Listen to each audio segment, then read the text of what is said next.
In the era of universal beast mastery, everyone possesses their own unique talents.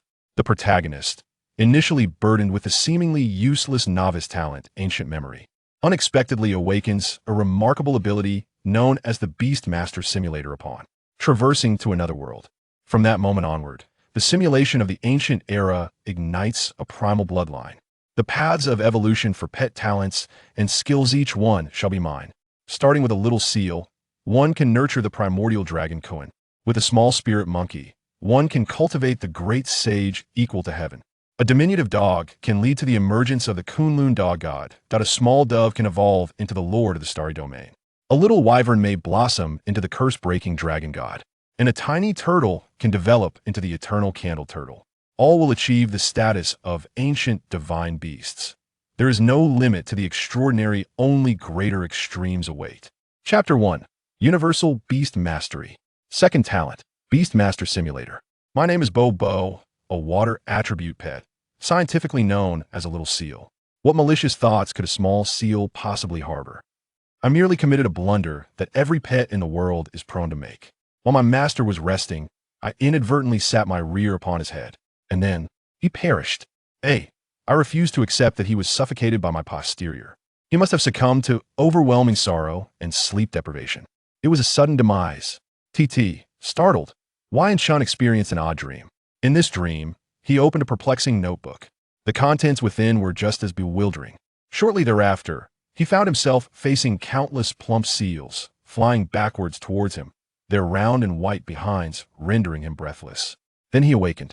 Upon waking, Wyan-Shun discovered he truly possessed a notebook, filled with his own handwriting.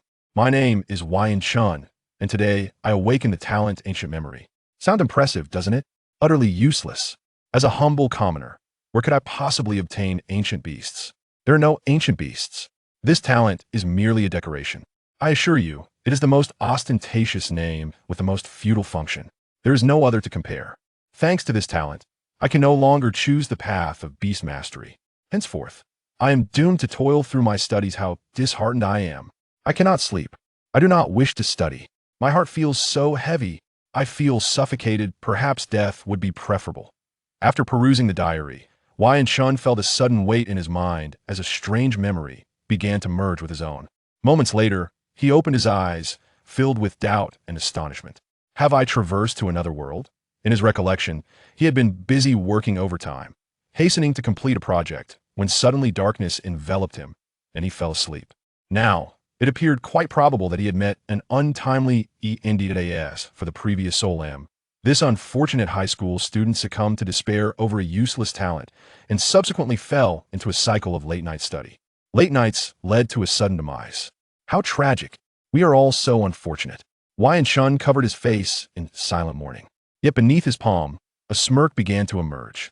Cough, a 20-something soul burdened with a bleak existence transformed into a high school student. What a tremendous stroke of fortune. Dying from overwork? That was a concern of the past, irrelevant now. Besides, if one must die, it would be such a waste for such youthful flesh. What if people discovered that he had been suffocated by a little seal's rear? That would result in a social death of epic proportions. How utterly tragic. In the current moment, things were already quite favorable. Wyan-Shun tossed aside his warm, disheveled blankets. In the corner of the room, he found the curled-up little seal, Bo, revealing only its tiny head. Is this a moment of reflection or simply avoidance? Wyan-Shun chuckled. This creature, with its round, fluffy head, appeared utterly delightful. Upon hearing Wyan-Shun's musings and feeling a gentle prod on its rear, the little seal trembled slightly, slowly turning half its head. Its round, dark eyes were filled with fear and disbelief. What was happening? Just moments ago, it had awakened groggily from resting on its master's head, only to find itself seemingly devoid of life. Oh no, its master had transformed into a ghost come to claim its life. The little seal was doomed. Under Wyan-Shun's amused gaze, the little seal quivered, caught in a whirlwind of confusion and dread, only to be met with a flurry of affection. So plump and delightful to the touch, Wyan-Shun pinched the little seal's chubby face and tickled its whiskers. He felt a sense of fulfillment akin to that of petting a cat in another world. For someone well-versed in various online narratives and frequently indulging in dramas, The notion of traversing to another realm was not so hard to accept. The joy of rejuvenation, the novelty of an otherworldly existence, and the healing presence of an adorable pet gradually faded as Wyan-Shun returned to reality. It was evident that the primary cause of his predecessor's demise was sudden death. The little seal merely contributed by suffocating him slightly, reducing his oxygen intake thus. Blaming the little seal for murder was unjust. Typically, the death of a host would result in some backlash. However, it seemed that due to the fusion of his soul with that of the previous occupant, the little seal was completely unharmed. Speaking of which, well, it seems that while the journey to another world has occurred, the talents and pets of this fellow are rather lackluster. As he continued to enjoy the delightful experience of petting the little seal, he completely forgot about the peculiarities surrounding Wyan-Shun's resurrection. Noticing that Wyan-Shun's hand had ceased its movement, the little seal tilted its head, gazing at its master with its dark, shiny eyes. As if to say, "Why stop? Continue petting." Wyan-Shun could not help but chuckle. "Well then, I shall live as an ordinary person and relish the joys of having a cute pet. This is far more enjoyable than the drudgery of corporate life." With that, Wyan-Shun cradled the little seal in his arms. This little creature was surprisingly heavy. "Bo, you truly are my precious treasure." Suddenly, Wyan-Shun recalled something. "Please refrain from sitting on my head while I sleep at night. It could genuinely be fatal. Okay? If I were to pass away, who would feed you?" Upon hearing this, Bo's eyes widened, and its nostrils flared in response. As if to say, "Will there be food?" Wyan-Shun found it amusing. The poor creature must be starving. It had been 5 minutes since its last meal. Suddenly, he had a thought and summoned his beast master interface. This was not a system or advanced technology, but rather a rule of this world. Everyone possesses their own beast master interface and corresponding space for their beasts. Beast master, Wyan-Shun. Age, 17 years. Beast level, bronze. Beast talents, ancient memory beast master simulator. Contracted pet, Bo little seal. Soul strength, 2.0. Wyan-Shun quickly discerned two peculiarities. Firstly, his beast master talent. How did it acquire an additional beast master simulator? Secondly, his soul strength. When did it become such an extraordinary 2.0? After a brief contemplation, the corners of his mouth curled into a smile as understanding dawned upon him. A normal adult's soul strength is 1.0. Therefore, having merged with the previous soul, did that not mean his strength became 2.0? As for the Beastmaster talent, typically, one person possesses one talent. However, as a soul that traversed into this realm, it was exceedingly reasonable for him to have his own Beastmaster talent. "I have realized. I'm not alone. The golden finger has arrived. Plans have changed." Wyan-Shun hurriedly examined the details of his talents. Ancient memory strength talent. Form, a triangular prism inscribed with eyes. Function, it fosters a deeper rapport with ancient beasts, permanently enhancing their attributes by 10, and allows for the nurturing of their bloodlines. The majority of talents manifest in tangible forms. The embodiment of this ancient memory is akin to the Millennium Eye from Yu-Gi-Oh! Indeed, it is a formidable and splendid talent. Unfortunately, for novices, it is rendered utterly ineffective. The reason is quite simple. Ancient beasts are exceedingly rare. Even though the Huaxiao Alliance aimed to support their cultivation, the exorbitant costs and meager returns led to its abandonment. The crux lies in a new talent. Beast Mastery Simulation Level Talent. Form, an endless scroll depicting the mastery of beasts. Function, it simulates based on beasts or relics, yielding infinite possibilities within the simulation. Simulation? The description within the panel left Yi Yinchuan somewhat bewildered. Yet, whether it be the enigmatic rating or phrases like endless and infinite possibilities, they instilled in him a profound sense of awe. With a mere thought, the Beast Mastery Simulation was actualized. Before him appeared a blank scroll, exuding an ancient and mysterious aura, moving as if stirred by an unseen breeze, seemingly awaiting an artist to inscribe upon it. Placing his hand upon the scroll, the following appeared before his eyes. Current simulatable medium, Little Seal. Remaining simulation attempts, 3 additional attempts. Obtainable, simulatable eras. Dragon Era, Ice Age, Prehistoric. Shall we commence the simulation? Chapter 2. Simulating the Prehistoric Era. Customizing pet skills. Simulation. Whether in the realm of simulation-themed games or novels, Yi Yinchuan has encountered them all. He resolutely chooses simulation. Please select a simulated era. As he gazes at the words on the panel, memories associated with them flood his mind. Longji Binghe. and Shi Qian represent three distinct epochs in the history of Blue Star. Long Ji, as its name suggests, is the era dominated by dragon-type pets. Binghe, on the other hand, denotes the coldest period in Blue Star's history, ruled by ice-type pets. Shi Qian follows the retreat of the Ice Age, marking a time of human proliferation alongside numerous pet species. Just as Yi Yinshuan contemplates, the panel displays, for your first simulation, it is advisable to select the relatively easier era of Shi Qian. Very well, then it shall be the Shi Qian era. Yi Yinshuan believes there is no need to challenge high difficulty right from the start. The first simulation should be primarily exploratory. You have chosen the Shi Qian era, a time of opportunity and challenge, where the ice has melted and all things are rejuvenated. As a young seal, you were born in an unknown inland freshwater lake. The prehistoric era is unrecorded, yet this marks your first year of existence. Your status is as follows: Little Seal Bao Bao. Age, 0 years. Remaining lifespan, 20 years. Level, Bronze Tier 2. Attributes, ordinary water and ground. Personality, indolent. Qualities, strength, speed dash, willpower, endurance. Talent, easy weight gain, quick food absorption, more prone to storing fat. Skill, impact, using body strength to strike the enemy. Yi Yinshuan fell silent.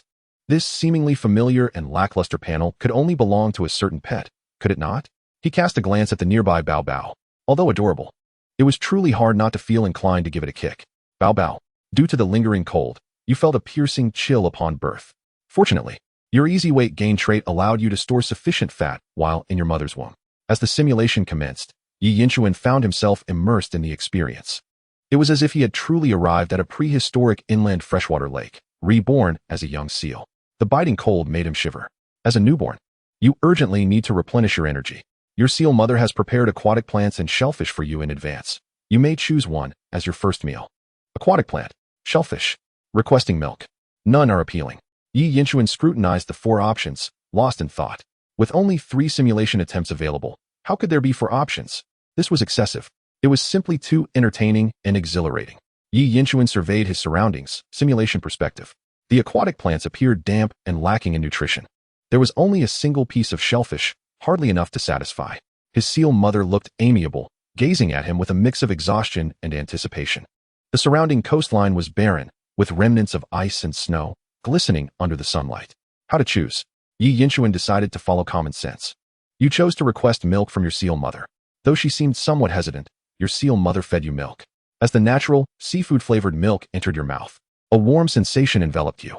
The pure milk, being colostrum, possessed a miraculous power, nourishing your body. Your physique has improved. Lifespan increased by 1 year. There is nothing better than a mother. Yi Yinshuan rejoiced. Once you were well fed, your seal mother began to teach you survival skills. To thrive in this chaotic, prehistoric era, one must remain diligent every single day. Your seal mother's skills surpass yours. The skill you most wish to learn is impact, water storage, steel tail, bite down, learning skills. Yi Yinshuan felt a surge of excitement. It is known that in the realm of pet cultivation in reality, acquiring new skills is no simple feat. If he could learn them in simulation and carry them out, he must believe in the golden opportunity. Impact was already possessed by the young seal. Water storage seemed somewhat lackluster. Bite down and steel tail were both worthy offensive skills to consider. Yet, the learning difficulty of steel tail was evidently higher. One should not simply choose the easy path, only select the most valuable. You yearn to learn steel tail? But your seal mother, observing your bare tail, shakes her head in disapproval. Your current condition is not suited for learning steel tail, and you plan to persist in learning. Choose another skill. Yi Yinshuan raised an eyebrow. Steel tail was undeniably a skill of a higher caliber than the others. If bite down's power is 30, then steel tail's power must be at least 60. You insist on learning steel tail. Your seal mother looks at you fondly and reluctantly begins to teach you. A year swiftly passed, and you are now 1 year old. Remaining lifespan, 20 years. Level, Bronze Tier 3. You remained determined to learn steel tail, but the difficulty was too great, and your innate conditions were insufficient. Your learning progress was painfully slow. You were unable to master steel tail. Fortunately, through persistent practice, your endurance has improved. Endurance has slightly increased. As you observe your peers mastering various survival skills while you have achieved nothing, you contemplate. Persevere. Select another skill. Yi Yinshuan felt a twitch at the corner of his eye. Given the circumstances, he would pursue this path to the end. If one were to ask why, it could only be said that they did not comprehend the value of steel tail. Any pet possessing steel tail would undoubtedly be a hot commodity, as it substantially enhances combat prowess. This skill is incomparable to the other options, And thus, if the opportunity arises, even with a slim chance, one must endeavor to seize it. You resolve to continue learning Steeltail. However, due to virtually no progress and your lazy disposition, you find yourself slacking off during training.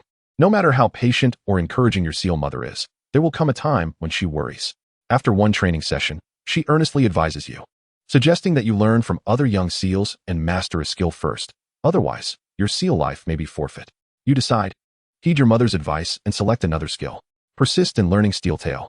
Storm off in anger. Yi Yinshuan then remembered the lazy nature of the young seal. Goodness, what a useless little creature. Aside from its adorable charm, it was rather lacking, wasn't he it? Were it not his destined pet, he would certainly seek to exchange it. However, there was no alternative. With 10 destined pets and 10 rings, each had its place, and once contracted, there was no possibility of exchange. Yet, this could not entirely be blamed on Bao Bao. Being born of his mother, it was at least a remarkably loyal pet, enduring insults without retort, and proving quite tenacious. For this alone, it was worth nurturing. One might as well consider it a venture. With simulation as a golden opportunity, the beginning may be arduous, but it could not possibly remain futile from start to finish. Nearby, a young seal sneezed. Who is insulting me? Storming off in anger would suffice. You decide to persist in learning Steeltail. Your seal mother, upon hearing your decision, shakes her head in disappointment and departs. You are left to practice silently. Achievement unlocked. Tenacious. Endurance and resistance have slightly increased. Yi Yinshuan sighed. It is understandable that his seal mother could not comprehend. After all, in simulation, he was indeed not suited for learning Steeltail. But how could he allow the conditions of the simulation to confine him? For the sake of Steeltail, he must endure. 4 years have swiftly passed, and you are now 5 years old. Remaining lifespan, 16 years. Level, Bronze Tier 5. In these past 3 years, you have diligently practiced the Steeltail, yet your commitment has been inconsistent, akin to fishing for 3 days and sunbathing for 2. At last, you have grasped a glimmer of insight into the Steeltail technique, and your posterior has acquired a certain lethality. Yi Yinshuan felt a surge of joy, realizing that there was indeed a chance for him to learn the Steeltail. This was not a haphazard choice, but was grounded in reason. After all, if Mama Seal possessed this skill, it would be improbable for him not to master it as well. Unfortunately, your growth in strength has been sluggish, coupled with a penchant for indulgence, resulting in minimal contributions to your community, and consequently, you have faced neglect from your kin. With a sigh, Yi Yinshuan acknowledged the unescapable truth: to reap rewards, one must invest effort. Moreover, this was merely a simulation, not a reality. As the rite of passage approached, you would engage in combat with other young seals. Should you excel, you would earn the right to mate and access greater resources. Coughing slightly, Yi Yinshuan felt his cheeks flush at the thought of mating rites. The scenarios unfolding in the simulation felt strikingly real. Would there be any embarrassing footage of him? Even a pervert would find that unsettling. However, he recognized the reality. Judging by Bao Bao's current state, he had virtually forfeited his chances of courting. You are to select a young seal to battle against, and your chosen opponent is Softy, the lovely seal who appears deceptively easy to conquer. As Yi Yinshuan pondered the 3 young seals before him, he was lost in contemplation. The seal named Nian Nian appeared robust and fierce, with a penetrating gaze and muscles that defied the encasing fat, striking a pose reminiscent of a bodybuilder. Lulu, slender and agile, moved swiftly from side to side, exuding a sharpness that made him not easily provoked. Softy, on the other hand, was an embodiment of softness and innocence, looking utterly harmless. Regrettably, there was no other option. He had no choice but to engage in battle. You ultimately selected Softy as your opponent. As you declared your challenge, countless envious gazes from the male seals were directed at you. Your standing among the male seals diminished. Softy was taken aback by your choice. You had captured Softy's attention. The battle commenced. Faced with the stunningly beautiful Softy, you could not help but marvel at how a seal could possess such beauty, only to be overwhelmed by a wave of weakness. You entered a state of vulnerability. It was then revealed that Softy's innate talent, Seal Charm, had taken effect. This charm rendered opposing male seals weak while invigorating friendly male seals. You were presented with options for your battle strategy: charge, Steeltail, or surrender. A true man must not yield without a fight. Young seal, charge at her. Do not show mercy simply because she is a delicate flower. In the first round, you charged at Softy with determination, only to find yourself colliding with what felt like a wall of cotton. Softy's strength surpassed yours, and she enveloped you in her embrace, expressing her excitement at having a male seal genuinely engage with her in battle after so long. Softy executed a chokehold. Due to your tendency to gain weight, you were bulkier than the average seal, with a thicker neck, rendering her chokehold less effective. You struggled against her grasp, panting heavily. Softy became even more exhilarated. The situation turned dire for you, and you resolved to either continue charging, unleash your ultimate technique, Steel Tail, or surrender. Choosing to employ Steel Tail, a technique you had honed for ages, you felt a surge of anticipation. Finally, the moment had come to make a remarkable impact. Your posterior grew firm as you swung your Steel Tail at Softy. In a moment of panic, you struck Softy, yet the impact was negligible. She flushed with anger, feeling as though you had slapped her with your behind. Though the damage was minor, the humiliation was profound. The male seal's disdain for you escalated dramatically. In a fit of rage, Softy retaliated with a charge, and you were defeated. Yi Yinchuan slowly formed a question mark in his mind. Was this a ploy orchestrated by the beast drawing scroll? What was supposed to be a powerful tail had turned into a mere steel backside, and it had triggered a negative narrative. As the furious male seals, led by Nian Nian, began to attack you, chaos ensued. You found yourself in a perilous situation.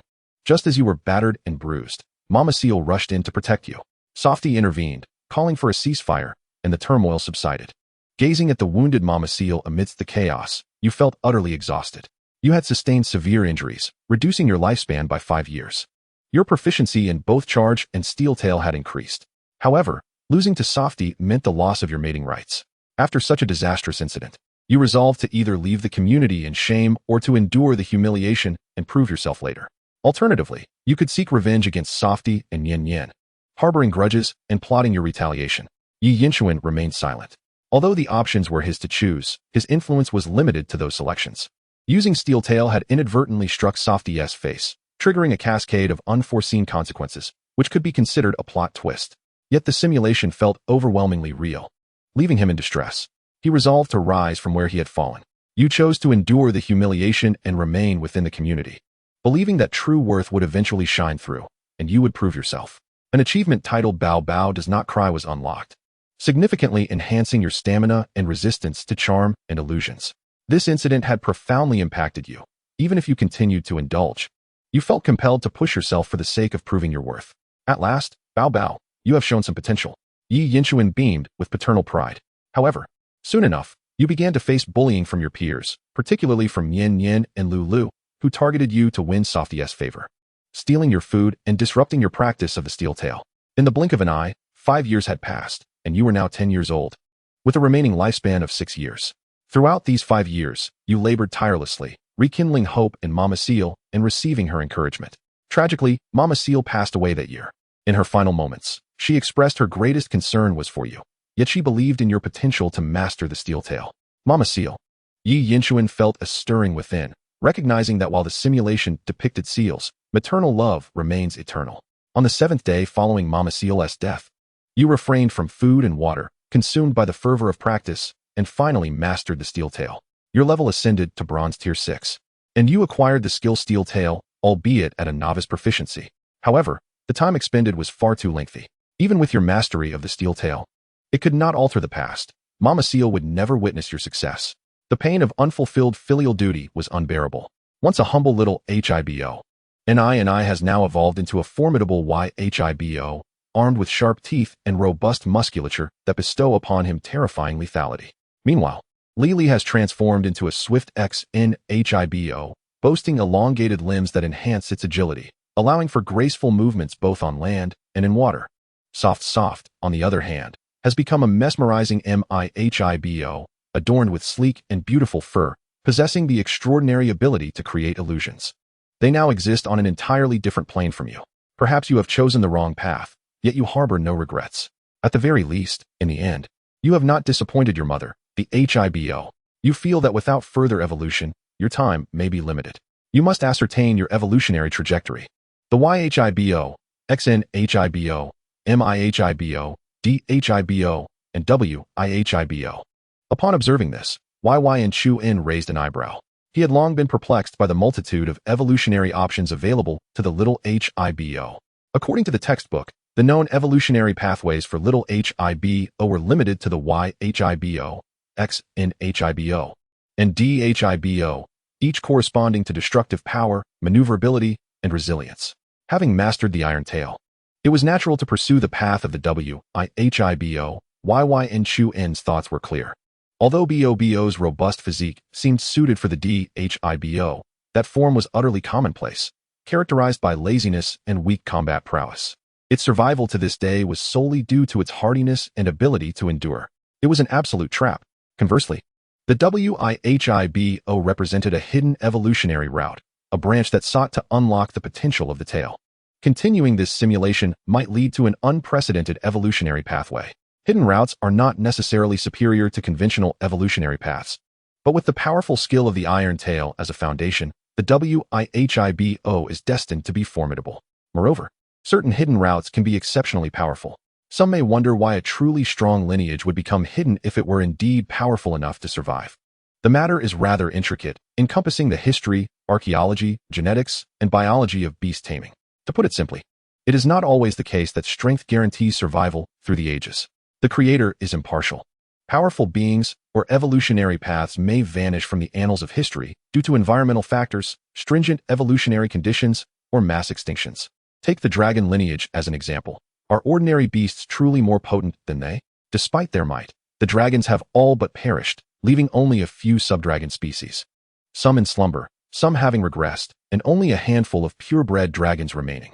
You have chosen the WIHIBO as your evolutionary path and seek the guidance of the elder WIHIBO in your community regarding the method of evolution. The elder, however, looks at you with a troubled expression, believing that you should evolve into a DHIBO like your parents, which he deems most suitable. Faced with the elder's polite refusal, you decide to persist in your inquiry, resorting to a display of force, kneeling in earnest supplication, or merely hinting at your request. Chapter 4. The Rewards of Beast Simulation. A new pet talent. Kneeling is simply out of the question. Such an act will never occur in this lifetime. Resorting to threats of violence? YYN Shu-in observed the elder's powerful, sinewy tail and swallowed hard. Threatening with force? That would lead to one's demise. As a soul in his 20s, YYN Shu-in understood the nuances of human interaction. What does hinting truly imply? Understanding the underlying meaning. YYN Shu-in decided to hint at his request, offering a choice among the following. The relics of the HIBO mother, a collection of shellfish he had gathered, or whatever he might catch in the river. YYN Shu-in. The first option needs no explanation. The third option seems too casual and potentially deceitful. He presented the assortment of shellfish he had prepared for winter, hoping to sway the elder. The elder accepted the shellfish and divulged the method of evolution while advising him that the WIHIBO must possess both strength and speed. He cautioned against spreading the knowledge of the evolutionary method indiscriminately. YYN Shu-in recorded the method and agreed with enthusiasm. Soft. Upon catching sight of you entering the dwelling of the WIHIBO, inquires whether you wish to evolve into one. You vehemently deny it, stating the truth, or perhaps fabricating a tale. Not wishing to engage too closely with soft, you hurriedly depart, armed with the evolutionary method provided by the elder, and begin your preparations. The harsh winter is fast approaching. The method relayed by the elder emphasized that to evolve into a WIHIBO, one must consume copious amounts of food swiftly, practice the iron tail continuously before hibernation, and complete the evolution during the hibernation period. Alone and having just relinquished a trove of shellfish, you contemplate your next move, pilfering from NI's food stores, beseeching soft for sustenance, seeking aid from the clan leader DD, or hunting for yourself. Even in a simulation, options 1 and 2 do not appeal to YYN Shu-in. The risk of being caught while stealing from NI's stores is too great, and petty theft does not align with the ideals of a virtuous young man. As for begging soft, that would be utterly undignified. After a moment's hesitation regarding options 3 and 4, YYN Shu-in resolved to take a more prudent approach. You attempt to seek assistance from clan leader DD, who provides you with some food, yet it is still insufficient for your evolutionary needs. After replenishing your energy, you realize that you must hunt for yourself. For if you fail to complete your evolution this winter, your remaining lifespan will dwindle to nothing. As the cold front descends, the lake's waters turn frigid, making prey even harder to find. You manage to secure some catches, but they fall far short of the requirements for evolution. You decide to either venture deeper in search of prey or abandon the quest for evolution altogether. YYN Shu-in does not hesitate in making his choice. Abandoning the quest? After striving so hard, how could he possibly give up? With his remaining time running thin, it is better to risk it all. Thus, he chooses to venture deeper. Armed with the iron tail and a resolute determination to successfully evolve, you delve into the depths. There, you encounter a bronze level 9 little squid, and a battle ensues. Utilizing your iron tail, you manage to inflict severe injuries upon it. However, the squid sprays ink, obscuring your vision, and employs poisonous spines, leading to your eventual poisoning. You succumb to the poison, Mother Hibo, I miss you. You despairingly perish in the icy waters of the lake, becoming sustenance for the little squid. Ultimately, you fail to complete your evolution. The simulation concludes, and rewards are being calculated. Gazing upon this outcome, Yn Chuin feels a sense of loss. Is this how it ends? Upon reflection, he realizes that he may have been somewhat misguided. Had he chosen the conventional route rather than pursuing the iron tail and the hidden evolution of the Hybo, he might have progressed further. Nevertheless, Yn Chuin holds no regrets. He chose his path and must bear the consequences. Though the simulation allows for only 3 attempts, the promise of additional opportunities remains, for the golden finger would never deceive him. It would only feel compassion for him. The first simulation was merely a trial, a gamble of sorts. The true measure lies in the rewards. If he can indeed acquire the evolutionary path of the Hybo along with the iron tail, then this endeavor will prove worthwhile, even immensely profitable. Ending, the icy waters of the lake. Achievement unlocked. Tenaciously clinging to hope while weeping, the single Hybo, iron-headed child. Achievement first unlocked. Corresponding rewards. Slight increase in stamina, slight increase in stamina aptitude, slight increase in charm and illusion resistance, slight increase in defense. Reward 1. Select one of the following talents. The selected talent can be carried into the next simulation and activated on the pet. Seal Charm. Toxin Resistance. Robust Tail. Reward 2. Unlock the skill Iron Tail, beginner level. This skill will be carried into the next simulation and activated on the corresponding pet. Reward 3. Level increased by 3 stages and activated on the corresponding pet. Upon seeing the rewards, Yin Chuan felt a slight alleviation of his sorrowful emotions. After hardship comes joy. Although there is no evolution path for the tail seal, the option of the robust tail talent offers a chance to compensate for inherent shortcomings. Moreover, Iron Tail, that is indeed a treasure of a skill. If one does not tread an unconventional path in simulations, how could such rewards be attained? If rewards continue to be this generous, let the tempest rage even fiercer. Hugging Bao, who is a veteran, I shall not reveal who it is. There is no way around it. The rewards from the Beastmaster Scroll are simply too abundant. A bit of hardship in the simulations can lead to flourishing in reality, which is quite acceptable. Furthermore, these rewards can not only manifest on the real Bao, but can also be carried into the next simulation. This means that as long as the number of simulations is sufficient, a perfect ending can eventually be achieved, compensating for regrets. At that time, not only will I be delighted, but the rewards will also be plentiful. Glancing at Bao, who was squinting and resting nearby, Yin Chuan's heart surged with excitement. Just wait. I shall take you to new heights. As long as I, Yin Chuan, have a meal, there will be a bowl for you, Bao. Now, the most critical decision lies in selecting one talent. The Seal Charm is a soft talent akin to that of Ro, and the mere thought of it being bestowed upon Bao brings a sense of thrill. Toxin resistance is quite commendable, yet it pales in comparison to the allure of the robust tail. In the simulation, Bao endured great hardships to learn Iron Tail, primarily due to its short tail, which was almost non-existent. If a robust tail were present, paired with the innate ability to learn Iron Tail, it would signify an entirely different beginning. You have chosen the talent Robust Tail. The rewards have been delivered. Would you like to activate them on the corresponding pet? Yes, as Yin Chuan confirmed. Bao suddenly shuddered, sitting upright with its round eyes wide open and mouth slightly agape. It appeared both shocked and bewildered. Could it be that the scenarios from the simulation would also be imparted to Bao? Yin Chuan pondered, witnessing a bronze glow emanating from Bao, its aura steadily rising. The pet ring in his hand also resonated with it. He watched as Bao's panel transformed from Bronze 2 to Bronze V. Both talents and skills had increased. Little Seal Bao. Age: 1 year. Remaining lifespan: 20 years. Level: Bronze V. Attributes: Ordinary Water Ground. Personality: Lazy Glutton. Aptitude: Strength, Speed Dash, Will Endurance. Talent: Easy Fatty, Quick Food Absorption, More prone to storing fat. Robust Tail, Notable Tail Development. Skills: Impact, using body strength to strike enemies. Iron Tail, manipulating strength to harden the tail and use it as a weapon. Is everything all right, Bao? Yin Chuan asked. Noticing Bao's dazed expression as he gently patted its head, Bao clenched its fists, its expression fierce, resembling a constipated state.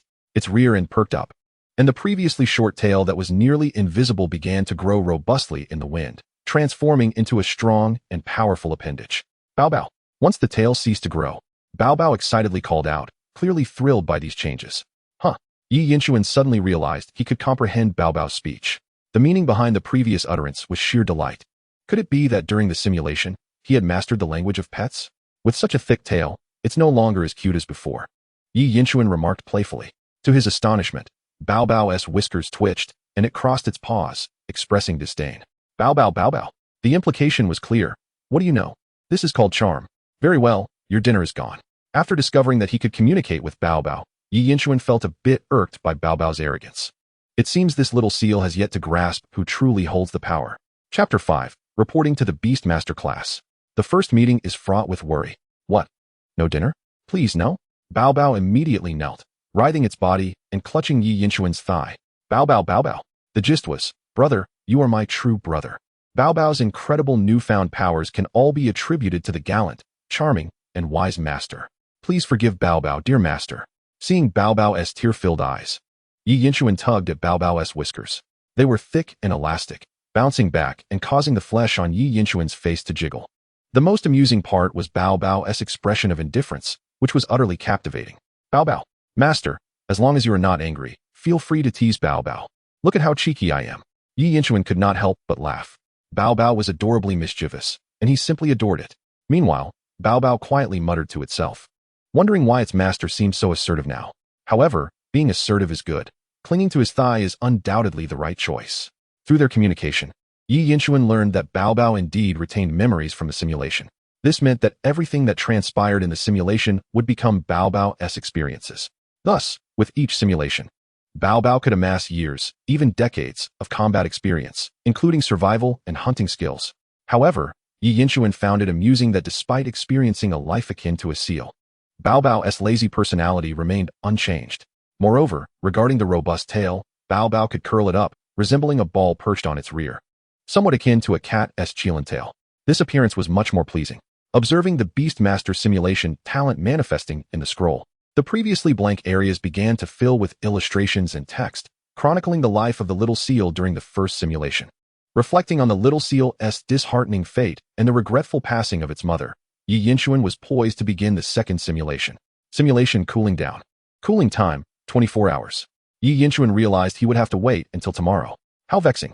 This overwhelming sense of underage anti-addiction protection is truly infuriating. In the next simulation, I must evolve into a tail seal, not letting my mother down. I shall no longer be weak and small. For my coming-of-age ceremony, I must redeem myself. My apologies, I seem to have gotten too immersed in the story. The Beastmaster simulation is simply too captivating. Not only does it provide an unprecedented perspective of pets, but it also offers various magnificent rewards. Now that I possess such a formidable talent in Beastmaster simulation, isn't it only reasonable to attend the Beastmaster class? Even the previously lackluster Bao Bao has shown noticeable growth. With dual talents and a combat skill like Iron Tail, this rookie-level pet is already quite extraordinary. It has been decided then.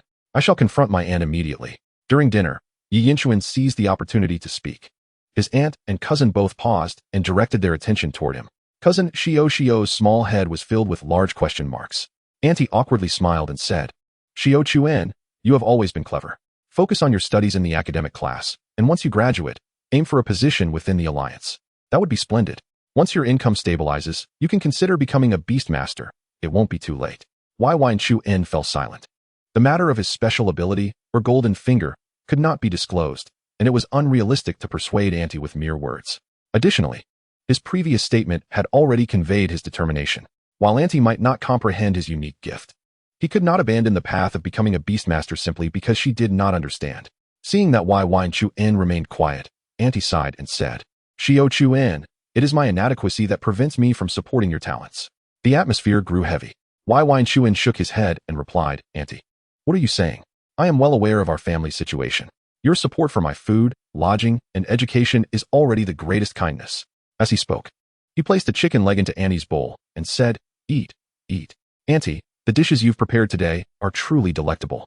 Watching Wai Chuan devour his meal, Auntie smiled with satisfaction, thinking, this child has grown up. Cousin Xiao blinked in surprise, wondering when her older cousin had become so eloquent. The previously tense atmosphere dissipated instantly. Upon returning to his room, Wai Chuan reflected on their earlier conversation, feeling a torrent of emotions. In his past life, he lost his parents in a car accident at the age of 9 and was raised by Auntie. Although she was called Auntie, they were not related by blood. She was merely his mother's close friend from years ago. At that time, Auntie had just gone through a divorce and was raising her own daughter. Cousin Xiao who was even more distantly related. The three of them relied on each other for support, forging a deep bond. Due to the memories from his past life, he had inherited a certain affection for Auntie and Shio. However, his peculiar talent of ancient memory made it exceedingly difficult to pursue studies in the Beastmaster class. Nurturing pets was financially burdensome, and without talent or money, it was indeed more practical to pursue academic studies. Auntie's intentions were for his own good. Shio had never rejected or looked down upon him. He could only express gratitude for their presence in his life. Once he achieved success, he vowed to repay Auntie and allow her to retire early and enjoy life. As for his cousin, he certainly wanted to elevate her as well. That night, the three of them slept soundly and peacefully. The next day, after breakfast, Wyverns and Shio took the bus to school for registration. As for why they were attending school together, it was simply because they were the same age. What was wrong with that? At Donyang Third High School, Shio pointed in another direction and said, "Brother, the academic class is over there. You don't need to accompany me for registration. I can manage on my own. I'm already 17. Why does my brother still think I'm a child who needs his support?" She added, "Clearly, I have excellent academic performance. Yet you insist on joining me in the Beastmaster class." Wyverns was taken aback, thinking, "Silly sister, you're overthinking it." As he registered his information in the Beastmaster class, Shio finally realized, You. Wyverns shrugged and said, "The rice is already cooked. Don't let Annie know. It will only upset her." The night before, he had changed his registration to the Beastmaster class online. After a moment of silence, Shio nodded in acceptance. "Welcome, everyone, to class 1 to 2. I am your homeroom teacher, Hu." The homeroom teacher, clad in yoga pants and possessing a fit physique, appeared more like a recent college graduate than a teacher. Is the Beastmaster world so uninhibited? A teacher wearing yoga pants to class? Such freedom in attire was rather appealing. This physique was not only stunning but also indicative of dedication and discipline. Rather than criticize, Wyverns preferred to admire her. "Please update your information.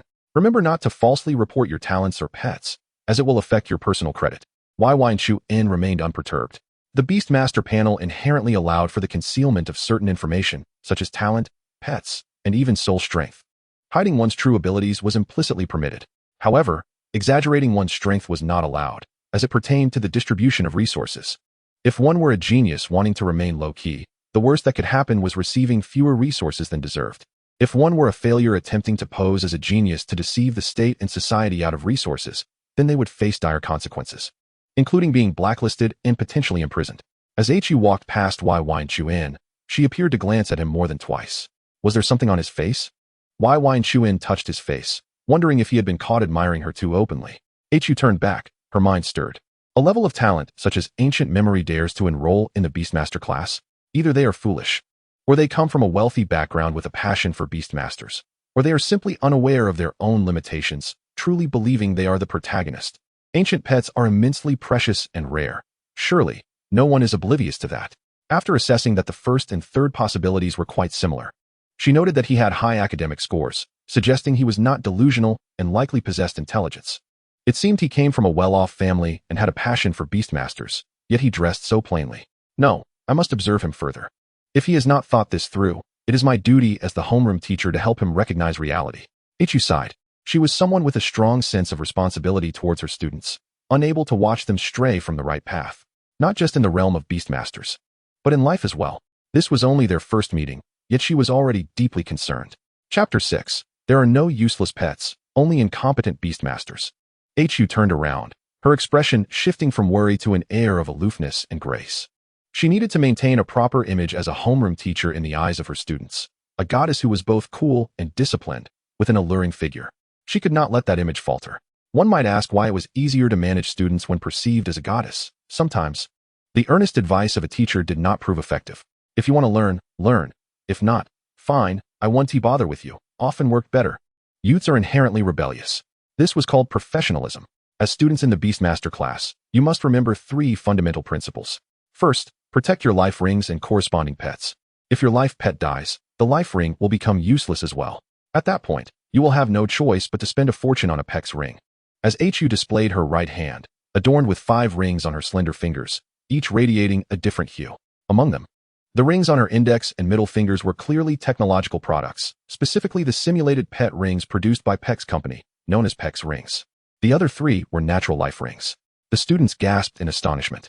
Unbeknownst to them, Hu had already begun her lesson, simultaneously showcasing her prowess. The 5 pet rings indicated that she had contracted at least 5 pets. The flowing platinum sheen further corroborated this fact. Hu was undoubtedly a platinum beastmaster. Chu-In was equally captivated. According to the Alliance's classification system for beastmasters, their level was determined by the strength of their most powerful pet. Pets were categorized from lowest to highest: bronze, black iron, silver, gold, platinum, diamond, master, grandmaster, king, and honored king, totaling 10 levels. The level of a beastmaster followed the same criteria. A platinum beastmaster at such a young age was indeed remarkable. At this moment, Hu garnered many admiring glances. Yet she noticed why Chu-In remained composed. Hu paid slight attention and continued, no matter how excellent the products of Peck's company may be, they cannot compare to the original life rings. The former requires regular maintenance and may hinder the growth of one's pet, leading to its irritable behavior.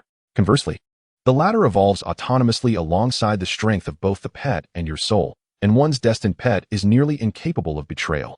In short, the advantages are boundless. Secondly, within the confines of the school, one must never commit acts of killing against others or their pets. Naturally, one must also refrain from harming their own pet. Whether human or beast, harmonious coexistence is imperative. This is an absolute taboo. Violating it could not only prevent graduation but also lead to imprisonment. Yi Yinchuan nodded in agreement. This is quite reasonable. Pets are of utmost importance, especially the destined ones, which are bound to the owner's soul and the fated ring. The prohibition against murder requires no further elaboration. Thirdly, your parents and middle school teachers have likely emphasized this point. Do not casually contract with pets. One risk is that insufficient soul strength may result in backlash. Another is that each destined ring is exceedingly precious. A beastmaster can possess a maximum of 10 rings, and only upon attaining the title of a king can one reach that limit. The destined ring corresponds to the destined pet. Do you understand my meaning? After Hu Yu finished speaking, the students were diligently digesting the information. Yi Yinchuan was not surprised. The limit of 10 destined rings implies that one can have a maximum of 10 destined pets. Each contracting decision must be made with careful consideration, especially regarding the initial pet. Families of means will strive to procure the finest pets, giving their children a head start. In contrast, those from a proletarian background, like Yi Yinchuan's former self, can only contract the most ordinary ones. Observing the students deep in thought, Hu Yu refrained from interrupting. Once everyone had processed the information, she continued. The theory of beast mastery is crucial, but practical experience is paramount. In literature, there is no first. In beast mastery, there is no second. A true beast master and a formidable pet can only be forged through countless battles. Yi Yinchuan found himself lost in thought. Is it possible for others to battle while I simulate? Thus, starting tomorrow, practical combat courses will be officially arranged. Please prepare yourselves mentally. Today, however, we will allow you to familiarize yourselves with your respective pets. As she spoke, Hu Yu glanced at the materials and then looked at Yi Yinchuan. Oh, I was just preoccupied with assessing talents. How does this child's pet turn out to be a little seal? How ordinary. It's not even one of the 3 great families. It's illogical for a little seal to possess ancient bloodlines. With a mix of confusion and concern, Hu Yu led the students to the back mountain of the school, an area specifically designated for teaching. Now, please introduce yourselves one by one according to your student numbers and summon your pets. Number 1, Chen Shui stepped forward. A girl with striking features and a cool demeanor. After offering a friendly smile, she summoned her pet. A gleaming light flashed from her destined ring, and an ice crystal flower appeared, suspended in midair. The temperature around seemed to drop slightly. No way, she asked, starting off with an ace. A flying, super-elemental ice attribute. Truly divine. The classmates erupted in admiration, their expressions filled with envy. Ice crystal flower. Level, bronze 8th tier. Attribute, ice super-elemental flying. Personality, calm. Qualities, strength, body speed. Thought, endurance. Talent, elemental life. Except for the core, it suffers negligible damage when attacked, only losing energy. Icy aura. The ice crystal flower lowers the surrounding temperature. Skill, impact, utilizes body weight to charge at enemies. Thought acceleration, consumes energy to accelerate itself. Gazing at the panel of the ice crystal flower, Yi Yinchuan could not help but salivate. This is undoubtedly a supreme luxury among novice pets. This child has certainly started ahead of the game. Hu Yu looked at the ice crystal flower and couldn't help but sigh. Following the ice crystal flower, the other pets paled in comparison. Mostly belonging to the 3 great families: little fire monkey, little water frog, little grass snake. Of course, there were oddities, such as one student who had contracted a little carp, which flopped around helplessly on the ground, appearing as if it would perish from lack of water. It is not to say that such water-type pets cannot be contracted, but they must at least possess skills or talents that allow them to function on land, such as water storage or amphibious skin, to avoid severe distress. The ability to control water elements is akin to swimming in the air. As things stand, carrying a water tank is one thing, but the main issue is the utter lack of combat capability. Who you felt a headache coming on. The little carp is inherently weak. It must at least evolve into a king carp or a bubble fish to be of any use. This unfortunate student is likely to endure much frustration for an extended period. There was an even more absurd case. A certain unfortunate soul had their pet perish in a car accident the previous day, and their destined ring was also rendered useless. Who you found herself at a loss. Number 18, Su Xiaoxiao. Su Xiaoxiao stepped forward. Yi Yinchuan perked up, for she was one of his own. Su Xiaoxiao summoned her pet, the little grass rabbit. With a quiet murmur. Little grass rabbit. Level, bronze 2nd tier. Attribute, grass normal ground. Personality, reclusive. Qualities, strength, body, speed, thought, endurance. Talent, herbivore, consuming grass replenishes energy and accelerates healing. Skill, impact, utilizes body weight to charge at enemies.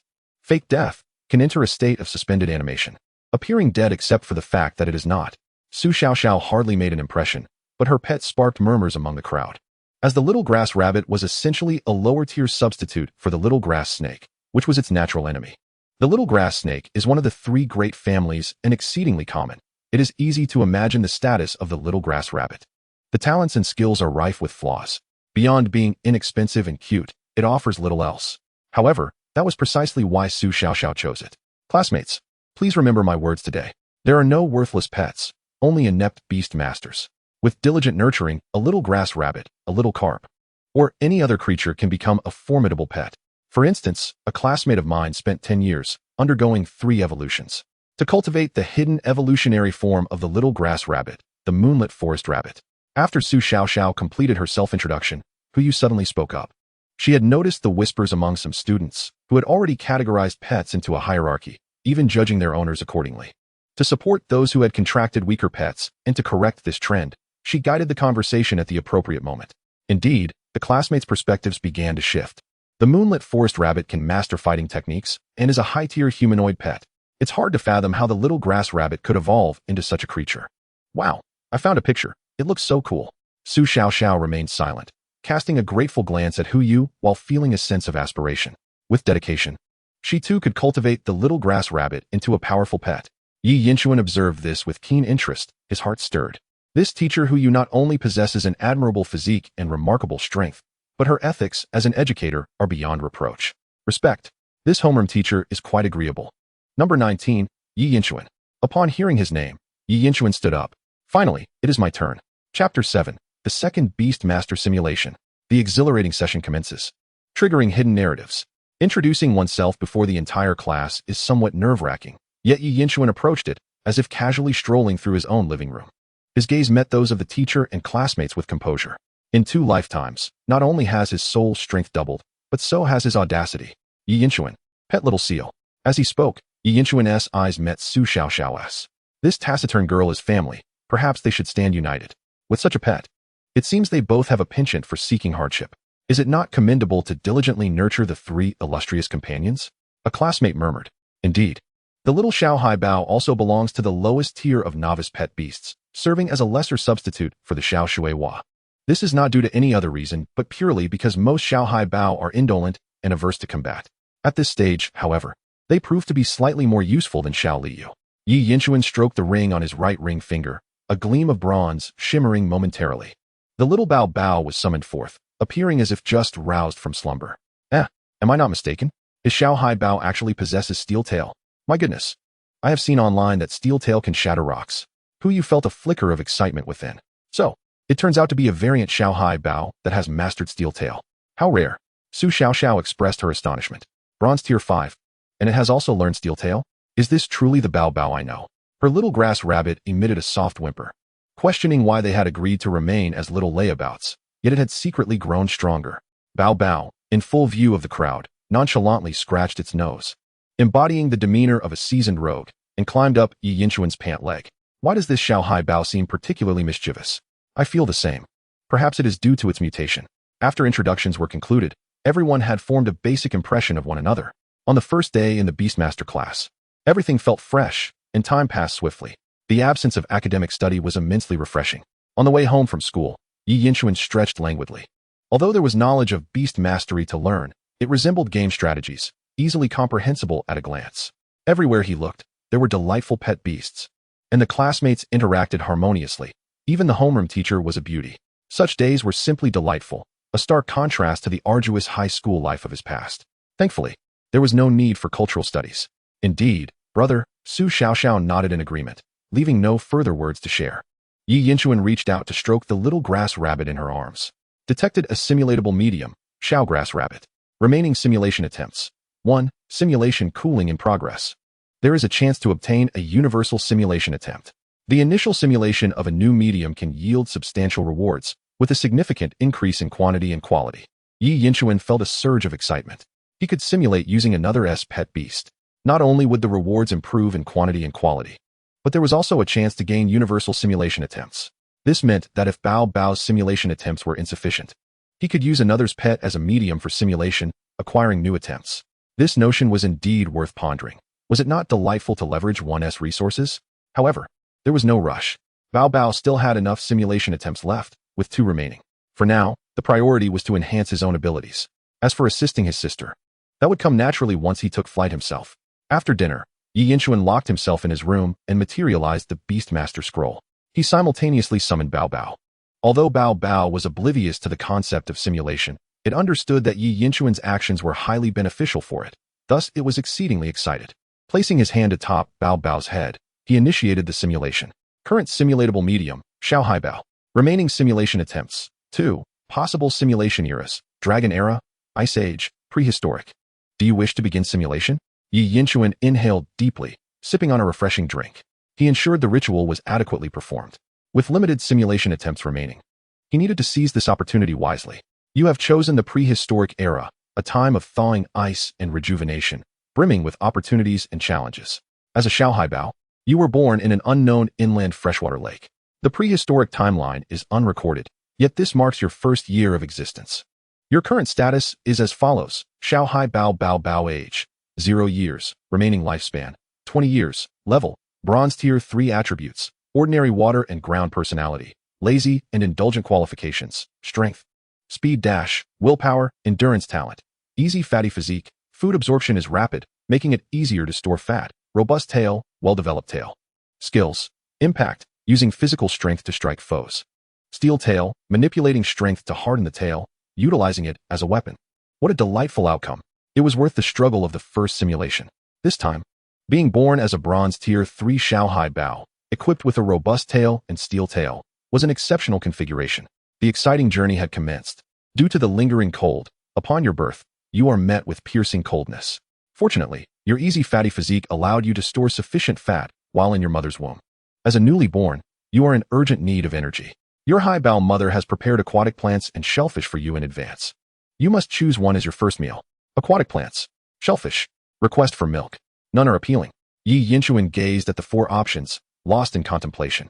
Last time he chose milk. Should he be bolder this time? He had played numerous simulation games, and often the least expected choice led to the best rewards.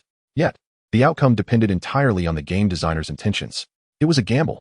Perhaps it was best to refrain from taking unnecessary risks. After all, the Hai Bao mother had it tough, and simulation attempts were limited. You chose to request milk. As it enters your mouth, your body warms slightly. But there is no sense of fullness. It appears that due to your robust tail talent, you expend more energy. You are cold and hungry, teetering on the brink of life. Your Hai Bao mother is in distress. Yi Yinchuan felt the pangs of hunger and cold brought on by the simulation, his heart sinking. Did the robust tail come with side effects? If he were to perish so soon, it would be exceedingly frustrating, seeing you in such a dire state.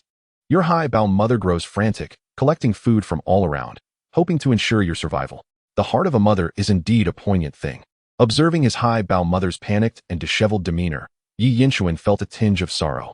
Yet, the simulation was merely an experience, beyond his control. It felt akin to a lucid dream, and all he could do was await the outcome. Your Hai Bao mother gathered a substantial amount of food for you to consume. Your condition improved slightly, yet due to the prolonged duration, your energy continued to wane.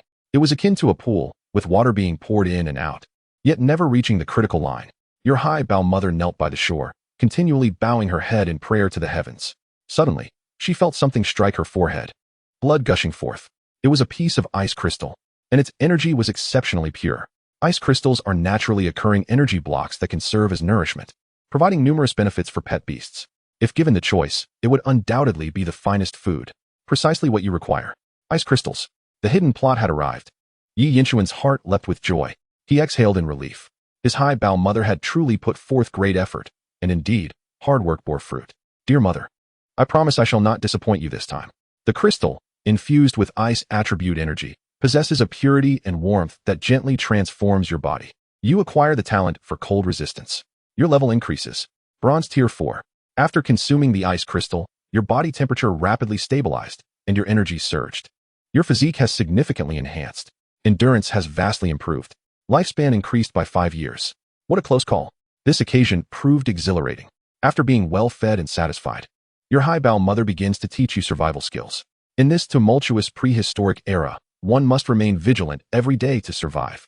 The prowess of the mother seal surpasses your own, and the skills you yearn to acquire are as follows: collision, water storage, steel tail, and biting. Upon contemplating these options, Yi Yinchuan conceived a bold idea. What if, after mastering the steel tail, he chose to further study it? Chapter 8. Exhilarating Simulation. Newbie Skills. A series of slaps. Your desire to learn the steel tail is palpable.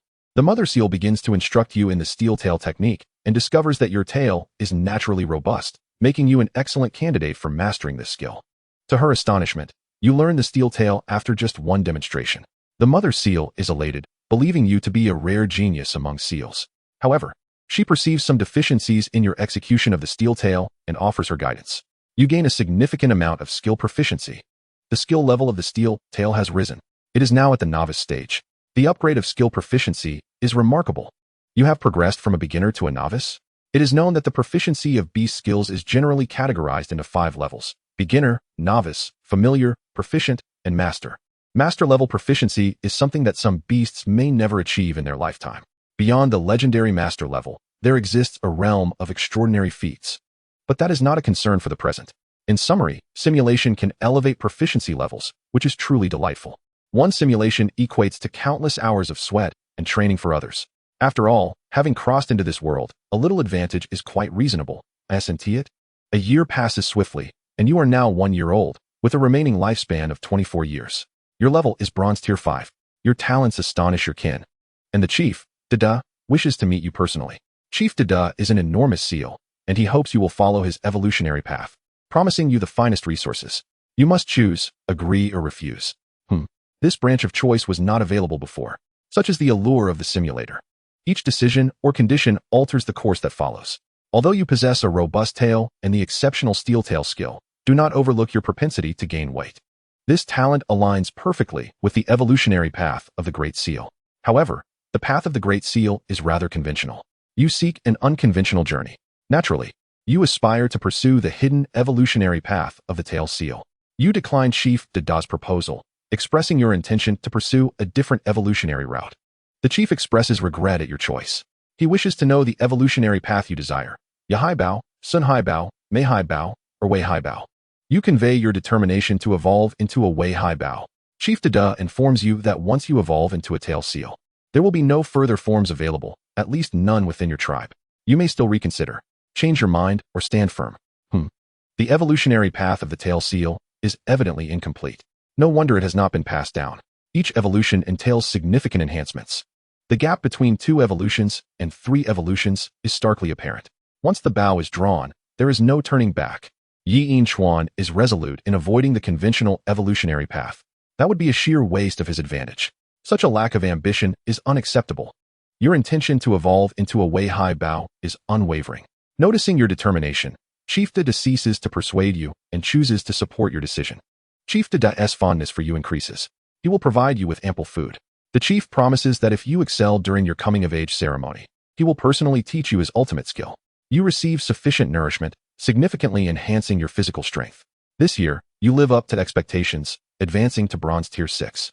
In the blink of an eye, 4 years pass, and you are now 5 years old, with a remaining lifespan of 20 years. Your level is Bronze Tier 8. Over the past 3 years, you have diligently practiced the steel tail. Although your indulgent nature has influenced your progress, your steel tail grows more formidable with each passing day. The time for your coming-of-age ceremony arrives, where you will battle against other young seals. If you perform exceptionally, you will gain mating rights and additional resources.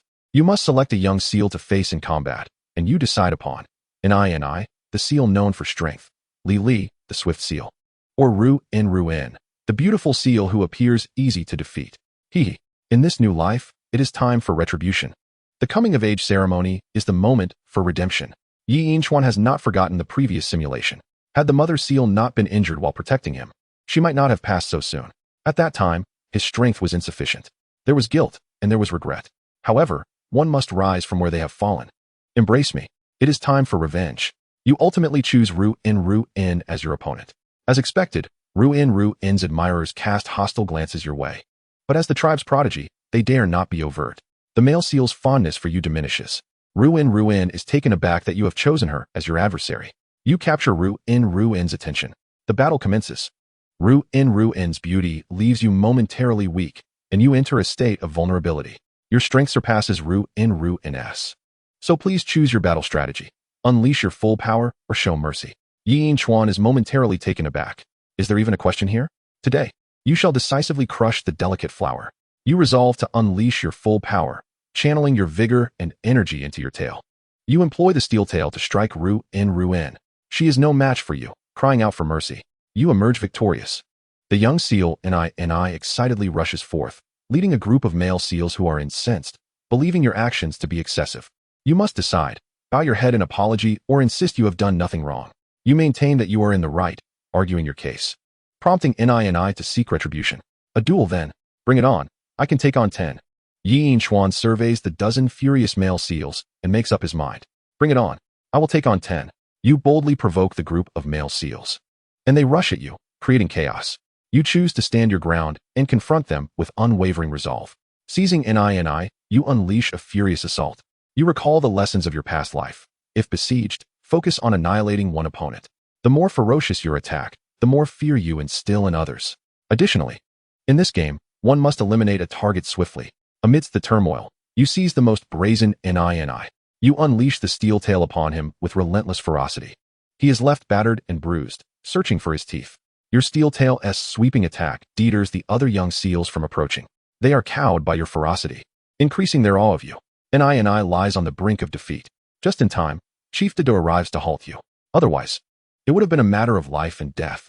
Due to your outstanding performance at the coming-of-age ceremony, Chief Dada has fulfilled his promise, imparting to you his ultimate skill, the series of slaps. You garner the admiration of the female seals.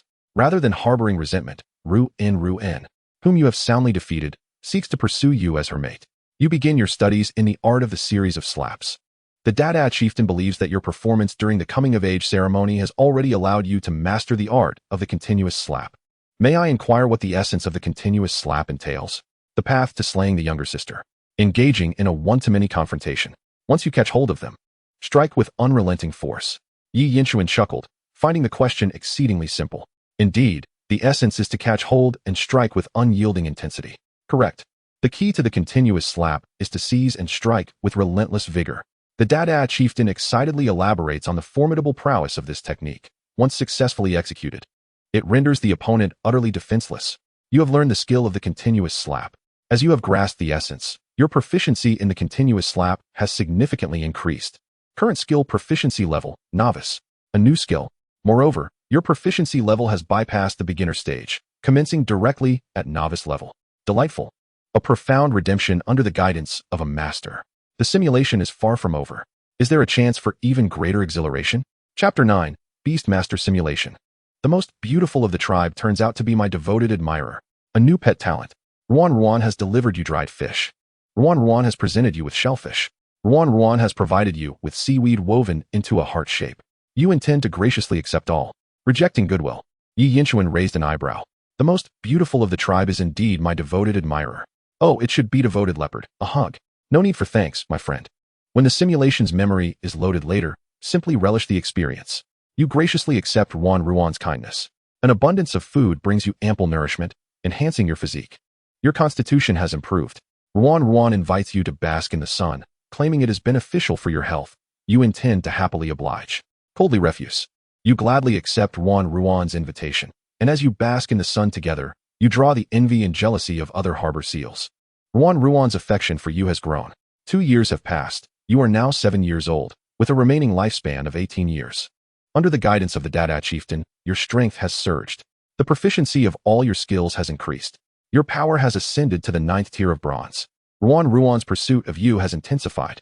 Finally, on this day, before numerous harbor seals, Ruan presents her cherished crystal stone as a dowry, formally confessing her feelings for you. Yi Yinchuan's gaze softened. The crystal stone, akin to the ice crystal, is a crystallization of natural energy, greatly beneficial for pet beasts. You intend to graciously accept and pair with Ruan. You express that you are a good leopard, yet you are not suited for each other. You clarify your stance and bring closure. Goodness. Yi Yinchuan found himself conflicted. Ruan simply admires strength. She could be his embrace or that of another harbor seal. While it is quite reasonable, to pair based on such superficiality feels shallow. A hug. It seems the only option is to clarify and bring it to a close. Yet that crystal stone appears incredibly tempting. There is no other choice. How can one achieve a dual outcome in this world? Only the unfaithful leopard can take a step back. A hug. Before the assembly of harbor seals, you utter the classic phrase. I am sorry, you are a good leopard. But we are not suited. The assembly of seals comprehends that you are delicately declining. Ruan's tears well in her eyes as she questions whether all your interactions were mere deception. I considered you a friend. I never anticipated such a profound misunderstanding. Upon hearing this, Ruan, hurt and angry, departs. You pursue her to offer comfort. You choose to ignore her. You chase after Ruan to provide solace, clarifying that your feelings have always been of friendship. Unexpectedly, Ruan places the crystal stone into your hands. You are taken aback. Ruan asserts that only the strongest harbor seal in the tribe deserves it, and that is you. Since you regard Ruan merely as a friend, she has resolved to remain solitary for life, vowing to be your friend forever. This crystal stone shall serve as a token of your friendship. You have obtained the crystal stone. Yi Yinchuan opened his mouth, rendered speechless. Although he had prepared himself for the role of the unfaithful leopard, he did not foresee Ruan taking it to such lengths. How do you intend to handle the crystal stone? Keep it as a token. Absorb it to enhance your strength. Having already embraced the role of the unfaithful, one might as well fully commit. Right hug? You absorb the crystal stone, acquiring the talent of water affinity. Water affinity enhances your innate water attributes and skills, reduces damage from water-based attacks, and allows healing of injuries and energy restoration upon contact with water. It was worth it to take a chance on unfaithfulness. Yi Yinchuan felt a surge of emotion. This talent is exceedingly powerful. There's no turning back on this path. Additional compensation will be required. Ruan realized you absorbed the crystal stone and, instead of being angry, was filled with joy. She explained that if the crystal stone were not absorbed, it could be lost. However, since you have absorbed it, it will forever become a part of you. The proof of your friendship will endure until the day of your demise. Wait a moment. What is this overwhelming Yandera vibe? If this continues, will things spiral out of control? Nian, who was traumatized by being struck by you during the coming-of-age ceremony, now avoids you at all costs. It is said that upon learning of Ruan's confession and your subsequent rejection, he felt an opportunity arose and frequently sought closeness with Ruan. Ultimately, upon discovering that Ruan intends to remain alone for your sake, he could not bear the blow and fell gravely ill. Once robust, Nian has now become frail and despondent. They all claim Nian has been rendered useless. Rendered useless, indeed. Yi Yinchuan felt no stirrings within, even finding it somewhat amusing. This is what you get for bullying during the last simulation. Another year has passed. You are now 8 years old, with a remaining lifespan of 17 years. This year, your strength has not seen notable growth. Other harbor seals born in your cohort have begun to evolve. As a prodigious seal, you cannot afford to lag behind. Whom do you intend to consult regarding the evolution method? Harbor seal mother, Dada chieftain, tailing seal Shuai. Seeking assistance from others may not equal self-reliance. Is evolution finally upon the horizon? Yi Yinchuan felt a flutter of excitement. Since he intends to pursue the evolution of the tailing seal, naturally, he must consult tailing seal Shuai. You decide to inquire about the evolution method from Shuai. The tailing seal, Shuai is delighted by your visit. It turns out he has been observing you for quite some time, seeing you always beside the Dada chieftain. He assumed you were on the path of the great seal's evolution. Shuai believes you will excel on the path of the tailing seal's evolution, perhaps even uncovering the subsequent evolution routes. Shuai shares the evolution method of the tailing seal with you, leaving nothing unspoken. In the method he conveys, it is mentioned that to evolve into a tailing seal, one must consume copiously, with large shrimp as the primary food source. Furthermore, one must continually practice the iron tail to promote the growth and development of the tail, completing the evolution during hibernation. Yi Yinchuan notices something amiss. This is different from the evolution method from the last simulation. However, Yi Yinchuan quickly comprehends. Thus, during the previous simulation, Shuai Shuai was aware that Bao Bao lacked the talent for tailing seals and deliberately provided false guidance. I have been duped. The great fool is none other than myself. I have squandered my winter provisions. The method of evolution obtained is erroneous. Striving tirelessly for evolution, yet the path was misguided from the very beginning. In an instant, Yi Yinchuan felt an impulsive urge to sever and slice off the tail of Shuai Shuai, as if it were a delicacy to accompany his drink. After revealing the evolutionary method, Shuai Shuai sighed heavily. It mentioned that every year, several oblivious young seals would seek him out for the tail seal's evolutionary guidance. He would provide suitable methods based on their individual circumstances, though, of course, not for the tail seal. This led to troubles. As a few deceived seals conspired to confront him, Shuai Shuai contended that he acted in their best interest. Inappropriate evolutionary paths were merely a waste of time and could even ruin their lives. He implored you, once you evolved into a tail seal, to assist him in dissuading those misguided seals. In return, he would share further evolutionary methods for the tail seal, albeit only incomplete experimental versions. You pondered, unsure whether to agree or refuse. Ultimately, considering your proactive attitude and the promise of future evolutionary knowledge, you chose to overlook past grievances. You acquiesced to Shuai Shuai's request, which delighted him, prompting him to bestow upon you a bounty of large shrimp. He informed you of the optimal times and locations for hunting these shrimp. With Shuai Shuai's assistance, the process of evolution became significantly smoother. Chapter 10, Beast Simulation. Successfully evolving into a tail seal. An extraordinary combination technique for pet beasts. Good people have good seals. Yi Yinchuan felt a sense of satisfaction with this outcome. You consumed the large shrimp given by Shuai Shuai, aside from feeling invigorated. There was nothing particularly remarkable. Following Shuai Shuai's guidance on time and location, you began hunting for large shrimp. Indeed, there was an abundance of large shrimp here. More than you could consume. You began to voraciously devour the shrimp. You felt power surging within your tail, accompanied by a peculiar tingling sensation. One day, you encountered a creature also hunting for large shrimp. To your astonishment, it was a giant octopus of black iron rank. The giant octopus spotted you and charged forward, leaving you to decide. Would you confront it head-on or flee? Giant octopus? Isn't that merely the evolution of a small octopus? Could it be the same one? Yi Yinchuan recalled that in the last simulation, he had been defeated by a small octopus. A fateful encounter, indeed. It had evolved into a giant octopus. Black iron rank. What a farce. A noble takes revenge 10 years later. You fled, narrowly avoiding the octopus's ink attack. Losing sight would have been perilous. You successfully escaped. The prime hunting ground for large shrimp was now occupied by the giant octopus. Your haul of large shrimp diminished. How infuriating. Blocking the evolution of pet beasts is no different from taking a life. Ruan, aware of your preparations for evolution, sent you a considerable supply of large shrimp. As the weather grew colder, you consumed a sufficient quantity of large shrimp and began to drift into a deep slumber for the winter. During this hibernation, you vaguely heard noises from the outside world, but evolution was paramount. Should you awaken early? You chose to continue sleeping. Gradually, you felt your tail warming, as if engulfed in flames, a sensation both comforting and intense. An unprecedented power was accumulating in your tail. When the climate warmed and hibernation concluded, you gazed at your reflection in the water, revealing a long, powerful tail and an enlarged form. You had evolved into a tail seal. You succeeded in your evolution. Your strength ascended to the 3rd tier of black iron. Your potential increased. Your lifespan extended by 10 years. You acquired a new talent, Whiptail. The robust tail and Whiptail merged into the talent, Auspicious Tail. You learned a new skill, Whipstrike. At last, it is accomplished. Yi Yinchuan exhaled a sigh of relief, followed by elation. The benefits of evolution were immeasurable, compared to unexpected gains or the thrill of chance. The rewards after 2 simulations and thorough preparation brought a profound sense of security and comfort. Later, you learned that the commotion during your hibernation was caused by Lulu, accompanied by a group of companions searching for something nearby. You suspected Lulu intended to obstruct your evolution for ulterior motives. It was peculiar that they seldom ventured near this area, and their ambiguous search was rather implausible.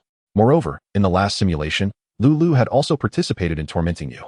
You believed Lulu harbored a motive to prevent your evolution, possibly out of jealousy or rivalry with Ruan, or perhaps for other reasons. In any case, your feelings toward Lulu had soured. Unexpectedly, Lulu approached you, claiming there was something crucial to it underground near your home.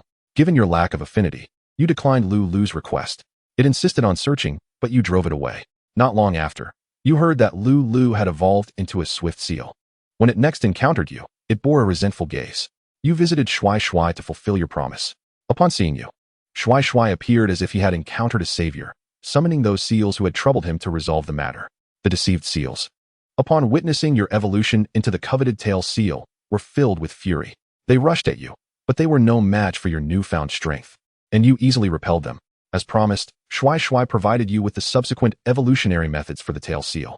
Among the notes, it stated that consuming large shrimp was no longer sufficient to support the next evolution of the tail seal. Perhaps one should consider other creatures with powerful tails. On the other hand, it suggested that besides merely enhancing the tail, other aspects might be worth exploring. Shui's evolutionary plan seemed both informative and vague. After all, they were merely experimental specimens, yet they provided you with a direction, unlike starting from scratch. Perhaps one day, you would uncover the true method of evolving into a tail seal. Next, you plan to seek the evolutionary method for the tail seal and eliminate the giant octopus. Observing the options before you, Yi Yinshuan smiled broadly. It is not in my nature to leave a grudge unaddressed. You arrived at the large shrimp hunting ground, discovering that the giant octopus still lingered there. Its strength ranked at the second tier of black iron. You took the initiative to launch an attack. Choose your combat style. Unleash full firepower or maintain a defensive stance. Yi Yinshuan recalled the previous life's small octopus and its venomous spines. Uncertain of the giant octopus's abilities, you opted for caution. You successfully baited its ink attack. You deftly evaded its venomous spines. The giant octopus was enraged. It ensnared you with its tentacles. You unleashed your skills. Whiptail in iron tail form or the wide tail in iron tail form. Combination technique. Yi Yinshuan's excitement surged upon seeing the options. The newly acquired talent, Auspicious Tail, allowed for versatile manipulation of the tail's softness, hardness, thickness, length, and width, while the iron tail further enhanced its hardness and power. The final strikes, a series of lashes followed by rapid slaps, represent specific offensive maneuvers.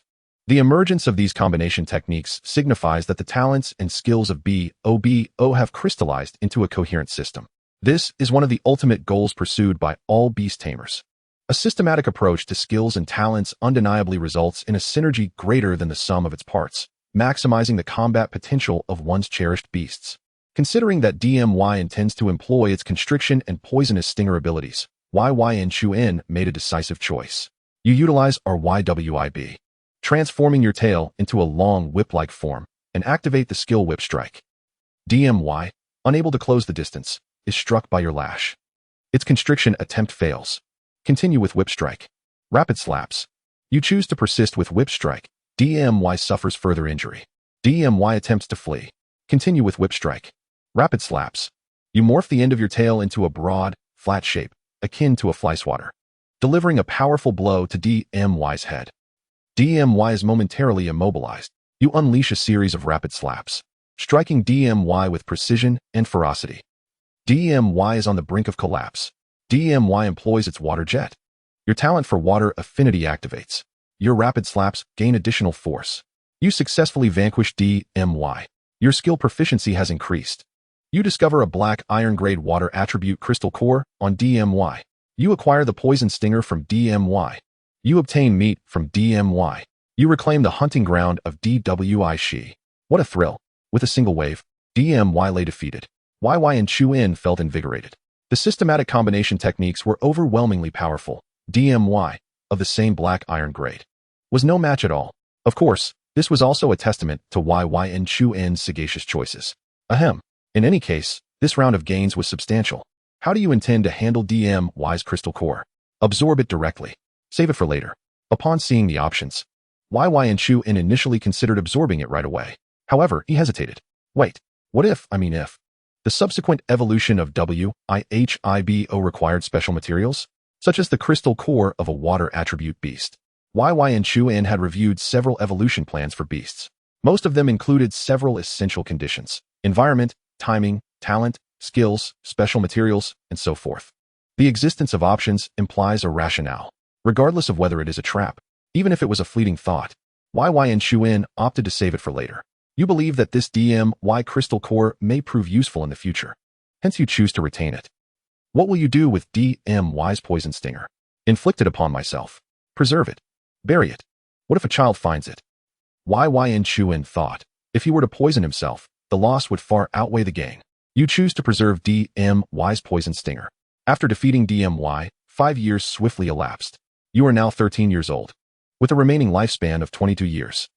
During these 5 years, you have been diligently exploring the subsequent evolution of WIHIBO.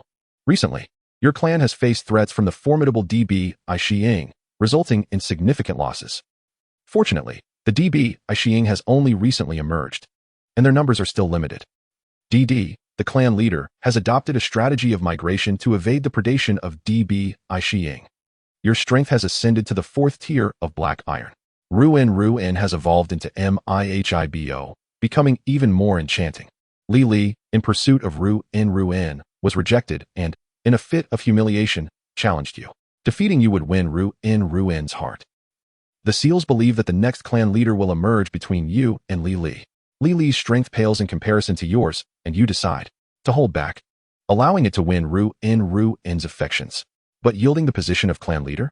That is not something to be easily conceded. YY and Chu-In did not hesitate. For the sake of the clan leader position, you engage earnestly in battle and effortlessly defeat Li. Li brings shame upon itself, losing all face. Your prestige within the clan has risen. You are now 16 years old, with a remaining lifespan of 19 years. This year, your mother, the seal matriarch, has passed away. She was of advanced age, having lived a full life. Your strength has elevated to the 5th tier of Black Iron. You have learned a new skill, water storage. The clan was attacked by DB Aishiying. DD, the clan leader, sustained severe injuries while protecting the younger members and is nearing death. You have been appointed as the new clan leader. Will you seek vengeance against the DB Aishiying? Yes. No. You assess that the clan cannot contend with the DB Aishiying, inheriting the leader's strategy, and begin migrating once more. However, unexpectedly, you find yourself surrounded by DB Aishiying. How could they have known your migration route? Upon seeing Li standing behind DB Aishiying, everything becomes clear. A traitor. There is a traitor among you. You glare at Li in anger, demanding to know why. Li claims it only desires to reclaim what rightfully belongs to it. Ruin, and the position of clan leader. As long as you abandon resistance, you may all survive. Of course, this would entail regularly providing sumptuous offerings to the DB Aishiying. Survival is paramount. The Seal clan shall never be enslaved. You vehemently denounce Li as a traitor. How could the Seal clan ever submit to the DB Aishiying? That would be no different than being caged livestock. The Seal clan shall never be enslaved. For the sake of the clan, you fight. As the clan leader, you bravely lead your kin against the DB Aishiying. N, who had been listless, also rises in fury, charging toward Li. Regrettably, after years of neglect, it is no match for Li, and its blood stains the earth. Until the end. N continues to roar. The Seal clan shall never be enslaved. You are shaken, filled with both shock and fury. You resolve to eliminate the traitor Li first, to cleanse the ranks. You will contend with the DB Aishiying. Kill. Desperately, you cover your kin's retreat. YY and Chu-In can no longer remain composed. The chaotic battle, N's gallant sacrifice. The panic and terror of the clan members, the menacing ferocity of the DB Aishiying, and the gruesome sight of them devouring your kin all unfold vividly before him. Unbeknownst to him, he has become deeply engrossed in the drama. Calm. Remain calm. YY and Chu-In gritted his teeth, trembling as he made his choice. You momentarily suppress the urge to tear Li apart and the impulse to engage in a desperate fight with the DB Aishiying. You rally your clan, forming a suicide squad to cover the retreat of your kin. Observing the seals, outwardly adorable yet possessing resolute gazes, your heart stirs. Even in death, never shall they be enslaved. Let the DB Aishiying understand the fighting spirit of the Seal clan. The suicide squad led by you displays extraordinary valor, catching the DB Aishiying off guard, and even slaying several of their vanguard. Yet, alas, the average strength of the DB Aishiying far surpasses that of your kin. Although you buy time for their escape, you find yourselves ensnared within the DB Aishiying's encirclement. There is no hope of salvation. Your fate can only be to fight to the last breath. Suddenly, you hear a familiar melody. It is none other than Ruin. Soft, who should have retreated with her kin, inexplicably returned. Under the inspiration of Soft's melodious voice, you rallied the spirits of your companions. Strength surged forth from your very being, propelling you as you led the valiant squad through a bloody path. Yet, blocking your way was Lulu. But how could Lulu possibly stop you? An unexpected turn of events unfolded. Lulu evolved into a gale seal. Lulu unleashed the skill Gale Slash, which devastated the terrain and obstructed your escape route. The Great White Bear tribe advanced upon you. One by one, your comrades fell. Rage and sorrow intertwined within Soft. Her voice became a haunting wail as she transformed into a tear beauty seal. Soft invoked the skill Lamenting Song, plunging the enemies into profound sorrow, paralyzing their actions. In a fit of fury, you struck down Lulu. Yi Yinchuan clenched his fists. In the simulation, Bao Bao smashed Lulu's skull with its tail, leaving it lifeless on the spot. The tribe stepped over its corpse, yet this did not suffice for vengeance. A member spat back at it. A mixture of phlegm and blood. You fled with this group of kin. Just as you thought you could escape to safety, a resounding bear roar shook the ground, accompanied by a thundering sound. The chieftain of the White Bear tribe had arrived, a powerful creature of silver tier, having undergone its second evolution, Thunder Bear. The opponent utilized high-speed movement and unleashed thunderous roar, resulting in the demise of your entire party. Soft, I am sorry. You lamented as despair enveloped you beneath the chieftain's grasp. Before you lay Soft, who had shielded you from a fatal blow. Bao Bao, it's all right, I love you.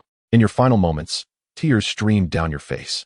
Were they tears of emotion, regret, or defiance? Even you could not discern. Rewards were being calculated.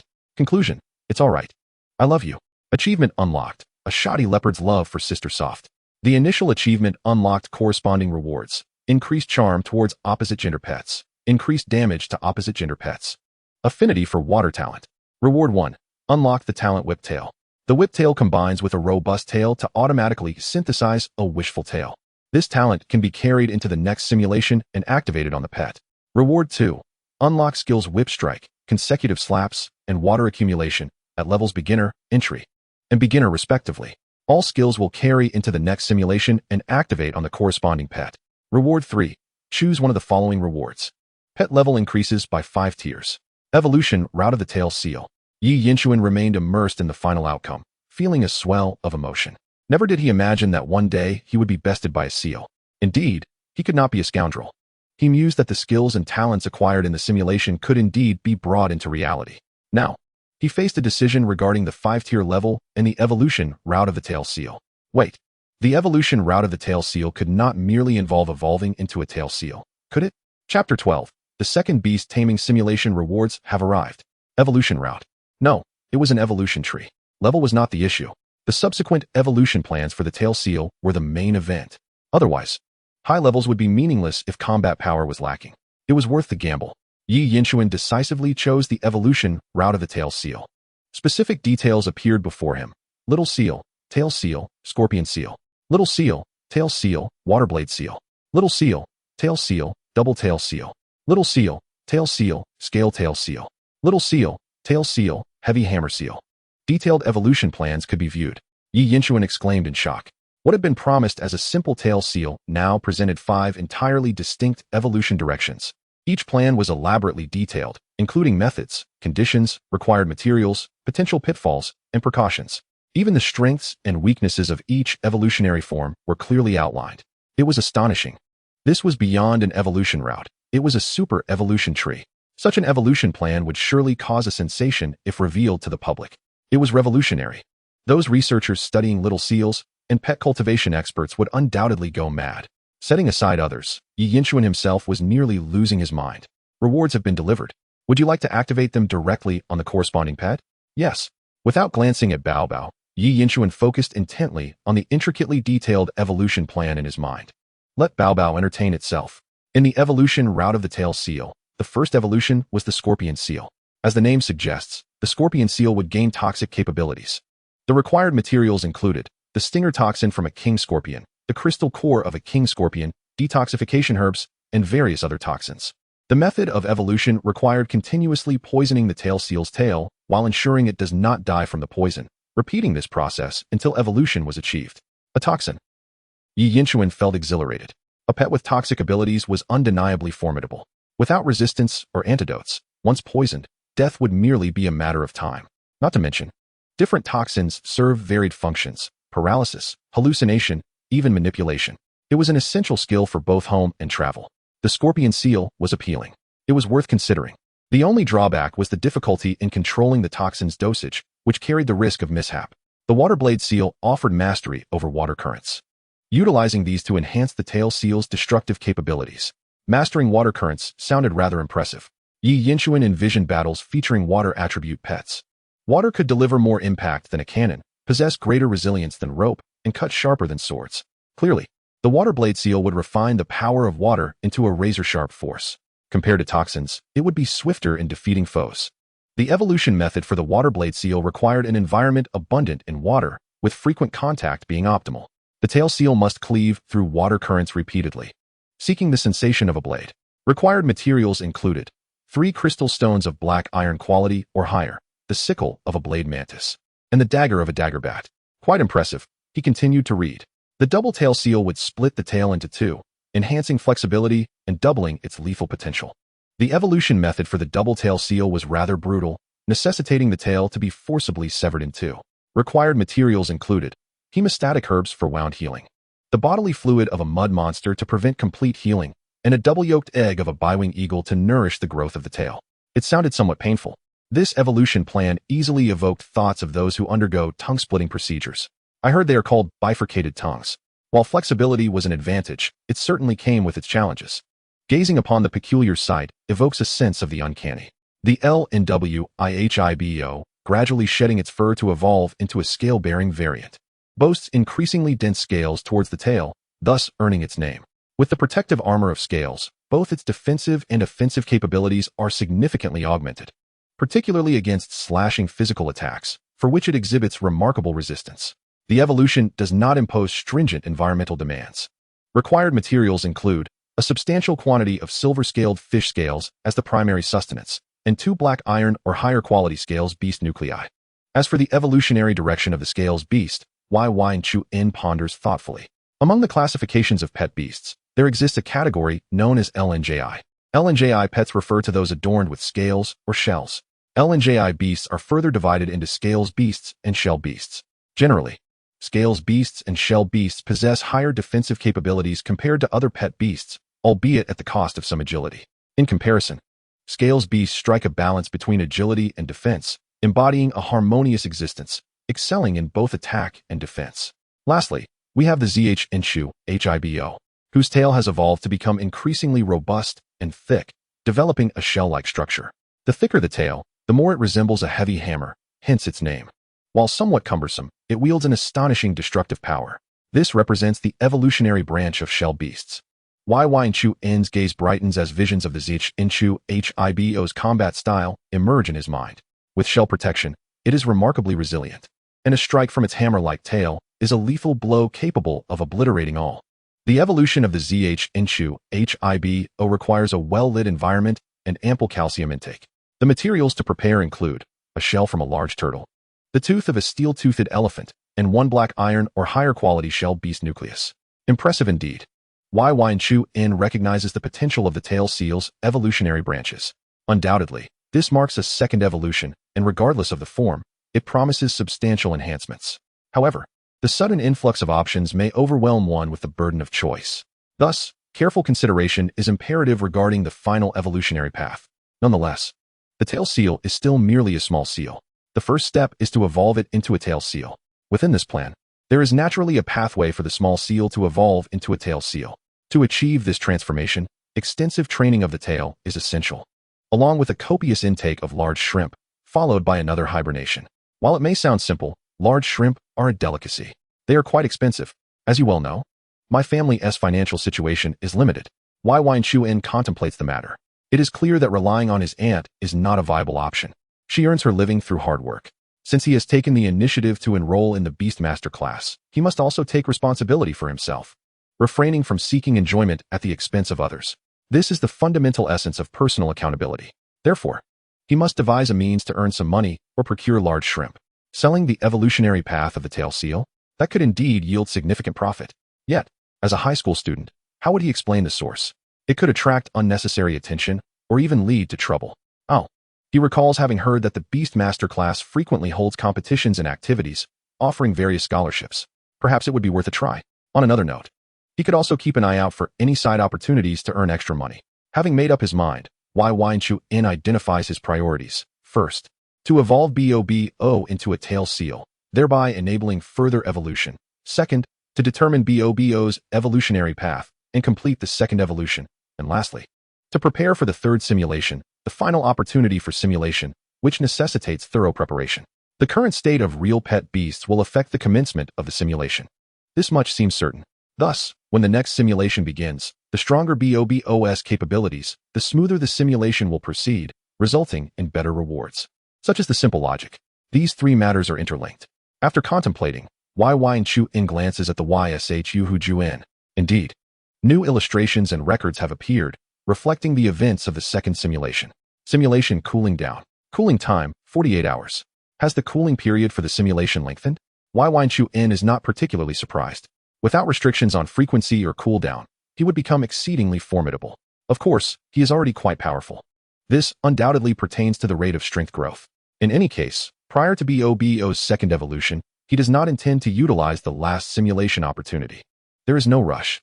Chu-in takes a generous sip of cola, its icy refreshment invigorating and sweet with ample carbonation. His gaze settles on BOBO, who has surprisingly dozed off during his contemplation. It seems the rewards have already been bestowed. After undergoing the second simulation, BOBO's level remains unchanged, and there has been no evolution, yet it has acquired a new talent, water affinity.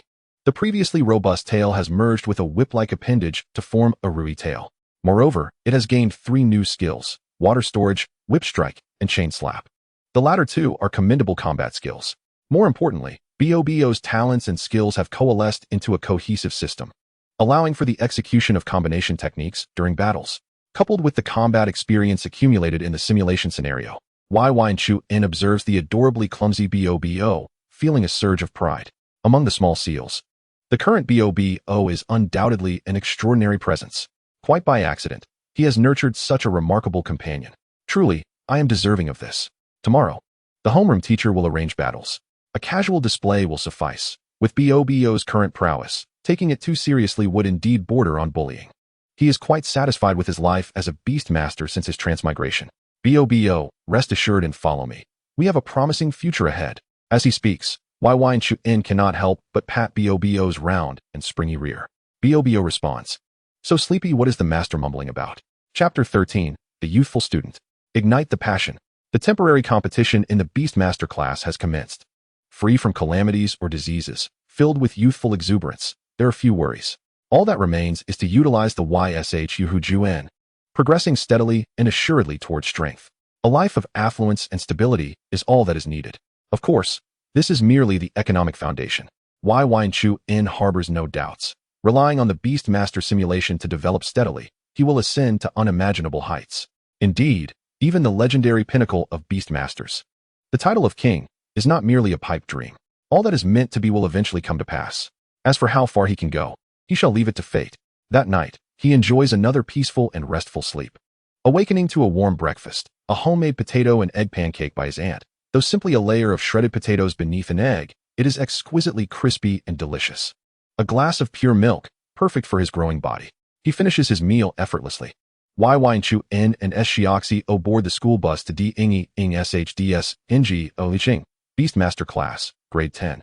Class 2. Today, Hu has donned a pair of pink yoga pants, her hair tied up, exuding a sense of capable beauty. Yet her figure remains striking. Should one attempt to steal from a museum with her, only one would end up apprehended, for Hu's figure is a work of art in itself. All right, I am pleased that none of you are late. We will head to the back mountain, where we will draw lots for battle, Hu states directly. The morning air is somewhat brisk, yet every student in the Beastmaster class is brimming with vitality, especially since this is only the second day of attending the class. Many have likely spent a restless night, eager to make an impression or fearing embarrassment. By the way, regarding CHNY's family, you no longer possess a pet beast, correct? You were called out by Hu. The tall boy, with his head lowered, appeared quite flustered. Alas, am I truly to be counseled out? Who would have anticipated that one's pet beast would disobediently traverse the road, only to meet its demise beneath a vehicle? Thus, both my life ring and pet beast have been rendered useless. It seems that the YSHU class will not accept me. I am left with no choice but to endure the hardships of cultural studies. I have already submitted a request to the school on your behalf. But you are aware of the exorbitant cost of the pet conqueror ring, Hu remarked, gazing at this classmate. Chun Ye's expression twisted into one of despair. I understand. I cannot afford it. I shall abide by the school's arrangements. With a semblance of courage, he declared, fellow classmates. Little did I expect that we would part ways so soon after just meeting. I must now pursue cultural studies. Remember to safeguard your life rings and pet beasts. I wish you all a prosperous future." The boys and girls, upon hearing these words, could not help but feel a tinge of melancholic sympathy. "Ahem, Chunyi. My apologies for interrupting. May I finish speaking?" Hu said, resting her forehead on her hand. "The pet conqueror ring is indeed costly. Yet the cultivable pet beasts are also of considerable value. Your talent is not particularly poor, following the school's assessment. We are willing to support your continuation in the YSHU class." "Really?" Chunya's spirits lifted. His classmate sighed in relief. Yin Chuan, however, remained impassive. Chunya's talent for pet beasts is of a commendable level, blessed by the earth. As long as he contracts with ground or rock-type pet beasts, he will receive a certain enhancement. This is considered a rather useful talent, certainly more practical than Yin Chuan's ancient memory. One must not only regard the talent rating. Practicality must also be taken into account. No matter how formidable ancient memory may be, without ancient pet beasts, it amounts to a lack of talent. As for why no one has invested in Yin Chuan acquiring an ancient pet beast, my friend, do you think ancient pet beasts are as common as cabbages, bestowed at will? Moreover, even newly born ancient pet beasts are immensely powerful. Should one be given, a novice would be unable to contract them. They might even suffer backlash. Naturally, blessed by the earth is not particularly outstanding. Even the most basic black iron level pet conqueror ring costs 20 to 30,000. A cultivable pet beast will set one back another 40 to 50,000. Altogether, that sums up to 50 to 60,000. Such a substantial amount of cash merely to continue studying in the YSHU class. Families of modest means would likely consider foregoing this opportunity. As this is merely the beginning, the subsequent expenses will only escalate. The school's willingness to cover such costs is indeed a commendable act of compassion. Unbeknownst to them, students, including Yin Chuan, felt an increased sense of belonging and recognition towards this institution. However, there are a few stipulations. Hu smiled. First, should you successfully graduate, you must repay this assistance, totaling 75,000 alliance coins, without interest. If you fail to graduate, repayment is not required. Second, per our school's regulations, we abhor unearned rewards. Hence, to receive this support, you must exert some effort. Yin Chuan nodded in agreement. The school's approach is reasonable. No interest. Contingent upon successful graduation. How does this differ from a gift? If one can graduate successfully and become a registered pet beast master in the Alliance, what is there to fear about this sum? It is only rational to oppose unearned rewards. After all, benevolence breeds gratitude, while resentment arises from unearned gains. Yet, what constitutes this so-called effort is still uncertain. I have no objections. Teacher, what must I do? I am willing to do anything to attend the YSHU class. Chunyi exclaimed, brimming with excitement. Yin Chuan could empathize with such fervor. For his former self had also yearned to join the YSHU class, but had to abandon it due to harsh realities. What you need to do is to cultivate good relationships with your classmates. They must assist you in winning a match. The school is organizing a temporary competition that requires 5 participants. It will be a best of 5 against students from other classes. If you win, the funding will be immediately secured. If you lose, Hu sighed, then there is nothing more that can be done. This is the utmost extent of what I can advocate for you. Upon hearing this, Chunya's heart sank again. But who would be willing to assist me? Although we are classmates, we have only known each other for a day. Would they be willing? Hu looked expectantly at the crowd. Of course we are willing. Someone stepped forward first. It was a boy wearing gold-rimmed glasses. Yin Chuan vaguely remembered that he also had the surname Hu, though he could not recall his full name. The YSHU class is quite unique. Competitions are frequent, not solely individual, but also team-based. These competitions directly influence the allocation of resources among classes. Unless exceptional circumstances arise, no new students are likely to be admitted. In this context, losing a single classmate means a reduction in our team's strength. Moreover, if I am not mistaken, although this competition is organized on short notice, there should also be individual rewards. Hu, the classmate, analyzed calmly and concluded, whether for the benefit of the class or for personal gain, it is both reasonable and just to assist our classmate Chunyi in every possible way. After hearing his analysis, Hu opened her mouth in surprise and responded, "Well done. Your analysis is quite astute, Hu Huanjing. You are very clever. What do the others think? Absolutely, we must help. Now that we are in class 2, we are all comrades. Indeed, such a situation could happen to anyone. If I do not assist him today, who will help me in the future? I did not expect the competition to arise so quickly. However, I have heard that classes 1 and 3 have formidable individuals. Can we prevail? Nonsense. Class 2 will undoubtedly succeed." Hearing the discussions around him, Yin Chuan appeared calm, though internally he felt a surge of fervor, a sensation he had not experienced in a long time. That passionate heart, that indomitable spirit, the fervor of youth. Just as he was lost in thought, He felt a tug at his sleeve. To his surprise, it was Su Xiao. She was not particularly eloquent, just a small girl.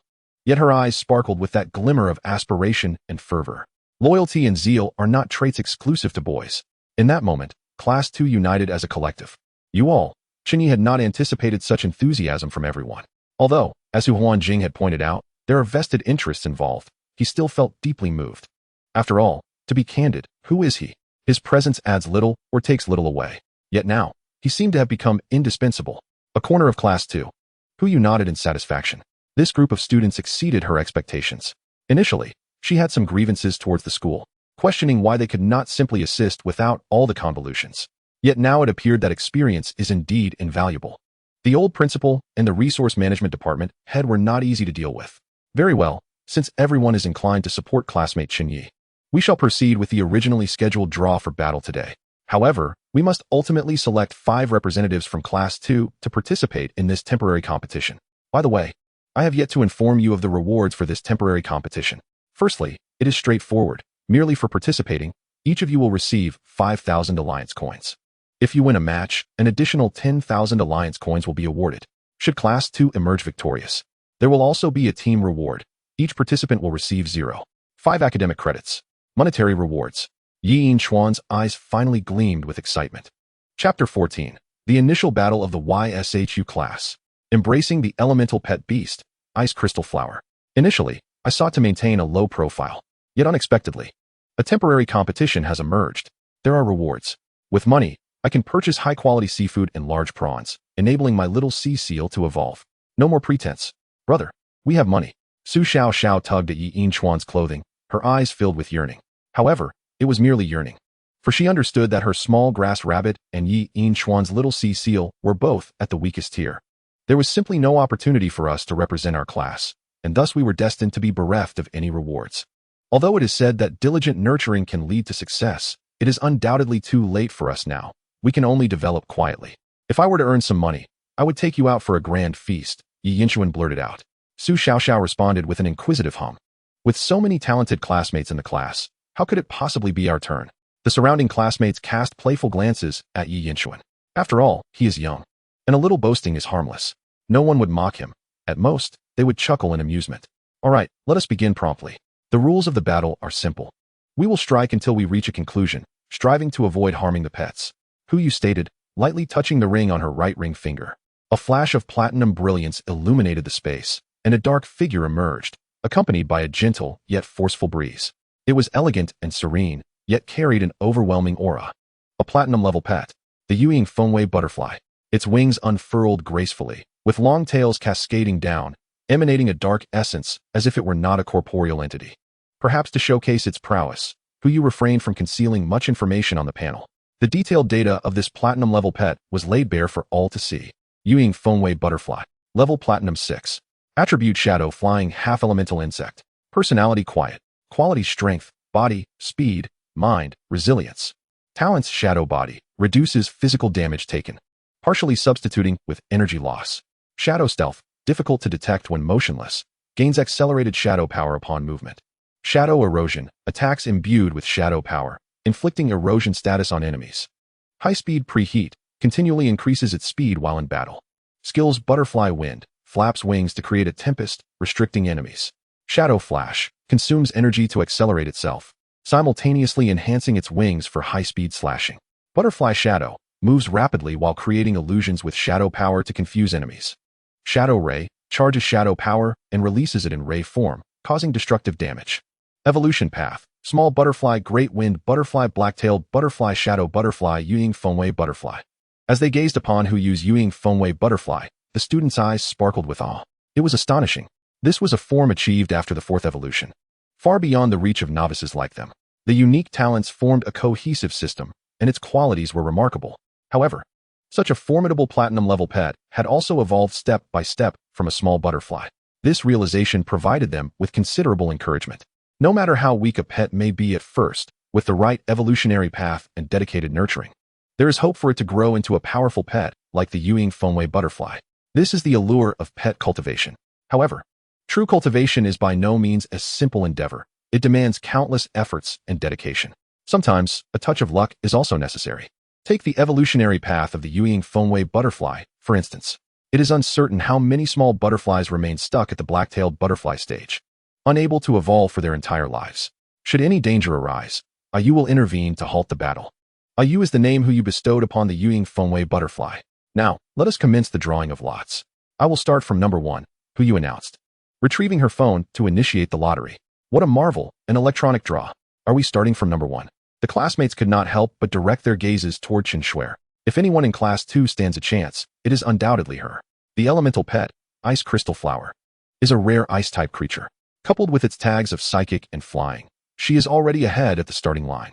It is well known that the Yuying Fengwei butterfly is merely a half-elemental entity. The first talent, Shadow Body, is even inferior to Ice Crystal Flower. One can only imagine the extraordinary potential of her pet, Ice Crystal Flower. So, who is fortunate enough to be her opponent? It is likely to be a one-sided defeat. Almost everyone silently prayed not to draw their own names. Finally, the number displayed on Hu Yu's phone screen settled at 19.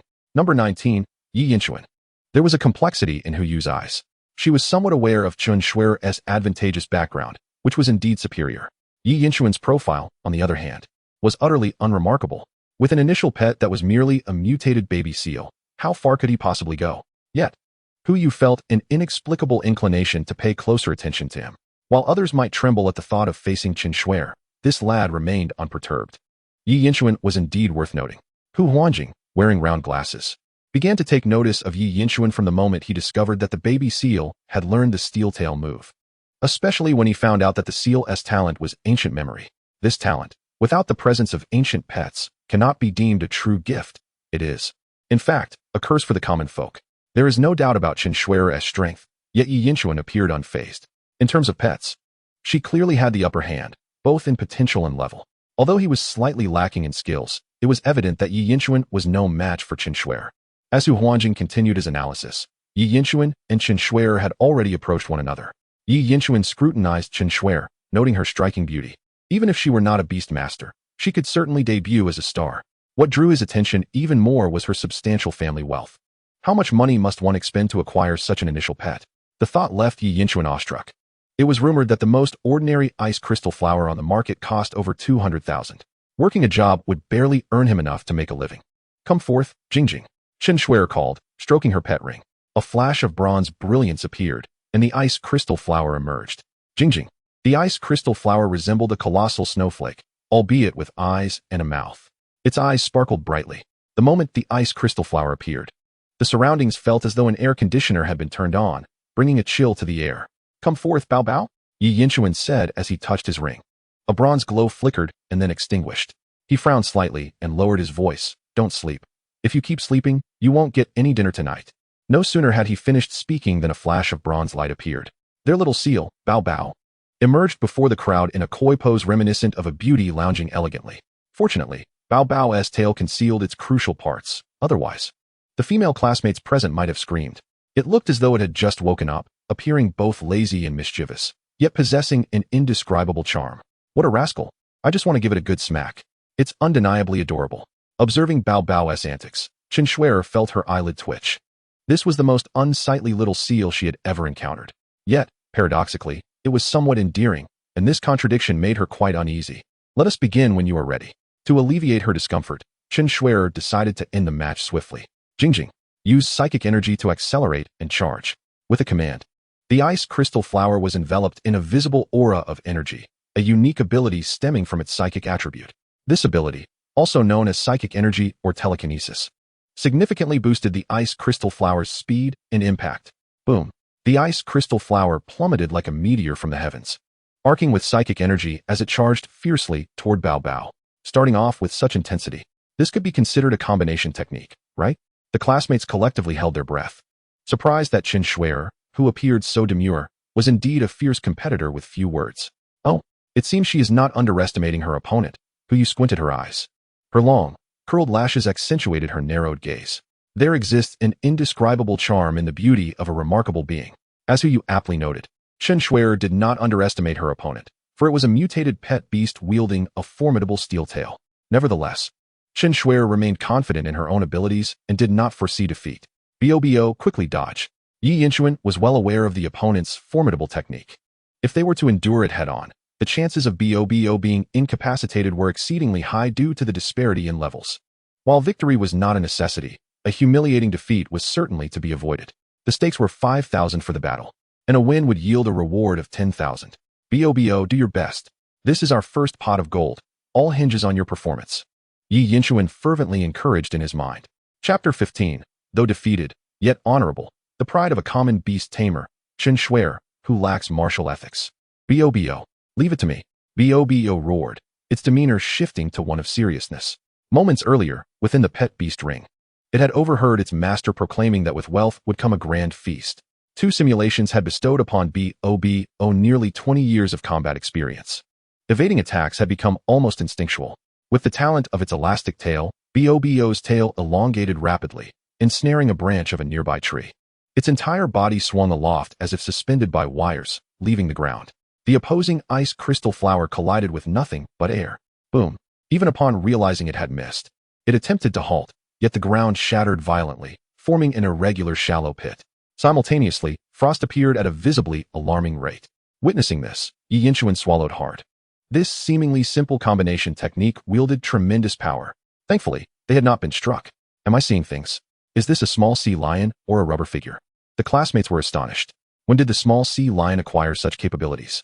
Its tail did not appear particularly long. Chen Shuer furrowed her brows, initially believing she could secure a swift victory. Yet, she had not anticipated that the seemingly clumsy small sea lion could evade with such agility. Even her ice crystal flower was momentarily taken aback. According to common sense, the small sea lion could evade in all directions, yet it was unexpected that this ground-based beast, devoid of flight or jump capabilities, would choose to evade upwards. This mutated small sea lion is exceptionally unique, utilizing the terrain to its advantage during battle. However, the force of the ice crystal flower's assault was terrifying, nearly concluding the fight. Hu Huanjing exclaimed excitedly. This battle far surpassed his expectations. Bobo, you are incredible. Su Xiaoxiao could not help but marvel. She had already felt anxious for Bobo. Were it not for Bobo's adorably mischievous demeanor, she would have truly suspected that the Bobo she knew had been swapped. Bobo seized the opportunity and used the steel tail. Yi Yinchuan noted that the ice crystal flower's energy had visibly weakened after its missed strike. This was a moment of vulnerability. Bobo. Upon receiving Yi Yinchuan's command, Bobo decisively executed it. Its round, dog-like eyes locked onto the ice crystal flower. The previous playful or naive aura vanished, replaced by a fierce focus on battle. Steel tail. Bobo released its grip on the branch, utilizing the force of gravity to rotate mid-air. Energy concentrated at the tail's end, hardening it and even giving it a metallic sheen. Strike. Jingjing, quickly dodge. Chen Shuer felt a jolt of alarm. The position and speed of this maneuver would maximize the power of the steel tail. Bang.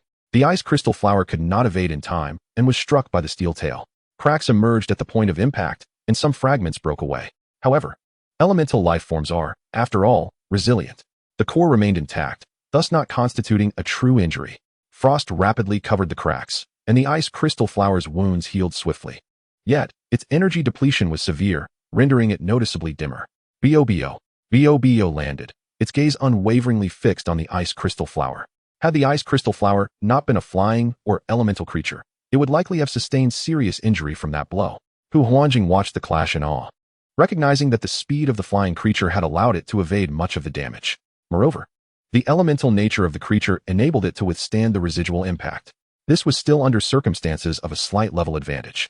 This mutated small sea lion is truly formidable. His voice trembled slightly as he attempted to maintain composure in his analysis.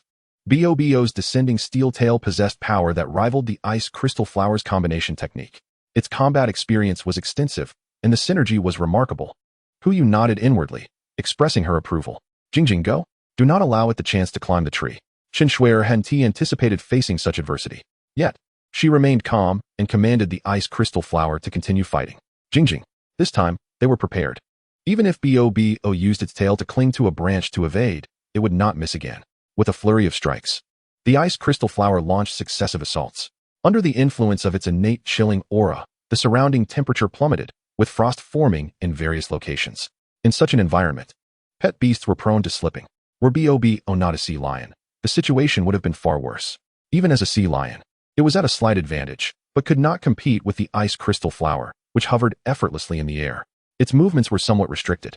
Several strikes grazed Bo. Were it not for the rich experience garnered from simulations, it would have long since been defeated. What a tenacious small sea lion. The observers recognized that the ice crystal flower was gradually gaining the upper hand. Victory was merely a matter of time. Chunshwerer had yet to utilize her innate elemental eruption, confirming that even the most powerful small sea lion could not defy fate. Chunshwerer understood that since Yi Yinshuan could not employ his talent, she would refrain from using hers as well, thus conceding an advantage. Otherwise, with her high-level talent elemental eruption unleashed, the ice crystal flower's abilities would surge dramatically, elevating its strength to a new echelon.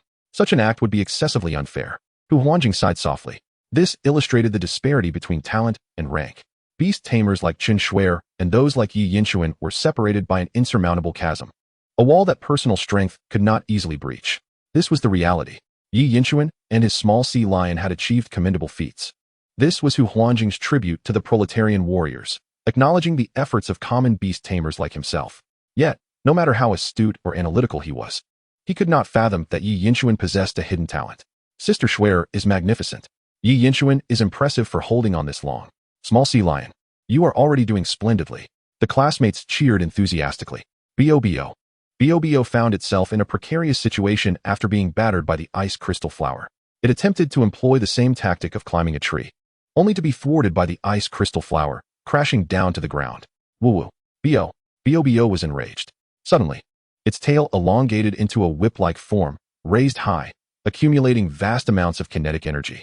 The glimmer of steel shone brightly. It was the steel tail. However, it was not merely a steel tail. In an instant, although uncertain of the cause, the ice crystal flower sensed an overwhelming sense of crisis. Chen Shuer furrowed her brow. Her innate elemental grace grasped tightly in her hand. Should anything go awry, she would unleash her full force. It could be said that Yi Yinshuan's small sea lion had compelled Chen Shuer to employ her ultimate technique. With a whoosh, Bo's rigid tail soared high, striking down fiercely towards the core of the ice crystal flower. Knowing that striking a snake requires targeting its vital points, and armed with extensive combat experience gained from simulations, Bo understood that the ice crystal flower before it was indeed a formidable adversary. Chen Shuer felt a sudden jolt in her heart, prompting her to unleash her beast mastery talent. Elemental eruptions surged forth as the elemental force coalesced in her hands, racing toward the ice crystal flower. Just as the skill hug and whip descended, a terrifying elemental aura erupted from the ice crystal flower, releasing a chill that crystallized into an ice shield. Standing resolutely before the core, Chen Shuer had indeed resorted to her ultimate move. The elemental eruption elevated the ice crystal flower's abilities across the board, enabling it to conjure an ice shield merely with energy, achieving effects akin to a defensive skill. A flicker of apprehension crossed Chen Shuer's mind. Yet she was imbued with unshakable confidence. She was astonished that she was able to summon such power. With her elemental eruption unleashed, what could the opposing little sea lion possibly do against the ice crystal flower? Surely, it could not breach this ice shield. Many others present also sighed lightly, recognizing that this battle seemed devoid of suspense. However, in the next moment, the expression on Chen Shuer's face transformed into one of sheer disbelief. She could not conceal her astonishment as she heard a resounding smack. The little sea lion's tail struck the ice shield with ferocity, shattering it into fragments. The ice crystal flower, which she had believed would remain unscathed, was caught off guard and was struck hard in its core, visible cracks appearing on its surface. What on earth? The crowd gasped in astonishment, unable to comprehend the spectacle. The ice shield, which appeared immensely sturdy, had crumbled as if made of paper. Was she dreaming? Upon entering, she had witnessed the little sea lion assaulting the ice crystal flower. In that instant, Chen Shuer felt a wave of defeat wash over her. Despite her elemental eruption enhancing the ice crystal flower, it had been rendered so vulnerable. This could potentially tarnish her reputation as a beast master. Little did Chen Shuer know. Years later, she would reflect upon this battle not as a blemish, but as one of her most glorious moments. The combination of the steel tail and the whip was undeniably effective. Yi Yinshuan nodded silently, surprised that the little sea lion was able to shatter the ice crystal flower's ice shield and pose a significant threat once again. How dare you utilize beast mastery talents without adhering to martial ethics? Yi Yinshuan thought, witnessing the ice crystal flower, bolstered by elemental eruption, rapidly heal from the damage inflicted by the little sea lion. He could not help but curse inwardly. If not for Chen Shuer's advantage in talent, he would have triumphed. Chen Shuer felt apologetic but could not suppress her emotions. In the end, the little sea lion was still bested. Yet, the entire audience fell into a hush, for the little sea lion was undeniably impressive. Sister Shuer, that was amazing. Someone weakly congratulated her. Chen Shuer, hearing this, felt a myriad of conflicting emotions. Her hard-fought victory felt somewhat undignified. Little sea lion, I'm not done yet. Help me up, I can still fight. The little sea lion, having just endured a thrashing, struggled to rise again in Yi Yinchuan's arms. That's enough. This doesn't align with your lazy nature.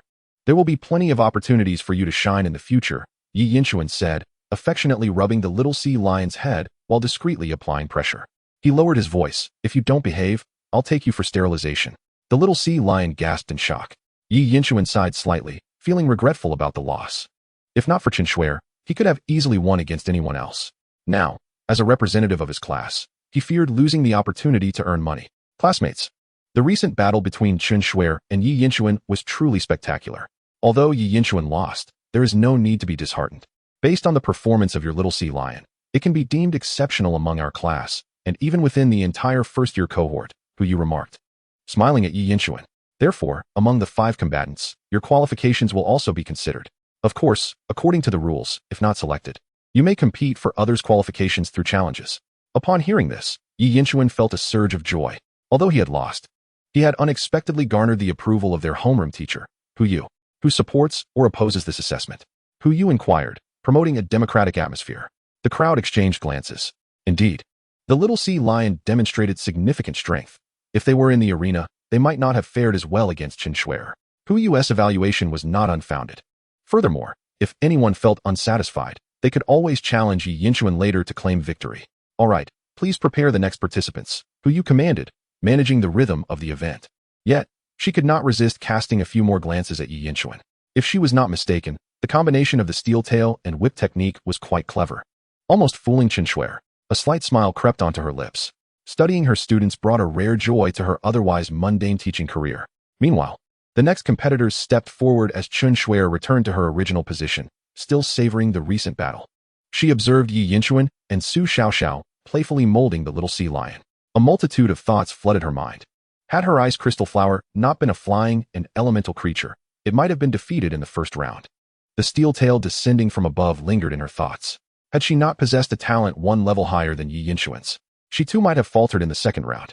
One little sea lion had pushed her to such a limit. She realized she had much to improve upon.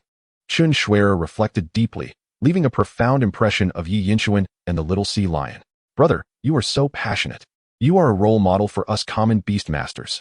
I am proud of you, exclaimed a classmate, who, like Yi Yinchuan, could not afford to buy from the prestigious beast master families, brimming with admiration. Yi Yinchuan responded with a smile, thank you, it is an honor. I believe you can achieve it too. Many people, when faced with compliments, would feel shy or hastily deny their worth. For instance, oh no, not at all. However, having lived 2 lives, Yi Yinchuan understood the subtleties of human interaction. The most polite and agreeable response is one of gratitude and acknowledgement. In simpler terms, it is about mutual appreciation. Indeed, upon hearing Yi Yinchuan's response, the classmate beamed with joy, feeling as though they had encountered a kindred spirit, almost leading to a heartfelt bond. Count me in as your fan. To thrive in the Beastmaster class, maintaining good interpersonal relationships is essential. As the second match was about to commence, Yi Yinchuan deftly dismissed this eager admirer, thinking, it's not a girl. Chatting further would cost me. As he watched the match unfold, Yi Yinchuan's thoughts were also in motion. Though he had lost, the improvement brought by the simulation with the little sea lion was evident. Had he been the previous underperformer, he might not have even stood a chance. Yet now, he had compelled Chen Shuer to reveal her ultimate move. Do not let appearances deceive. Though I seem devoid of Beastmaster talent, I harbor untapped potential. Therefore, there is no need for haste. I must maintain my composure. Balancing real-world practice and simulation for gradual improvement. The little sea lion is quite the burden, isn't it? In comparison, the second match appeared rather dull. Both sides hailed from prestigious families, one featuring a little fire monkey and the other a little water frog, with comparable strengths. In simpler terms, they were merely mediocre adversaries, lacking the excitement of the first match. Initially, it was presumed that the little water frog would triumph due to its elemental advantage. However, unexpectedly, the little water frog succumbed first due to dehydration.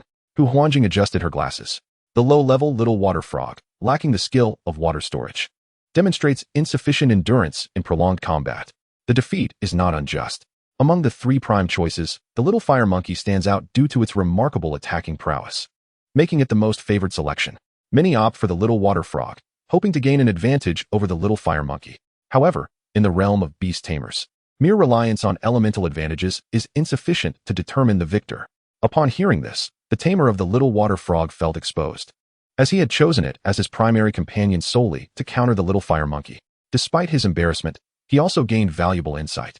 He must find a way to teach the little water frog the water storage skill or elevate its level, thus enhancing its combat capabilities.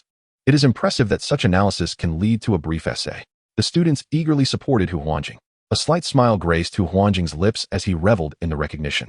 Next up, Zhao Mingquan, student number 3, faces Hu Huanjing, student number 33. Upon hearing this, Hu Huanjing adjusted his round-framed glasses. Finally, it is my turn. He approached with confidence. Yi Yinshuan took note of him, curious about his strength despite his theoretical prowess. Chapter 16. The Internal Battle of Class 2 Beast Tamers. Little Round Dog, Cobra.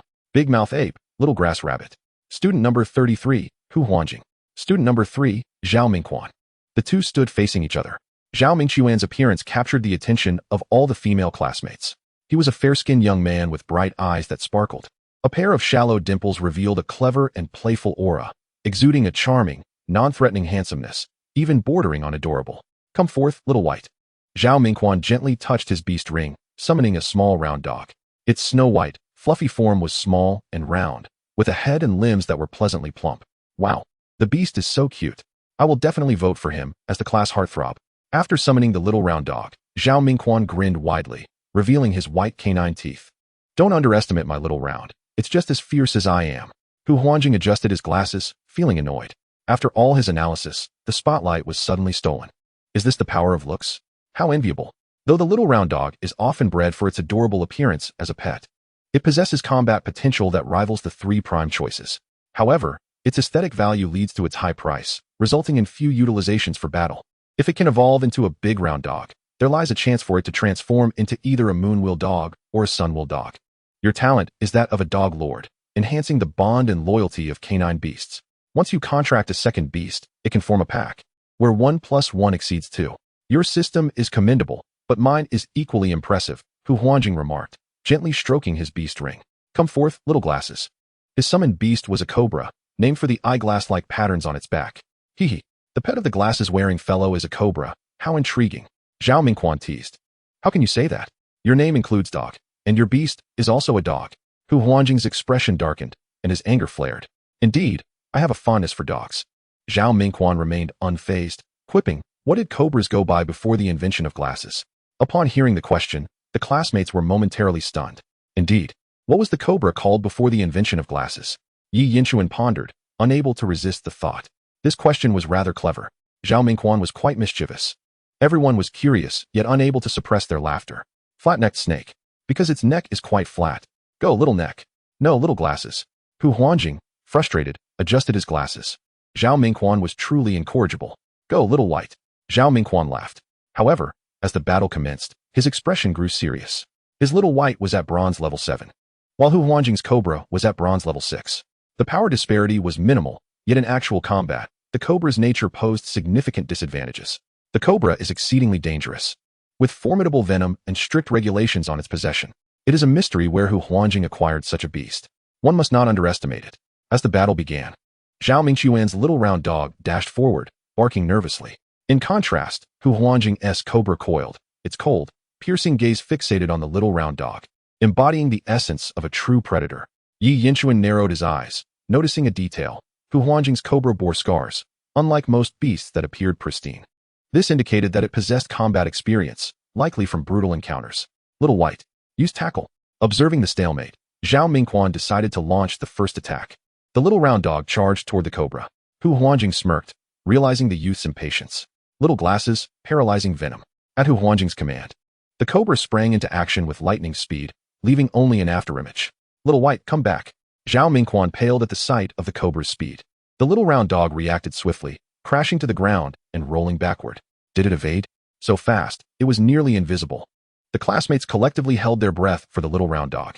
Encountering a cobra in the wild, a single mistake without timely antivenom could prove fatal. Such is the ominous nature of venomous creatures, particularly those with potent toxins. Despite the pain from its face hitting the ground, the little round dog bared its teeth at the cobra. The previous assault had awakened its instinctual sense of danger, causing its fur to stand on end. This exemplifies the advantage of being a dog lord. With minimal training, canine beasts exhibit remarkable execution. Hu Huanjing praised, "Alas, you and your little round are still too inexperienced." Zhao Mingquan retorted, "I concede your cobra is impressive, but the battle is not over yet. Little White, look for an opportunity to disrupt it. Just like before, evade." Hearing Zhao Mingquan's command, the little round dog resumed its movement. "Be cautious. We must not be bitten. Otherwise, we will lose. The cobra is fast, but its stamina must be limited. Circle around to its rear." Hu Huanjing fell silent, seemingly waiting for something. Suddenly, as the little round dog ran, it stumbled, collapsing onto its front legs. "Little White, what are you doing? Stand up." Zhao Mingquan shouted, alarmed. The little round dog, hearing its master, attempted to rise but found its front legs unresponsive. Whimpering, it gazed pitifully at Zhao Mingquan. "I have one." Hu Huanjing adjusted his glasses. "Well done, little glasses." Zhao Mingquan finally came to his senses. "Damn it, did it just get bitten? Your beast is so underhanded. Cheating snake. Little scoundrel." He scooped up the little round dog. "Little White, how are you? I can't be without you." "Brother, I call you brother. Hurry and detoxify my little White." Hu Huanjing, both amused and exasperated, replied, "It's all right. It's merely paralyzing venom. It'll be lively again shortly." "That's a relief. I didn't expect someone wearing glasses to be this formidable. You truly are impressive." Hu Huanjing remarked, "In a moment, I'll be your brother, and in another, the glasses wearer." In this instance, we witnessed the captivating art of Sichuan opera's face-changing. The battle has concluded, and Yi Yinchuan has observed the entire match. Zhao Mingquan, this lively character, despite his handsome appearance, truly behaves like a dog. Hu Huanjing, the master of theory, possesses strength beyond imagination. His innate talent for toxin manipulation not only enhances the potency of his pet's venom, but also allows for exquisite control over the dosage. During the match, I took a moment to research the data on the pet, the cobra. Its venom can swiftly dismantle an enemy's central nervous system, causing the heart to cease its rhythm. However, it merely induced paralysis in this instance. Such precise control is not something a bronze-tier pet can easily achieve. It evidently relies on Hu Huanjing's talent. Otherwise, his cobra's use of toxins would likely be hampered and could inadvertently lead to fatal consequences. The battles continue, some thrilling, others resembling farce. Yet all participants and spectators are deeply engrossed. This serves as an excellent opportunity to swiftly gauge the abilities of classmates while learning through observation. The time has come for Su Xiaoxiao, number 18, to enter the fray against Wang Liyuan, number 38. Yi Yinchuan gently pats her shoulder, reassuring her not to be nervous. As they are all comrades, and promises a meal afterward, Su Xiaoxiao nods obediently, motivated by her cousin's prowess to strive harder herself. Her opponent, a slightly plump girl, introduces herself with a warm smile. "Hello, I'm Wang Liyuan. We're all classmates now, so let us keep the atmosphere friendly during the match." She leans in conspiratorially, teasingly inquiring if Su Xiaoxiao and Yi Yinchuan are in a romantic relationship. Flustered, Su Xiaoxiao blushes and stammers, "He is my cousin." Wang Liyuan presses further, curious about the nature of their familial bond. Su Xiaoxiao, overwhelmed by her inquisitiveness, is left speechless. Yi Yinchuan's expression darkens as he directs his gaze toward their homeroom teacher, who promptly intervenes, admonishing Wang Liyuan for her chatter during class time, and reminding her that prying into others' privacy is inappropriate. Thankfully, Hu Yu is reliable and addresses the issue directly. Wang Liyuan, suddenly chastened, blushes as she summons her pet, a large-mouthed monkey, which appears with a rather lackluster demeanor, contrasting sharply with the vibrant little fire monkey among the three legendary pets. The bronze-tier large-mouthed monkey possesses strength that is not overwhelmingly superior to Su Xiaoxiao's little grass rabbit, indicating it could be an evenly matched duel. "Go, big-mouthed monkey. Take it easy," Wang Liyuan commands, her enthusiasm evident. Despite being a bronze tier, her large-mouthed monkey is expected to have the upper hand. It strikes at the grass rabbit, but misses as the agile creature dodges effortlessly. Wang Liyuan is taken aback, noticing her pet's sluggishness. Su Xiaoxiao, seizing the moment, commands her grass rabbit, "Peach, use tackle." Each impact from Peach is powered by sheer determination, causing the large-mouthed monkey to stagger. As the two pets engage in a tussle, neither seems to inflict significant damage. Soon, both pets appear fatigued. "Peach, graze," Su Xiaoxiao instructs, utilizing her pet's herbivorous ability to regain energy. It seems the large-mouthed monkey has been quite hungry for some time. Hu Huanjing muses that perhaps its owner forgot to feed it. Realization dawns on Wang Liyuan as she recalls her conversation with family during lunch, neglecting to feed her pet. In the end, the famished large-mouthed monkey succumbs to the grass rabbit's relentless tackles, glancing back at its owner as if still holding on to some strength, yet being too starved to continue fighting. Wang Liyuan is both frustrated and embarrassed, while Su Xiaoxiao beams with joy, discreetly flashing a victory sign at Yi Yinchuan. He smiles in return, pleased with her first win. Classmates, the battle has concluded, Hu Yu announces, stating that she will evaluate their performances and select the 5 strongest individuals to represent Class 2 in upcoming contests. I won, Su Xiaoxiao exclaims excitedly, reveling in her accomplishment. In the world of beast taming, we'll dominate together. You handle the chaos, and I'll take care of the slaughter. Yi Yinchuan affectionately ruffles her hair, promising to guide her. Wait, who says I'll be the one making a racket? Su Xiaoxiao retorts playfully, determined to cultivate Peach into a formidable partner. Chapter 17. The 5 representatives from Class 2 for the Beast Taming Tournament. Each pet is remarkably powerful. Upon hearing the term Pusong, Yi Yinchuan reacts. In his previous world, this term carried a derogatory connotation. Although Su Xiaoxiao means no harm, he finds it slightly discomforting. Please refrain from using that term again. It doesn't sit well with me. He gently admonishes, tapping her on the head. Understood, brother, she replies, pouting slightly at the reprimand. After dinner, the family gathers on the couch to watch television, with Su Xiaoxiao cuddling her grass rabbit. The program features a comedic beast taming variety show, creating a warm and harmonious atmosphere. Amidst the laughter, Yi Yinchuan feels immensely content. It's time to train, brother, Su Xiaoxiao suddenly asserts, her expression turning serious. Training? Are we really going to be that intense? I have my golden finger. I was planning to take it easy, he responds, instinctively resisting the notion of rigorous training. The round-faced seal, exuding reluctance, seems to echo his sentiments. Xiaoxiao, your brother's education doesn't require training. You should pursue it on your own. As the ant mopped the floor, she spoke up, Xiaochuan. It's about time you start your homework. Upon hearing this, Yi Yinchuan felt as if he had received a reprieve, and he shrugged at Su Xiaoxiao. Xiaoxiao, you mustn't betray me. Don't secretly change your major to join the Beastmaster class. Training is something you should handle on your own. Su Xiaoxiao, without a word, hugged her small grass rabbit and began her training.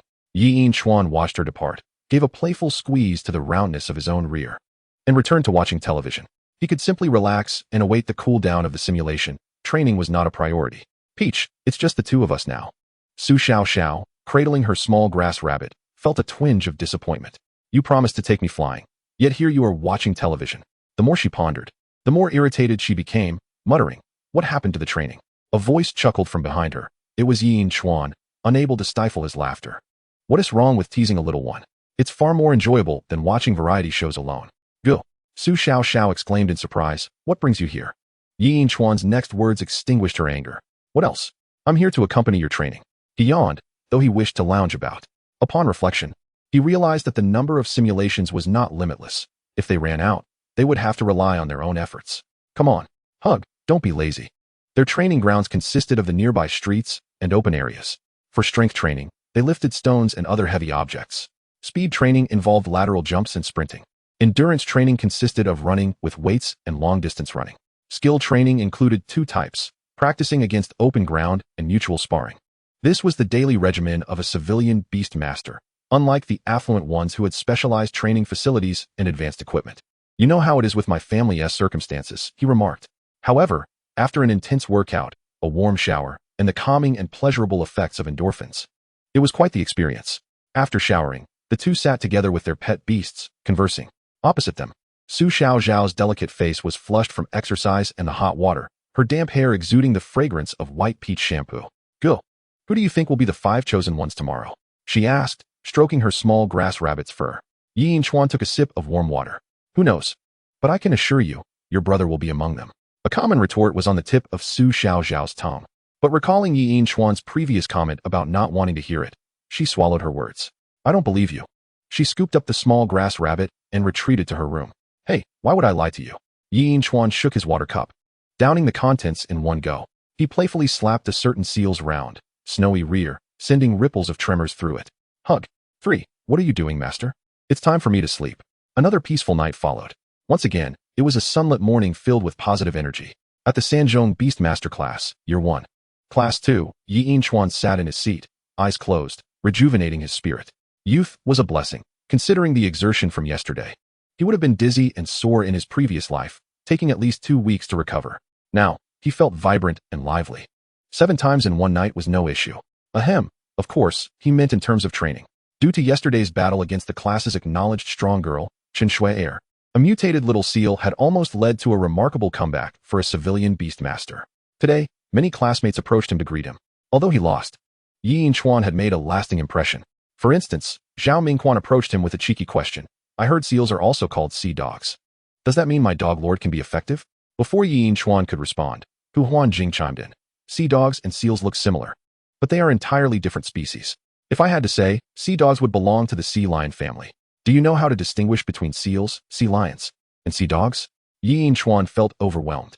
Zhao Mingquan, I can understand your love for dogs, but must you even bring up sea dogs?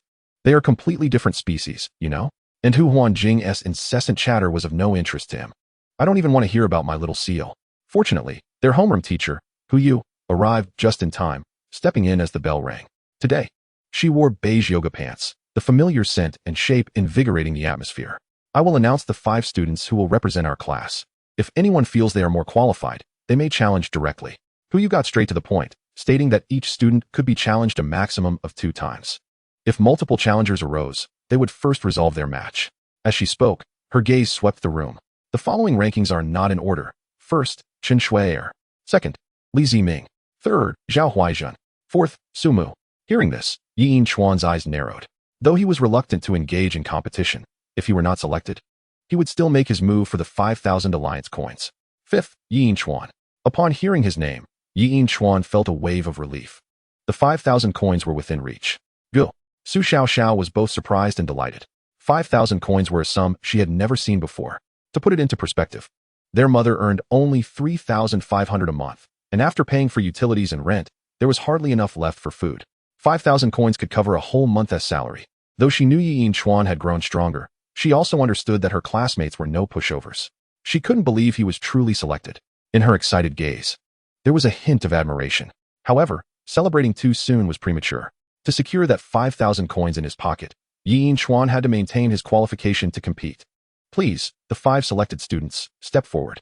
At Hu Yu's instruction, the 5 chosen ones rose sequentially to the podium. Their classmates scrutinized them with keen eyes. Many gazes focused on Yi Yinchuan, yet he remained calm. Having lived 2 lives and possessing formidable simulation talent as a beastmaster, he would not allow such trivial matters to sway his emotions. It was merely a temporary competition among new beastmasters. If anything, he felt excitement at the prospect of the upcoming 5,000 coins and potential future earnings. Being selected meant 5,000 coins. Winning a match could yield 10,000, and winning multiple matches could lead to substantial rewards. Yi Yinchuan mentally began counting his fortune as he approached the podium. The other selected students had already taken their places. He had observed their battles yesterday and could not deny their prowess. The first was the class's recognized strong girl, Chen Shui. With her outstanding features and exceptional background, she wielded a powerful ice crystal flower, embodying elemental, flying, and psychic abilities, making her the envy of many. Next was Li Ziming, another affluent student whose pet was a rare little steel dragon. With its metallic and subdragon lineage, it showcased immense potential and formidable defensive capabilities. In yesterday's match, the steel dragon had stood firm, an impenetrable wall that the opponent could not breach. The third was Zhao Huaizhen. Rumored to hail from a family of martial artists specializing in traditional Chinese martial arts, particularly Tai Chi, he was known as the most unique in class. With a pet that was a national treasure of China, a little panda. This refers to the juvenile panda of China, which cannot be acquired without special authorization, regardless of wealth. In yesterday's battle, Zhao Huaizhen's panda demonstrated remarkable strength, effortlessly sending the opposing beast flying with a single swipe. The fourth was Su Mu. Compared to the other 3, the background of his lineage may seem rather ordinary. However, his extraordinary talent for beast mastery, classified as level A, is truly remarkable. He possesses the ability to awaken the latent dragon and tiger bloodlines within his pets. Even a mere trace can unleash astonishing combat prowess. Moreover, he can subtly purify the dragon and tiger bloodlines of his beasts, making him the most dazzling talent in Class 2. This level A talent is uniquely attributed to him among the new students in the Beast Mastery program. Su Mu hails from a humble background, but upon the revelation of his talent, the Huaxia Alliance promptly approached him, sponsoring an exceptionally powerful pet, a little white tiger. They also provided various benefits and support, effectively altering his destiny. One might feel a sense of injustice. However, do not assume that Su Mu's fortune is unreasonable compared to Yi Yinchuan's situation. One is level A, while the other is level B. Although the latter's talent is commendable, it is not uncommon to find several individuals of similar caliber in a class. It is essential to understand that typically, only those with decent beast mastery talent choose to enroll in the beast mastery program. Those with level A talents or higher are likely to appear in this class, while those with level B or even lower, unless exceptionally practical or exceptionally stubborn, are less likely to enroll. This implies that out of 5,000 ordinary individuals, perhaps only 50 can gain admission to the beast mastery class, having been meticulously filtered. Consequently, finding 10 or so level B talents in a single class is not surprising. It is a matter of circles. Do not confuse it with the notion that level B talents are commonplace. The proportion of level B talents among ordinary people is certainly not trivial. 1 in 1,000 is more than plausible. That said, even if the Alliance wished to sponsor Yi Yinshuan, they would find themselves powerless. Ancient bloodline pets are not only rare, but often exceedingly powerful. And even their young are not easily contractable by novices. While the little white tiger is touted as exceptional, it pales in comparison to ancient beasts. Thus, while the Alliance might provide Su Mu with a little white tiger, they would never be able to gift Yi Yinshuan an ancient pet. There is simply nothing to offer. Nor could they afford it, as it would not be contractable by someone of lesser talent. Unless, of course, one possesses the exceedingly rare dual talent, with the other talent above level B, which might only warrant some resource support. As for ancient pets, that is an unattainable dream. Moreover, unless one not only possesses dual talents, but also the other talent is at least level A or even exceptionally rare, then the situation would be entirely different. For novice beast masters with level B ancient memory talents, the Alliance has 2 suggestions. First, for those who have the means and genuinely wish to attend the beast mastery class, it is advisable to temporarily forget this talent, develop cautiously, and aim to contract an ancient pet in the distant future, thus soaring to success. Second, for those without such means, it is best to focus on academic studies. Of course, aside from the existence of ancient pets, Su Mu's little white tiger remains formidable among novice pets. In yesterday's battle, a mere roar from the little white tiger sent the opposing pet trembling in fear, leading to a victory without a fight. This demonstrates its overwhelming presence. Compared to the earlier pets, it far surpasses them. After all, Li Ziming's little steel dragon is merely a sub-dragon, while his is a true tiger. As for Yi Yinshuan, he possesses a small seal, which appears somewhat out of place. If it were not for its iron tail, a powerful skill, and the unique mutation of its tail, it would be nearly impossible for him to stand here. Truly impressive. He embodies the glory of us, ordinary summoners. A small seal, standing shoulder to shoulder with the 4 prodigies of Class 2. Yi Yinshuan's admirers below are howling in excitement. Now, does any student wish to challenge? Huyu observes the selected 4, nodding unconsciously. Each of these promising students holds immense potential, undoubtedly pleasing to a teacher. Below, the students exchange glances. A challenge? Among the 5, Yi Yinshuan appears to be the most approachable, yet he is undeniably strong. After observing for a while, Hu Huanjing adjusts his glasses. Yi Yinshuan's mutated small seal is impressive, but Chen Shuer and the others are truly extraordinary. Even if I do not intervene, others will surely bring him down. He shakes his head, sighing. Can an ordinary summoner truly compete with these seemingly superhuman individuals? They are either second generation or chosen ones. No, there must be a path forward. Even ordinary summoners possess unique advantages and can rely on their own efforts. Just like me, Hu Huanjing. A clear mind, exceptional bravery, a wealth of theoretical knowledge. Teacher, I wish to challenge. Surrounding students turn to Hu Huanjing. Indeed, given his commendable strength and not being selected, he is bound to make an attempt. Yi Yinshuan holds his breath slightly. If he were Hu Huanjing, he would likely choose himself as the opponent, as one should always pick the softest fruit to squeeze. I want to challenge classmate Zhao Huaizhen. The crowd erupts in surprise. Yi Yinshuan is momentarily taken aback. Hu Huanjing's choice is utterly unexpected. In their brief exchange, Hu Huanjing flashes a friendly smile at Yi Yinshuan. Why should an ordinary person trouble another ordinary person? The strong challenge the stronger. The weak challenge the weaker. Today I, Hu Huanjing, shall embody strength. Chapter 18. The Cobra and the Little Panda. Mastering martial arts with pets. Taiji. Hu Huanjing, you a grown man. Giving me such a knowing smile. What does it mean? Yi Yinshuan feels a sense of unease. Wait a moment. This guy's pet is a cobra. Could it be that he enjoys playing with snakes? If Yi Yinshuan were aware of Hu Huanjing's thoughts, he would feel embarrassed to reveal the truth. Brother, don't get too excited. In fact, I am the one who has opened the gate. Yet, it is no big deal. My classmates are all exceptional beings. As a transmigrator, I possess neither background nor talent. Is it too much to show a little flair? Furthermore, this talent, strictly speaking, is merely my own. It is just that the rules of this world cannot detect my level A talent.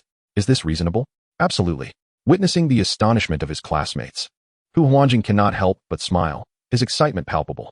This challenge against the strong, under the spotlight, is a sensation he thoroughly enjoys. Winning would mean 5,000 in rewards, a significant boost in class status, and the dual benefits of fame and fortune. Even in defeat, he would stand tall.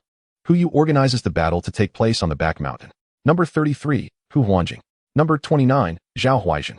The two face off. Zhao Huaizhen's appearance is distinctive. With an ancient style of hair tied back, leaving only the sides of his forehead bare, he possesses sharp features and a composed demeanor, as if he hails from an entirely different world than his peers. Yi Yinshuan observes Zhao Huaizhen thoughtfully. He has long heard of the martial arts family. In this world of beast mastery, martial arts indeed exist, known as wushu in Huaxia. The term martial arts family refers to families that master and pass down martial techniques. Both humans and pets learn martial arts, enhancing their physical prowess and combat effectiveness. Zhao Huaizhen's family practices Taiji, a name familiar to Yi Yinshuan from both his past life and this one. Thus, Yi Yinshuan eagerly anticipates Zhao Huaizhen's performance utilizing martial arts in the upcoming battle. Come forth, little cobra. Hu Huanjing reaches for his pet ring, and a bronze glow flashes. The cobra appears, flicking its tongue. Zhao Huaizhen strokes his ring, and with a flash of bronze light, he calls forth, "Please instruct me." A small panda stands upright before the crowd. Upon realizing that his opponent is a cobra, the little panda assumes a martial stance. Both contenders are at the bronze 6th tier. As the battle commenced, both sides' beloved beasts displayed a remarkable level of caution, refraining from any impulsive assaults. However, it wasn't long before the small panda began to circle around the cobra, forcing the latter to pivot its body in order to avert attacks from behind. The panda's speed, progressively increasing, left the cobra struggling to keep pace. Hu Huanjing fixed his gaze intently on the battlefield, his voice trembling slightly. Your panda possesses the talent for rapid movement. Though my little cobra is swift, it doesn't imply that it can excel in stationary maneuvers. If this continues, it may become dizzy or entangled. Realizing the gravity of the situation, Hu Huanjing acknowledged that Zhao Huaizhen was not an opponent to be judged by the standards of ordinary classmates. From the outset, he found himself at a disadvantage. If he did not strike, the panda could attack at any moment. If he did, the cobra would be the first to engage. Not only was the opponent prepared, but it would also be easy to exploit any lapse in his defenses. Little cobra, employ serpent strike, commanded Hu Huanjing. With no other recourse, he recognized that Zhao Huaizhen was employing a strategy of overt manipulation, leaving him with no option but to march forward. Akin to traversing a path strewn with pitfalls. Upon hearing Hu Huanjing's instruction, the cobra leaned back, its posterior coiling like a spring, gathering energy.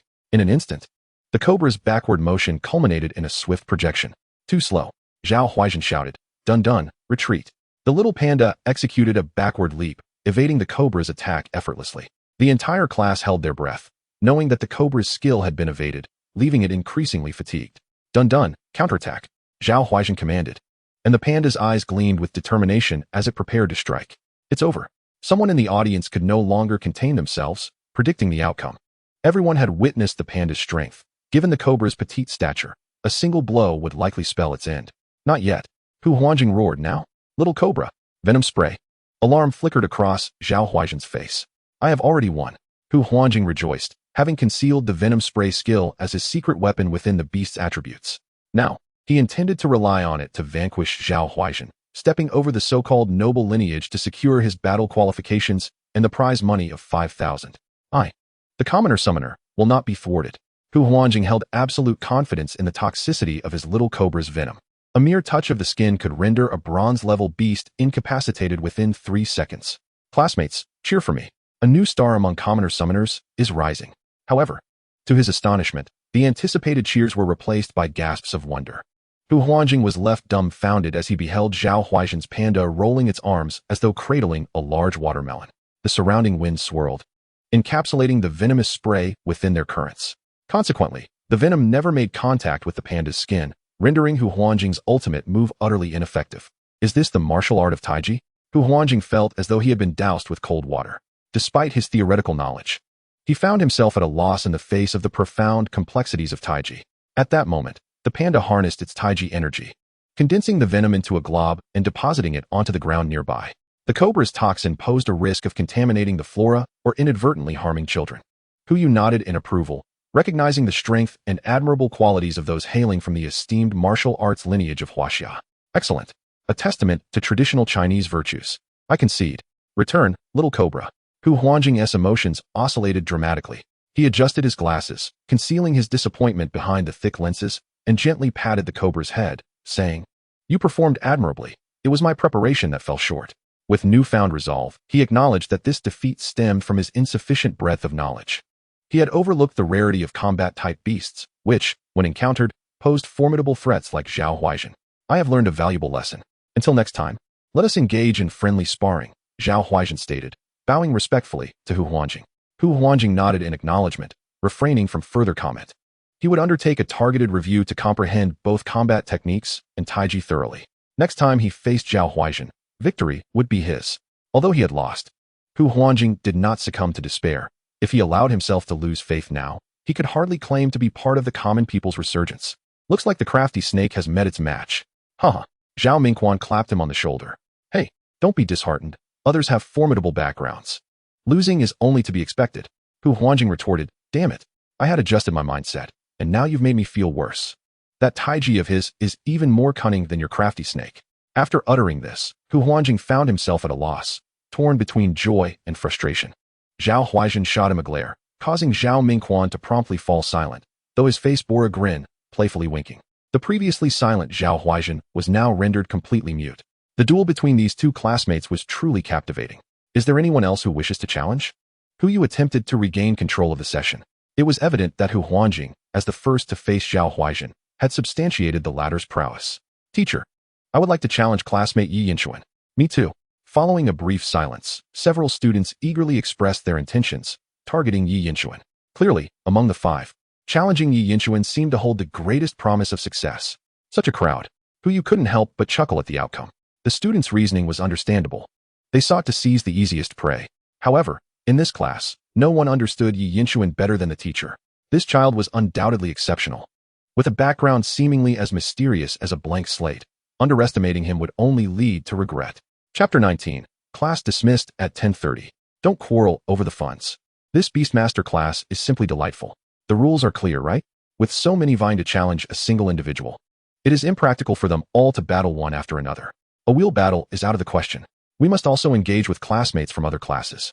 After Hu Yu's announcement, she organized the challengers for their bouts. Some students, upon realizing the number of opponents or facing someone stronger, opted to withdraw, as it wouldn't even be their turn. Ultimately, the final challenger to face Yi Yinchuan was a girl, number 21, Zhang Rui. Her beast was a bronze-level little Pa Kai, resembling a cooked vegetable, soft and seemingly weak. Yet, this very little Pa Kai had triumphed over other challengers to stand before Yi Yinchuan. A plant beast, indeed. Yi Yinchuan regarded the little Pa Kai with utmost seriousness, having witnessed its prowess firsthand. Zhang Rui's little Pa Kai was a self-sufficient plant beast. In contrast, Su Xiaoxiao's little grass rabbit was merely a semi-plant beast, only tangentially related to the plant category. However, this little Pa Kai was a quintessential plant beast. One of the characteristics of plant beasts is their remarkable endurance. Provided they have sufficient moisture, they also possess a high pain tolerance due to sparse nerve distribution. However, this comes at the cost of slower movements. Additionally, when food is scarce, they can survive solely on photosynthesis. In combat, the availability of light and water enhances a plant beast's strength, while a significant weakness lies in their vulnerability to fire. Thus, plant beasts embody both significant advantages and notable drawbacks. "Come forth, little embrace," Yi Yinchuan declared as he reached for his beast summoning ring. A glimmer of bronze light flashed, and the small sea lion appeared before the crowd. This time, it was not just waking up, it had merely patted its backside, exuding an air of defiance. "Go for it, Xiao Pa Kai." Zhang Rui, noticing Yi Yinchuan summoning the small sea lion, wasted no time and launched an immediate attack. Xiao Pa Kai dashed forward, brandishing a large leaf like a hand, swiping it through the air with a whooshing sound. The force behind this strike was far from the softness one would expect from Xiao Pa Kai. This was Zhang Rui's innate talent, a remarkable ability to exhaust energy for enhanced attack power. As the blow was delivered, the impact was terrifying. Yet Xiao Pa Kai appeared to be drained, losing a significant amount of moisture and nutrients, visibly shriveling before their eyes. Just moments ago, Zhang Rui had dispatched a competitor with this very technique. As a plant-based pet beast, Xiao Pa Kai could quickly replenish the energy it had expended, creating a small cycle that bolstered its practical combat capabilities. Bao Bao Irontail. Yi Yinchuan was well prepared, having devised a counter-strategy and communicated with Bao Bao in the pet beast ring. Thanks to the Beast Mastery simulation, which facilitated communication with pet beasts, Executing his tactics was nearly effortless. Bao Bao, leave it to me, master. Bao Bao's tail swiftly extended, activating its innate talent. The flesh on its tail compressed into a large, resilient pancake-like form, akin to a cushion, shielding its body. Simultaneously, the Iron Tail ability was triggered, causing a metallic sheen to ripple across its tail. While Iron Tail was said to harden the tail, a more accurate description would be that it significantly enhanced its strength. Even now, Bao Bao's tail was both strong and flexible, certainly not rigid. Boom! Xiao Pa Kai's slap landed on Bao Bao's tail, causing the flesh to quiver and deform. However, most of the force was dissipated in the process. Is it really possible to do that? Incredible! The classmates were astounded by this impressive maneuver. The mutated small sea lion was not only offensively capable, but also defensively adept. If the previous Iron Tail attack showcased raw destructive power, this current maneuver of cushioning the impact was a far more sophisticated form of defense. If it were merely a defensive action, it would have to absorb the full force of the blow. Yet, this mutated small sea lion's tail managed to disperse the impact entirely. Hu Huanjing's understanding was once again broadened. Yi Yinchuan's mutated small sea lion was far more formidable and well-rounded than anticipated. The homeroom teacher, Hu Yu, wore a subtle smile. Both expected and pleasantly surprised. Step back, Xiao Pa Kai. Seeing that her strike had been ineffective, Zhang Rui quickly called for a retreat. The energy drained Xiao Pa Kai, appearing frail and shriveled like a desiccated corpse, scuttled back. Zhang Rui, holding a bottle of water, splashed it onto Xiao Pa Kai. With sufficient moisture, plant-type pet beasts could rapidly recover. Such basic item usage was generally permitted in battles. Otherwise, plant-type pet beasts, easily countered by fire attributes, would struggle to showcase their advantages, which would be quite troublesome. However, the question remained, would the opponent merely watch as you utilized items to replenish moisture? Bao Bao, stop it! Yi Yinchuan commanded. Bao Bao's tail, which had seemed somewhat cumbersome, quickly retracted, curling into a small ball. This maneuver did not hinder its speed, though Bao Bao was not the fastest. It only needed to outrun its opponent. With a burst of speed, Bao Bao knocked Xiao Pa Kai to the ground. In a swift motion, it flicked its tail, sending Zhang Rui's water bottle flying. Consequently, the spilled water changed direction, cascading onto the ground, leaving Xiao Pa Kai completely dry. I concede. Zhang Rui's face paled slightly. She had hoped to bring her opponent down, but her entire strategy was thoroughly countered, leaving her outmatched throughout the encounter. Brother is so impressive. Su Xiaoxiao, who had been anxious, finally felt relieved. Just moments ago, she had watched Zhang Rui's Xiao Pa Kai dispatch its opponents with ease. How could she not be tense? Yet, when faced with Yi Yinchuan, that single strike had barely made an impact. Strength comparisons were indeed drawn from such contrasts, and Su Xiaoxiao was genuinely delighted. Is there anyone else willing to challenge? This is your final opportunity, Hu Yu inquired. It must be said that Yi Yinchuan had once again proven his prowess. Those who had initially considered challenging him would now have to think twice. Could they even defeat Xiao Pa Kai? If they could not, how would they dare challenge Yi Yinchuan's mutated small sea lion? As silence enveloped the room, Yi Yinchuan smiled quietly, gently stroking the head of the certain sea lion. Some individuals appeared calm on the surface, yet internally, they were ready to pop champagne in celebration. Yay, 5,000. With no one stepping forward, another voice rang out. Number 15, Su Bobo. Yi Yinchuan's smile faded as he turned to Su Bobo, his gaze tinged with a hint of friendliness. Heh, how naive. Today, the King of Heaven has arrived. No one can stop me from claiming the prize. With a forceful slap on Bao Bao's ample backside, the battle horn sounded. Bao Bao, obliterate her. Su Bobo stood before Yi Yinchuan, declaring, you are strong, but I must defeat you. She sighed, as if bearing a heavy burden. Yi Yinchuan replied, who is this dramatic character? I must defeat you for the 5,000 and the subsequent rewards. Don't you want to know why? Seeing Yi Yinchuan remain silent, Su Bobo could no longer contain herself. Aren't you curious? You're making me lose face. What is the reason? Why must you defeat Yi Yinchuan? Hurry and tell me. I'm dying of anxiety. Fortunately, a certain gossip-loving classmate, number 38, alleviated the awkwardness. Because of my brother, the super genius Su Langlang from Class 1. I've always been overshadowed by him. Since entering the Beastmaster class, I vowed never to be outdone again. Yi Yinchuan, I will defeat you to represent our class and surpass my brother Su Langlang, proving I'm not inferior. Goodness, a family of love and rivalry, isn't it? Yi Yinchuan couldn't be bothered to comment further. Human emotions are not universally understood. Perhaps your story is compelling, but I am indifferent. If we don't start soon, I might just call the authorities. Fortunately, having disclosed her motives, Su Bobo's expression turned earnest as she finally summoned her pet beast, Xiao Pao Pao. Water attribute, bronze level 5. Compared to the usual trio of water frogs, Xiao Pao Pao was a more pure embodiment of the water attribute. Although not an elemental beast, Its unique physiological structure allowed it to utilize water attribute skills early in its development, qualifying it as a superior alternative to the water frogs. Its appearance was utterly adorable, a translucent bubble bouncing across the ground, producing echoes as it moved due to its water-filled body. Inging. Xiao Pao Pao, buoyant with enthusiasm. Prepared for battle. Xiao Pao Pao, use water gun. Without delay, Su Bobo seized the initiative. Aware of the formidable nature of Yi Yinchuan's small sea lion and determined to keep it at bay, Xiao Pao Pao puffed up its body, ready for action. As the mouth opened, a torrent of water shot forth like a bullet. Bang! Just from the sound and velocity, one could ascertain the power of this move, truly deserving of being the successor to the little water frog. Learning the water gun attribute skill at the 5th tier of bronze, Hu Huanjing adjusted his glasses, slightly excited. His gaze fixed intently on the battlefield. Bo. Quickly dodge.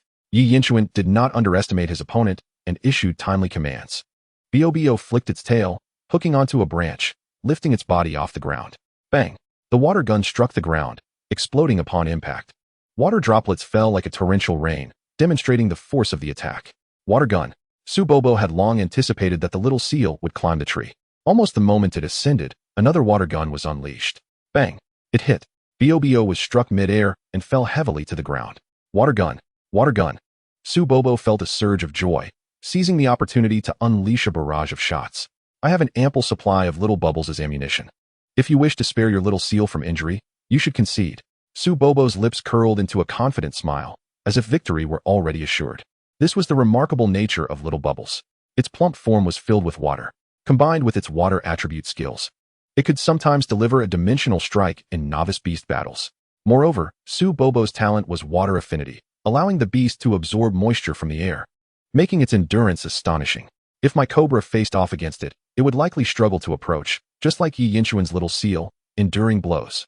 Hu Huanjing analyzed. Bo. That hurts, master. Under the assault of the water gun, Bo winced in pain. Although it had water affinity to mitigate damage and recover, it still felt like being struck with a ruler. A beast hit will feel pain, just as a human would perish when struck down. Yi Yinchuan's expression grew slightly serious. This Su Bobo, though a performer, possessed undeniable strength. Furthermore, even though he knew Bo was tough-skinned, it was still his beloved pet. Seeing it in pain would tug at his heartstrings. Bo. Get in close. Then use whip. Yi Yinchuan had no intention of holding back. He had to consider future battles. If he sustained injuries here, how could he earn a fortune? As soon as Yi Yinchuan's words fell, Bo, having endured so much, steeled its gaze. Its tail quickly transformed into a defensive cushion, advancing despite the water gun's assault. Useless. My little bubble can shoot water guns while retreating, Su Bobo asserted confidently. Indeed. Her little bubble leaped upward while simultaneously firing the water gun, utilizing the recoil to create some distance. However, Bo in its defensive stance advanced at a sluggish pace under the water gun's barrage. Su Bobo had just witnessed Bo's defensive tactics. If she had no means to counter, why would she even challenge? Then let us not defend, Yi Yinchuan commanded. Bo, its anger meter nearly full, abandoned its defense, curling its tail behind and charging forward at maximum speed. Little bubble, use water bubble. Upon seeing the little seal rapidly approach, Su Bobo felt a pang of anxiety, but she had a backup plan. The little bubble expelled a colorful water bubble, appearing slick and slippery. Oh no, it's a water bubble. Yi Yinchuan was truly in peril. Hu Huanjing's expression shifted. If it were just a water gun, there might still be a chance. Close in and retaliate. But to think Su Bobo had concealed a water bubble as well. Once this skill detonated, it would render an area extremely slippery and wet. Not just any ordinary slipperiness, but akin to that of soap bubbles. Even though Bo was a seal with water affinity, it would still be affected by such slickness. This meant that under the influence of the water bubble, the little seal would completely lose the opportunity to engage. Bang! Sure enough, the leisurely water bubble exploded along the path of the little seal's advance, soaking the surroundings in a slick sheen. Not only was running impossible, but even standing became a challenge. At that moment, many gazes shifted. Su Bobo's strength was unexpectedly formidable. If their beasts were in her place, they would surely find themselves at a loss. Go, brother. Su Xiaoxiao clenched her small fists, too nervous to even breathe. As family, she naturally wished more than anyone for Yi Yinchuan to prevail. Do not stop. Accelerate. Yi Yinchuan continued issuing commands. As Bo began to sprint with all its might, Hu Huanjing fell silent. As the only civilian summoner among the five, would Yi Yinchuan too fall here? Using acceleration in the face of the water bubble was likely to result in an utterly embarrassing defeat. Although he could initially glide, One must not forget that the little bubble's water gun would create resistance, and under such resistance, gliding wouldn't last long. Indeed, as soon as the little seal stepped into the area affected by the water bubble, it glided for a moment, but soon found itself unable to move. Once its speed diminished, it could only slide in place. Su Bobo's lips curled upward. The outcome was clear. The little seal's stamina was limited, and having failed to engage, it was now slickened by the water bubble. There would be no more chances. Huyu held her breath slightly. She could not believe that Yi Yinshuan would fall here. Yet she had to acknowledge Su Bobo's strength.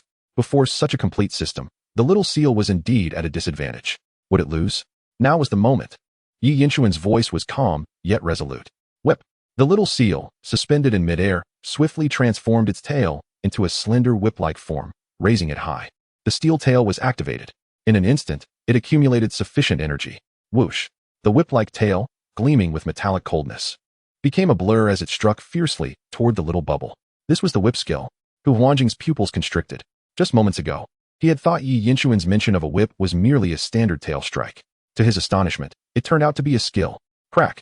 The slender whip tail, combined with the little seal's forward leap and accumulated rage, executed the whip skill flawlessly. Beginner? Entry level? None of that. In this moment, the little seal's mastery of the whip exceeded expectations, achieving a level of proficiency akin to familiarity. Boom! The whip tail, accompanied by a whooshing sound, traversed nearly 2 meters, striking the little bubble squarely on the face. Its plump, water-filled body was deeply indented by the blow. The water gun it had been about to fire was abruptly halted in its mouth. Water splashed everywhere. Under the onslaught of the whip, the scattered droplets were intercepted. Little bubble! Su Bobo shrieked. She could not fathom that Yi Yinshuan's mutated little seal could extend its tail attack to such an extent. Moreover, it had the whip skill. Otherwise, even if the strike connected, it would pose no threat. This was utterly shameless. Who could withstand such a long and fierce attack?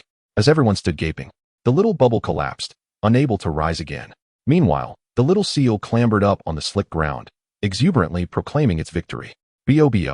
Yi Yinshuan hurriedly approached to check on his companion's injuries. Fortunately, aside from a slight bruise, all was well. Breathing steadily, its spirit was good.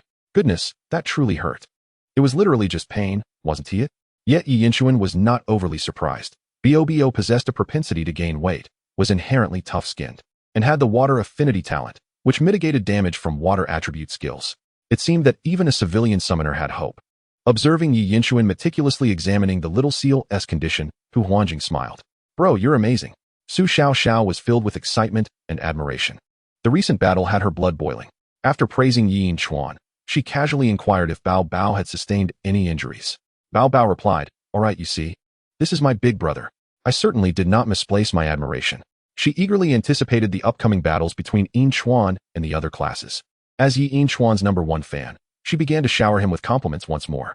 Just moments ago, when the outcome was uncertain, this lad was so tense he hardly dared to make a sound.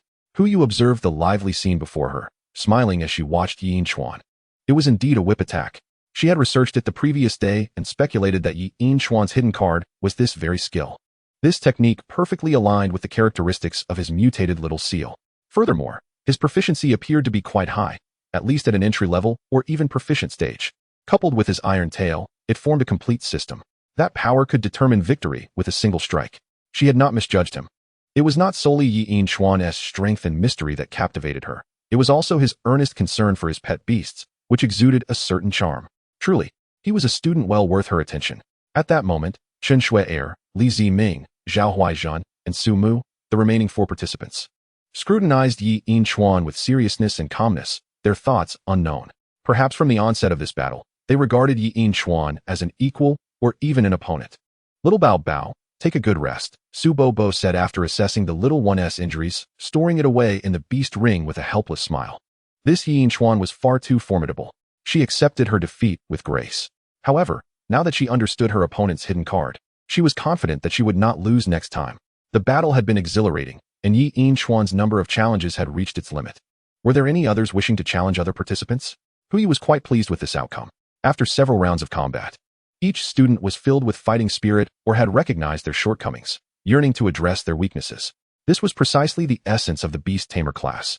Through continuous battles, they sparked their drive, gradually evolved, and clashed to create grounded yet extraordinary sparks. To become an exceptional beast tamer, one must excel in morality, intellect, physicality, aesthetics, and labor. none could be overlooked. Of course, talent and financial resources were also factors not to be disregarded. After all, the beast taming world has two classic adages. First, economic foundation determines the upper limit of beast taming. Second, so-called beast taming geniuses are comprised of 99% sweat and 1% talent. That 1% of talent is far more critical than 99% of sweat. Well, since there are no further challenges, the representatives from our class will be these 5 students. Yu smiled gently, announcing that the afternoon battles would commence. The 5,000 yuan reward for participation would be transferred to their beast tamer accounts before lunch. All right, class dismissed. Before noon, the funds would be credited? Yi Yinchuan chuckled. The speed of payment was worthy of 1,000 praises. Speaking of which, class ended before 10:30 in the morning, and they would receive money on the second day of school. Winning the battle meant 5,000 yuan directly credited, and without delay, winning another round would yield 10,000. This beast tamer class was simply delightful. Chapter 20. Raising pet beasts is expensive. It can only be earned through battles. As soon as class ended, Yi Yinchuan grabbed Su Xiao and dashed away. He had already spotted his biggest male fan, and that Hu Huan Jing and Zhao Ming Quan, who clearly wished to engage him in deeper conversation. If he didn't run now, he might find himself entangled with them, leading to an overwhelming surge of male attention. What was going on? Why were these men fixated on him? Had the script of his transmigration been written this way? Just as Yi Yinchuan was panting and evading those few fools, a notification chimed. Ding dong. Your beast tamer account has been credited with 5,000 yuan. It had arrived, the beloved little sum of money. Without hesitation, Yi Yinchuan led Su Xiao to the most luxurious Sha County hotel nearby. Boss, a portion of duck leg fried rice, mildly spicy, please. Also, add a block of tofu, a chicken leg, a duck gizzard, a duck head, and a sausage. Xiao, what would you like to eat? Su Xiao was momentarily taken aback. Brother, you're eating so much? She found it strange. They used to eat in the school cafeteria or bring their own meals. How could her cousin be so familiar with this place? Oh, I've been growing recently. Yi Yinchuan chuckled casually. Oh right, boss, a bottle of Coke, chilled. Noticing Su Xiao was unsure of what to order, Yi Yinchuan helped her by ordering a chicken leg rice for her. So fragrant. Su Xiao savored a few bites of the rice soaked in braised soup, then bit into the chicken leg, relishing the warm food. It was absolutely delightful. Delicious. Su Xiao skillfully picked the meat off the bones, not forgetting to savor the juices. Yi Yinchuan also indulged, devouring the meat and rice while gulping down his soda. Having lived over 20 years alone, he no longer felt solitary. Brother, share some with me. Su Xiao reached for the braised delicacies in Yi Yinchuan's bowl, taking a bite of each, thoroughly enjoying herself. She then looked at Yi Yinchuan with a cheerful smile. Why are you staring at me? Yi Yinchuan's face flushed, employing a tactical sip of soda. Nothing. Su Xiao blinked her eyes. After finishing their meal, the total came to 54 yuan. Yi Yinchuan glanced at the balance in his account, feeling quite content. They had eaten so much meat for just 54 yuan. The Sha County Hotel was truly a bargain. So expensive, brother. Su Xiao felt somewhat unaccustomed. Previously, at the cafeteria, they could manage with only 10 yuan for 2. What does it matter? Once I truly start earning money, I want to say we'll have abalone and lobster every day, but at least you can eat whatever you wish, Yi Yinchuan said, patting her head. The children of the poor are truly heart-wrenching. All right, brother, Su Xiao nodded obediently. For some reason, they had always interacted as peers. Recently, however, she felt a newfound sense of being cared for, and it was quite pleasant. Meanwhile, Yi Yinchuan began to contemplate his next move. Bao Bao's evolution required large shrimp. Not only were they a premium seafood, but they also served as excellent food for pet beasts, which the school sold. The resource management department housed all types of resources within the school, overseen by designated personnel. Simultaneously, they were available for purchase by students and teachers at cost price. Significantly cheaper than outside. Teacher, I would like to buy some large shrimp. Yi Yinchuan approached the supervising teacher. Oh, the teacher adjusted her glasses. There are 2 excellent qualities of large shrimp. I wonder which one you wish to purchase? How do I differentiate? The texture of the meat varies. The nutritional value and energy are also different. The superior quality costs 200 per gene, while the good quality is 80. So expensive. Su Xiao was taken aback by the price, and Yi Yinchuan wore a pained expression. With 5,000 yuan on hand, if he bought superior quality, he could only afford 25 gene. If Bao Bao were to indulge, consuming 4 to 5 gene in a meal was no problem. 5 meals would deplete his supply entirely, far from sufficient. The teacher assessed Yi Yinchuan and Su Xiao, noting their simple attire. For ingredients like large shrimp, the difference between superior and good quality is minimal. Upon hearing this, Yi Yinchuan, who had been torn between purchasing superior or good quality, suddenly had clarity. Naturally, he would opt for good quality. With over 60 gene, Bao Bao could have 12 hearty meals. Thank you, teacher. Yi Yinchuan expressed deep respect for the unassuming teacher. I will use all this money to buy large shrimp meat. Not a single cent to spare. Upon receiving Yi Yinchuan's confirmation, the male teacher directly deducted the amount. A total of 946 alliance coins, which should buy 62 gene. Here, you will receive 70 gene, all yours. The male teacher instructed the pet beast to bring over the large shrimp, forming a small mountain of shrimp meat. Teacher, may I store this here for a while? Yi Yinchuan suddenly remembered that his small refrigerator at home could hardly accommodate such a large quantity. Moreover, explaining the presence of so much large shrimp meat to his aunt would be quite challenging. As for the pet ring, it could only house pets until reaching the black iron level, at which point it could accommodate some pet food, albeit at an additional cost. However, I am willing to provide it to you free of charge. The male teacher was quite amiable and issued Yi Yinchuan an electronic voucher. With a simple swipe, he could retrieve his own large shrimp meat. Thank you, teacher. May I inquire your name? The other party had extended considerable convenience to him, and it would be remiss not to ask for a name. My surname is Ma. You may call me Teacher Ma. After expressing his gratitude once more, Yi Yinchuan departed with the large shrimp meant for his companion, Bao Bao. This is indeed a large shrimp. I have only seen it on television. With a firm tug, one could easily detach the entire flesh, including the head. Yi Yinchuan mused, examining the large shrimp in his hand. I truly wonder what it tastes like. The large shrimp resembles a fusion between a prawn and a mantis shrimp, with a long and substantial tail. Its flesh is plump and easier to shell. I have heard that the tail meat is the most delectable, firm yet springy. It is surprising that I have never tasted it myself. And yet I must feed it to my pet first. Speaking of which, Bao Bao has always been a glutton. Able to maintain such a plump figure is no easy feat for a moment.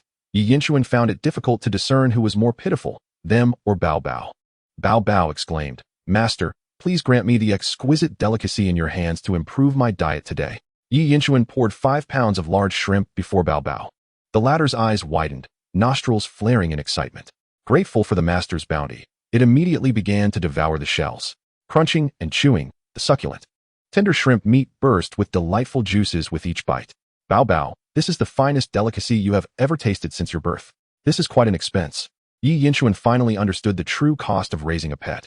This meal alone might cost around 400 coins. These are essential materials for evolving into a tail seal. Spending 5,000 coins may yield little to no result. Clearly insufficient. Working is not a viable option. One could never afford to raise a pet on labor alone. And this is merely one pet. It is commonplace for a beast master in the later stages to nurture 4 or 5 pets simultaneously. The expenses at that time are bound to be staggering. Eat well, for a full belly will lead to a fruitful evolution. Perform well this afternoon. And whether you can continue to enjoy such premium food depends entirely on you. Yi Yinchuan gave Bao Bao's round backside a gentle squeeze. Bao Bao, I believe in you. With the afternoon battle about to commence after the break, Yi Yinchuan was eager for the competition ahead. By nightfall, the simulation cooldown would end. If he could secure several victories in the afternoon battles, he could purchase more large shrimp meat and even rent acceleration equipment, allowing Bao Bao to quickly absorb a massive amount of shrimp meat and enter hibernation early, evolving into a tail seal ahead of time. The power of spending is limitless. Yet, he was still conflicted about whether to evolve into a tail seal for the final simulation or wait for the second evolution. The former might lead to an insufficient start, potentially wasting opportunities. The latter would naturally provide a stronger beginning. However, considering the tail seal had not yet evolved, pondering the next form felt somewhat premature. Such a decision could result in a slow enhancement of strength, falling behind the second generation in prodigies, thereby losing access to numerous resources. For instance, the rewards from this temporary battle would not even be within reach if he had not completed 2 simulations and improved his strength. In any case, the priority is to secure victories and acquire the resources at hand. The school will provide us with a designated battle arena for the afternoon competition. Several teachers and senior students may come to observe. This is our Class 2's first official match. It not only concerns the fate of Chun Yi, but also the honor of our Class 2. Perhaps even future resource allocation. Hu specially donned a formal outfit. The tailored female suit accentuated her athletic physique, creating a strikingly elegant yet wild beauty. Let us cheer for our 5 classmates. Class 2 shall prevail. Sister Shui is invincible. Zhao Huaizhen, believe in your Tai Chi. Brother Yinchuan, fight for the pride of us common summoners. Amidst the rallying cries, every student in Class 2 felt a surge of enthusiasm. Yi Yinchuan remained silent, his eyes ablaze with determination. Winning a match earns 10,000. Winning a match earns 10,000. Winning a match earns 10,000. He was also rallying himself. Upon arriving at the battleground, he noticed that the other two classes had already gathered. Though they were strangers, the atmosphere was palpably tense. Chapter 21. The New Student Competition in Beastmaster Class 3. Abundant Rewards. My first battle is against myself. Wow, so many people. Su Xiaoxiao tugged at Yi Yinchuan's sleeve. The venue was filled with students from 3 classes, over 100 in total, along with several unknown teachers and senior students. Ahem. Welcome, students, to the East City Beastmaster Class 3, the Junior Battle Arena. An elderly man with gray hair, a goatee, glasses, and a suit stood on stage, speaking. Is he not the grandfather of fried chicken? If he suddenly pulled out a bucket of fried chicken, I would believe it. However, Yi Yinchuan had seen this man's profile in the display window at the school entrance. He was the principal of Beastmaster Class 3, Li Sanyang. It was said that he was a diamond Beastmaster, even above platinum level. His renowned pet was the Horned Demon. He had participated in the Huaxia Defense War, defeating countless enemies, and was a proud retired veteran. The battleground resembled a basketball court, with a large combat area in the center. This venue accommodates not only single pet battles, but also multi-pet battles and team battles involving multiple summoners. Occasionally, several battles may occur simultaneously. This is merely a junior battle arena. Beastmaster Class 3 also possesses intermediate and advanced arenas for larger-scale competitions. Please welcome our Resource Management Department's teacher Ma Wenkai, who will introduce the rewards for this competition. Upon seeing the unremarkable male teacher, Yi Yinchuan's heart stirred. Wasn't he the one who had provided him convenience earlier today? Winning a match earns 10,000, credited on the spot. The class with the highest rank, in addition to earning 0.5 academic credits per student, will also receive a week of free access to the training grounds. The best performing class will be rewarded with Petkong energy blocks, which are attribute-free and of bronze level. Depending on the ranking, they will respectively receive 5, 3, or 1 block. Contestants, please prepare. Ma Wenkai spoke like an emotionless broadcasting machine, yet the content of his announcement ignited excitement among every student. Yi Yinchuan felt his spirits lift as well. A week of free access to the training grounds and Petkong energy blocks. Who you had never mentioned these? Petkong energy blocks are substitutes developed by Petkong Company, derived from pet crystal stones and cores. They are considered one of the best supplements for pets. A single bronze-level Petkong energy block has an official price of 5,888 Alliance coins. The actual price is even higher. This is a true hard currency. Economic experts have even stated that while Alliance coins may depreciate, Petkong energy blocks will never lose value, unless one day people no longer need to breed pets, or if crystal stones and cores become commonplace. If it were not for me, I would willingly purchase them at 8,000, regardless of how many there are. Li Ziming laid it all on the table. The CHNGKS energy blocks are never too many. It is common knowledge that the figure of 8,000 refers to the unit price. LZMing. You are not the only one desiring the CHNGKS energy blocks. XM glanced at him and remarked, do you truly believe that anyone standing here is in dire need of money? His innate tiger-like gaze exuded a formidable presence, possessing a remarkable talent. He was backed by the League. XM felt no trepidation towards LZMing, the affluent individual. I am in need. Wine Chuan silently cried out in his heart. XM, you come from humble beginnings. Is it truly appropriate to flaunt your fortune so brazenly? Classmates, these concerns are secondary. Securing victory in the competition is of utmost importance. Observing the growing discord between the two, ZHO who is in interjected. They exchanged glances with ZHO who is in. Certainly, we must triumph in the competition. Each shall rely on their own abilities. XM was confident in his prowess. Do you truly believe the selection process will be fair? LZMing was skeptical. ZHO who is in shifted his attention to the previously silent CH in Sewer and Wine Chuan. Ladies, do lend a hand. CH in Sewer replied. Don't look at me. I am at a loss for words. Wine Chuan cleared his throat. Disagreements among classmates? Fear not. I will take action. In 2 lifetimes. I have consumed more sweets than you have meals. A group of youngsters, merely bickering over the most basic CHNGKS energy blocks. The team had yet to allocate them, and already issues arose. Cough, cough. I propose that as long as we secure first place, we shall have 5 CHNGKS energy blocks, and everyone can have 1. Wine Chuan suggested languidly. Upon hearing this, LZMing furrowed his brow. Although he yearned for them all, it was better than securing none. XM pondered this as well. Though he possessed confidence in his abilities, he was not blindly arrogant enough to assume victory was guaranteed. As LZMing stated, who could assure the fairness of the selection?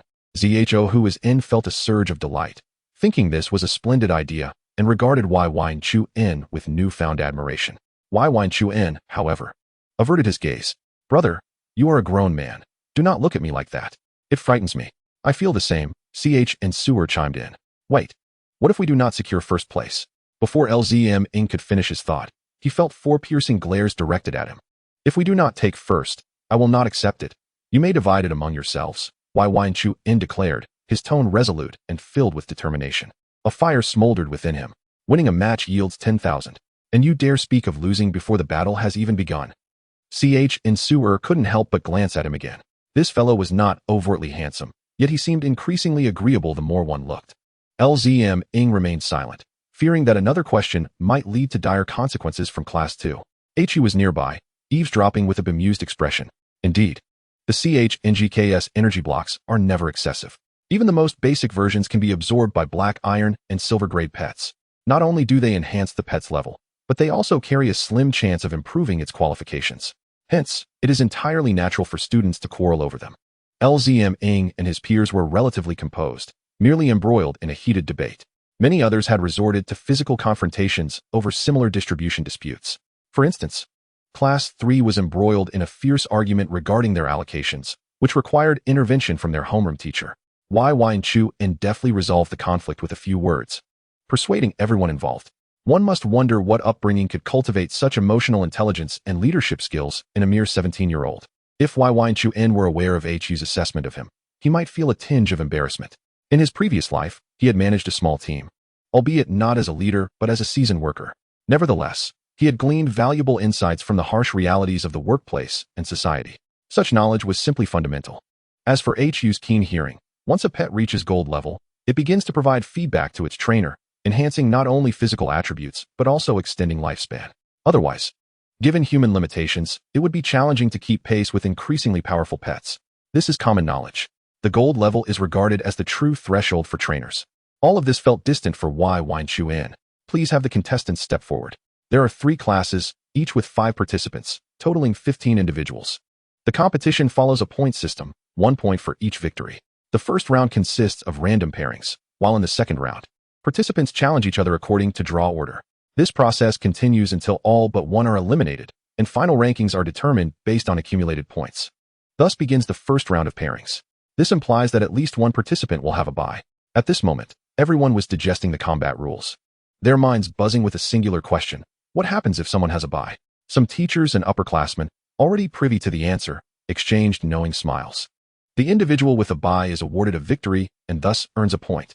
The newcomers were taken aback. Is that even permissible? How hasty. The teacher facilitating the competition shrugged. This rule was established by the principal. In his words, luck is part of one's capabilities. Should anyone contest it, they may challenge him. His current strength is at most diamond level. If you defeat him, the rules are yours to amend. Upon hearing this, cheers erupted from the crowd. Chu couldn't help but chuckle. Challenging the principal? Amending school regulations? How absurd. Yet he relished it. The Beastmaster class was truly exhilarating. The tense atmosphere preceding the competition dissipated in that instant. The host pressed a button, and the large screen in the venue began to randomly select participants. The first match, Class 2, Chu versus Class 1, XLNGLing. As the subtitles froze on the big screen, Chu's demeanor turned serious. He took a deep breath and gently touched his pet ring. Are you ready, BOBO? 10,000. BOBO for the unending banquet of giant shrimp. In the observation area, XBB clenched his fists. He had not anticipated Chu would be the first to take the stage, and it would be against his brother, XLNGLing, whom he was eager to defeat. That fellow is formidable. Chu, you cannot lose. Shioxi held her small grass rabbit tightly. Brother. Victory is assured. Chu New Jersey exhaled, adjusting his glasses. Go Chu. You are the hope of the common summoners. You must win the first match. Display your prowess. Let this serve as compensation for my inability to participate. I shall watch your battle with utmost enthusiasm. Chu, brother, you will prevail. His most fervent male supporter screamed in excitement. The other classmates rallied around Chu, although the numerous female classmates could not drown out his voice. Their cheers were quite exhausting. The Chen family was even more anxious than if they were participating themselves. The first match is crucial. It greatly influences morale. Your victory or defeat could determine my future. I implore you to win. I beseech you, Chu. Who would have thought you would be the first to fight? What good fortune? XM felt a surge of eagerness. Go forth.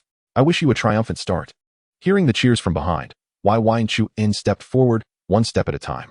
He resolutely advanced towards the battlefield, repeating in his mind, 10,000, 10,000. Before him stood Su Langlang, a boy with wavy hair. It was evident that his facial features bore a striking resemblance to Su Bobeo. I heard you defeated my sister. Su Langlang began, his eyes brimming with animosity. Who is this 10,000? Yi Yinshuan paused momentarily. Su Longlong's anger surged, having just vanquished his beloved sister. This person exhibited a complete lack of recognition. How infuriating. Such disdain. I must defeat you, or she will undoubtedly feel disheartened. Su Langlang was filled with murderous intent, gripping the pet beast ring tightly. Class rankings mattered not. The one who bullied his adorable sister must perish. Chapter 22. The Mutated Little Water Frog and Little Seal. The Terrifying Wave. The combat spirit honed over 20 years. Yi Yinshuan suddenly recalled the challenge posed by his female classmate, Su Bobeo, who had mentioned her brother, Su Langlang. A pleasure to meet you, Yi Yinshuan said casually. The pet beast ring glimmered with a blue light, revealing a small seal before everyone. Bo. This time, I won't mess around.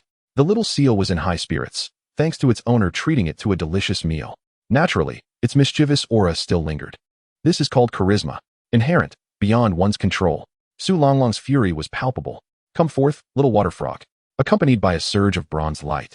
Su Longlong's pet beast emerged, a little water frog, one of the starter trio. It sported a water blue hue and resembled a standing frog, with large, round eyes that were quite endearing. However, this particular little water frog was unique. It possessed 4 arms. The extra pair of limbs stood like wings on its back, marking it as a mutated specimen. Hu Huanjing was intrigued. The additional arms were well-placed, appearing agile and even more powerful than normal arms. As a member of the starter trio, this little water frog was already popular, and with such a beneficial mutation, it was truly one in a million. If this little water frog were to evolve along the sumo frog path, it would undoubtedly be exceptional. Wait a moment. Its talent was remarkably compatible with its strength. This was the perfect beginning for the little water frog. At this moment, the audience was captivated. Both sides had mutated pet beasts. Was the first match going to be this thrilling? That little seal was rather special, possessing a steel tail. Why did it seem so cheeky? This little water frog was impressive. However, the extra arms were somewhat off-putting, lacking in cuteness. Amidst the audience's discussions, the host teacher announced the commencement of the battle. Both contenders issued their attack commands almost simultaneously. Little water frog, strike them down. Bo. Let us make this quick. The two pet beasts dashed forward and collided. Bo swung its tail. Even without activating a skill, its tail could serve as a weapon. The little water frog countered with punches, its 4 arms launching rapid attacks with scarcely a pause, successfully blocking the little seal's tail swipe. Good. Throw it away. Su Langlang seized the opportunity. As long as the little water frog's 4 arms clutched the opponent's tail, victory was assured. Bo, retract your tail. Bo's ability, tail constriction, activated, causing its tail to shrink and slip from the little water frog's grasp. Cunning. Su Langlang felt a pang of disappointment at the lost chance. Steel tail. With Yi Yinshuan's command, Bo transitioned from defense to offense, its tail gleaming with metallic sheen as it swung fiercely towards the little water frog. The little water frog raised all 4 arms to block, but it was still pushed back half a meter, leaving deep imprints of the tail on its body. So powerful. Su Langlang was taken aback by the little seal's destructive force, feeling a twinge of sympathy. Gift of strength. Su Langlang gritted his teeth and directly utilized his beast mastery talent. Yi Yinshuan's pupils constricted. He had already seen the information on Su Longlong's panel. The level talent. Gift of strength could significantly boost a pet beast's power for a short duration, perfectly suited for combat-type beasts. A red light burst forth from Su Longlong's hand, entering the little water frog's body. The little water frog swelled like an inflated balloon, its muscles bulging, veins and tendons visible. You have been empowered. Go for it. With a resounding thud, the little water frog took a step forward, causing the ground to tremble. Had it not been for special treatment, the floor might have shattered beneath its weight. Here comes Su Longlong's strongest strike. Su Bobeo, observing the match, was nearly on her feet. She had lost to Yi Yinshuan only once, but had been bested by Su Langlang countless times. The combination of gift of strength and this mutated little water frog was bound to leave an impression on her. Bo retreat. Upon seeing the empowered little water frog, Yi Yinshuan had no intention of taking it head-on. Who would be foolish enough to engage with a temporary enhancement? Bo. Understanding immediately, Bo quickly retracted its tail, tucking it behind, and scurried away from the little water frog. This was what one might call running away with its tail between its legs. The little water frog was not slow to begin with, but after receiving the gift of strength, it seemed to have gained weight. The price of power was a cumbersome form. Has that little seal always been so sneaky? Sumu couldn't help but comment, concerned for the battle while wishing to cover his face. As long as it wins, who cares? But if my little steel dragon stood still and let it hit, would it even manage to land a blow? Li Ziming held great confidence in his pet beast's defense. The strategy was sound, albeit a tad underhanded. Yet, as long as victory was secured, who cared? Hu Huanjing offered sharp commentary, even admiring Yi Yinchuan's approach. Just drag it out until the gift of strength expires. If it were that simple, my little bubbles wouldn't suffer such crushing defeats every time. Su Bobeo shook her head. Look, my sister is watching. If I defeat you on her behalf, she will surely feel vindicated and proud of her brother. Su Longlong's gaze shifted to his sister in the audience, eager to share his inner joy. Yi Yinchuan fell silent. What about your sister? Everyone has one. Mine is adorable and well-behaved, gentle and kind. Although unclear about the dynamics of this sibling pair, it was evident they both enjoyed their own chatter. Brother, wake up. Your sister most desires to defeat you. Even if you win against me, she won't be happy, so just accept your defeat gracefully. Your sister is worth 5,000. And you are worth 10,000. I shall remember your contributions. At that moment, Su Langlang had already shifted his focus back from Su Bobeo. Little water frog, use wave break. As he spoke, the little water frog raised its four arms, its muscles tensed like a bow, gathering formidable energy. In an instant, Yi Yinchuan felt a sense of threat. Wave break. What is this skill? It looks like a palm strike, but at this distance and while moving. How could it possibly hit Bobo? There were countless pet beast skills. As a first-year student, it was quite reasonable to have gaps in knowledge. However, his ignorance didn't mean everyone else was similarly uninformed. Wave break. Impossible. This skill can only achieve a long-range attack effect underwater and with mastery proficiency. Otherwise, it merely serves as a standard close-range strike. Hu Huanjing fixed his gaze intently on the small water frog, as if attempting to discern something significant. Could it be? At that moment, the teachers and seniors who had been watching the battle with a relaxed demeanor suddenly adopted serious expressions. The small water frog abruptly opened its mouth, unleashing a torrent of water. Indeed, its mastery of the water storage skill was confirmed. Yi Yinchuan was in peril. Hu Huanjing's heart sank, validating his suspicions. As the small water frog expelled water, one of its four hands moved. To the naked eye, it appeared to merely push forward slowly. Yet in the next instant, only an afterimage was visible. The water flow that had been expelled seemed to be pierced through, creating a frog paw-shaped void in its midst. Boom! A tremendous sound erupted, as countless water droplets, as fine as cow hairs, shattered like glass. Beneath the cascade of droplets, a distinct outline of an impact was evident. Just as the moment was fleeting, a surge of power erupted a mere step away from Bao Bao. Crack! The floor at that spot resonated with a deafening noise. The overwhelming force sending Bao Bao tumbling backward. Without a moment's respite, the small water frog unleashed its second hand. Boom! This time, it struck one of Bao Bao's legs, deforming it visibly. Bao Bao screamed in pain, wrenching Yi Yinchuan's heart as if it had been squeezed. Surrender now, and you can spare yourself further suffering. Su Langlang felt assured of victory, fearing his sister might think him too cruel. Hearing this, Yi Yinchuan's gaze turned frigid. Bao Bao, I am fine, we cannot lose. Upon hearing Bao Bao's seal language, Yi Yinchuan's resolve solidified. He had no intention of conceding. With no results from his attempt to persuade, Su Langlang sighed.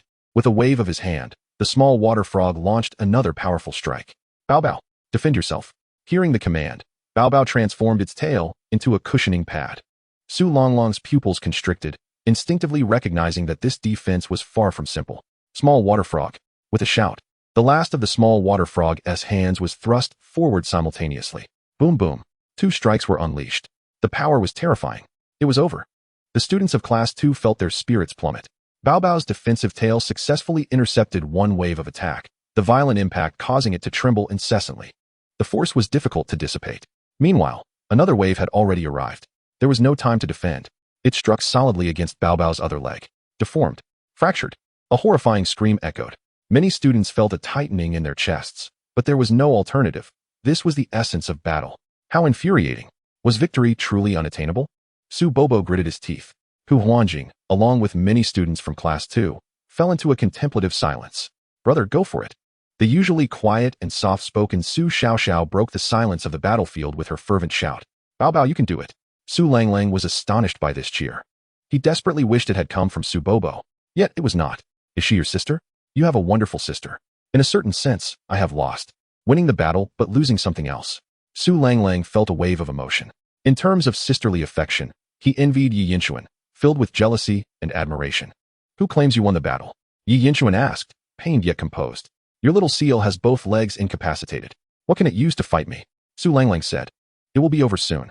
As he spoke, the small water frog advanced step by step towards the little seal. Its muscles were waning. The time granted by its strength had elapsed. Who says one cannot rise after their legs are incapacitated? Yi Yinchuan scoffed, shouting, Bao Bao, it is your turn. At this moment, nearly all the spectators displayed expressions of astonishment. What does this mean? How can one fight with two incapacitated legs? With their head, however, Yi Yinchuan and Bao Bao demonstrated through their actions that they had the answer. Bao Bao's tail pushed backward, becoming elastic and powerful, allowing its body to rise.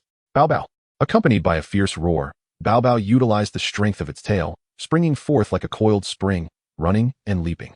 Its legs hung limply, but its eyes and tail were vibrant with strength. Heavens! The audience was stunned, shocked by Bao Bao's fighting spirit and execution. What nonsense! With over 20 years of battle experience simulated, having even endured a clan annihilation crisis, though Bao Bao appeared to be a mere trifle when it truly mattered, its fighting spirit was undeniably that of a death seeker. Su Longlong's face turned pale. He was genuinely frightened, even forgetting to command. The small water frog was momentarily stunned as well. It had never considered that, having received 4 waves of attack and rendered legless, its opponent could still fight this way. Bao Bao. Seizing the moment of the opponent's confusion, Bao Bao harnessed the power of its sprint, pressing down forcefully with its tail before launching upward. Prepare to receive. The iron tail descended from the sky. Crack! Bao Bao's tail instantaneously morphed into a long whip gleaming with a metallic sheen, raised high. The entire body twisted in midair, all its strength accelerating with gravity, converging upon this one strike. Crack!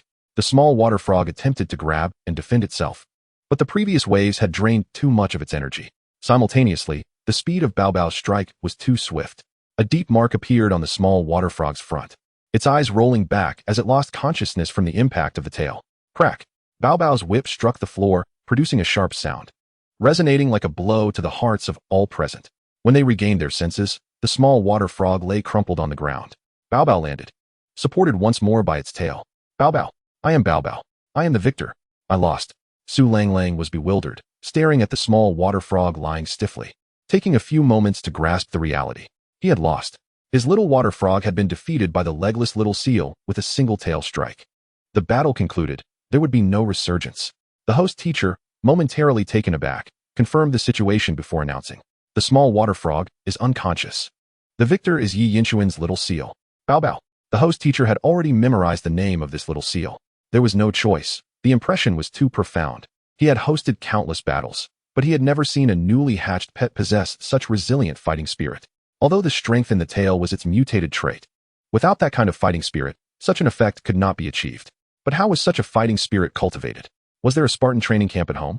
The students of Class 2 also gaped in astonishment. It was not until the host teacher made the announcement that thunderous applause erupted throughout the battlefield. Astonishing. So magnificent. Yi Yinchuan, you are the pride of Class 2. I apologize for previously calling Bao Bao despicable. The #1 male fan was ecstatic, perfectly embodying what it means to be hoarse with excitement. Brother, Yi Yinchuan. Wow, wow, wow. Incredible. Su Bobo was also dazed, feeling as if she were in a dream. Did my brother lose? She laughed. Yet, as she laughed, a sense of loss emerged. Was she pained for her brother? No. The sister simply longed to defeat her brother herself. Similarly, Su Xiaoxiao was nearly choking her little grass rabbit in her excitement. She was so thrilled that her eyes glistened with tears. Brother. She had so much to say to Yi Yinchuan, overwhelmed with emotions of exhilaration and joy. In summary, she was simply elated. I am truly delighted for Yi Yinchuan. More so than anyone else present. Hu Huanjing removed his glasses and let out a long sigh. Usually so loquacious, he uttered but 2 words. We won. Chen Yi, undoubtedly one of the happiest individuals in the arena, felt an overwhelming gratitude towards Yi Yinchuan, elevating him to the status of his second elder brother.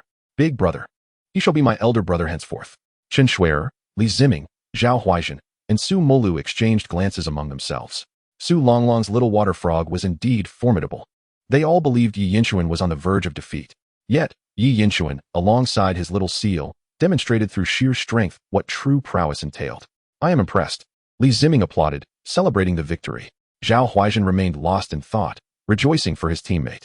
Su Molu and Chen Shui'er remained silent, their minds occupied with unspoken thoughts. This child, Principal Li Sanyong, Teacher Ma Wenkai, and several high-ranking school officials sat together, their expressions quite telling. Hu Yu also breathed a sigh of relief for Yi Yinchuan. This battle was indeed against a formidable foe. The 4 consecutive waves had far surpassed the combat level of ordinary Beastmaster freshmen. Victory.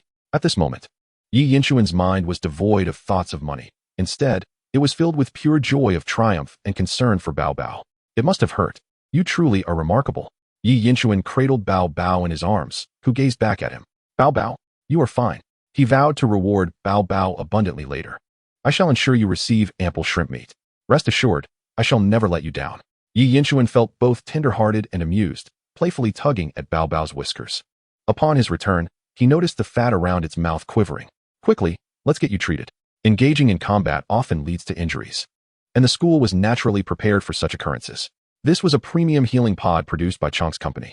Placing your little seal inside for a nap would almost fully restore it. Outside, such a treatment would cost at least 1 bronze energy block.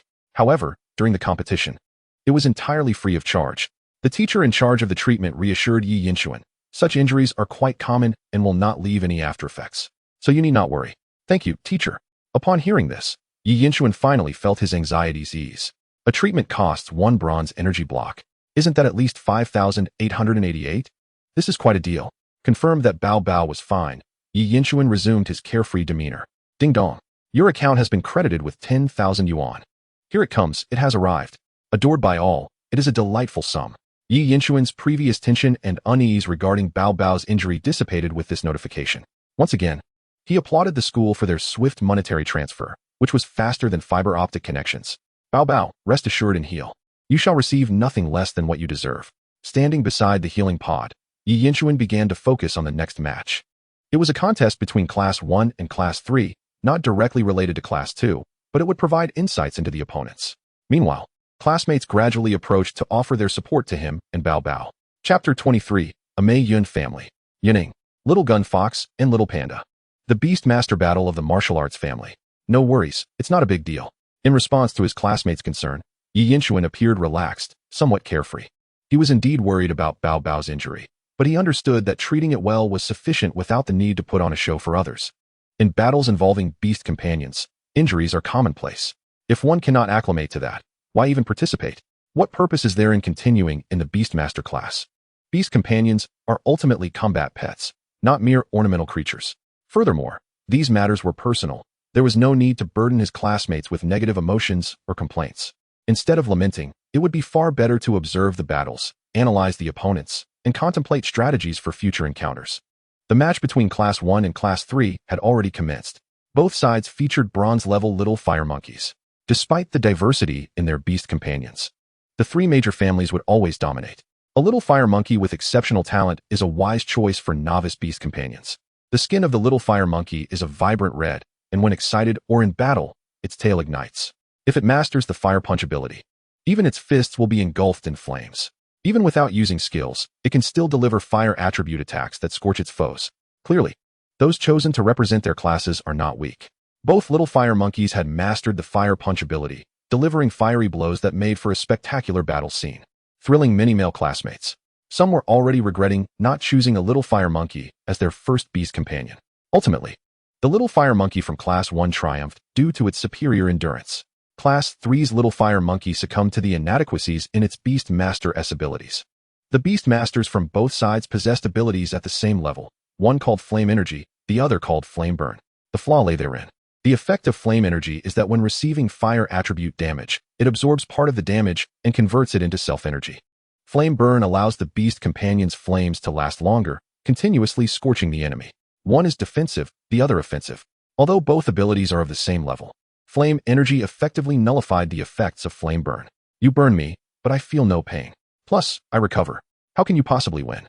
It turned out to be a classic case of the underdog. What use is your burn? In battle, one must have endurance. Presumably, that was how the little fire monkey was outmatched. So cool. If this goes well, I must acquire a little fire monkey. Chen Yi observed the match, filled with anticipation. The little fire monkey also has ground attributes. My earth blessing would come in handy. When it evolves into a volcano monkey, it can contribute to our class too. Classmate Zhang Rue couldn't help but interject. The idea is good, but you are very likely to be the one who gets knocked down. I wish you success. I really can't.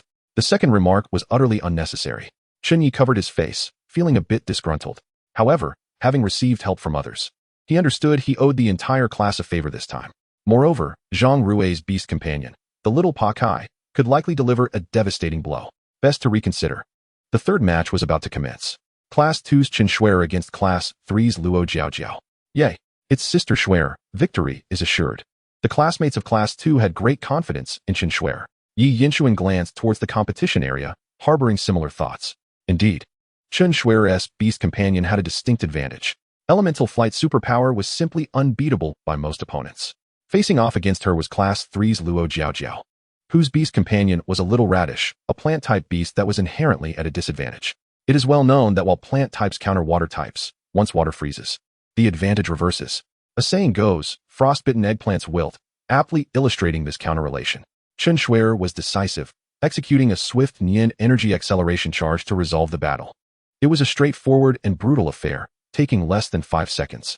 This was undoubtedly the most one-sided match thus far. Luo Jiaojiao descended with her little radish. Her face darkened. Representing her class, she had imagined countless possibilities, only to be defeated in mere moments. However, the opponent's pet beast is entirely on a different level. Being crushed is only to be expected, and one can only consider themselves unfortunate. Right from the start, encountering Chen Shuer, this formidable presence, is quite overwhelming. The Chen Shuer from Class 2? She is not only stunningly beautiful, but her class has not lost a single match. She is a goddess, captivating at first glance. This Bingjingwa is simply extraordinary. As the first to eliminate her opponent in an instant, Chen Shuer is calm and gentle, leaving an exceptionally profound impression on everyone. Her strength is undeniable, and she treats others with respect rather than disdain. Truly, she embodies the essence of a goddess, elegant and affluent. Chen Shuer is not even particularly aloof. However, her superior attributes and striking features are enough to inspire awe, much like a flower blossoming alone on a high mountain, beautiful yet untouchable. After being defeated by Chen Shuer, Luo Jiaojiao returns to the Class 3 base, feeling quite disheartened. She apologizes, having lost so thoroughly. Although the previous competitor also lost, there was at least an exchange. The feeling of complete domination is too disheartening. Oh dear, Jiaojiao, you've only lost twice. When it's my turn, I will turn the tide. A classmate with a single ponytail and bangs, dressed in a red training outfit, confidently places a hand on her hip while patting Luo Jiaojiao's shoulder. Thank you, Yuning, Luo Jiaojiao replies somewhat bashfully, gazing longingly at the ponytailed girl. If only it were you, you would surely not lose to Chen Shuer. The fourth match, announces the host teacher. Class 2, Zhao Huaijin, facing off against Class 3, Yuning. Upon hearing this, Yun Ying's large eyes sparkle with excitement, her competitive spirit igniting like wildfire. Class 3 has yet to secure a victory. Do not lose heart. My classmates, I, Yuning, will break the streak. The host teacher glances at the profiles of the two participants, momentarily taken aback before excitedly declaring. Both of our competitors hail from prestigious martial arts families. Tai Chi, Ame. After this announcement, he turns his gaze towards Principal Li Sanyang. Aside from the match between Chen Shuer and Luo Jiaojiao, which ended in an instant defeat, the rest of the match arrangements seem rather intriguing. The first match featured mutated pet beasts, the second involved small fire monkeys, and now in the fourth match, two representatives from martial arts families are set to compete. One would find it hard to believe that there is no manipulation behind the scenes. Nevertheless, it has been exposed several times before, as long as the matches are thrilling. Who cares? Yi Yinshuan observes the participants taking the stage, lost in thought. Ame? That name is equally familiar. He pulls out his phone for a quick search and discovers that Ame is a significant family with many branches. Among them, the Yun family specializes in marksmanship. Clearly, this Yuning is from that lineage. Additionally, Yi Yinshuan looks up Zhao Huaijin's Tai Chi family and finds it somewhat unique since it stands on equal footing with Wudong. Tai Chi is a branch of Wudong, yet it has nearly become independent, able to compete equally with its parent family. Moreover, the Tai Chi family is not limited to the Zhao family alone. There are other branches as well. In summary, it is rather complex. Yi Yinshuan gains a general understanding and decides not to dwell on these intricacies, continuing to observe the match. The clash between martial arts families promises to be riveting. Tai Chi, Zhao family, Zhao Huaijin. Humph, this isn't a family competition, so why self-introduce? He must remember this. I am Yuning, of the Ame Yun family. Seeing Yun Ying's lively demeanor, Zhao Huaijin smiles appreciatively. Yuning, I shall remember that. With that, his expression becomes clear and earnest. Come forth, Zhao Dundu. He touches his pet ring, and amidst a bronze glow, a standing panda appears. Yun Ying's expression turns serious as she narrows her eyes. With a flick of her fair fingers across her pet ring, she calls, Come forth, Ali. A flash of bronze light reveals a small-eared fox. This little fox is somewhat special, its tail longer and stronger than that of an ordinary small-eared fox. Yi Yinchuan cannot help but think of Bao Bao. After all, Bao Bao's evolutionary path leads to a tail seal. Is it a mutation? Many harbor similar questions. Upon hearing such discussions, Yuning pouts, visibly annoyed. She cups her hands around her mouth, as if amplifying her voice, leaning slightly forward. Listen well. This is not a mutation. This is our Yun family's generation after generation. Specially bred little gun fox. After shouting, Yuning, her chest rising and falling, looks rather indignant. Zhao Huaizhen is momentarily taken aback. To clarify, his gaze is entirely gentlemanly. He is merely contemplating why this girl is so vivacious and endearing. What are you staring at? Are we still going to fight? Yuning puffs her cheeks. Clearly irked today, an irate Yun Ying is unbeatable. Go Ali. Defeat the Zhao. With Yun Ying's command, the little fox, or rather the little gun fox, rushes forward. Its tail sweeps like a red tassel, and in the next moment, the tail rises, becoming straight and firm, sharply thrusting towards the panda. Chapter 24, Spear and Shield. The collision of two elite beast tamers' talents. Twin Phantom Blood War Attire. The panda, bronze 6th rank. The little gun fox, bronze 5th rank. In terms of ranking, Zhao Huaizhen holds a slight advantage. However, as the little gun fox strikes, resembling a spear, the panda effortlessly blocks the attack. A dull thud echoes as the panda is pushed back a step, its claws tingling from the impact. Yuning speaks with a hint of pride. Our Yun family's generations have cultivated the little gun fox. Its tail is like a spear, and with Amei's spear techniques, it can defeat enemies in the blink of an eye. I have held back to prevent you from being injured. Yuning is not exaggerating. The little gun fox's tail can mimic a spearhead.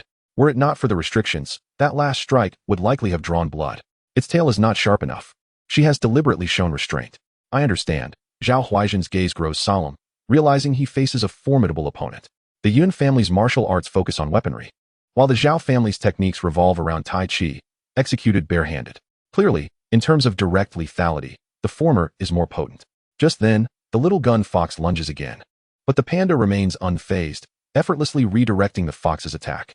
Not only does the little gun fox miss, but it is also caught off guard by a force that sends it tumbling to the ground. In the next moment, the little gun fox springs back up, its training allowing it to endure this minor setback. Let us go all out, Zhao Huaizhen declares as the panda adopts a ready stance, beckoning Yuning and the little gun fox with a flick of his hand. Bring it on. Just don't cry if you get hurt. Go Ali. Yuning commands. The little gun fox emits a sound and no longer holds back, sharpening its tail as it charges towards the panda. The panda attempts to deflect the fox's tail, but the fox spins its tail and strikes from the side. Tai Chi. The panda's Tai Chi stance unfolds as if cradling a large watermelon.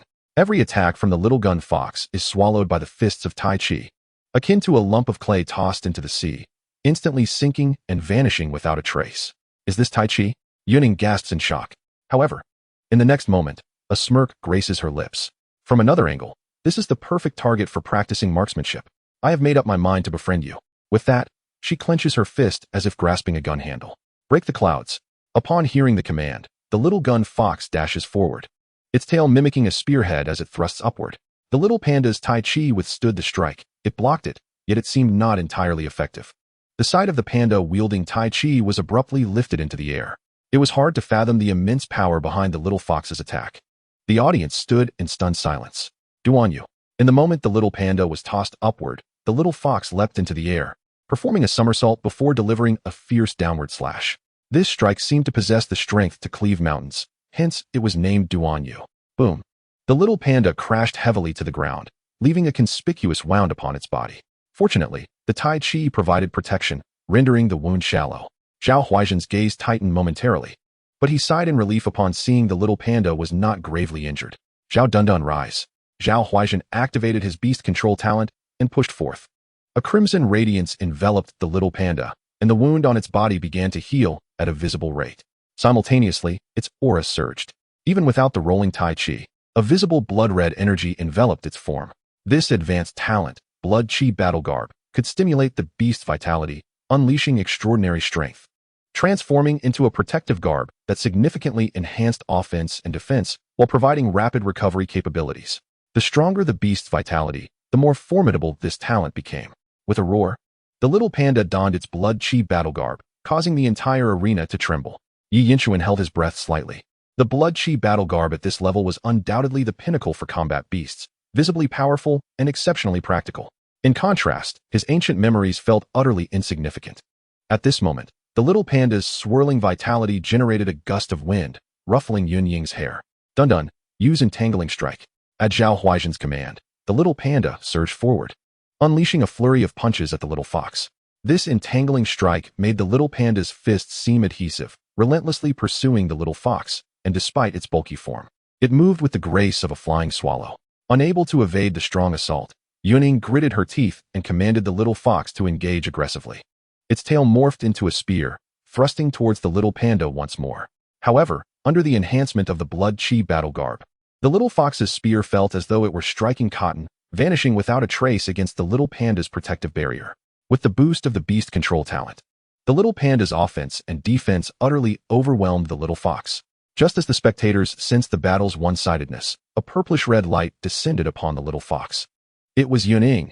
She too activated her beast control talent, the advanced ability, Twin Phantom. A shadow emerged from the little fox's body, a purplish-red apparition. This shadow was strikingly real, making sounds as it stepped upon the ground. Its movements mirrored the little fox perfectly. Little fox, Yunying commanded, executing lightning strike. Breaking through the clouds. The skill of lightning strike propelled the little fox's speed to new heights. In the air, two nearly overlapping afterimages rushed toward the little panda. As one afterimage thrust, the little panda responded with its tai chi, successfully blocking the little fox's assault. However, buoyed by the lightning strike, the little fox's attack pierced through the protection of the blood chi battle garb. The little panda's hand bled, yet the blood evaporated into energy, and the wound healed at a visible pace. Nevertheless, the little fox's assault was not singular. The essence of the Twin Phantom was to enable the beast to create an illusion, a phantom that could perform nearly identically to the original. It was said that if the Beastmaster's soul strength was somewhat weaker, the phantom could still possess around 60% of the original's power.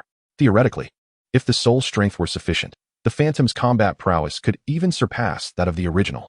In any case, the little panda could withstand one strike, but could not endure a second.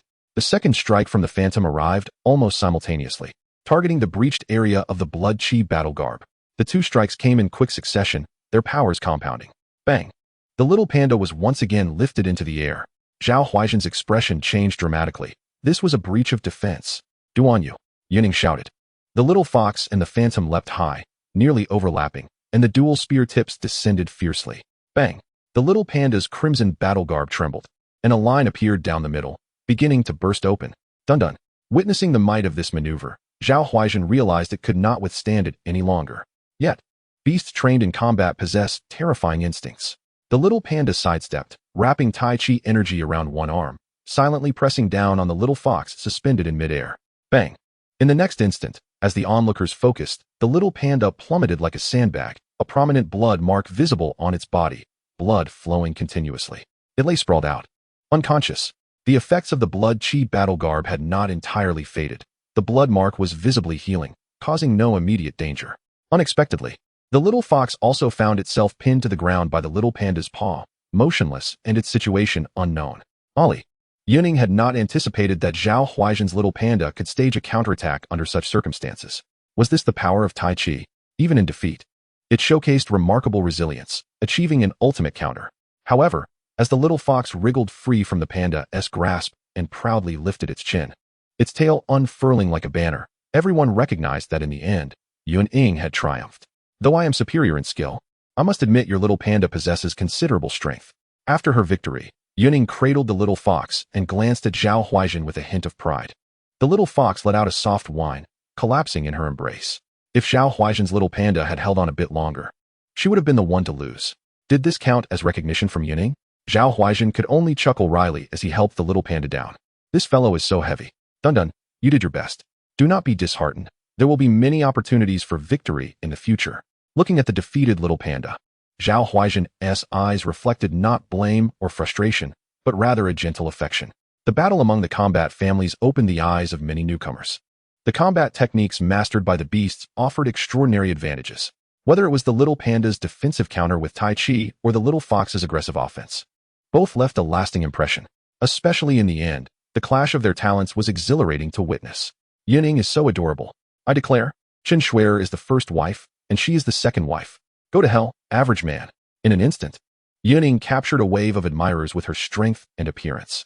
Of course, Zhao Huaizhen was also quite attractive, with many female classmates drawn to his clear and gentle demeanor.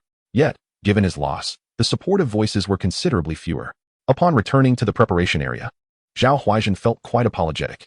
"I'm sorry, I couldn't win." No one blamed him for this. Zhao Huaizhen's strength was unquestionable, and Yuning was indeed formidable. Victory and defeat are commonplace in beast mastery. No one can guarantee they will never lose. "Next, it's our turn," Li Ziming said, brimming with anticipation. "What a pity. I wonder if my little steel dragon can withstand her little fox." "Sumu, what do you think?" Sumu couldn't even muster the energy to lift his eyelids. "What do I think? I can't be bothered to look." He had noticed that Li Ziming frequently interjected with remarks about his little steel dragon's potential in battle. However, it must be said that, despite not having fought yet, Sumu harbored doubts about whether his little white tiger could contend with Li Ziming's steel dragon. The steel helmet alone was enough to make Huzi's teeth ache and claws throb. On the side of Yi Yinchuan, he carefully noted down the characteristics of every pet beast and talent that had participated in battle. To know oneself and know one's adversary is the key to achieving victory in every encounter. In the fifth match, Class 1 Zheng Lei faced Class 2's Li Ziming. Upon the confirmation of the supervising teacher, Li Ziming's excitement surged. Finally, it was his turn. Bring it on. He hoped for a fierce attack from his opponent, as only then could the invincible defense of his little steel dragon be showcased. Senior sisters and junior sisters, cheer for me, Li Ziming. As hard as iron. Standing tall and unyielding. That is what it means to be a true man. Chapter 25, Little Steel Dragon versus Little Stone. Defense against defense. A battle that shattered the morale of the entire audience. Why does it sound strange? Yi Yinchuan watched leisurely, feeling a bit peckish. It would be perfect if there were some sunflower seeds, peanuts, or popcorn to enjoy while watching the match. Here, this cup is for you. A cup of fresh coconut latte was pushed in front of Yi Yinchuan, accompanied by a caramel cookie. When Yi Yinchuan looked up, it was Su Bobo. With slightly curled hair, aquamarine eyes, sun-kissed skin, and a hint of adorable freckles, she possessed a certain charm. What an exotic allure. Speaking of which, had she always been this well-endowed during the earlier battles? He hadn't even noticed. Loose clothing couldn't conceal her ample contours. The nutrition in the first year must be exceptional. If she grew a few more years, she would be stunning. Truly impressive, Bobo. For me? Yi Yinchuan swore he merely glanced at her. Thank you for defeating my brother, Su Bobo remarked. It felt delightful to diminish his prestige. Little sister, you don't look particularly delighted either, do you? What's this? Afade of bravado. Simultaneously, Yi Yinchuan turned his gaze towards Class 1's area, where a certain Sister Khan's eyes were filled with murderous intent. Was she trying to provoke me? Nevertheless, he wasn't afraid of that Su Langlang. After all, she was a defeated foe, and he was quite thirsty. Yi Yinchuan took the fresh coconut latte, inhaling its rich coconut aroma, creamy milkiness, and the unique scent of coffee. Thank you. He took a sip. It was warm and sweet. This is quite comforting. After delivering the fresh coconut latte, Su Bobo returned. The battle had commenced. Li Ziming's pet beast was the little steel dragon, a metal-type creature said to possess draconic lineage. However, the little steel dragon resembled an oval-shaped beetle. Of course, it lacked a shell, otherwise, its defensive capabilities would be even more formidable. Currently, it was merely a metal beast, its skin as tough as steel. However, upon evolving into a steel shell dragon, it would indeed develop a shell. He came from a wealthy family. On the first day of school, he had his little steel dragon absorb a bronze-level energy block, and it was now at the 8th level of bronze, demonstrating the power of financial investment. If he could obtain 5 energy blocks at once, perhaps he could even reach the black iron level. But that was merely a fanciful thought. Securing 1 block this time would be commendable.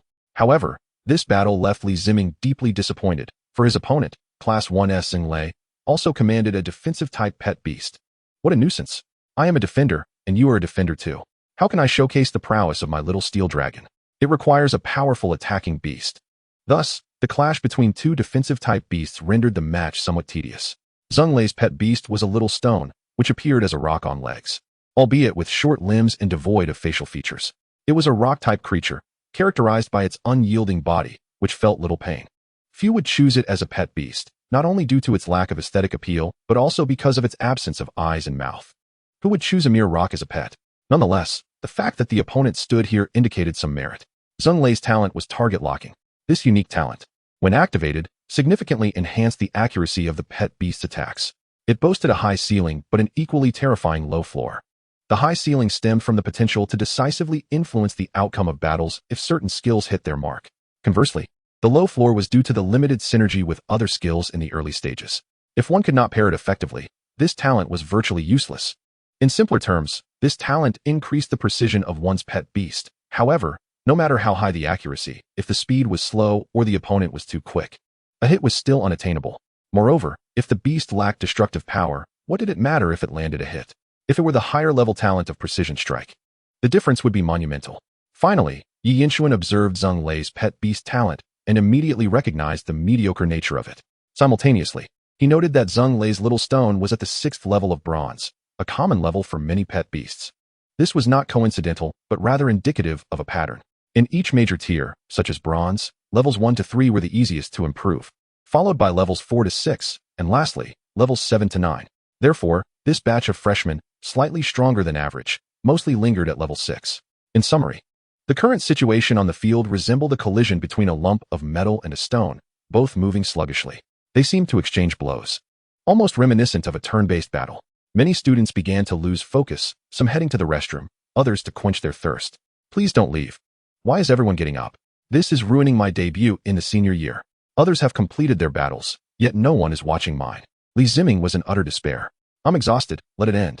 With gritted teeth, Li Ziming decided to stop holding back and directly activated his talent. Initially, he had intended to conceal it, but with the match dragging on, who knew when it would conclude? Li Ziming's talent had been hidden on the panel. He raised his hand, and a burst of yellowish light surged towards the little steel dragon. Talent activated. Level, shockwave impact. The little steel dragon took a step forward, causing the ground to tremble. Little steel dragon. Use charge. As the little steel dragon surged forward, the shockwave transmitted through the impact, sending the little stone reeling backward. Under the force of the impact, the little stone trembled, shedding fragments in the process. Little stone, use roll. Zheng Lei was not to be outdone and activated his talent as well. A burst of light enveloped the little stone, which crouched down and began to roll forward. Indeed, it was no ordinary creature. The little stone had mastered the roll. The dynamics of the battle shifted. Many students who had stood up halted in their tracks. Both sides had activated their beast talents, and it was a full frontal clash without holding back. Was Li Ziming's talent shockwave impact? Though merely a level talent, it was exceptional within this tier. Not only did it enhance destructive power, but the shockwave effect also hindered the opponent's pet beast's movement. If a weaker pet beast endured multiple shockwave impacts in a short period, it could potentially faint. Originally dozing off, Hu Huanjing began to analyze the situation. It seemed there was no suspense left. Wait a moment. The little stone rolled forward, crashing into the little steel dragon. However, it was like hitting a steel plate, and it rebounded immediately. This was not surprising to anyone, yet what caught them off guard was that the little stone did not stop. Instead, it continued rolling, and its speed increased. Once more, it charged towards the little steel dragon with ferocity. Bang!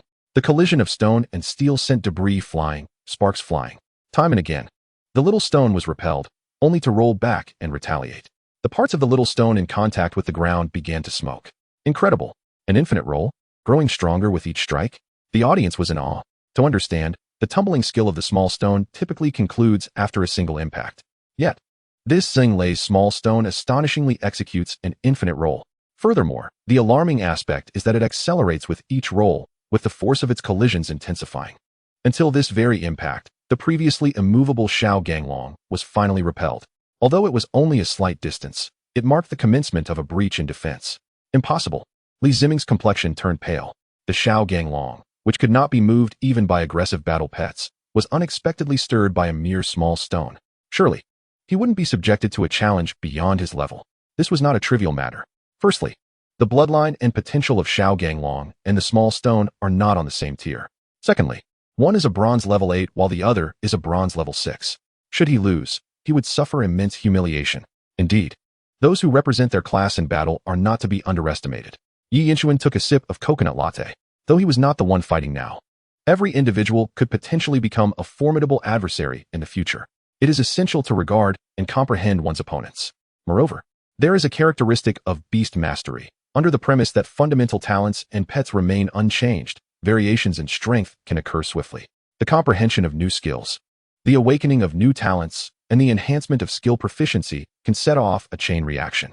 Not to mention, advanced beast masters possess numerous methods to augment combat power, such as relics and raw stones. As for evolution, that signifies a qualitative transformation. A contender who may not be your match today could very well emerge tomorrow with new capabilities to defeat you. The factors determining victory in beast battles are too numerous, and one must never let their guard down. Challenges beyond one's level can arise at any moment, which is part of the allure of beast combat. At this moment, the small stone's rolling assault nearly toppled the Xiao Ganglong. Hold on, little stone. Zheng Lei was equally exhilarated, having forced Li Ziming into such a predicament. He felt a sense of fulfillment. If he could truly win, this inaugural battle would become his legendary tale. The final strike. Little stone. Zheng Lei roared passionately, determined not to lose. Xiao Ganglong. Li Ziming's face was ashen. This was a matter of dignity. If he lost, how could he ever face anyone in the third class again? Buzz. The small stone's rolling had reached such velocity that its original form was barely discernible. Only a blurred silhouette spun at high speed. The contact point with the ground not only emitted smoke but also sparked, leaving behind a dark trail. Collision. The small stone and Xiao Ganglong collided fiercely. The impact reverberated, spinning, metal against stone, with fragments and sparks flying, producing sharp sounds. Bang! The two beasts were sent flying, crashing heavily to the ground.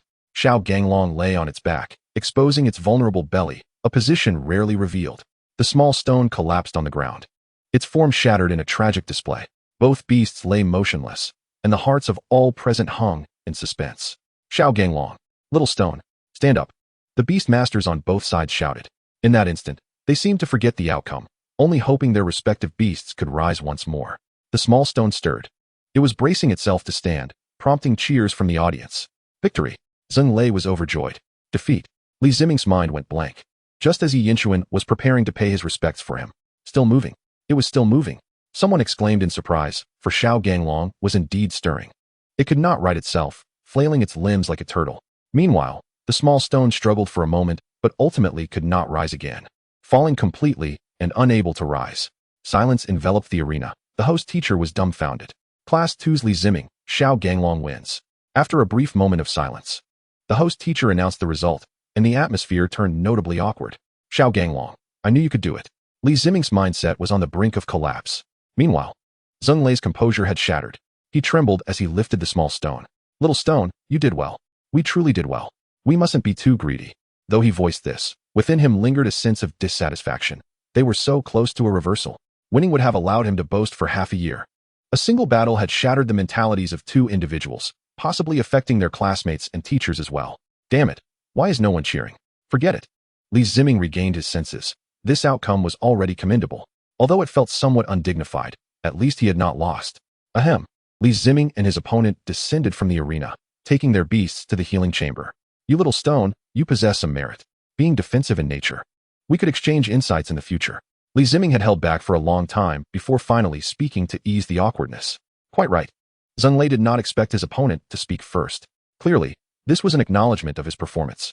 How about making me your big brother? I guarantee you a life of luxury.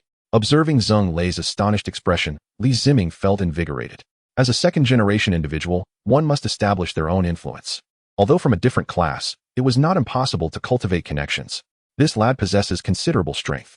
Yi Yinchuan, watching from the side, sipped his coconut latte while savoring a caramel cookie, his heart unfazed, even finding it somewhat amusing. Next up, from Class 2, Sumu. The host teacher read aloud the battle arrangements displayed on the screen. Sumu's eyes lit up, eagerly rubbing his hands together. Good. Finally, it is my time to shine. Li Ziming, just wait and see what true strength looks like. Bye. Congratulations to Sumu for winning without a fight. The host teacher exuberantly declared, luck is also a facet of strength. It seems this Sumu truly has good fortune. This marked the sixth battle. The competition was nearing its conclusion. Let us first review the current point standings for each class. Sumu, luck my foot. 5 battles. A full 5 battles. You think I merely stood by? Do you have any idea how I navigated those 5 rounds? And now you tell me bye? Sumu nearly choked on his frustration. Another student succumbed to a breakdown of mindset. Yi Yinchuan took another sip of his coconut latte. The standings and points for each class were displayed prominently on the large screen. Chapter 26, the second round of Beastmaster Challenge. I was challenged for 10,000. Year 1, Class 1. Points, 1 win, 2 losses, currently 3 survivors. Year 1, Class 2. Points, 4 wins, 1 loss, currently 4 survivors.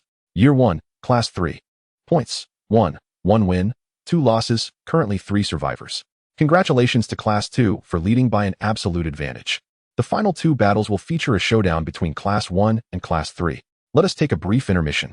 After the host teacher's announcement, Class 2 erupted in cheers.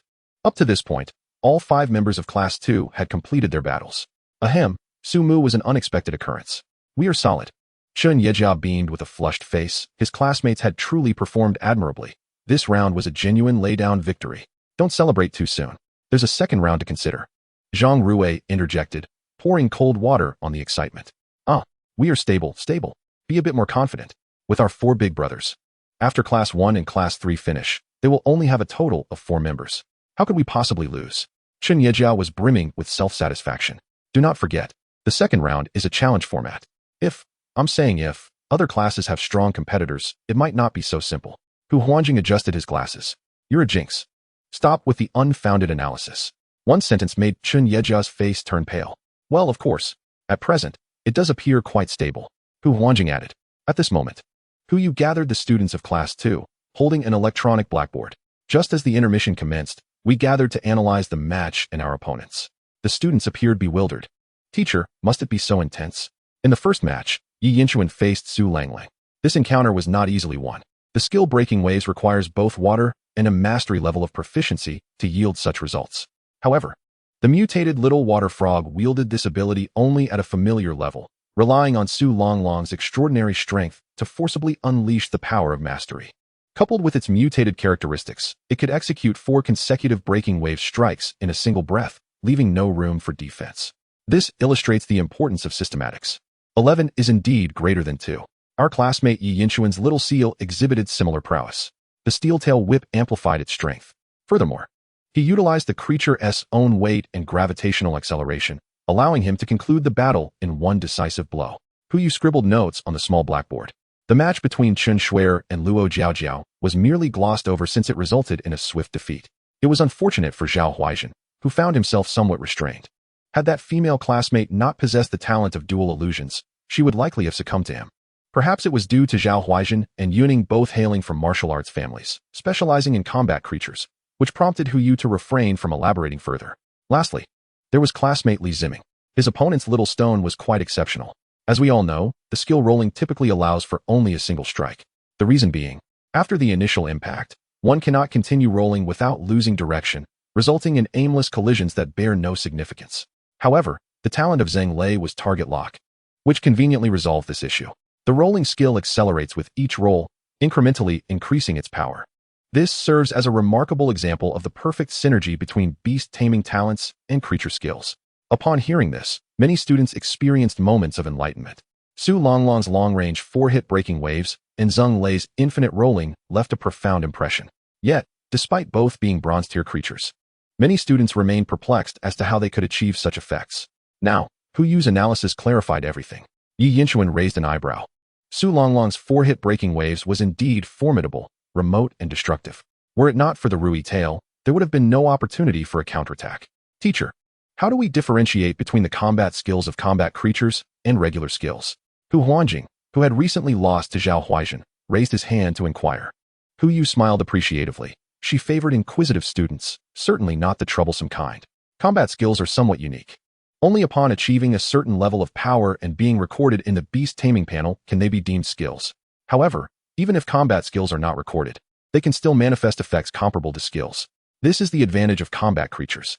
Martial arts families further leverage their heritage to maximize these advantages.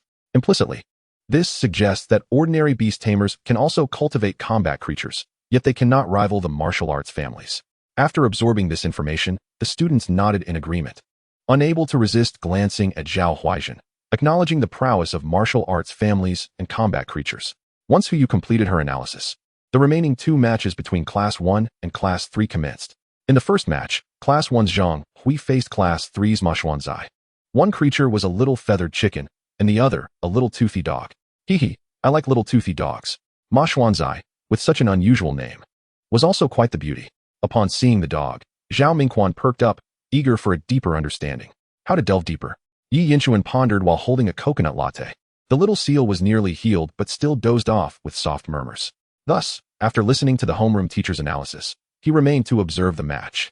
Brother, are you familiar with Su Bobo? Su Xiaoxiao suddenly appeared beside him.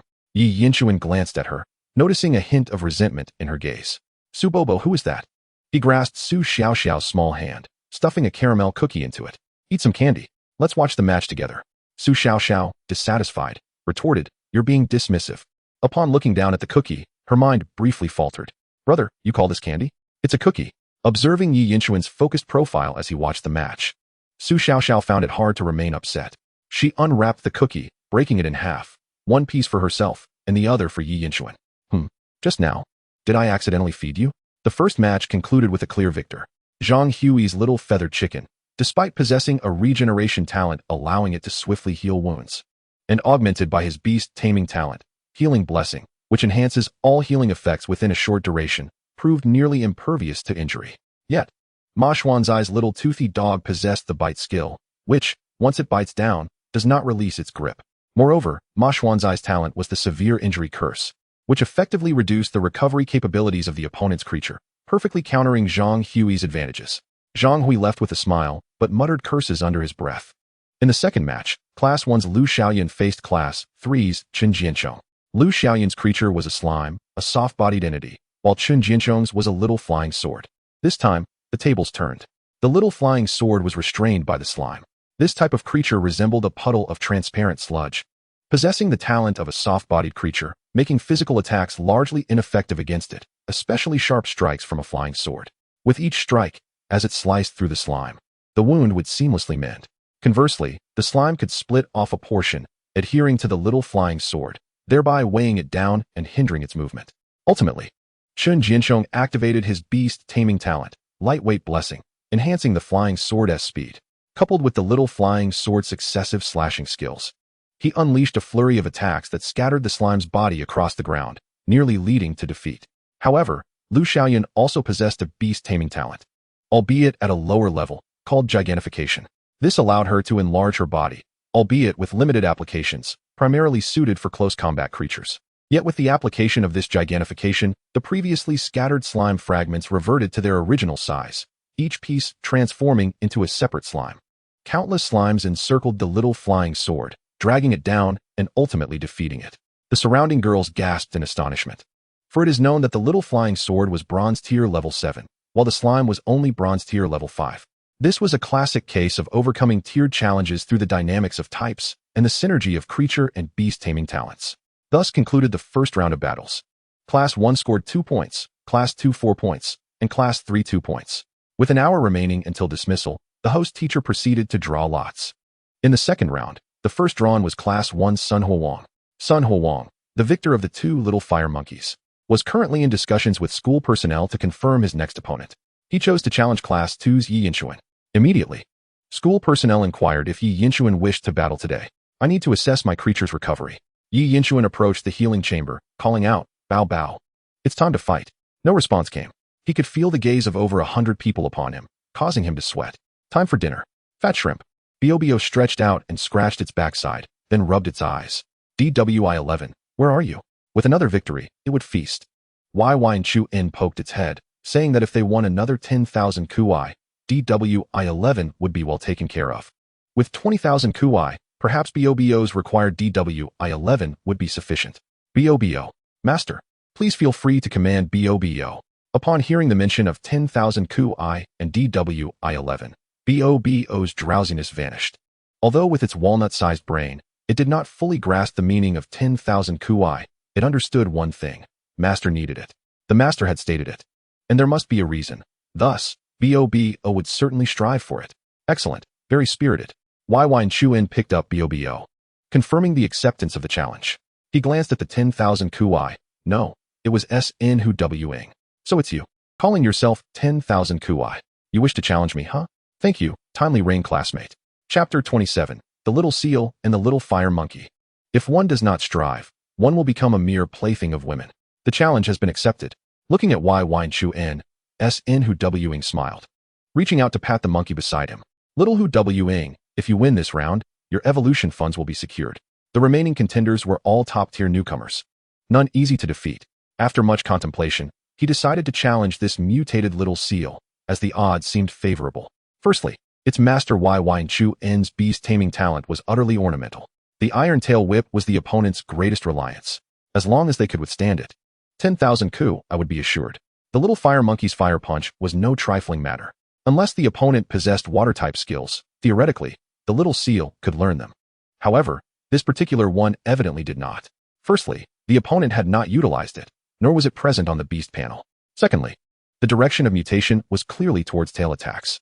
The skills of a pet beast cannot simply be learned at will. Each possesses its own circumstances. Roar. The little fire monkey was ecstatic, waving its fists, flames flickering. On Wyverns' side, he had already taken Bobo into the arena. If you get any heavier, I might not be able to carry you. Wyverns gave Bobo's backside a pinch. Master, a day is a day. After observing for a while, Wyverns noted that SN was among the subjects of his scrutiny. By the second round, there were only 4 potential opponents. One was SN, and another was L whose pet beast was a slime. The second class had 2 girls, Sunzi, who defeated the formidable Zho, who was using a little toothed dog, Ying. Among the 4, the relatively easier opponents for Wyverns were SN and Sunzi. The slime, although only a bronze tier 5, was impervious to Bobo's attacks.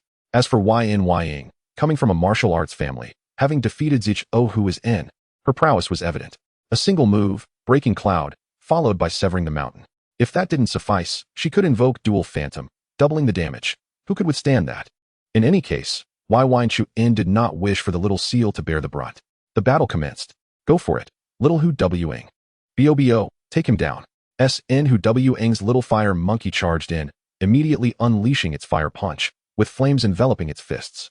A single punch struck Bobo, causing its blubbery flesh to ripple like waves pushed by a small boat. Simultaneously, the burn from the fire punch left a charred patch on its fur, a veritable scorched pigskin. Bobo. In pain, Bobo recoiled, swinging its tail, only to be seized by the little fire monkey's hands. The flames intensified. Boom. Bobo's tail was also blackened. This time, it was evident that it had sustained some burns. Moreover, the little fire monkey was exceedingly clever, gripping Bobo's tail tightly. As it attempted to shrink and escape, it remained firmly held. Grow bigger, Bobo. Fortunately, Wyverns thought outside the box, instructing Bobo to thicken its tail, forcing the monkey's grasp to loosen. However, due to the prolonged contact with the flames, Bobo's tail began to ignite. This was the consequence of burning. The inflicted damage was evident, but the agony of the burn would also torment the pet beast's fighting spirit. Excellent. Little Wing, keep going. SN Wing was elated. As long as they could counter the iron tail whip, his little fire monkey held a significant advantage. Bobo, extinguish the flames. Wyverns felt a wave of amusement inside. Extinguish the flames? SN was momentarily taken aback, pondering how to do so. Suddenly, Bobo's upper body propped up, then it scratched its rear. In its dog-like big eyes, a mischievous glint flickered. Its mouth slowly opened, and a stream of water began to flow forth. Skill, water accumulation. Simultaneously, Bobo's tail morphed, dipping forward to soak in the water, extinguishing the flames. Then, Bobo abruptly lifted its head, releasing a fountain of water. Gurgle gurgle. The tail danced above the water flow, evenly sprinkling it across its body, thoroughly soaking itself. Moreover, the previously burned areas had begun to heal, leaving no trace behind. Talent, water affinity. As long as there was water, a certain healing effect could be generated. The sight of Bobo spraying water sent the little fire monkey scurrying back in fear, as a fire-type beast. It dreaded water above all else. Bobo. With a cheeky expression, Bobo scratched at its plump belly, as if to say, "Oh, little monkey. What can you do to me?" The audience was momentarily stunned. This little seal could even accumulate water. Did you see that? The burn healed completely. Goodness, could it be water affinity?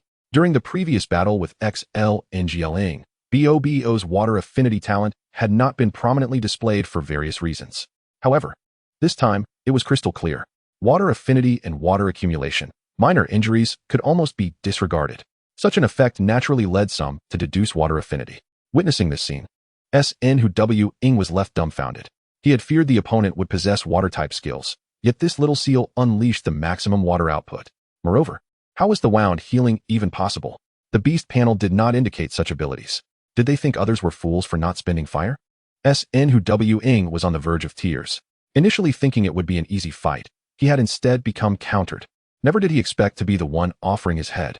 The clown was, in fact, himself. What else could he do? He had already chosen. He could only face the challenge head-on. SN still sought to give it a shot, who said being countered meant inevitable defeat. Determination sparkled in his eyes. Little Bobo be cautious not to touch the water. As long as the fire punch isn't extinguished, there's still hope. Excellent. Do not give up. Seeing SN who Wing reignite his fighting spirit, the class teacher from the first class felt a sense of pride. However, SN who Wing soon realized that enthusiasm could only take one so far. The reality was harsh. His little fire monkey had no means against this little seal. The opponent was drenched, and the flames of the fire punch had no effect whatsoever. The impact of the punches was feeble before BOBO's ample bulk. Furthermore, the little seal could recover from injuries upon contact with water. There was no hope of even inflicting harm. Just look at that cheeky expression on the little seal. It was more pleasurable than a massage, akin to a heated one, with flames providing warmth. SN who Wing couldn't help but recall how Zich Ing whose little feathered chicken was perfectly countered by Soon Z's little dog, coming down cursing. What a joke. Those 4 words, he now comprehended. This was what it meant to empathize. Ultimately, SN who Wing's little fire monkey was knocked down by BOBO's tail, concluding this ordeal. As SN who Wing exited the arena, he encountered Zich Ing who held the little feathered chicken, standing resolutely. The two approached each other, exchanging fist bumps. Difficult brothers, the bittersweet feelings and resonances, you comprehend. And I understand. All is conveyed in silence. On the side of Yi Yinchuan, the battle was easily resolved. Awaiting him were the cheers from Class 2. As for the gazes of the other students, they were rather peculiar. This old rascal, what a victory. This little sea lion is utterly outrageous. The steel tail whip is one thing, but the water affinity is another. Where on earth did this creature come from? The key is its charming demeanor. Both adorable and mischievous, truly making one want to pat its bottom. In summary, Yi Yinchuan's little sea lion left a profound impression on everyone. Students, time is short. The duel will continue tomorrow. Class teachers, please organize your students to return to class. Of course, they may also disband on the spot and leave school directly. With the announcement from the supervising teacher, the competition came to a pause. What a relief. Yi Yinchuan returned to Class 2 with the little sea lion. Several female classmates gathered around, expressing their desire to hold the sea lion. Yi Yinchuan, in a generous mood, obliged. After all, we are all friends. So a hug is thoroughly enjoyable. Soon, the little sea lion was encircled by a group of female classmates, hands exploring freely. Laughter erupted around. It allows petting. It is truly adorable. How can there be such a cheeky little sea lion? Hee, let me give it a kiss. The enthusiasm of the female classmates exceeded expectations. They nearly included Yi Yinchuan in their fervor. To be honest, it did get touched a few times. The little sea lion was in ecstasy, squealing joyfully. If translated, it might be something like, oh, oh, oh, so delightful. Ha, that tickles. No more. So comfortable, let us do it again. Afterward, the little sea lion's eyes were glassy, its fur disheveled, somewhat resembling a worn-out creature. TSK. Yi Yinchuan couldn't help but chuckle. See, if one does not strive, one becomes a plaything for women. Meanwhile, Hu congratulated Yi Yinchuan on his victory, explicitly praising him, her eyes filled with pride and admiration. Yi Yinchuan felt a blush creeping up his cheeks. In brief, Class 2 was dismissed on the spot, while Classes 1 and 3 faced a much harsher fate. They were reprimanded for their poor performance and taken back by their teacher for remedial lessons. Ding! Your account has received a deposit of 10,000 yuan. Just as they disbanded, Yi Yinchuan's phone rang. The delightful little money had arrived. Upon checking the account balance, it read 20,000 yuan. Su Xiaoxiao's eyes widened with excitement. She had been thrilled moments before and was now trembling with exhilaration. Brother, so much money. 4 zeros. Yi Yinchuan tried to maintain his composure. But he too felt elated. Before crossing over, he worked overtime for merely a few thousand each month and often faced delays in payment. Now, however, it was different. Money came in increments of 10,000, and the deposits were swift. Let us go and reveal everything to Andy. Tonight, we shall feast on hot pot. Looking at the 20,000 yuan, Yi Yinchuan had already devised plans for its use. First, the family would enjoy a sumptuous meal, and the remaining funds would be entirely invested in the evolution of the little sea lion. The simulation cooling period was also due tonight. Once the little sea lion evolves, the process would commence immediately. Yi Yinchuan had concluded that the stronger the little sea lion became, the greater the resources it could acquire. This was a virtuous cycle. The rhythm must not be interrupted. Otherwise, without a solid background, he would be unable to keep pace with others. Chapter 28. All set. The little sea lion's first evolution. At the Dayu Hot Pot restaurant, Auntie exhibited some social anxiety. With such splendid decor, the costs must be quite high, right? She was still in her work clothes. Feeling embarrassed to have brought me here in such a state, Yi Yinchuan took her hand. Oh, what does that matter? We are here to eat, not to judge attire. Saying this, Yi Yinchuan guided her and Su Xiaoxiao to sit down. The three of them took a window-side table. Auntie observed Yi Yinchuan. In the past, he would always follow behind, but now he was assisting with arrangements. Cheers to growing up, she said. Cheers, it's a must, Yi Yinchuan replied with a smile. Auntie sat there, surveying the surroundings, feeling somewhat awkward. The two children had returned and immediately expressed their desire for hot pot. Considering they were now in high school and hadn't enjoyed a proper meal yet, she agreed. However, she hadn't anticipated such a high standard, worrying about her wallet while also fretting whether the children would be satisfied with their meal. Thus, her discomfort. Having lived two lives, Yi Yinchuan naturally noticed this. It would be best to clarify things first to avoid Annie worrying so much that she couldn't relish the meal. We can order packages on the Kangaroo app. It's more economical. A set meal for 200, and if we leave a good review, they even throw in a large drink, he explained, pulling out his phone to show the previously ordered coupon. Then, he called the waiter to scan the code. A simple operation, and they would just wait for the dishes to arrive. That sounds good, Auntie sighed in relief upon hearing the 200 total. Although not wealthy, ensuring the children enjoyed a good meal brought her comfort. Noticing Auntie's expression easing, Yi Yinchuan continued, Auntie, today. As he spoke, Su Xiaoxiao's eyes sparkled with anticipation. She was eager to see her mother's reaction. I earned 20,000. What? Auntie thought she hadn't heard correctly, repeating the question until she looked at the numbers in Yi Yinchuan's account, her face filled with astonished delight. So much money, where did it come from? She asked, lowering her voice. You didn't steal or rob, did you? Of course not. You remember the competition Xiaoxiao mentioned yesterday, right? I won 2 rounds, each worth 10,000. Upon hearing this, Auntie was momentarily dazed, then became a bit angry before ultimately feeling happy for Yi Yinchuan. Really? My little Chuan is so amazing? Understanding that Yi Yinchuan had concealed his enrollment in the Beastmaster class, Auntie felt a tinge of anger but quickly reminded herself that Yi Yinchuan winning 2 rounds for 20,000 meant he was indeed a promising student in Beastmaster studies. Her support was warranted. Naturally, Su Xiaoxiao proudly shared how Yi Yinchuan was well regarded by teachers and classmates alike. I'm sorry, little Chuan. Auntie should have listened to you sooner. I almost hindered your future. Auntie felt a wave of regret and guilt. If Yi Yinchuan managed to succeed in the Beastmaster class, his future would certainly be brighter than pursuing a traditional education. Look, just a few days into school, and he has already earned what would take me months to make. Yi Yinchuan, on the other hand, felt a pang of sympathy. You were only looking out for me. I understand. Hearing this, Auntie was touched, her eyes misting over. Little Chuan was such a considerate child. Just then, the hot pot broth was served. A yin-yang blend, half spicy and half mushroom broth. As the steam from the hot pot wafted up, Auntie discreetly wiped her eyes. Soon, a variety of dishes were brought to the table, fatty beef, shrimp paste, luncheon meat, and crispy rolls, filling the table to the brim. So happy, Su Xiaoxiao exclaimed, looking at the lavish spread. Brother, let us make the sauce. I'll prepare some for Mom too. Okay. Brother, so spicy. Brother, this is delicious. Brother, I'm so full. Xiao Chuan, eat more. How are the teachers at school? Laughter filled the air, the warmth of family enveloping them. With their bellies full of delectable food and loved ones nearby, Yi Yinchuan felt a comforting warmth. After finishing the hot pot, the family strolled back home. Yi Yinchuan had already reserved a bronze-level evolution machine suitable for the little sea lion, costing 12,000 alliance coins, usable only once. Capable of accelerating pet growth and simulating the required conditions for evolution. The rest of the funds were allocated to purchasing large shrimp meat, arranged for delivery along with the previous order. The school's resource management department was remarkably efficient, providing 24-hour service and citywide delivery. Shortly after arriving home, school staff came knocking at the door. Yi Yinchuan was taken aback to discover that the visitor was none other than teacher Ma Wenkai, clad in the delivery uniform from Yusho Sanzhong and sporting a cap.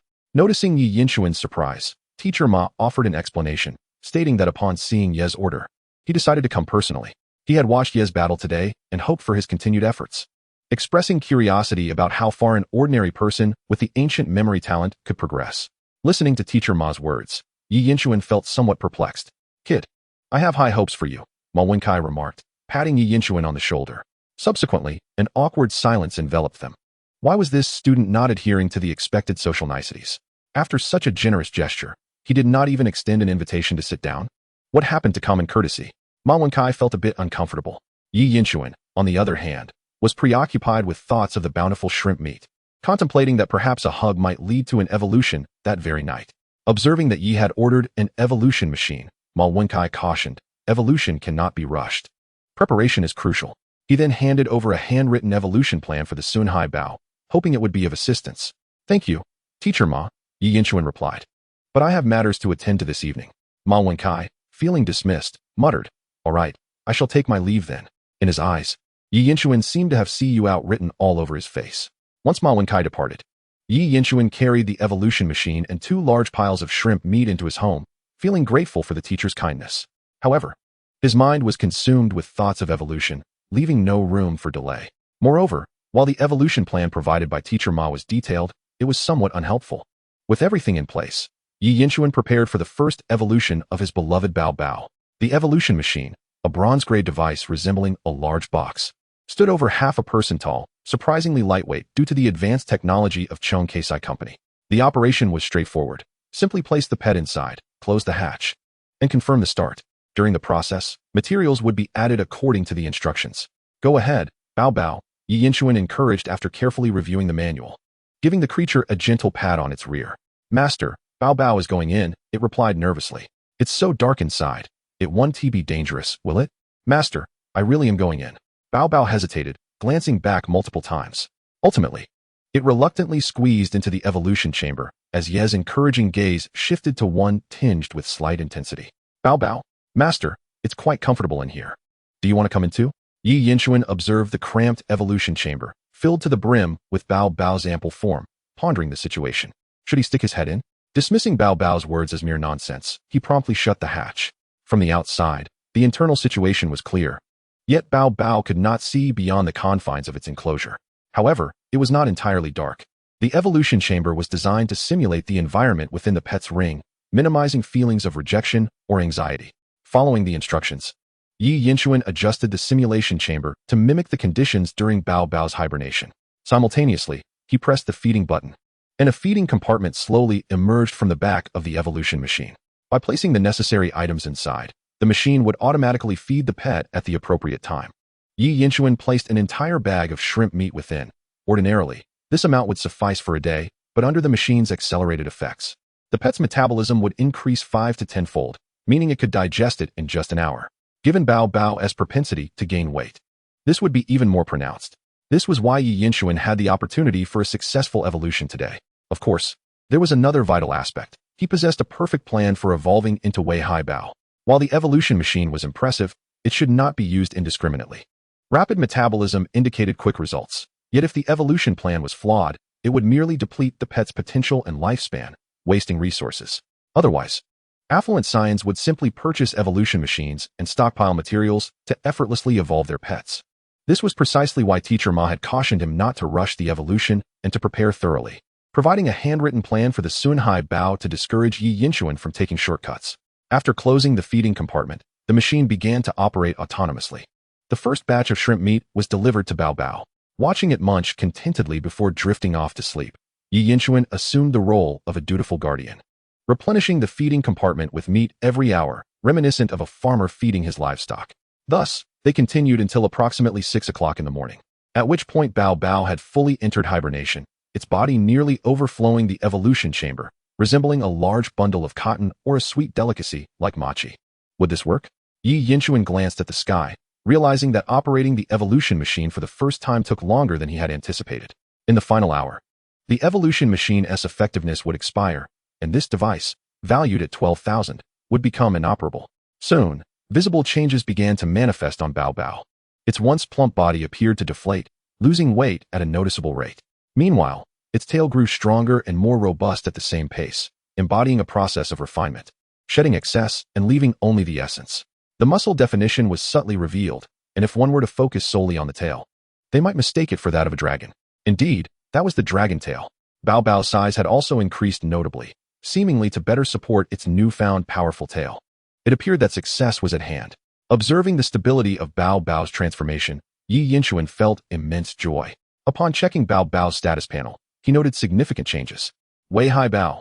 Level, Black Iron Tier 1. Attributes, Ordinary Ground and Water. Personality, gluttonous and lazy. Qualifications, strength, body, speed, mind, endurance, talent. Plump body, rapid food absorption. Easy fat storage, facilitates muscle growth. Dragon tail, tail can freely change within a certain range. Water affinity, reduced damage from water attributes. Gains recovery when in contact with water. Dragon's fury tail, sustained damage accumulates anger. building power within the tail, which when released, is remarkably potent, albeit at a high energy cost. Skills: Iron Tail, familiar. Whip, familiar. Chain Slap, entry. Tail Slam, entry. Water Storage, entry. Evolution Path: Xiao Hai Bao to Wei Hai Bao, a transformative metamorphosis. An unequivocal change. After reviewing Bao Bao's newly evolved status panel, Yi Yinchuan felt elated. To claim that he felt no excitement would be disingenuous. Hard work does yield rewards. Though perhaps he hadn't exerted immense effort, he had nonetheless invested sufficient dedication, and this night had certainly cost him a year off his life. The evolution of a cherished pet is arguably one of the greatest joys for a Yusho sure, and Yi Yinchuan was no exception. Joy, in its simplest form, was simply that. Bao Bao's enhancements were all-encompassing, first and foremost in level, which had directly surged past a significant tier, entering the Black Iron Tier 1, effortlessly surpassing the levels of many newly minted Yusho. No matter if they were second-generation elites or chosen ones, if they had yet to evolve, they would find themselves overshadowed by Yes Bao Bao. This phenomenon could aptly be termed a dimensional strike. The second form engages the first form in combat.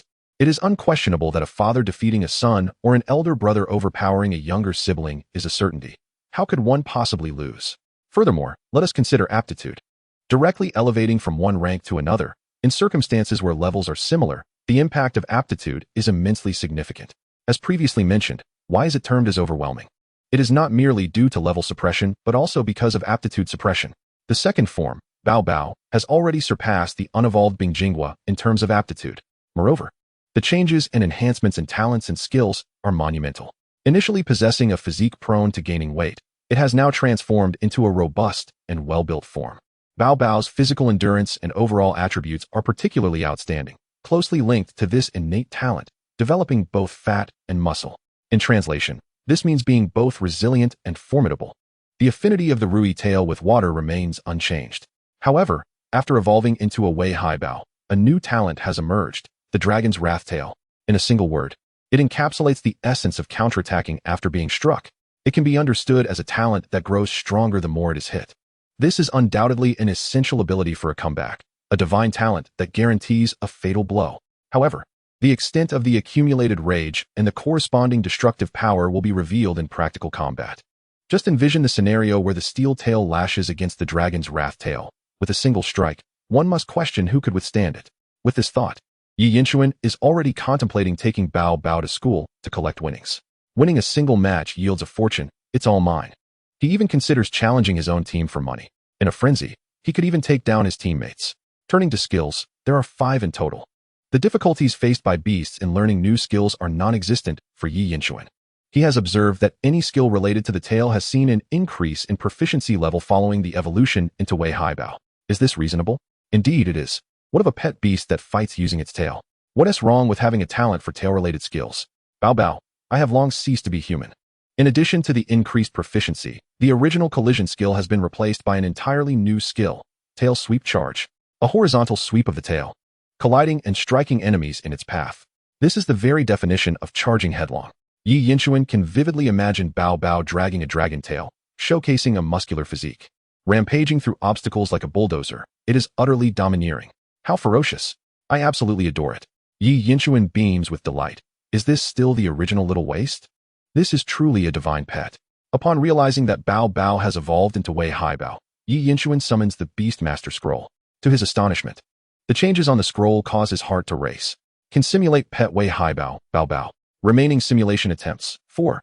Oh my goodness. Yi Yinchuan rubs his eyes. Though not lacking in education, at this moment, an exclamation captures his emotions perfectly. Following Bao Bao's evolution, the number of simulation attempts has increased. In this moment, Yi Yinchuan finally comprehends why the description of the Beastmaster simulation talent includes the phrase infinite possibilities. Infinite possibilities. Yi Yinchuan is nearly certain that as Bao Bao continues to evolve, even more simulation attempts will be granted. Each simulation will enable Bao Bao to grow increasingly formidable, continuously strengthening, persistently evolving, unceasingly simulating. In the future, he will be invincible, and others will not believe it when he recounts his journey.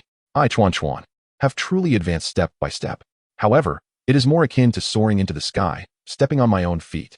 Chapter 30, The Third Beastmaster Simulation. Rebirth in the Third Life, the return of Bao Bao the King. You are in the Leopard Police. The number of simulation attempts has increased. Therefore, The previous dilemmas are no longer necessary. I said it before, there are 3 eras. With so few simulation attempts, how can one play? Yi Yinchuan muses. The eras available for Bao Bao's simulation include Prehistoric, Ice Age, and Dragon Age. A slight deduction leads to the assumption that the Dragon Age is the most challenging, followed by the Ice Age.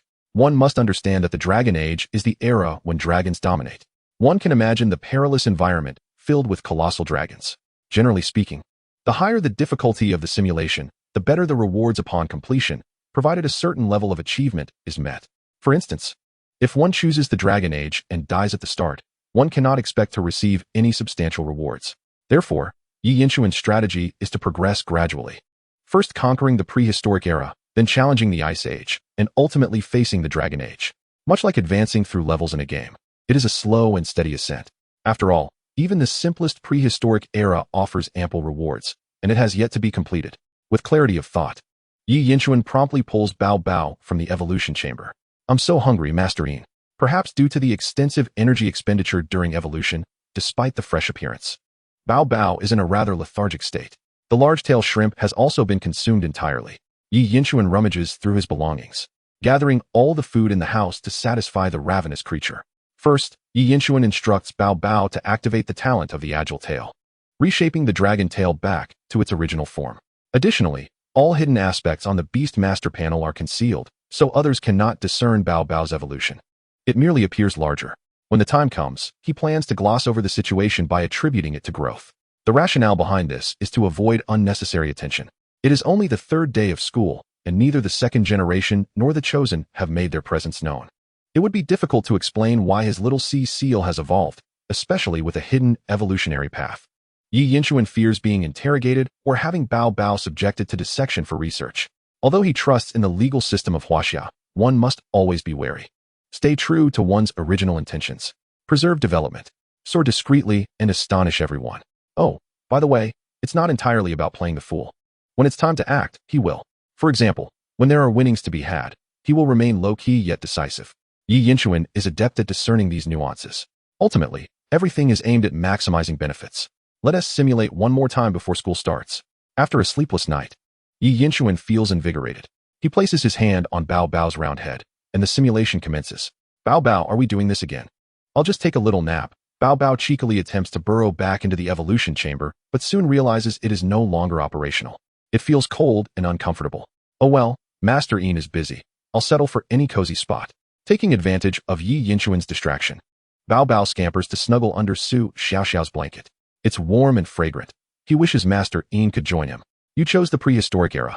This is a time of thawing ice, revival of all life, filled with opportunities and challenges. As a small sea seal, you were born in an unknown freshwater lake inland. The prehistoric era is unrecorded, but this is the first year of your existence. For reasons unknown, you possess a sense of familiarity in your memories. It seems you are a reincarnated soul. You are exceptionally gifted, from birth. You are already in your second form, Wei Haibao. Your birth has attracted the attention and excitement of all your kin. Your current status is as follows. Wei Haibao Bao Bao. Age, 0 years. Remaining lifespan, 40 years. Level, bronze 8th rank. Attributes, ordinary waterground. Personality, gluttonous and lazy. ZZHLT SNI and NI. TNF Pi of ITZH. RYWIB Shu QNH. Elling NZHWI. JNing. G NDWIB SHX. Chu ND SHX. Li Nu NB Zhong RMN. SOICH Engzu Ing RMN. Xu RMN. This is excessive. This is the last archive. Can it be directly retained for the next round? Born as a WIHIBO. This is truly an extraordinary beginning. Wai Chu N was astounded. Evolving at the onset, endowed with divine skills. What is meant by the chosen one? This is what it means. I thought the second simulation was exhilarating enough. This third one is even more outrageous. Wai Chu N felt as though he could play without thinking. Simply relish the experience. However, he did not forget the treachery of the XNHIBO, the invasion of the BI-11ing tribe, and the tragic demise of the soft HIBO sister before his very eyes. A menace to the group must be eradicated. The enmity of annihilation is irreconcilable. Past heartbreak shall be avenged in this life, though the bitter cold has not entirely dissipated. Your birth, blessed with a robust physique, grants you formidable strength. The bone-chilling cold that is excruciating for other seals is trivial to you. Yet, as a newborn, You are in dire need of energy. Your HIBO mother has prepared aquatic plants and shellfish for you, and you shall choose one for your first meal. Memories from your past life reveal that the finest delicacy, ice crystal stone, lies nearby. You promptly locate it and choose it as your inaugural sustenance. The pure ice attribute energy refines your body. You acquire the innate cold resistance. The power within you from your previous life awakens. Indeed, this is your second time consuming ice crystal stone as your first meal. Your innate ability upgrades to ice affinity. Being lazy and indulgent, you certainly would not overlook the food before you. I want it all. You devoured the nourishment provided by your HIBO mother, receiving ample sustenance. Your physique and lifespan have markedly improved. Level ascends to bronze tier 9. A delightful experience. No selection required. It has been automatically simulated. Moreover, the rewards are even more generous than before. My friend, this is flawless. After being well fed, your HIBO mother begins to teach you survival skills. In order to endure in this chaotic prehistoric era, one must not slacken for even a day. Yet, your HIBO mother realizes that your extraordinary talents leave little for her to impart. She plans to seek other powerful seals. Whom do you wish to learn from? Tribe Leader DD. WIHIBO Shui Shui. YHIBO YOYO. XNHIBO Lili. Have you made your choice? Wine Chuin hesitated momentarily. He opted for the most prudent choice. You decide to learn from Shui Shui. A fellow WIHIBO. Shui Shui, recognizing your exceptional talent, declares you to be a rare chosen seal, the hope of the WIHIBO. He teaches you all his skills. Your rapid acquisition of skills delights him greatly. You learn the skill tail dance, beginner. You learn the skill tail shadow, beginner. Your proficiency in the skills steel tail, whip strike, chain slap, and tail charge has improved. Tribe Leader DD personally meets with you, convinced that you are the hope of the tribe, and he will provide you with all the support you require. If you perform well in the coming of age ceremony, he will personally teach you his ultimate technique. You receive abundant food. Your physical attributes steadily enhance. In the blink of an eye, for years have passed. You are now 5 years old. Your level has risen to Iron Tier 1. With the coming of age ceremony approaching, which young seal do you intend to choose as your opponent? NINI, strength is increasing. Li, speed is increasing. Ruin, the beautiful seal. All too weak, simply bullying seals. Let us face them together. Upon seeing the fourth option, Wine Chuin chuckled. Living a second life? No. It is 2 lives. I, BOBO, have returned as a king. Do not say that the younger seals are no match for me. I fear that the entire tribe cannot produce a worthy opponent. Apologies. What can be done? You shall be my prey. Come forth, let us confront each other. The more seals there are, the more exhilarated I become. Standing before the Beastmaster scroll, Wine Chuin's eyes were dark, and his lips pale. After a night of vigilance, he appeared utterly exhausted. Nevertheless, his face radiated excitement. Those unaware might assume he had taken some erroneous medicine. Chapter 31 Skill Upgrade. Absorb beast crystals. Comprehend the power of the bear. You believe these young seals are no match for you, waving your tail to indicate that they should all come at once. To avoid bullying seals, the young seals, enraged, launch an assault against you. In the simulated perspective, NINI shouts, 30 years in the east and 30 years in the west. Do not underestimate the young seal. And charges at BOBO.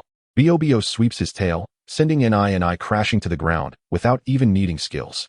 Li, with great speed, attempts a sneak attack from behind. You little traitor. Noticing Li brings back memories of the last simulation, Wine Chuin gritted his teeth in resentment.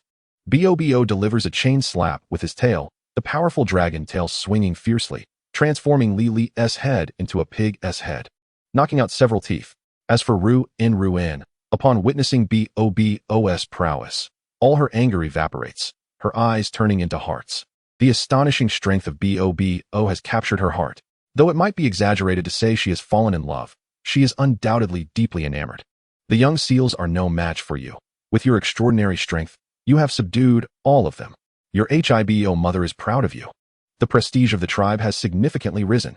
Tribe Leader DD is exceedingly pleased with your performance and is astonished that you have intuitively comprehended his ultimate technique. The chain slap. Tribe Leader DD states that he has nothing more to teach you. However, having observed your use of the tail and the chain slap, he gained a moment of insight. For an entire month, he devoted himself tirelessly, and finally on this day, he burst into laughter, declaring that he has understood. Tribe Leader DD teaches you the improved version of the chain slap. Your proficiency in the chain slap has upgraded to familiar. Your chain slap evolves into the chain 10 slaps. This is the result of tribe leader DDS modifications based on the chain slap and the characteristics of your tail. The original chain slap was merely a series of strikes lacking structure. In contrast, the improved chain 10 slaps operates in cycles of 10, with each slap surpassing the last, boasting enhanced rhythm and power. Chain 10 slaps. How remarkable. Should I learn from brother Ing and carry a speaker?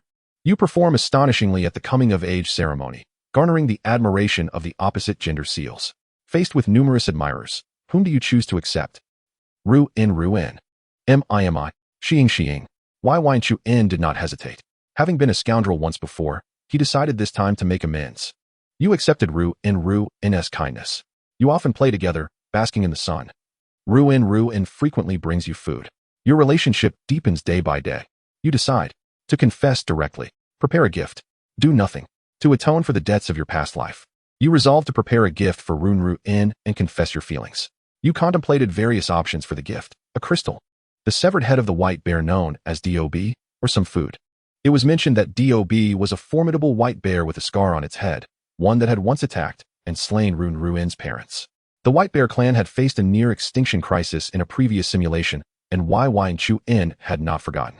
The clan's leader, Ing, was a second evolution, third-form Thunder Bear, possessing the strength of a silver tier. Even now, Bob would pale in comparison. However, Dob was merely a white bear, its power still within the realm of black iron. It could be vanquished.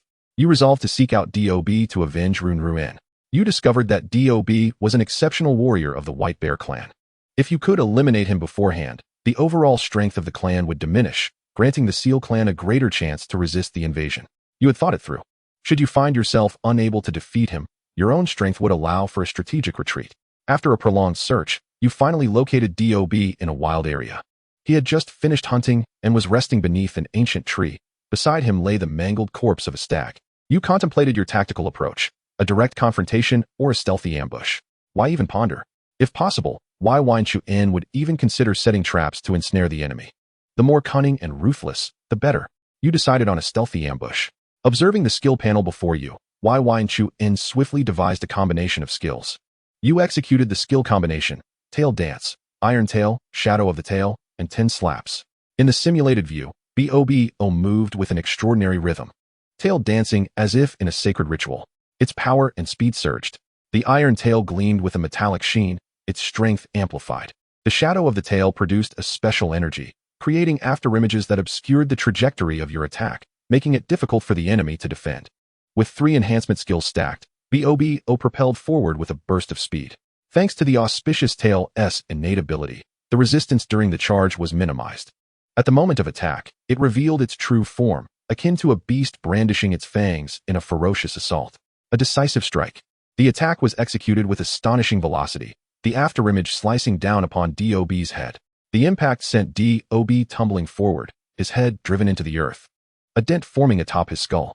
Dob rose, enraged, but even that was futile as he struggled to maintain his footing. The 10 slaps. Each strike from Bob's tail seemed to tether Dob's head, striking left and right, growing increasingly rapid and ferocious. With the final slap, a crisp crack echoed as Dob's head nearly twisted off. Blood flowed from his mouth, his eyes rolled back, and he collapsed thunderously. A black iron-level white bear. Felled in an instant, without a chance to retaliate. An exceptional warrior of the White Bear clan? Was this all? Meanwhile, Yn felt a slight breathlessness. Was this the power of combination skills?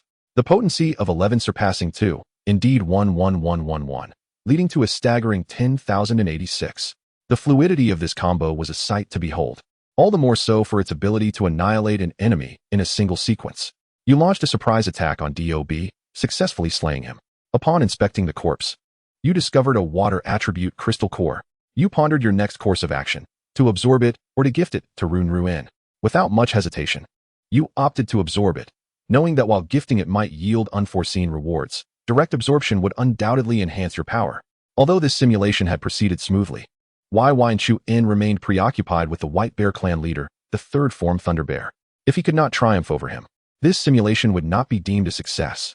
You absorbed Dob's crystal core, gaining a substantial surge of energy. Within this energy, remnants of the beast's will lingered. Fortunately, Dob's will was not particularly strong, allowing you to dispel it with ease. From this will, you comprehended a new talent, Bear Strength. This new talent sparked excitement within Wyverns.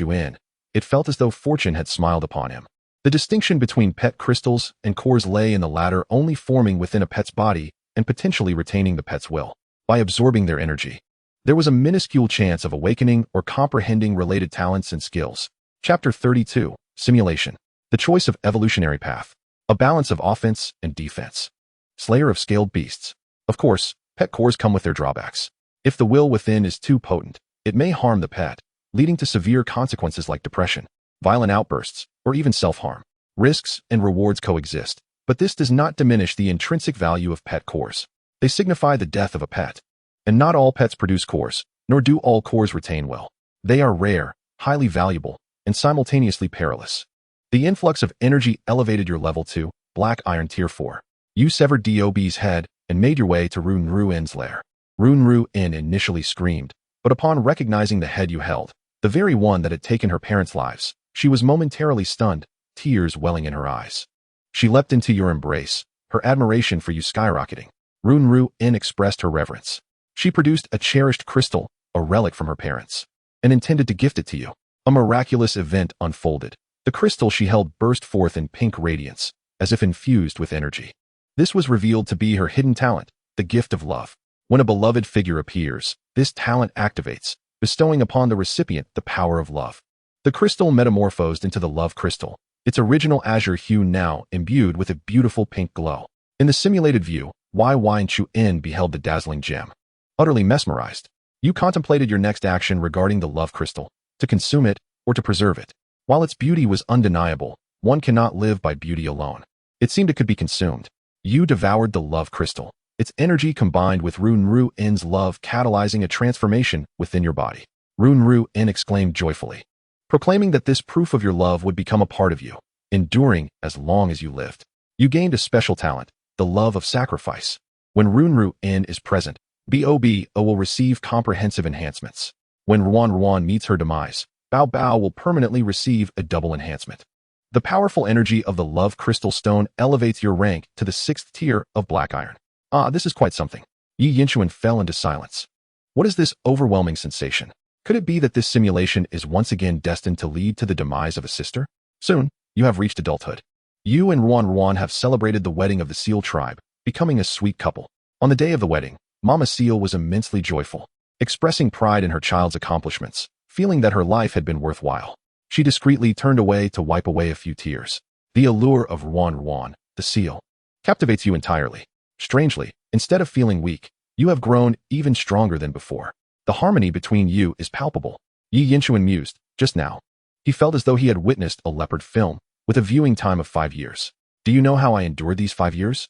Perhaps it is the protective nature of the Beast Master simulation, preventing one from becoming mentally deranged due to excessive simulation. The memories in that regard are rather hazy, akin to a thick mosaic. Of course, to say that there was no impact at all would be untrue. I am tainted. My youthful heart has been ravaged by a seal. How will I ever face Bao again, you scoundrel? Over the course of 5 years, your rank has ascended to the 8th tier of Black Iron. Observing your village companions evolving, you two prepare to embark on your next evolution. Miraculously, you possess a remarkably complete method for the evolution of the tail seal in your mind. Which direction do you wish to evolve towards? Venomous scorpion seal, water-blade seal, double-tailed seal, scale-tailed seal, heavy hammer seal.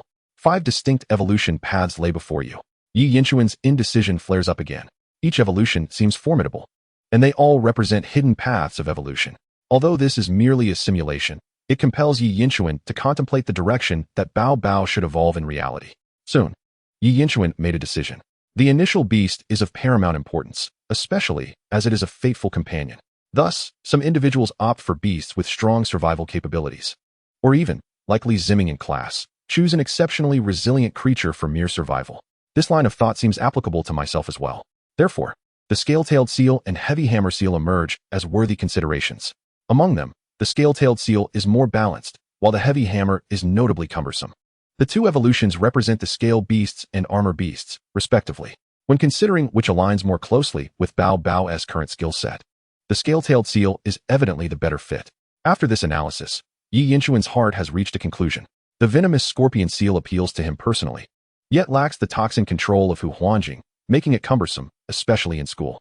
The water blade seal is also commendable, Bao Bao possesses a water storage skill, offering offensive capabilities, but its defenses leave much to be desired and are vulnerable to ice and plant types.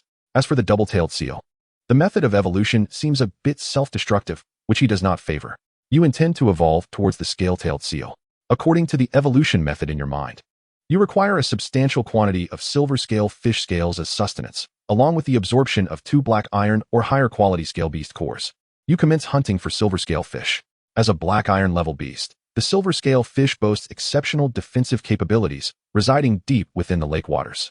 With your affinity for cold and water, you effortlessly capture silver scale fish. One condition for evolution has been met. Next, you must hunt scale beasts of black iron level or higher, targeting silver scale fish, pangolins, spiked scale pigs. Observing the 3 options before you, Yi Yinchuan casually selected one. You chose the pangolin as your hunting target. Despite your formidable strength, you can only barely breach the pangolin's defenses. Each battle leaves you utterly exhausted. A year has passed. You have hunted 399 pangolins. Successfully, you have acquired 2 beast cores, one of black iron level and one of bronze level. You have achieved the title of Pangolin Slayer. Goodness, an average of 1 kill per day. Yi Yinchuan began to suspect that he had wiped out an entire population. The probability of obtaining a core is roughly 200 to 1. It appears to be not too low. Yet one must understand that a bronze level beast core will invariably yield a bronze level core, while a black iron level one does not guarantee its growth. This signifies that as beasts advance, their cores may not necessarily grow alongside them. Consequently, the higher the level of the beast core, the more precious it becomes. Experiencing exponential growth, you absorb the 2 cores, gaining a substantial amount of energy. However, 1 black iron level core is still required for evolution. Your targets are silver scale fish, pangolins, spiked scale pigs. Yi Yinchuan pondered. Having already hunted pangolins and silver scale fish, why should I treat the spiked scale pig differently? Come here, little piggy. Spiked scale pig, please don't come any closer. You begin hunting the spiked scale pig. The spiked scale pig is more challenging than the pangolin. Its body, covered in barbed scales, inflicts injury upon enemies upon attack. Fortunately, you possess the skill of Iron Tail to shield against the damage from the spikes. Although the spiked scale pig has its means of counterattack, its structure is evidently more unstable compared to the pangolin. Thus, your efficiency in hunting the spiked scale pig is markedly higher. Spiked scale pig. Ugh, I really can't take this. Your luck proves fortuitous. Upon slaying the 35th spiked scale pig, you obtain a black iron level beast core. Because you have defeated 3 types of scale beasts in the vicinity, totaling over 1,000, you unlock the achievement of Scale Beast Slayer. The achievement of Pangolin Slayer has been automatically merged. You absorb the beast core, gaining a significant amount of energy. Due to your consumption of a large quantity of silver scale fish scales and the absorption of 2 black iron level scale beast cores, your body begins to undergo transformation. Small scales begin to sprout from various parts of your body, gradually converging and growing towards your tail. You feel drowsy, as if in need of a deep slumber. You sleep from summer to winter, only occasionally venturing out to forage for silver scale fish scales. As the weather grows colder, you naturally enter hibernation. In your hazy state, you sense the changes within your body. The scales multiply and densify, becoming increasingly hard with each passing day. The scales near your tail grow denser and more robust. As your mate, Ruan Ruan is quite pleased with your transformation. Yi Yinchuan, I can't shake the feeling that something is amiss, you scoundrel. Is this simulation truly legitimate? On this day, you realize that your transformation has concluded. You have been reborn, evolving into a scale-tailed seal. Just after completing your evolution, you remain in a semi-conscious state. You faintly hear a great commotion outside. You decide to either ignore it and sleep a little longer or check the situation. Upon seeing this, Yi Yinchuan raised an eyebrow. If memory serves correctly, this node should be Lulu. Accompanied by a group of companions, one searches for something nearby. No, one must investigate this traitor and discern their true intentions. Chapter 33, Simulation. The disposition of the traitor. The invasion of the B.I.Shi-ing clan. The strengthening of the H.I.B.O. clan. You decide to assess the situation. You emerge from your lair. Having evolved into a scaled-tailed seal, your level has ascended to Silver Tier 1. Your formidable prowess exudes an invisible pressure. Merely your presence renders Lulu and the other seals silent in terror. In the simulation's perspective, the seals led by Lulu tremble in fear, hardly daring to breathe. Hug, do you still want a hug? They have never encountered the scaled-tailed seal form before and barely recognize it. After your inquiries, the frightened seals recount the events in detail. It turns out that a windrunner mouse, which Lulu had painstakingly nurtured, has slipped near your home. This mouse is the key to Lulu's evolution into a gale seal. Lulu implores your assistance in capturing the Windrunner mouse. Possessing memories from your past life, you are aware that Lulu may become a traitor, and you resolve to punish him first and then exploit him. You will help him capture the Windrunner mouse and subsequently use him. Forging a truce, you attempt to trust and reform him.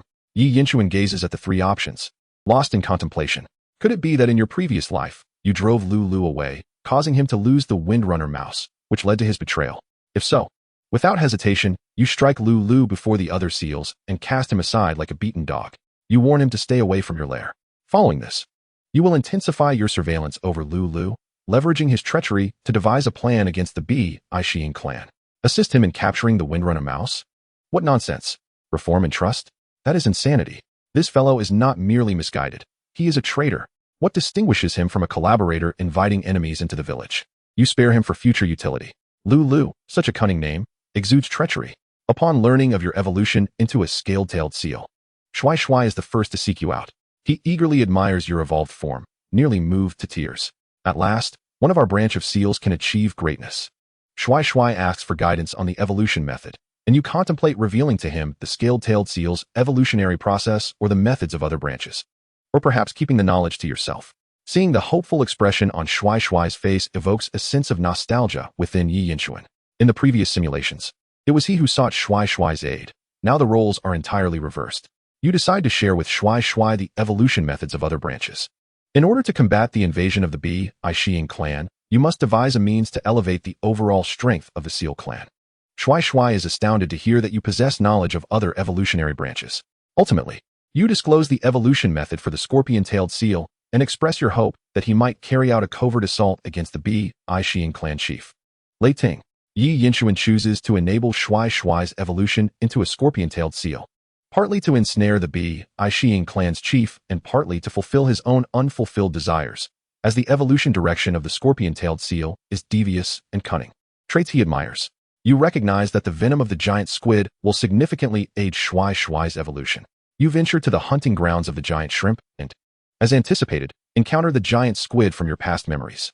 The current giant squid has reached Black Iron Tier 8. Its venom cannot penetrate your scales, and you easily subdue it. With your assistance, Shui Shui utilizes the giant squid's venom to commence his evolution into a scorpion-tailed seal. After defeating the giant squid, 5 years pass. You are now 13 years old, with a remaining lifespan of 82 years. The second evolution of the scaled-tailed seal grants you longevity among humans. Thus, who will outlive whom remains uncertain. What an ominous sense of foreboding this is. With your guidance, Shui Shui has evolved into a scorpion-tailed seal. Because your evolutionary method is remarkably effective, the other seals of your clan gradually evolve as well, becoming your staunch loyalists. Even Yenya, who initially aspired to evolve into a tooth seal and subsequently into an imperial tooth seal, chooses to evolve into a tail seal instead, eventually achieving a second evolution into a hammer seal due to admiration for your strength. Your prestige within the seal clan has reached unprecedented heights. Not long ago, Ruan also evolved from a charm seal into a beauty seal. Observing the developments over the past 5 years, Yi Yinchuan can only express awe. The rival from the previous simulations, Nyenya, has transformed into one of your most devoted followers. Though he had bullied you, by the second simulation, he had already endured considerable hardship. Considering his willingness to sacrifice for the clan during the impending invasion, he has redeemed himself. Ruan's evolution to a beauty seal, rather than the tearful beauty seal from the previous simulation, signifies that this time, she shall not weep. Secretly observing Lulu, you notice that he has rapidly enhanced his strength and frequently hunts alone. Realizing that the time has come, you stealthily follow him and indeed witness him meeting with the Bi-Xian clan. Perhaps your evolution has triggered a chain reaction, as Lulu, who should have only evolved during the Bi-Xian clan's invasion, has already transformed into a Gale seal. Recently, your clan has faced increasingly frequent assaults from the great white bears. You suspect Lulu's involvement. You resolve to either expose him beforehand or endure a little longer. Yi Yinchuan raises an eyebrow. Of course, he chooses to endure. He has kept Lulu around for this very purpose, to ensnare the Bi-Xian clan's chief. Faced with the invasion of the Bi-Xian clan, Chief Dada opts for a strategy of migration. Due to your overwhelming reputation and strength, you ascend to the position of the next clan chief with little resistance. Shortly after assuming leadership, the assault from the great white bears occurs. 20 great white bears of black iron strength strike while you are away hunting. They viciously attack the seals, employing brutal methods of slaughter. However, The Bai clan underestimates the significant strengthening of the Hibo clan. Although the Bai clan is the natural enemy of your seal clan, even so, Nye and Shui, among the silver-tier seals, can compensate for the disadvantages of being countered and outnumbered. As a hammer seal, Nye stands like an impenetrable fortress, while the scorpion-tailed seal, Shui, stealthily ambushes the great white bears, whose poisoned forms await inevitable demise. They manage to keep the situation stable until your return. You unleash a massacre. Not a single great white bear remains. Such simplicity in 2 lines belies the carnage and bloodshed. In the simulation's perspective, when Bao returns, he happens upon the former clan chief, Dada, battling desperately against a great white bear to protect a few young seals behind him. Yi Yinshuan is moved. In the previous simulation, the old chief was gravely injured during the great white bear's attack, leading to his imminent demise. This time, Bao, the returning monarch, shall ensure that tragedy does not repeat itself. With a mighty strike of my iron tail, the great white bear collapses instantly, its skull shattered. The eyes of the Dada chief sparkled with excitement and pride. The admiration and yearning of the little seals for the hero's arrival, along with the exhilarating satisfaction of vanquishing their enemies, ignited a fervor within Yi Yinshuan. You are aware that this is merely a test from the Baisheng tribe, and you must make a decision. Will you lead the seal clan back to confront them directly? Will you choose to migrate the entire clan to avoid battle? Will you feign migration, employing an insider to relay false information? Or will you pretend to attack, again utilizing the insider for misinformation? As you contemplate these 4 options, Yi Yinshuan takes a deep breath. The moment to confront the Baisheng tribe in a life-or-death struggle has finally arrived. Chapter 34. The third Beast Mastery simulation concludes. Leiquan Gangwei. Success achieved in the Primordial Challenge. The rewards are now credited. In the previous simulation, migrating the entire clan was unavoidable, and you were betrayed by an insider. This time, armed with strength, you can turn the tables and exploit the insider. Baisheng tribe, tremble before us. You make your choice. You are filled with rage and declare before your kin that you shall launch a nighttime assault on the Baisheng tribe. You instruct your people to prepare swiftly. Though you appear busy, you have already set Shui to monitor Lulu. As expected, Lulu sneaks away to deliver information to the Baisheng tribe. Infuriating. If the Baisheng tribe learns when you plan to ambush them, they will be prepared and your forces will surely suffer grievous losses. As Lulu transmits the information, you call a meeting with all trusted seals. In this simulated perspective, Chief Dada, Scorpion Tail Seal Shui, Heavy Hammer Seal Ninian, Beautiful Seal Ruanswan, and Seal Mama, along with a multitude of seals, are filled with anger and disbelief. Their expressions grave. Bao speaks in pure seal language, reassuring them that there is no need to fear, as you have already uncovered Lulu's treachery. This night, it is the Baisheng tribe that shall lie awake in dread. You succinctly explain the strategy, and the countenance of the seals brightens, with excitement visible on their faces. Ruanswan even expresses admiration, realizing that everything is under Bao's control. If all goes well, it will indeed be a time for seals to rejoice. Upon Lulu's return, he is immediately restrained, still bewildered as he attempts to defend himself. Silence, you traitor. You rebuke him. Did you truly believe that your collusion with the Baisheng tribe went unnoticed? You chastise Lulu harshly, and his face pales, recognizing his doom. You cannot contend with the Baisheng tribe. They are the natural enemies of the Seal clan. You do not understand. You should heed my words. Cooperation and coexistence with them is the wisest and bloodless choice. Lulu cries out hoarsely. Damn it. You cannot help but curse loudly.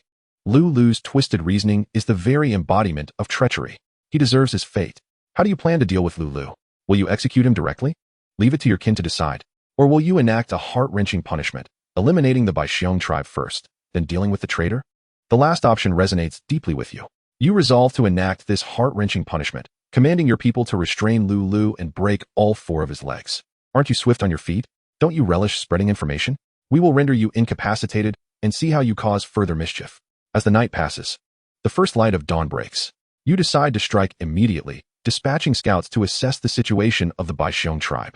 Filled with determination, Yi Yinshuan leads the charge against the bears. Damn those bears.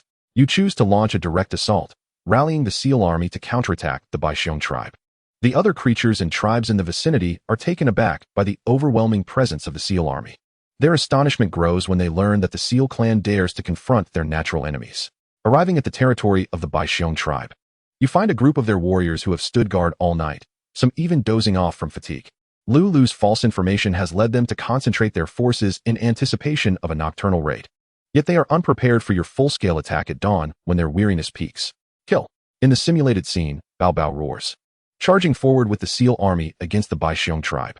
Leading the charge, empowered by the newly acquired skill of steel hardening from the evolved scale-tail seal, Bao Bao cuts a bloody path through the white bears. The claws of the bears strike against the hardened scales, leaving no mark, while the impact nearly dislocates their claws. In a sweeping motion, Bao Bao dispatches the bears, leaving limbs severed and heads crushed. The once vigilant bears, having stood guard all night, now tremble in fear. Meanwhile, your loyal seals, such as heavy hammer seal Ninian, boast formidable defenses, rendering the bears powerless against them.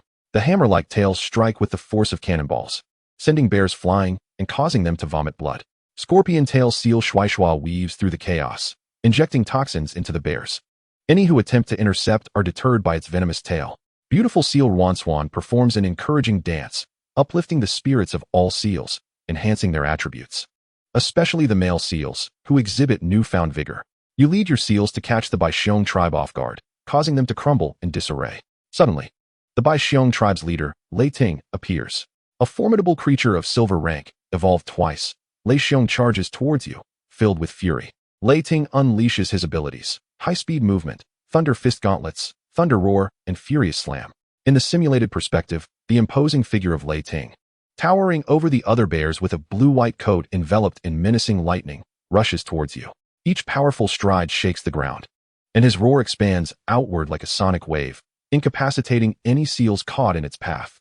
As Lei Ting approaches, the thunderous fists crackle with electricity, appearing as fearsome gauntlets. He strikes seals along his path, disintegrating them upon impact, leaving a trail of destruction in mere moments.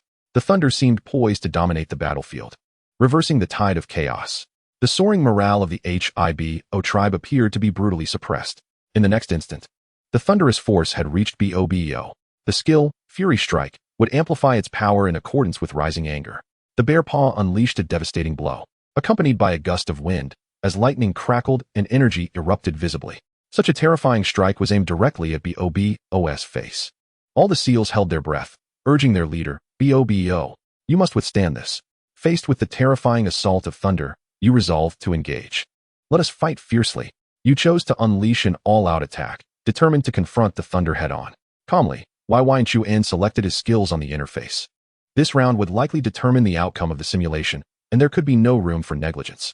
First, after evolving into the scaly-tailed HIBO, he had acquired two new skills, both defensive in nature. One was hardening, and the other was called activated scales. Hardening allowed scales to temporarily increase in hardness, thereby enhancing defense. Merging hardening with steel tail resulted in the skill, steel hardening, which could fortify any part of the body, especially the scales. Activated scales enabled all scales to come alive, actively controlling their positioning for concentration or dispersion. After careful contemplation, Wai Chuan devised his skill combination. In terms of system and skill synergy, BOBO possessed an abundance of talent and skills. How could defeat be an option? You employed Tail Dance, Activated Scales, Steel Hardening, and Tail Shadow Whip, a series of relentless strikes. Take this. BOBO had exhausted all efforts. In the simulated perspective, BOBO's tail danced. Although time was limited, the effects of tail dance enhanced both power and speed. Following that, the scales activated, seemingly coming to life, swiftly gathering at the tail. The scales, densely packed at the tail, became so tightly woven that not even a needle could penetrate. Next came steel hardening. The metallic sheen glimmered along the entire length of BOBO's tail, formidable, cold, and powerful. It must be said, with the scales, BOBO's tail resembled a dragon's tail even more.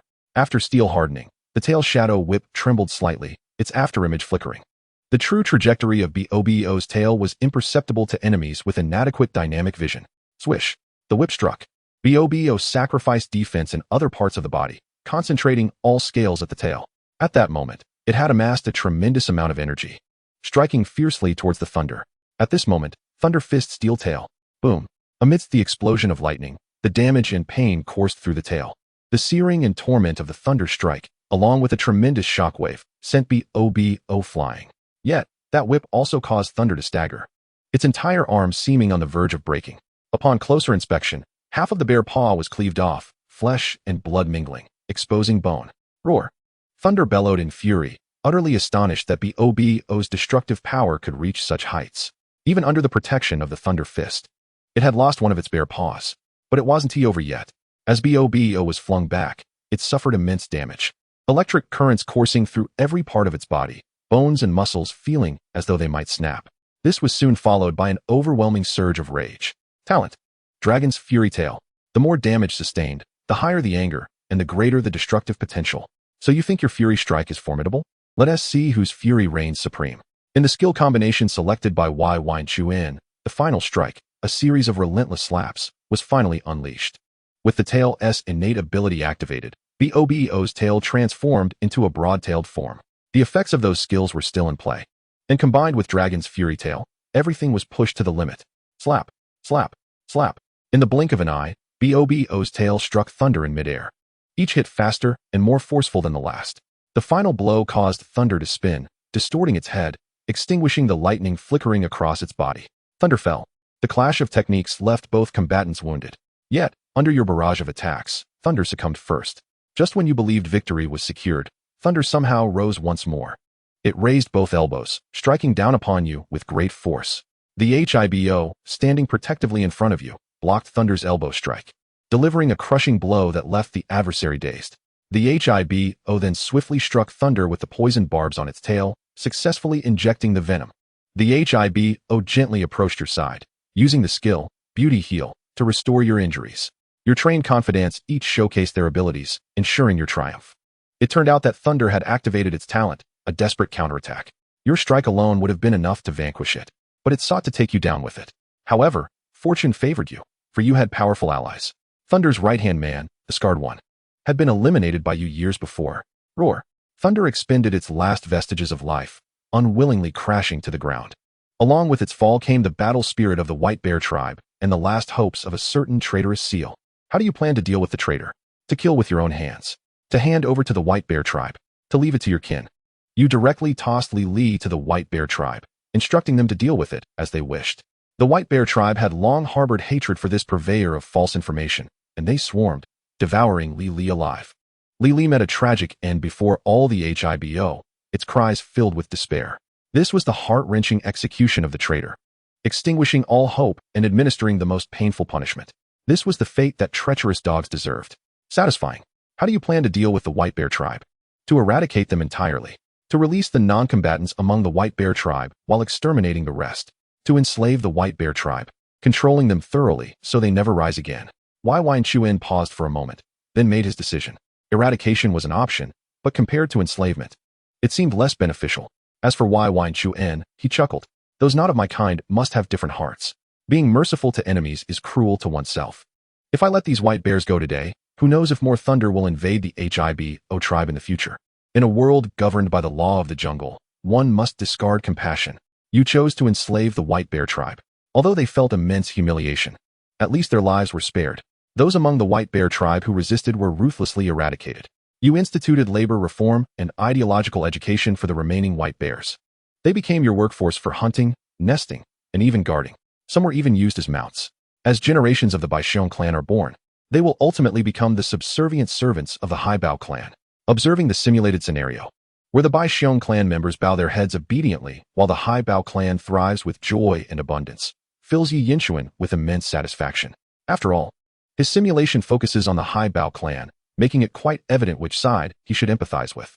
At the very least, the Haibao clan does not resort to the massacre of the Baishion clan, leaving Yi Yinshuan devoid of any guilt. Pure exhilaration ensues. Following this event, the Haibao clan embarks on an unprecedented era of prosperity. You, hailed as the greatest chieftain and hero of the Haibao clan, become a living legend. The Haibao matriarch witnesses your glory and passes away peacefully years later, leaving this world with a smile. Her final words were a heartfelt embrace, expressing pride in you. The gentle Bao has given birth to several litters of adorable Haibao cubs, filling your home with descendants. To think that the father is none other than yourself. Experiencing this simulation leaves Yi Yinshuan in a state of bemusement. The cuteness of the cubs is utterly heartwarming. Among them is a cub that has perfectly inherited Bao's traits, not as a Wei Haibao or Lin Wei Haibao, but rather the mischievous genes. For a fleeting moment, Yi Yinshuan struggles to discern whether he is a father or a grandfather, for he is indeed the progenitor of Bao. What a muddle! The generational order is in disarray. Your life as a leopard is complete, and the Haibao clan will flourish for a prolonged period. establishing a solid foothold in the prehistoric era. Regrettably, you have spent your entire life without discovering the subsequent evolutionary method for the Lin Wei Hai Bao. Perhaps, such a method was never meant to exist in this era. The rewards are being calculated. The conclusion reads, Bao Bao, I am proud of you. Upon seeing the final prompt, Yi Yinchuan's heart races. It seems rather evident that to acquire the subsequent evolutionary method for the Lin Wei Hai Bao, one must choose to simulate a different era. Thus, this prehistoric era has finally been conquered. Achievement unlocked. Lin Beast Slayer, devoted yet complete love. Hero of the Hai Bao clan.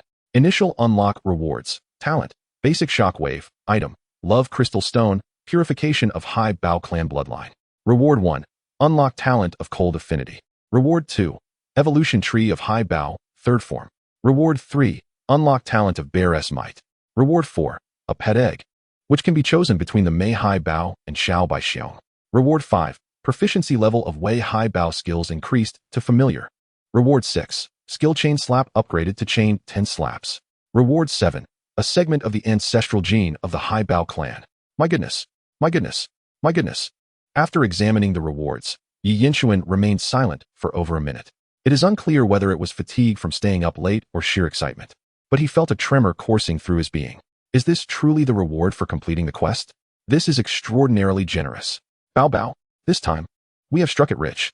Yi Yinchuan yearns to embrace Bao Bao and share his joy of abundance. However, he soon realizes that Bao Bao is not present. As he steps outside, he finds the door ajar, and upon glancing in, he catches a glimpse of Su Xiaoxiao within the room, her youthful essence subtly visible. This mischievous Bao Bao, could it be that he has snuck into her cozy bed? No, I must take a look. If it is not Bao Bao, what if there is a thief? For the safety of my sister, this is unacceptable. In a hurried glance, he spots a plump Hai Bao resting on a delicate, pale leg. Indeed, even in dim light and a fleeting glance, that softness is unmistakable. Bao Bao, Yi Yinchuan calls from the doorway. Little one, hurry back. I have a surprise for you. Bao Bao, 3, resting on a beautiful girl-esque leg. Chapter 35, confirming rewards. The pet egg of Mei Hai Bao. The love crystal stone. The evolution tree of Hai Bao. Clad in pink rabbit pajamas, Su Xiaoxiao murmurs in her sleep. Yi Yinchuan realizes that Bao Bao, having evolved into a Wei Hai Bao, has become much more composed. Wouldn't he that crush my sister? This thought darkens Yi Yinchuan's expression. Bao Bao, you rascal. Come out quickly. If you've pressed Xiaoxiao's leg numb, I'll send you to the experts for neutering, and you'll have to eat the eggs they remove. Bao Bao, why the morning telegram? 3. No, Master Yin. Bao Bao nimbly gets up and rolls to Yi Yinchuan's feet. Yi Yinchuan promptly kicks him. Cover Xiaoxiao with her blanket. Bao Bao, yes, Master Yin. With thick brows and bright eyes, Bao Bao stands on 2 legs, resembling a loyal servant, perfectly tucking the blanket around Xiaoxiao. That is more like it. Yi Yinchuan pats the round head of the Hai Bao. Come in with me. You shall receive your rewards. 10 minutes later, Bao Bao, drooling and blissfully lounging, exclaims, hug me. My leopard life is complete. This simulation memory fills Bao Bao with an unprecedented sense of happiness, a euphoric sensation. Speaking of rewards, they are indeed genuine. My Master Yi knows how to treat me right. Wake up a bit. Consider it a dream. Yi Yinchuan nudges Bao Bao to prevent him from getting lost in the simulation memories. Bao Bao, awakening still feels very moving. 3. At this moment, the rewards are ready to be claimed. Among the rewards, one choice stands out, the pet egg. You can choose between the Mei Hai Bao or Xiao Bai Xiong. Yi Yinchuan ponders this. Logically, the Mei Hai Bao should be an evolutionary stage of the Hai Bao, but can it truly hatch directly from the pet egg? Would that be considered the first or second form? However, in reality, he has never encountered a Mei Hai Bao. The Xiao Bai Xiong, on the other hand, is quite precious and relatively common in frigid regions, making it a formidable pet. Bao Bao is already at the black iron level, so theoretically, he should be able to contract a second pet. This would then give rise to a second pet ring. If he were an ordinary person, the Xiao Bai Xiong would undoubtedly suffice as a second pet. In the beast taming simulation, the third evolutionary form of Xiao Bai Xiong, the Lei Xiong, could contend with Bao Bao at the same level, considering how formidable Bao Bao is in the simulation. However, given that he possesses a unique advantage, opting for a second pet of such commonality would be limiting. As for Bao Bao, he is a business partner and cannot be compared. To reiterate, as long as I, Yi Yinchuan, have a meal, Bao Bao also has a bowl to wash. Bao Bao, Master Yin, can you leave some leftovers? 3. I choose the Mei Hai Bao. Yi Yinchuan decides. The Mei Hai Bao, without a doubt, is a powerful support pet. Not only does it complement Bao Bao perfectly, but it can also provide companionship. However, this does not imply that his second pet must be the Mei Hai Bao. After all, Raising two high bows feels redundant. Moreover, the Mei high bow leans too much towards support, offering no advantage in 1v1 battles. Currently, his main forces are too few to consider such an option. The pet limit is also fixed. Possessing a golden touch that enables boundless strength is commendable. However, lacking ambition is indeed disheartening.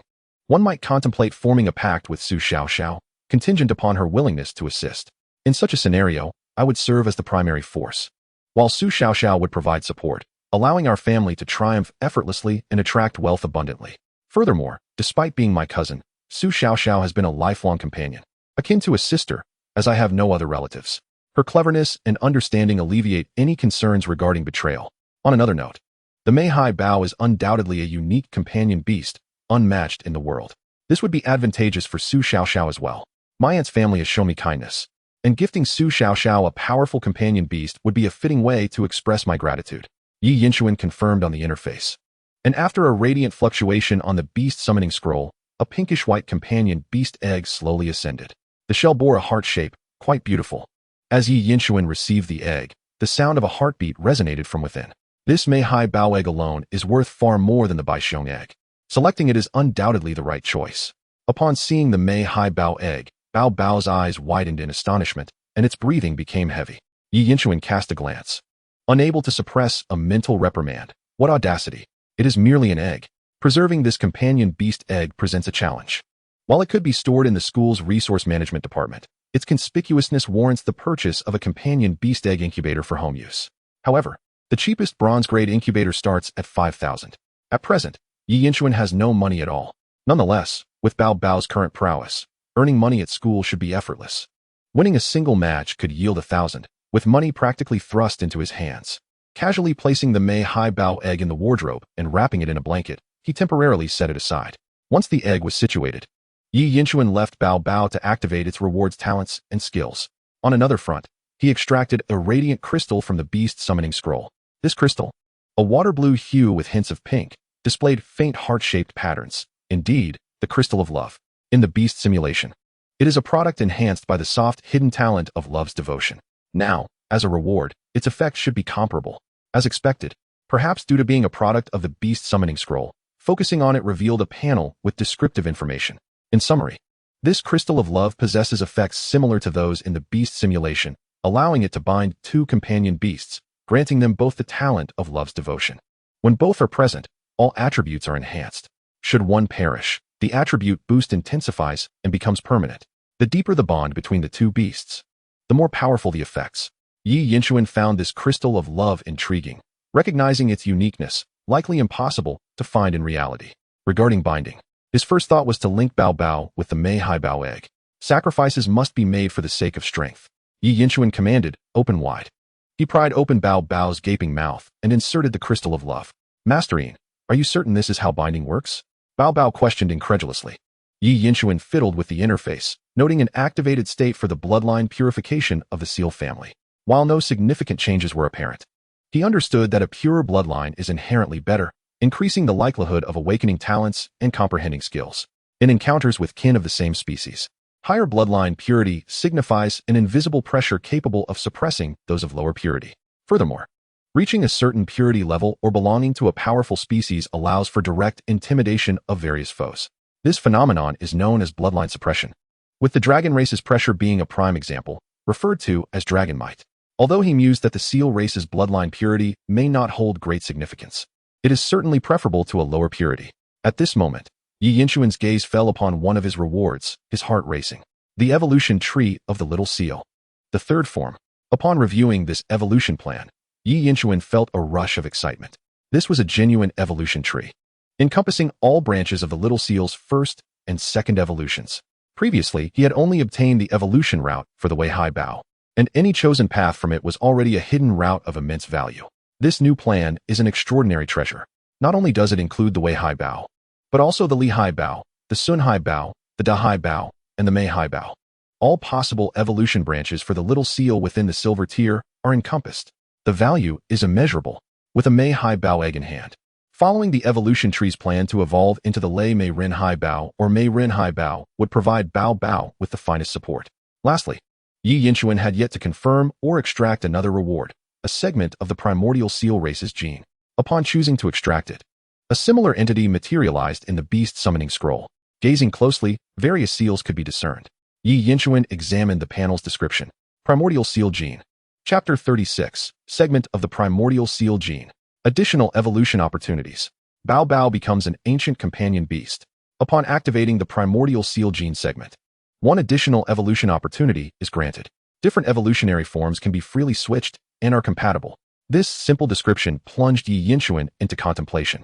What does an additional evolution opportunity entail? A bold thought sparked in his mind. Companion beasts typically evolve in a singular direction, with irreversible transformations being a steadfast rule in the beast world.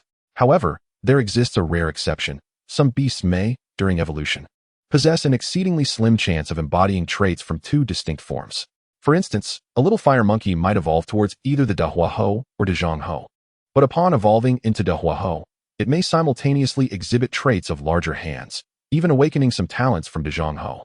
Thus, with the Primordial Seal Gene, could Bao Bao evolve twice? First, evolving into the Lin Wei Hai Bao for enhanced defense, then transitioning to other branches to acquire additional abilities? For example, the toxin of the Xie Wei Hai Bao, the water manipulation of the Shui Ren Hai Bao, or the formidable shell and striking power of the Zhong Shui Hai Bao. Yi Yinchuan had initially felt some regret in mastering numerous hidden evolution routes, but being limited to one. However, with the Primordial Seal Gene, this concern was rendered moot. I want them all. Yi Yinchuan's heart raced with excitement, eager to bestow this gift upon Bao Bao. Meanwhile, Bao Bao had already activated the talents and skills from the beast simulation rewards. Bao Bao, come here. Yi Yinchuan beckoned, only to find Bao Bao huddled in a corner, seemingly attempting to conceal something, acting suspiciously. What could be the matter? Yi Yinchuan turned Bao Bao around, only to see a guilty expression, its hands clasped over its belly. Humph, such trivial thoughts. Do you still dare to hide anything in front of your father? I am quite eager to see what thoughts this little sea leopard harbors. Let go. Yi Yinchuan swiftly pulled away the embrace. Observing its belly, approximately at the location of a human's lower abdomen, Yi Yinchuan was taken aback, then burst into laughter. What is this? Bao Bao, why do you have an extra heart here? My mother has passed away. Bao Bao responded, Master Yin, I am unaware as well. Clearing his throat, Yi Yinchuan composed himself and scrutinized further, even poking at it with a finger. It was confirmed that it was not a mischievous little tattoo. So, where did this come from? Oh, Yi Yinchuan suddenly recalled the earlier request for Bao Bao to consume the crystal of love. It seemed to have been perfectly absorbed. Upon closer inspection, Bao Bao's level had indeed ascended from Black Iron Tier 1 to Black Iron Tier 2. Although it appeared to be only one tier, it had upgraded merely by opening its mouth. Such speed was faster than taking an elevator. However, the positioning of the heart seemed increasingly peculiar. In the lower abdomen, there lay a heart. This ought to be a special mark exclusive to succubi, right? Yi Yinchuan's gaze towards Bao Bao grew curious and playful. Bao Bao anxiously covered the heart with its hands. Master Yin, Bao Bao is no longer clean. Yi Yinchuan patted its head. It's nothing, my friend. This is trivial. I assure you, I will not make fun of you. Just be mindful of this position, no one will see it. It might even charm the little female leopards and the elder sisters more. A little sea leopard with a heart is simply adorable, isn't it? Bao Bao replied, really? How could I deceive you? I am the best master in the world. Those beast tamers outside are the real villains. They only mock and look down upon you. Unlike me, I will love you forever, no matter how you change. Understand? Now that you do, let us work hard together and carve out a place for ourselves in the world of beast taming. Bao Bao remarked, I suspect you are teasing me. Never mind. Master Yin has a point. Adapting to the sudden presence of the heart on Bao Bao's small belly, Yi Yinchuan placed his hand on Bao Bao's head. It wasn't strictly necessary, but it added a sense of ritual. The beast drawing scroll unfurled, and fragments of ancestral seal genes slowly emerged in a radiant glow, ultimately landing on Bao Bao. In an instant, Bao Bao's eyes widened, a dazed expression overtaking its features, its mouth slowly agape, appearing utterly foolish. The impulse to tug at its little whiskers was nearly irresistible, yet Yi Yinchuan restrained himself. At that moment, Bao Bao was enveloped in a sensation of enlightenment. Within its limited mind, it seemed to traverse countless epochs. The cosmic explosion, the vast starry sea, the age of dragons, meteor falls, the ice age. Countless familiar yet strange sea leopard figures swept through time and space, parading before its eyes like a mesmerizing lantern show. A uniquely special gene, suffused with the essence of the ancients, merged into its very blood. Bao Bao sensed that every cell within it was jubilantly celebrating, as if welcoming some grand resurrection. Yi Yinchuan's expression grew solemn, for he could perceive that Bao Bao's demeanor and aura had undergone a complete transformation, exuding an air of authority and dominance, an inviolable presence. Once the radiance enveloping Bao Bao dissipated, its gaze upon Yi Yinchuan seemed foreign. "What on earth?" Yi Yinchuan exclaimed, swiftly delivering a slap. "Bao Bao, wake up. You haven't been possessed, have you?"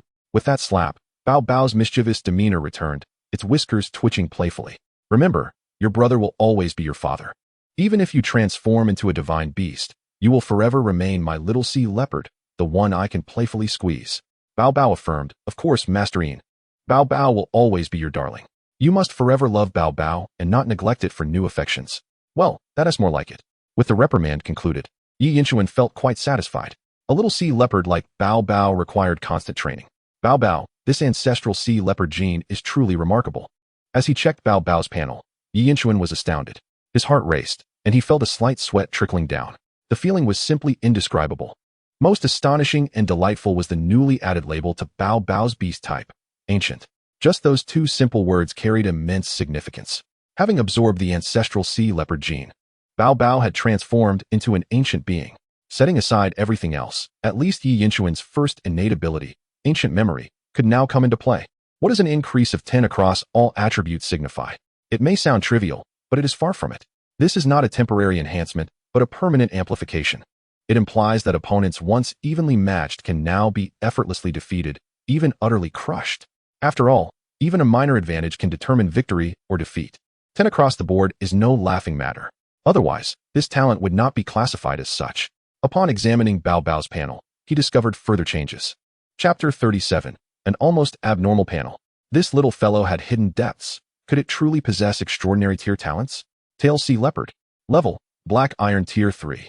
Attributes, Ordinary, Ground. Water, Ancient. Personality, Gluttonous and Lazy. Qualifications, Strength, Body, Speed, Thought, Endurance. Talents, Fattened Physique, Dreamlike Tail, Water Affinity, Dragon S Fury Tail.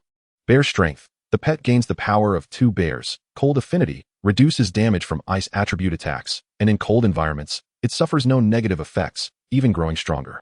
Ancient Being, a creature with ancient bloodlines, possessing certain resistances to elemental, illusion, and thought-based attacks. Ancestral Sea Leopard, a sea leopard with ancestral bloodlines, a king among sea leopards. Capable of suppressing or amplifying nearby sea leopards. Initial Shockwave, mastery of power shockwaves, ignoring a portion of defensive scales and shells to cause damage. Devotion of Love, not yet activated. Skills, Steel Tail, familiar. Whip Strike, familiar. Chain Slap, familiar. Tail Slam, familiar. Water Storage, familiar. Evolution Path, Little Sea Leopard Tail, Sea Leopard. Observing Bao Bao's ever-expanding panel, Yi Yinchuan fell into deep contemplation. Goodness, this was merely the second form, yet it possessed a full 10 talents. No one would believe such a claim. Notably, all of Bao Bao's skills had reached a familiar level. This fact was utterly outrageous. It must be known that Yi Yinchuan was currently only a first-year high school student. Typical students of the same age do not have the time to accumulate and elevate their pet's skill level significantly. Moreover, even if there are exceptional individuals, having just one skill at a familiar level is impressive. Yet Bao Bao had achieved this with all skills. It was simply absurd. On another note, Bao Bao's qualifications had also advanced a tier. Originally at 1 tier, it had now entered the next. The effects of the ancestral sea leopard gene were akin to evolution. The higher the qualifications, the stronger Bao Bao's abilities become, and the more attributes from the ancient memories are enhanced. This wave has indeed been profitable. Cough, cough. It would be wise to keep a low profile to avoid being captured by malicious individuals. Bao Bao, wouldn't you agree? Yi Yinchuan playfully tugged at Bao Bao's whiskers. The recoil caused the excess flesh around his mouth to quiver. Delightful. Just moments ago, in an effort to avoid disturbing Bao Bao, he had absorbed the ancestral seal gene, which left him feeling quite unwell. This mischief was simply irresistible. Bao Bao responded with a nonchalant demeanor, unfazed and persistently adorable, his dark, glimmering eyes gazing at Yi Yinchuan. Once the excitement of confirming rewards subsided, Yi Yinchuan realized he was utterly fatigued. Having spent the night awake, with his emotions swinging wildly, it was quite unbearable. With only an hour left before school, he needed to seize a moment to rest. He would ponder other matters upon waking. Bao Bao, please cover me with the blanket. Oh, and kindly turn off the light. Thank you. Bao Bao scratched his behind, flicked his tail, and effortlessly draped the blanket over Yi Yinchuan. A swift flick of his tail extinguished the light. The entire process was seamless and efficient. Then, Bao Bao nestled into the covers. fulfilling his duty to accompany his master in slumber. Yi Yinchuan embraced Bao Bao and swiftly drifted into a deep sleep. The sensation of exhaustion after a night of vigil felt akin to the bliss of quenching a parched throat in the desert with a refreshing drink, utterly intoxicating. An hour later, Yi Yinchuan felt as if he had merely dozed for a minute, yet it seemed an entire century had passed. Upon opening his eyes, he was greeted by the adorable, round face of his cousin, Su Xiaoxiao. "Brother, what time did you sleep?" Su Xiaoxiao inquired with concern, her unadorned brows slightly furrowed. "I couldn't wake you. There's a competition today?" Yi Yinchuan smiled at Su Xiaoxiao, reassuring her, "I went to bed quite early. The competition will be just fine." Sleeping at 6 in the morning is indeed early," she replied, nodding obediently. Observing Yi Yinchuan's exhaustion, dark circles under his eyes and pale lips, she hesitated to voice her thoughts. After a warm breakfast, Yi Yinchuan felt slightly more alert as he and Su Xiaoxiao took the bus to school, Yusho Senzhou. The junior battle arena was gradually filling with students from various classes. Noticing Yi Yinchuan's previous performance, many classmates had begun to pay attention to him. "Has Bao Bao grown slightly larger?" someone remarked. "Yi Yinchuan, surely you wouldn't hide your level?" they teased. "Hey, you didn't go out partying all night after winning a couple of battles, did you? You look quite worn out." The focus on Yi Yinchuan's state after a night of wakefulness and Bao Bao's apparent weight gain became the topic of discussion. Hui was dressed in formal attire today, her gaze fixed on Yi Yinchuan. What on earth did this child do last night? She pondered, concerned that her seemingly diligent student might secretly indulge in vices. That would be troublesome. Another observer was Ma Wenkai from the Resource Management Department. He scrutinized Yi Yinchuan and Bao Bao, lost in thought. Having just purchased an evolution machine yesterday, he wondered if Yi Yinchuan had indeed succeeded in evolving. While talents and skills that alter appearances were not unheard of, it remained a mere speculation. As a teacher, he could not pry into a student's privacy, but found himself increasingly optimistic about Yi Yinchuan and would pay closer attention to him. Regardless, the venue was prepared. The host teacher began drawing lots for the challenges. The first challenger was Lu Xiaoyan from Class 1. "Lu Xiaoyan, please select your opponent." Lu Xiaoyan, a chubby boy with shrewd, squinting eyes, scanned the remaining competitors. Chen Shuer, her pet beast is the ice crystal flower, which can inflict considerable distress on my slime with its ice element attacks. Sumu, choose me. Sumu's heart raced with excitement as Lu Xiaoyun's gaze landed on him, though he refrained from expressing it vocally to maintain his composure. With a legendary level talent and a pet beast being a little white tiger, there's no need to be reckless. Lu Xiaoyan's gaze lingered briefly before moving on. Yi Yinchuan, his pet beast is a mutated little seal. He seems a bit weak. He looks like a formidable opponent. However, recalling the misfortune of Sun Huawang from Class 1, Lu Xiaoyan felt an instinctive aversion to selecting Yi Yinchuan. Something about him seemed deceptively simple. As Lu Xiaoyan's gaze shifted away, Yi Yinchuan felt a disappointment akin to Su Mu's. How frustrating. That was 10,000 yuan slipping away. Ultimately, Lu Xiaoyan chose Li Ziming as his opponent. The reasoning behind not choosing Yuning or Ma Xuanzi was twofold. They were both girls and could potentially develop further connections, and Class 2 was currently dominant. If he, representing Class 1, were to engage in a battle with Class 3, it would surely lead to a complete loss against Class 2. Regardless, he aimed to defeat someone from Class 2 to restore some dignity for Class 1. Moreover, the two girls from Class 3 were not to be underestimated. In comparison, Li Ziming's small steel dragon seemed like a target he could easily bully. "Leave it to me. I won't disgrace Class 2. Li Ziming declared earnestly as he took to the arena. However, once the battle commenced, he quickly realized just how troublesome the opposing slime was. His small steel dragon naturally had weak attacks, and the slime's physical resistance was no joke. Even when he activated his talent, the shockwave only slowed the slime's movements without genuinely harming it. Yi Yinchuan noticed that this slime, only a bronze 5th stage, had been remembered as a weak creature from his previous life. Surprisingly, in the Beastmaster world, slimes were relatively rare beasts that effectively countered physical attacks. Nevertheless, slimes held their own weaknesses, particularly to attribute attacks. Setting aside ice and lightning, even the common fire attribute would spell doom for slimes. If Lu Xiaoyun's slime faced a little fire monkey, it would likely meet its end. The fact that he made it this far was attributable not only to his strength, but also to luck. Ultimately, Lu Xiaoyun's slime ensnared the small steel dragon with its body, obstructing its breathing and causing it to faint. In terms of level and rarity, the small steel dragon undoubtedly triumphed. Yet, it was effectively countered, rendering its impressive defense useless. Unfortunately, the small steel dragon was not a pure metal life form. Otherwise, it could have at least fought to a draw. Hu Huanjing remarked upon this. At that moment, Lu Xiaoyan's victory over Li Ziming was reminiscent of a hero defeating a dragon, earning cheers from the entire audience, except for Class 2. Well done, Xiaoyan. This is how it should be done. Show Class 2 what. So impressive. Keep it up. Defeat Class 2. It could be said that Lu Xiaoyan's victory over Li Ziming required little effort. This was immensely gratifying for Classes 1 and 3, who had long been on the receiving end of defeats. If this trend continued, Classes 1 and 3 might just have a chance to turn the tide. Meanwhile, the expressions among Class 2 grew increasingly grim, particularly for a certain student surnamed Chun, whose face contorted as though he had swallowed a fly. If they were to be overturned, he would truly break down in tears. Li Ziming also felt disheartened, pondering why he was always challenged by opponents of higher levels. Having narrowly won last time, he had finally met his match this round. The moment he lost, the arena erupted with the cheers of his adversaries, making it all the more difficult to bear. My apologies for bringing shame to Class 2. Li Ziming wore a mournful expression, lamenting how swiftly the outcome had turned against him. Su Mu fell silent, profoundly sympathetic to Li Ziming's plight, yet equally frustrated and at a loss for words. He yearned to take the stage himself, even if it meant facing defeat. He desired the thrill of a decisive battle. However, he certainly wished to avoid Li Ziming's manner of losing. After a prolonged moment of contemplation, Su Mu finally uttered a reassuring remark, vowing to assist in dismantling his opponent's slime once he took the stage. This declaration served to comfort Li Ziming while also expressing Su Mu's resolute determination to compete. Are you not afraid of being left out? Li Ziming's melancholic inquiry pierced Su Mu's heart like a dagger. Such ill fortune. Su Mu's gaze darkened with shared despair. Could it truly be that they were destined for such misfortune? Soon, the host announced the draw for the next match. Challenger, Class 1, Lu Xiaoyan. The announcement sent ripples of astonishment throughout the crowd, having drawn the same name consecutively. When the host inquired about Lu Xiaoyan's condition, the chubby boy beamed with pride, tossing his bangs aside and declaring, "Teacher, I'm perfectly fine." The underlying implication of his words seemed to suggest that he had easily triumphed over Li Ziming from Class 2. At that moment, Lu Xiaoyan became the center of attention, his heart racing with excitement. He was determined to challenge Class 2 once more.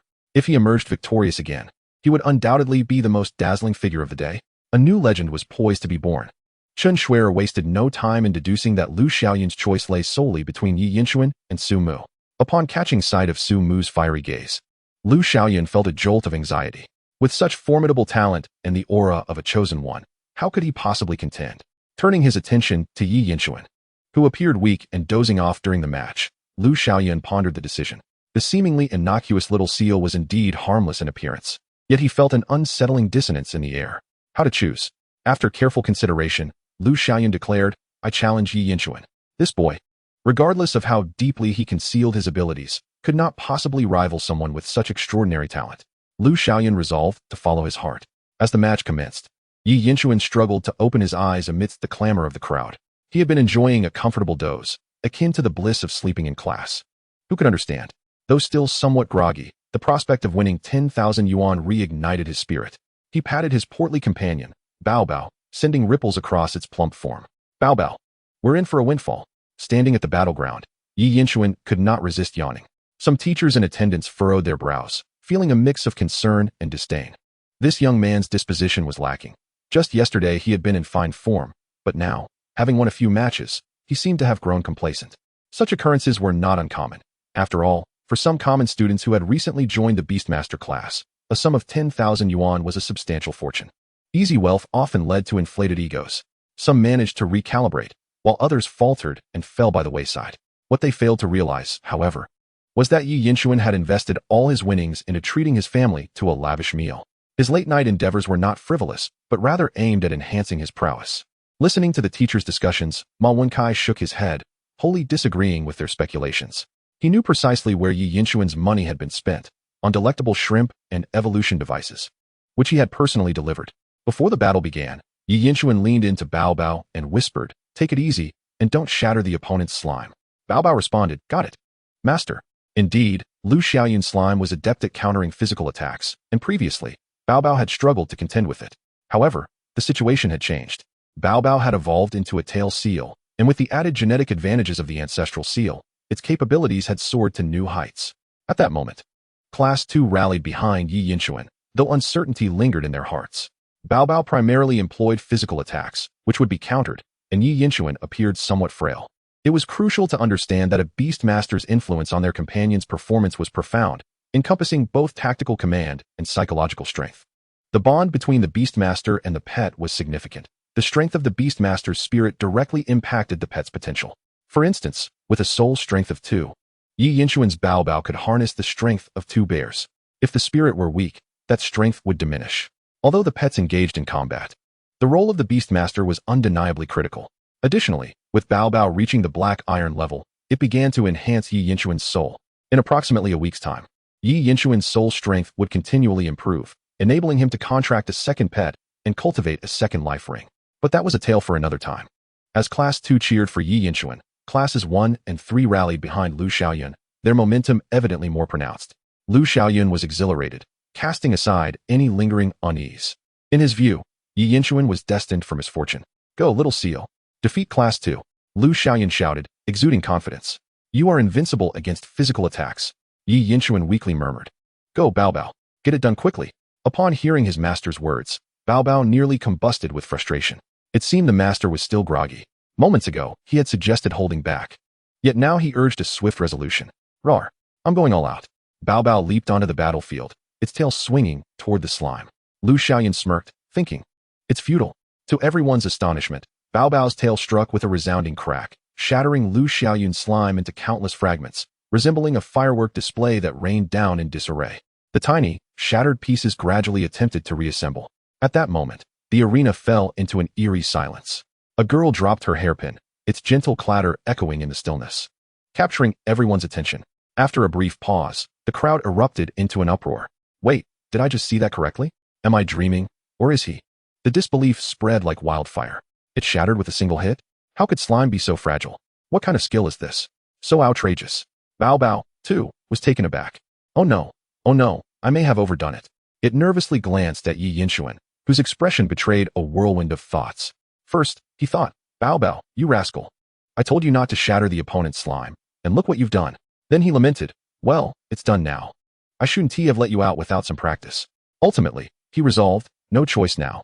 I'll put on a show and see if I can get away with it. Wow, Bao Bao, you're incredible. Well done, our training was not in vain.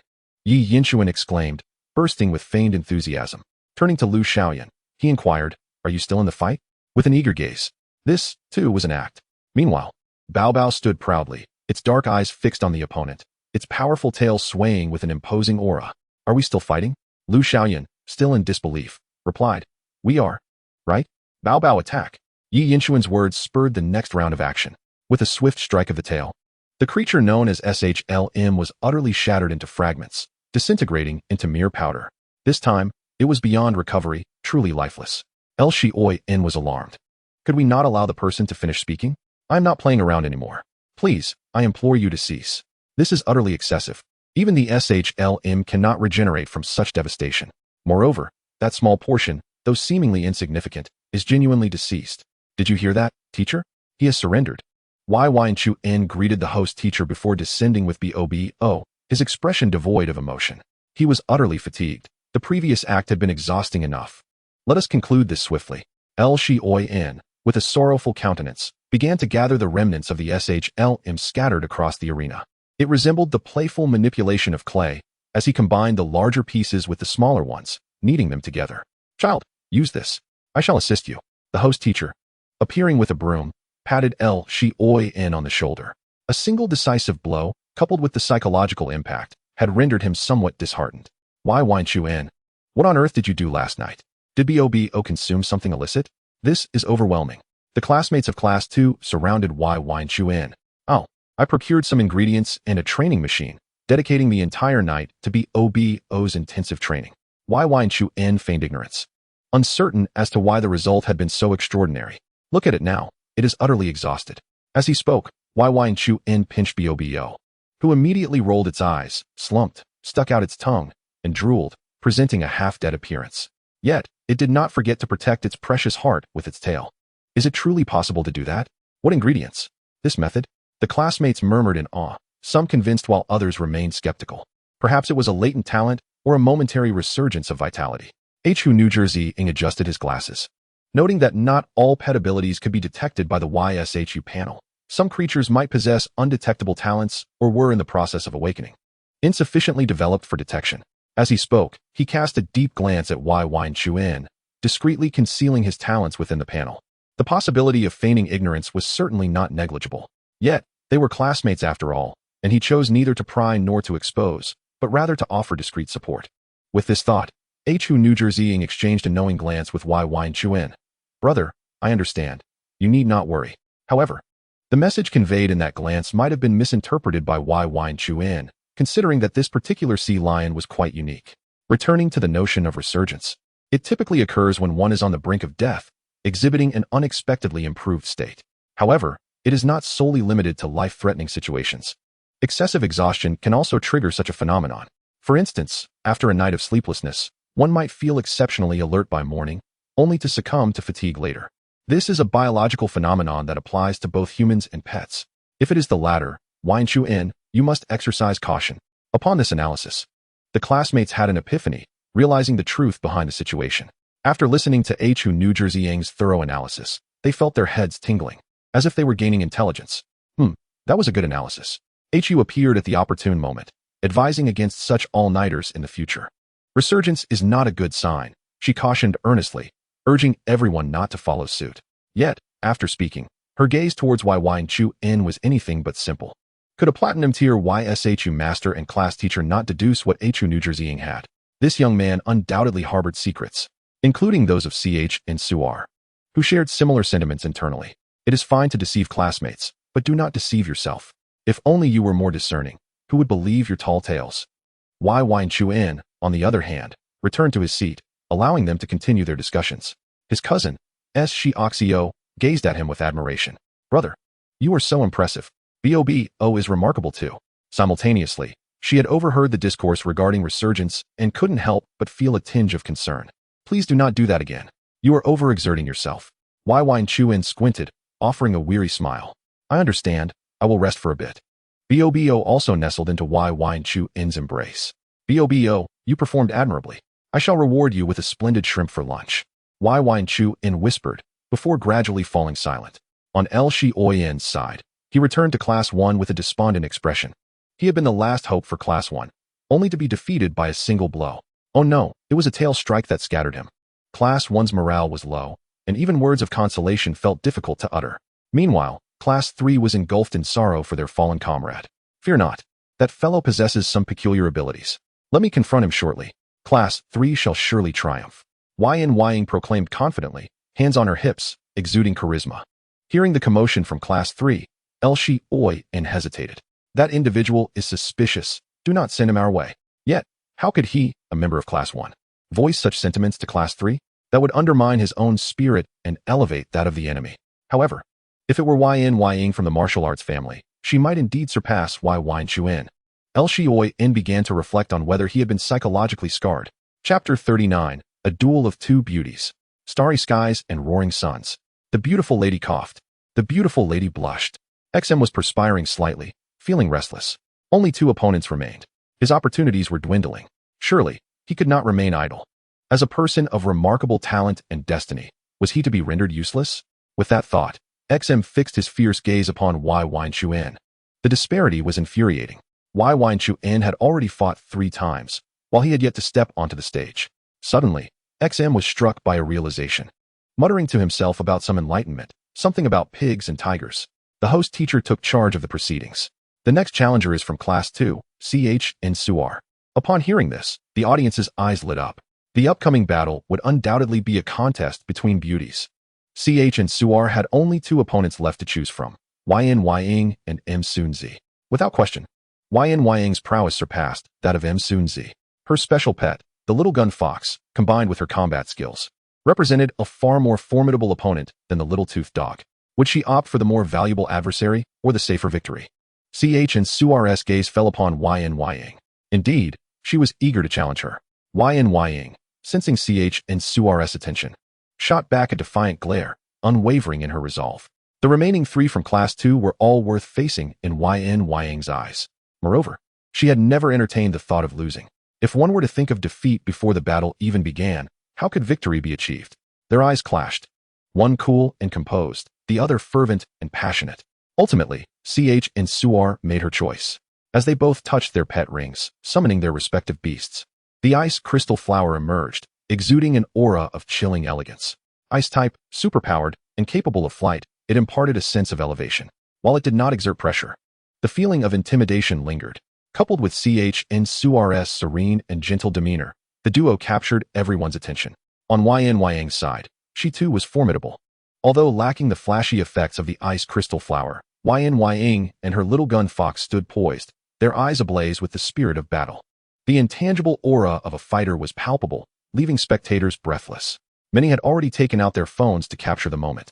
The sight of these two beauties facing off was stunning.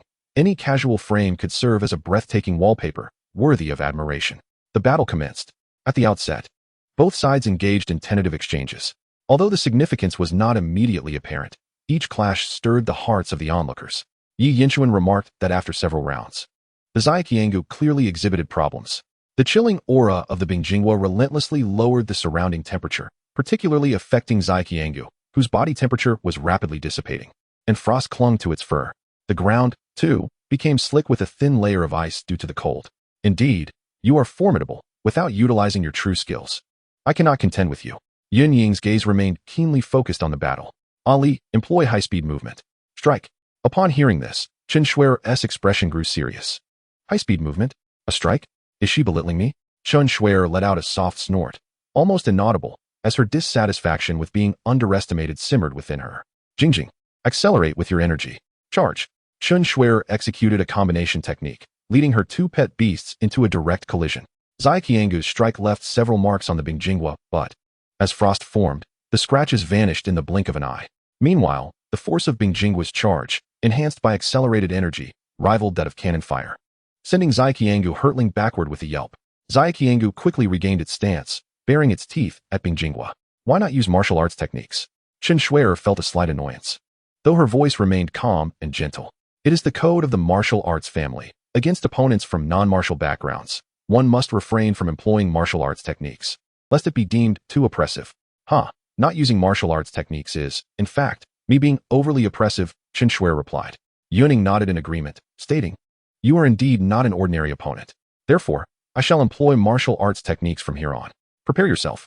Ali, break the clouds. Sever the mountain. With her command, Zaiqiangu's tail shot forth like a spear. It was futile. Chen Shuer remained composed, understanding that Yun Ying's martial techniques would prove ineffective against her Bingjingwa if executed merely like this. The Bingjingwa soared high, creating distance from its adversary, causing Zaiqiangu's attack to miss entirely. With the attack thwarted, the subsequent sever the mountain became irrelevant as well. The audience erupted in astonishment, affirming that Chen Shuer's Bingjingwa was indeed exceptional.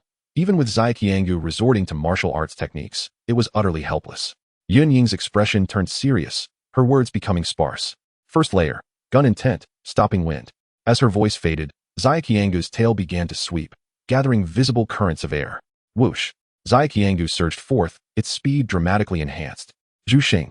Yun Ying called out, her delicate hand seemingly grasping an invisible spear as she thrust it forward. Zaiqiangu's speed exploded, transforming into a red blur as it lunged towards the airborne Bingjingwa. Dodge. Chen Shuer's pupils dilated, sensing the imminent threat. It's over.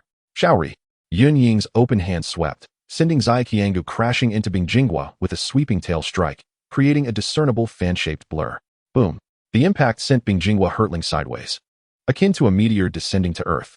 Zaiqiangu followed suit, its tail piercing into Bingjingwa's core. No. Chen Shuer's voice lost its calmness. Upon witnessing Zaiqiangu's actions halt, she could only mutter in a daze, I concede. The martial arts family is indeed formidable. Yuning proudly placed her hands on her hips, declaring, forcing me to use Zhuxing Shaori, you are slightly stronger than that, Zhao. Chen Shuer found herself both amused and exasperated. Slightly stronger? Is that a compliment? Yet, her expression quickly returned to tranquility. A loss is a loss, and there is nothing to be ashamed of. Though her innate talent had yet to manifest, in a true life and death battle, the opponent would not foolishly allow one to unleash all their skills. Furthermore, Yuning had not even utilized her dual phantom technique.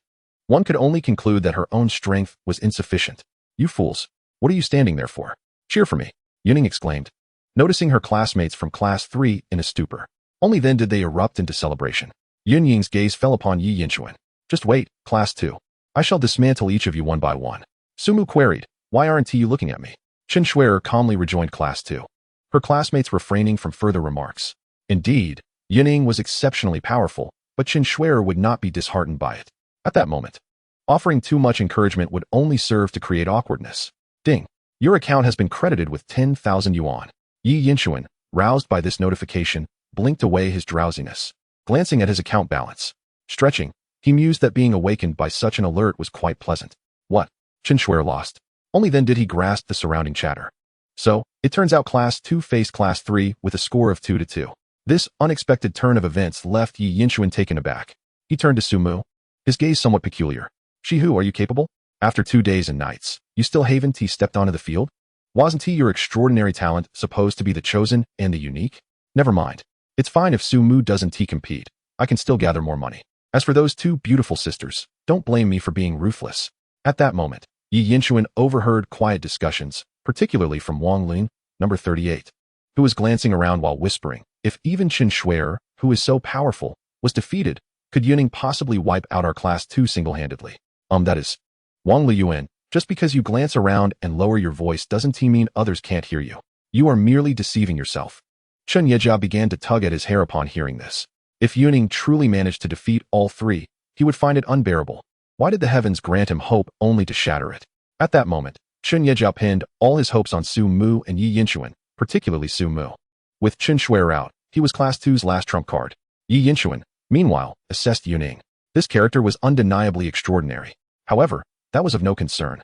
I will intervene. If yesterday, Yi Yinchuan were to face defeat, it would have been inevitable. Yuning could have easily triumphed over all 3. But today, I am not targeting anyone specifically. Every last one of you present is merely a stepping stone for my small fortunes. Once more, the draw commenced. The challenger from Class 3, Ma Xuanzi. Oh, Ma Xuanzi has already selected her opponent. That would be Class 2, Yi Yinchuan. Ma Xuanzi, initially serious, suddenly coughed. Teacher, I truly object. Could you refrain from omitting the word challenge? It is challenging an opponent, not just an object. Ma Xuanzi rolled her eyes internally, but as she pondered, her cheeks uncontrollably flushed. After all, she was still single since birth. Quite innocent. Chapter 40. What does it mean to be a nimble fatty?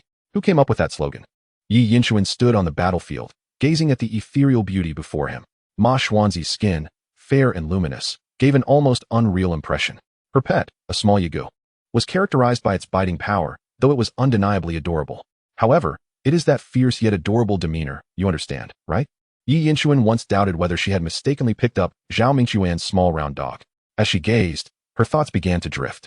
After just waking up from a brief slumber, her head felt slightly itchy, as if her brain had sprouted anew. The first task at hand was to win as many rounds as possible to earn money, with a balance of 10,000 yuan before her. If she could defeat Yuning again, that would amount to a substantial sum of 30,000 yuan. Of course, it was not merely about the money.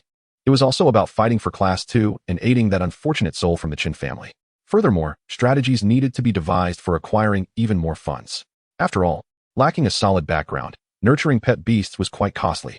This was merely her first companion, and she could hardly fathom the expenses for a second or third. The figures were astronomical. Moreover, aside from enhancing her own capabilities and nurturing her pet beasts, there was another goal: to improve her family's living conditions and enable her aunt to retire early. The second task was to genuinely savor her campus life, particularly immersing herself in the study of beast taming, especially focusing on the 2 eras of Binghe and Longji, as they may be instrumental for the forthcoming simulation with Bao Bao. The more knowledge she acquired, the more confident she would become. The third task concerned Bao Bao's evolution. The first evolutionary form had been established as the scale-tailed seal. To endure was the ultimate truth. She needed to reach at least the Black Iron 6th tier to evolve, and ideally, she should aim for the Black Iron 9th tier to solidify her foundation, ensuring greater strength post-evolution. Currently, Bao Bao was at the Black Iron 3rd tier and still required considerable effort. Relevant materials could also be gathered in advance, as she could not afford to be unprepared when Bao Bao reached the Black Iron 9th tier. The scales of the silver scale fish, for example, were typically used to create decorations and armor, not exactly classified as food items. The school's resource management department did not have them for sale. Since Bao Bao needed to eat, one could only imagine how much would be consumed. If the opportunity arose, she would have to explore the markets outside. The ancestor seal genes granted Bao Bao the capability for a second evolution. and Yi Yinchuan contemplated choosing between the poison scorpion seal and the water blade seal for his second evolutionary form to enrich Bao Bao's offensive capabilities. After all, relying solely on physical output was rather simplistic and could easily be countered. Just like Lu Xiaoyun's slime, although it was effortlessly scattered by Bao Bao, that was only under the condition of a complete overpowering. If his slime evolved into a rubber slime with black iron-level strength, its physical resistance would be extraordinarily formidable. Not to mention defeating Bao Bao, it would certainly prove to be quite a nuisance. It was akin to a fist striking rubber. Even a boxing champion would find it impossible to break through. The fourth task involved Su Xiaoxiao. She had previously considered using the little grass rabbit as a medium for a simulation to help enhance her strength. After all, who could be more trustworthy as a teammate than a cousin who had grown up under the same roof? Should there be any team endeavors in the future, she would undoubtedly be the first choice.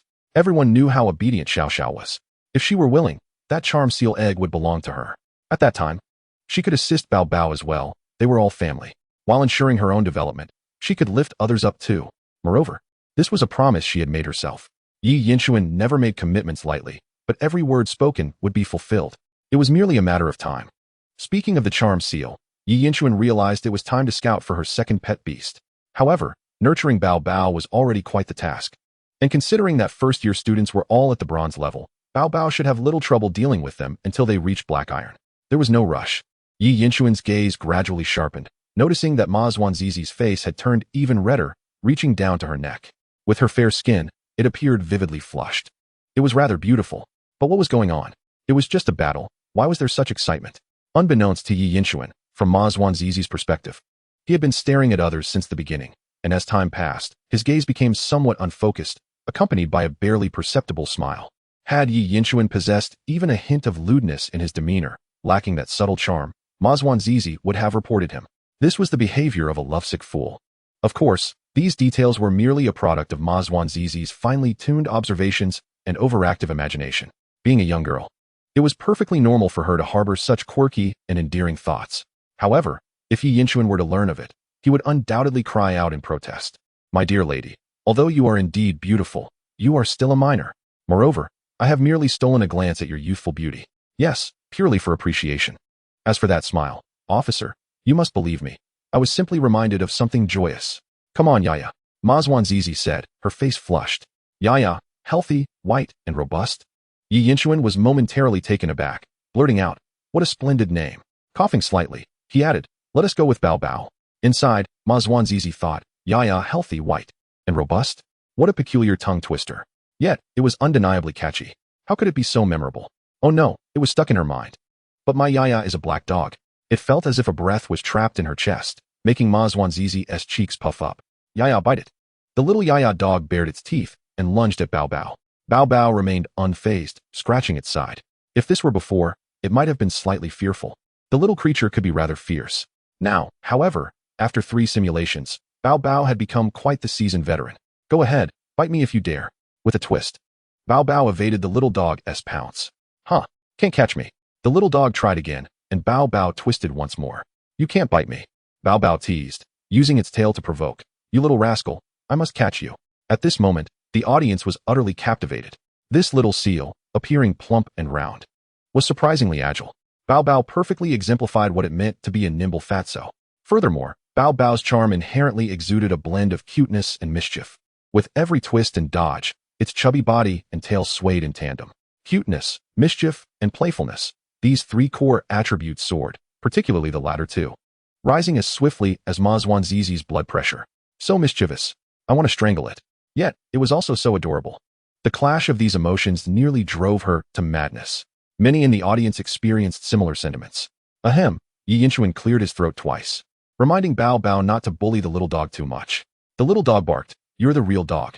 Bao Bao called out, intentionally allowing the little dog to nip at its tail. The little dog's bite felt akin to striking steel. The pain was entirely its own. On Bao Bao's tail, 2 rows of bite marks appeared, shallow enough to be nearly invisible. Forget it.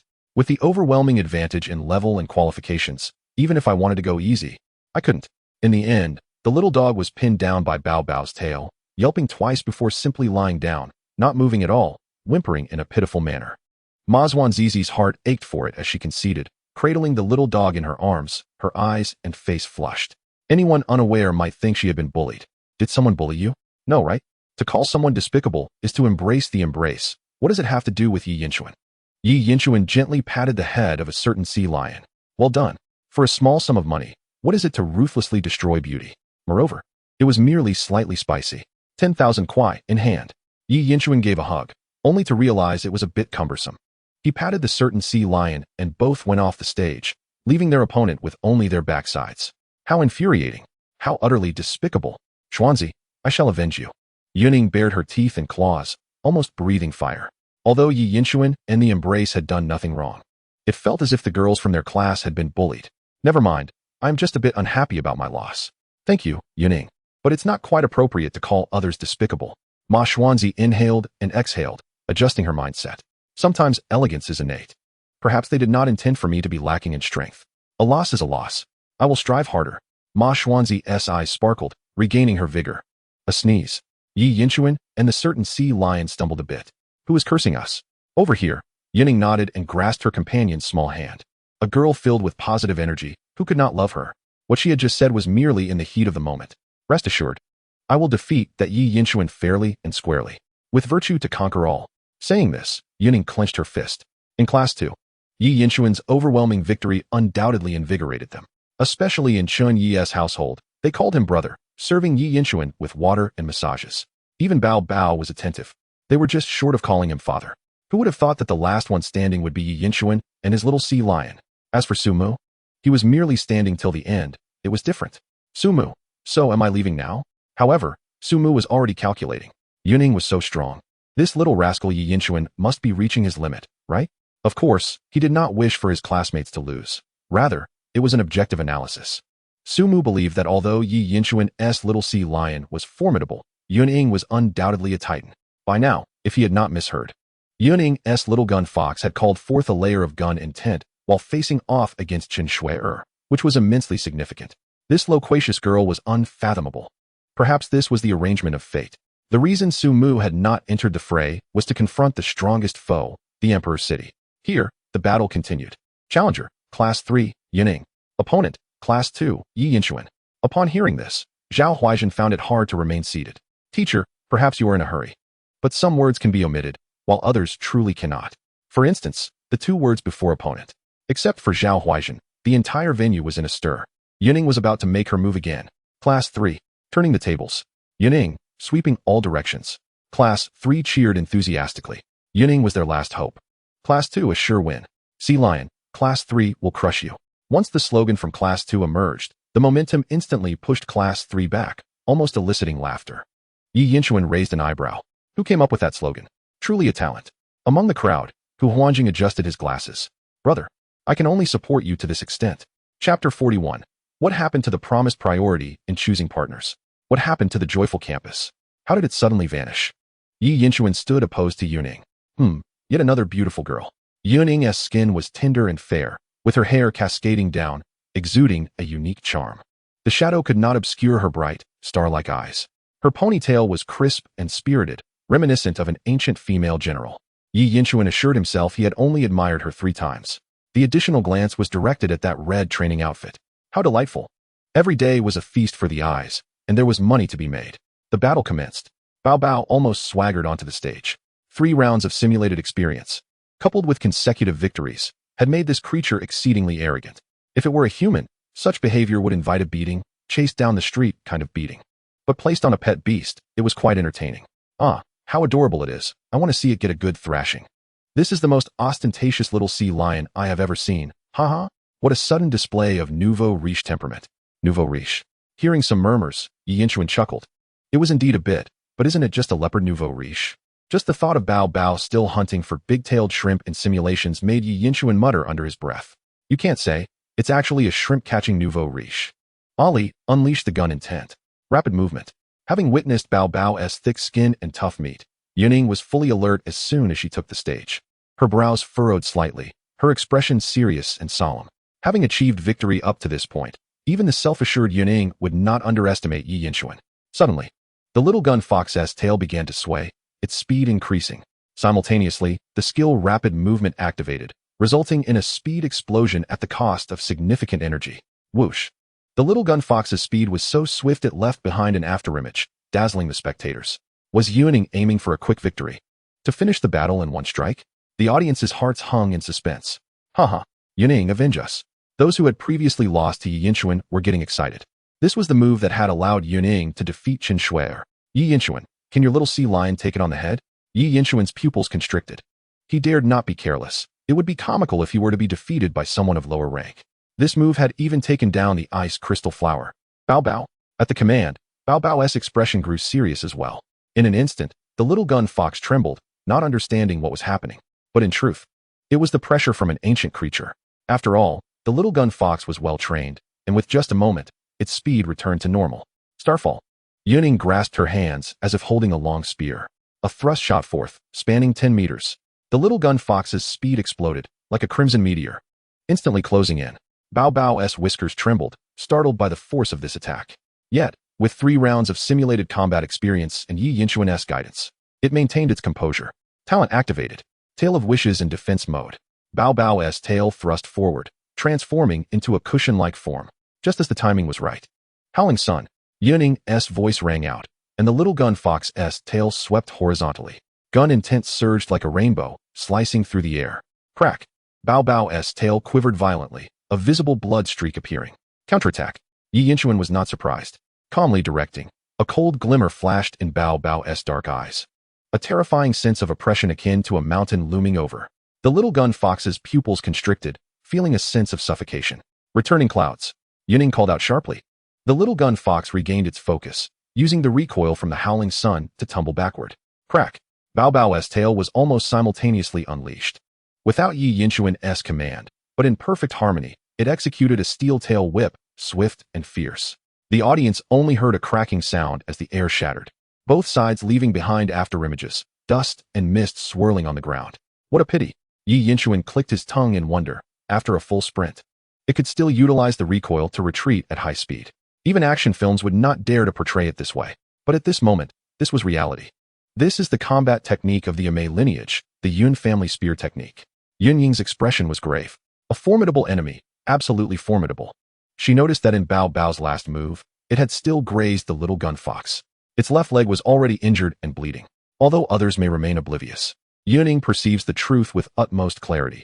Even if the little gun fox exerts its willpower to persevere, it cannot endure for long. Time is of the essence. A swift resolution is imperative. With a low exclamation, Yun Ying proclaims, Shuangxing Huanying. Her eyes radiate determination as she invokes her beast mastery talent. Beside her, a blossoming purple-red lotus manifests, its luminescence infusing the little gun fox, giving rise to a shadow that mirrors its every movement, nearly existing as a perfect doppelganger. The activation of Shuangxing Huanying significantly amplifies the little gun fox's explosive potential, potentially doubling its prowess. The ensuing strike will decisively determine the outcome, a fact that leaves Yi Yinshuan utterly convinced. Ali. Second layer of gun intent. Destroy the city. As Yuning articulates her command, the little gun fox's tail begins to oscillate rapidly. Energy converges, manifesting a faint crimson glow. Zhu. Puh. Duan. Xiao. Yuning uttered the 4 characters, propelling the little gun fox's speed to new heights. This time, its gaze is resolute, with the illusion and afterimage trailing closely behind as it charges forward. Bao Bao. It's coming. Bao Bao remains steadfast like a mountain, awaiting Yi Yinshuan's directive. Unlike other beast tamers, Yi Yinshuan possesses a significant advantage alongside Bao Bao, unhindered communication. The beast simulation has rendered Yi Yinshuan proficient in seal language, augmented by ancient memories that enhance their synergy. The current situation is such that when Bao Bao raises its rear, Yi Yinshuan instinctively knows what scent to expect. Conversely, Bao Bao retorts, don't talk nonsense. I haven't done anything. Thus, even the most intricate commands can be executed with ease. Suddenly, Bao Bao opens its mouth, unleashing a torrent of water, a familiar reservoir of energy. The volume is noticeably greater than before. The deluge drenches Bao Bao, activating its water affinity, allowing its wounds to begin mending while soaking the surroundings. As the little gun fox advances, it slips, causing its attack to falter. Pigeon. The little gun fox's tail flicks, but it is met by Bao Bao's tail, creating a clash of immense forces. Bao Bao is forcibly lifted off the ground, albeit not high. It is indeed airborne. Duanyu. The little gun fox leaps, its tail transforming into a spear as it strikes down with ferocity, as if to cleave a mountain. Bao Bao's tail braces for impact, compressing slightly. Yet a new crimson mark appears, causing Bao Bao to wince in pain. Shaori. Utilizing the rebound, the little gun fox strikes horizontally with its spear tail. Yet, Bao Bao roars Bao Bao. A surge of red light erupts from its body as it concentrates its power in its tail, the veins bulging, muscles rippling. The form of a dragon's tail, even when countered, exudes a fearsome aura. Talent: Long Nu Ji Wei. Skill: Gang Tai Wei Ba. A series of 10 slaps. The clash of Bao Bao's dragon tail against the spear tail sends the little gun fox hurtling backwards, tumbling several times before managing to halt its momentum with the spear tail. The battle evolves in an instant. The entire arena falls into a hushed silence. All present hold their breath in disbelief. How could the little gun fox, which was previously dominant, be sent flying so effortlessly? Some spectators, unable to comprehend, even speculate that the rolling was part of a continuous combo. The little gun fox wobbles, collapsing to the ground. Yun Ying's eyes widen in disbelief as she forgets to breathe. It is only when the crowd erupts into cheers that she comes to her senses. Have I lost? She approaches to cradle the little gun fox, discovering it has succumbed to unconsciousness. Her gaze shifts to Yi Yinchuan, incredulity etched in her eyes. The little gun fox, trained in combat techniques and accustomed to withstanding blows and disorientation, has been incapacitated in a single strike by Yi Yinchuan's little seal? Just how immense is this power? Or is there something extraordinary about it? It is essential to note that she had employed her combat skills and beast mastery talents, while her opponent had not even utilized their beast mastery talent. Is this truly merely a little seal? Is it certain that it is not a guise? A divine beast cloaked in seal skin? Gazing at Bao Bao, whose level remains concealed, Yun Ying is plunged into contemplation.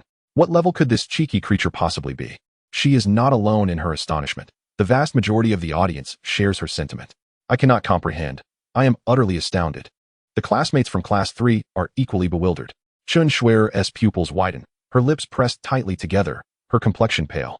Firstly, Yun Ying, when she confronted her, had not exerted her full strength, but now, with a single blow, she has been defeated. Secondly, Yi Yinchuan, too, had not displayed his full power. He has even bested Yun Ying. The shock is overwhelming, leaving her momentarily unable to grasp the reality. Her previously unshakable confidence begins to waver. She had believed herself to outshine the entire class, even the grade, yet now she finds herself overshadowed by others. Self-doubt is entirely natural. Sumu's face is etched with despair. Why, oh why? These two emotions have persisted throughout the 2.5-day competition. Not once has he stepped onto the field. Such is the difficulty of acceptance. The ones most elated, however, are two individuals, Yi Yinchuan's #1 male fan and Chun Ye's family.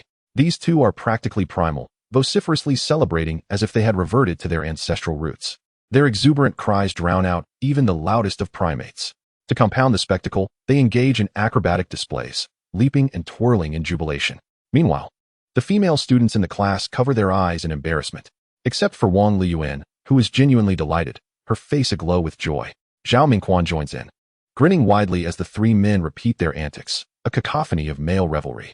Eyeglasses dude, come join us. Brother Yinchuan, join us. In response to their invitation, Hu Huanjing smiles brightly, but shakes his head.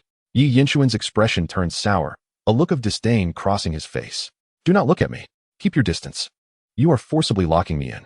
Thus, Yi Yinchuan's #1 male fan and Chun Ye's family express their elation, proclaiming that Yi Yinchuan has given them hope, lifting them from the depths of despair.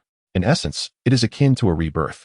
The elder brother enthusiastically calls out, nearly on the verge of calling him father. Even the homeroom teacher, Hu Yu, is somewhat stirred. Moments ago, she was nervously biting her fingers, anxious for her beloved student. Yi Yinchuan's victory is nothing short of splendid. She raises her chin slightly, casting a proud glance at the homeroom teachers of classes 1 and 3. See, this is a student from my class, Hu Yu.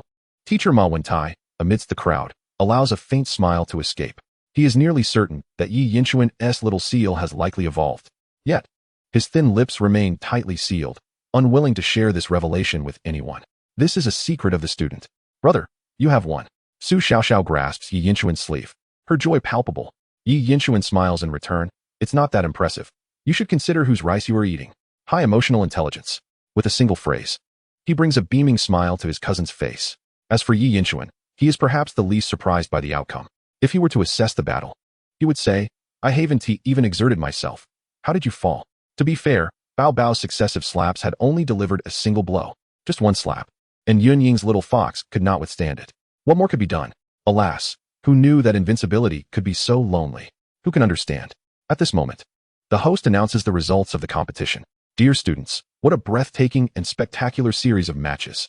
Life is unpredictable, akin to a grand spectacle. Who could have anticipated that the ultimate victor would be our little seal? Let us extend our congratulations to Class 2 for securing first place in this competition. Without a doubt, the champion is our very own Yi Yinchuan. A round of applause erupts as the high-definition cameras and enormous spotlight focus intently on Yi Yinchuan, illuminating him in a dramatic fashion. The impact struck directly upon the crown of his head. On the grand screen, Yi Yinchuan appeared to be balding. His darkened eye circles and pale lips made him resemble a ghost. The lighting was excessively bright, and the temperature was uncomfortably high, causing a slight sensation of heat and even a hint of smoke. Yi Yinchuan was momentarily stunned, nearly succumbing to the embarrassment of the moment. It was a dire situation. Involuntarily, he managed a laugh that was more grotesque than sorrowful. Did I harbor any enmity towards the lighting technician? The entire audience erupted in laughter, a cacophony of guffaws that seemed to echo the absurdity of his plight. It felt somewhat humiliating. His companion, Bao Bao, sensed the awkwardness and burrowed down to Yi Yinchuan's heels, moving as if wishing to disappear into the ground. Yi Yinchuan's face darkened, his expression laden with silent reproach. This was social death. He never anticipated that his esteemed reputation would be tarnished in such a manner. It was merely the beginning of the school year. Where was the promised preferential treatment in courting? How had it vanished so swiftly? Where was the joyous campus life? Everyone else seemed to be reveling in happiness. Except for him. Clearing his throat, he directed his thoughts towards the lighting technician. The host, unable to contain his amusement, forced himself to suppress a laugh. Trained for professionalism, he seldom found humor compelling enough to elicit laughter unless absolutely unavoidable. However, a fond memory suddenly crossed his mind, prompting him to turn away with a smirk, cautious not to let his laughter escape too loudly. Soon, the lighting returned to normal. Yet, Yi Yinchuan's inherent charm was already dimmed by fatigue from late nights and the recent embarrassment. His dignity, it seemed, was irretrievably lost. Nevertheless, the radiant smiles adorning the faces of his peers, reminiscent of a festive occasion, softened his heart. Particularly, the youthful and beautiful girls, each with smiles like blooming flowers, were indeed a sight to behold. As he observed, Yi Yinchuan found himself forgiving the situation. As long as everyone else was happy, what did it matter if he had made a fool of himself? He, Yi Yinchuan, held no grudges. Perhaps he should inquire about the lighting technician's name, his home street, and favorite dishes. Let him also identify those who laughed the hardest. After all, they were classmates. They would inevitably cross paths again. And as for you, Bao Bao, a good pet should share both joy and adversity with its master. Why attempt to hide? If you keep this up, I shall have to reprimand you. Bao Bao, feeling wronged, protested that the lighting was simply too blinding, nothing more. Master Yi, you must trust me, truly. Chapter 42, Rewards Galore. The host was announcing the rewards. Congratulations to all students of Class 2 for earning 0.5 academic credits. Upon hearing this, the students of Class 2 erupted into cheers. Although they had only just begun their academic journey, they had gleaned some understanding of the significance of credits. Firstly, they were essential for promotion and graduation. It was crucial to recognize that the Beastmaster program was not merely about attending classes and passing the time. There were stringent requirements for credits. Transitioning from first to second grade, some students faced the prospect of being held back. Those who were retained would remain in their original grade, but would be categorized into an advanced class. Students in the advanced class would not attend classes with newcomers, though they would participate in certain activities together, such as this impromptu competition, which had attracted spectators from the advanced class. Rumor had it that there were students in the first grade advanced class who had repeated the year 5 times, while those in the third grade advanced class were even more exaggerated. The stakes were high, as it involved not just graduation but also the National College Entrance Examination. To gain admission to the prestigious Beastmaster University, one had to compete against countless Beastmasters from across Huaxia, a formidable challenge indeed. Secondly, accumulating credits could unlock various privileges, even allowing for the mitigation of disciplinary actions. However, that was a discussion for another time. In summary, it was vital to understand that passing a Beastmaster course resulted in a reward of 0.5 credits. Highlighting the value of this reward, students from Class 1, Class 3, and the advanced class all looked on enviously. In addition to credits, there was also a week's worth of training facility access granted. This news was exhilarating. While there were free training facilities available at the school, they were basic and required advanced booking and queuing. More advanced training equipment required rental fees. For instance, the rental price for a beginner gravity training machine was 500 per hour, while a gravity training room accommodating 10 individuals and their pets cost 6,000 per hour. That was a considerable expense. This was already a discounted offer for students, as prices outside were even higher. A week of free access to all facilities for an entire class was an enticing reward. The students of Class 2 were ecstatic, already discussing the purchase of additional pet supplements to maximize their training. They were determined to train diligently and reap the benefits. Meanwhile, students from Class 1, Class 3, and even upperclassmen could do nothing but envy their peers. Now, let us welcome Principal Li Sanyang to present the awards, the host announced with excitement. Under the watchful eyes of the audience, Principal Li Sanyang took to the stage, his hair graying and adorned with spectacles, a goatee framing his face. In his hands, he held a transparent glass container containing 5 energy cubes of the bronze level, devoid of any attributes.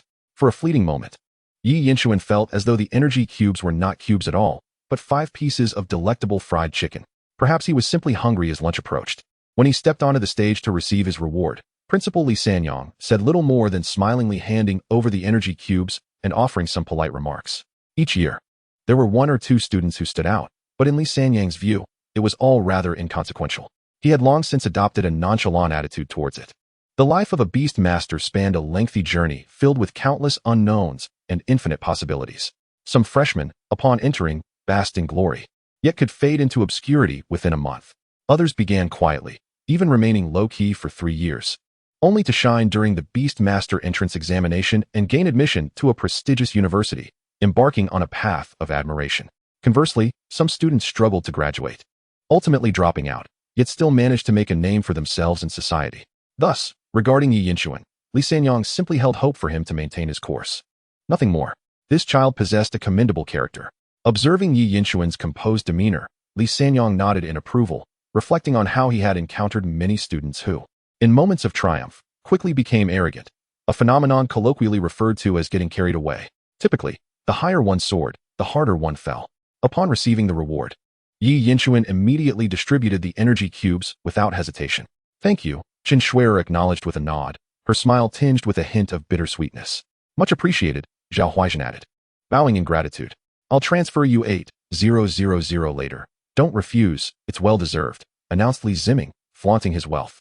Yi Yinchuan merely smiled in response. He was simply adhering to their agreement to split the reward among 5 individuals. If Li Ziming wished to provide monetary compensation, he would not decline. It was not in his character to feign modesty when he was in need of funds. Though these individuals were proud, they were not foolish. The energy cubes were genuinely essential to them. Without them, they would lag behind. Meanwhile, Su Mu appeared somewhat conflicted, pondering whether it was appropriate to accept a share of the reward when he had not contributed. Before he could voice his thoughts, Yi Yinchuan directly placed the cubes into his hands. Take it. There will come a time for you to shine, he stated simply, causing Su Mu to feel a tremor of emotion. A sense of gratitude and admiration surged within him. Consider it a favor owed, Su Mu declared, fixing his gaze on Yi Yinchuan as if to etch the moment into his memory. Su Mu hailed from humble beginnings. Due to the favor bestowed upon him by the Huaxiao Alliance because of his exceptional talent, he is wholly devoted to achieving greatness and serving Huaxia. Despite his self-proclaimed status as the chosen one and his lofty aspirations, he possesses an understanding of gratitude and reciprocity. Moreover, he is acutely aware of Yi Yinchuan's formidable capabilities and holds no inclination to underestimate him. Internally, Yi Yinchuan reflects, brother, I appreciate the camaraderie, but please do not regard me with such intensity. It genuinely frightens me. In this vein of thought, his gaze instinctively drifts. His foremost male admirer, the second, along with Hu Huanjing and Zhao Mingquan, all seem to be gazing at him with tilted heads and infatuated smiles. Cursed be the situation, surrounded by males. He feels the pressure mounting. Su Mu, do not emulate them. Very well, classmates, let us first indulge in our meals, and I shall address certain matters this afternoon. Hu Yu declares, clapping her hands to signal dismissal. She offers Yi Yinchuan a smile and a nod, indicating her approval and admiration. In response, Yi Yinchuan quickly takes hold of Su Xiaoxiao and exits the scene. Having reaped sufficient benefits from this impromptu competition, he has indeed basked in the limelight. Yet, as the saying goes, fame can be a double-edged sword. His foremost and second male admirers are already on the lookout, seemingly plotting to target him.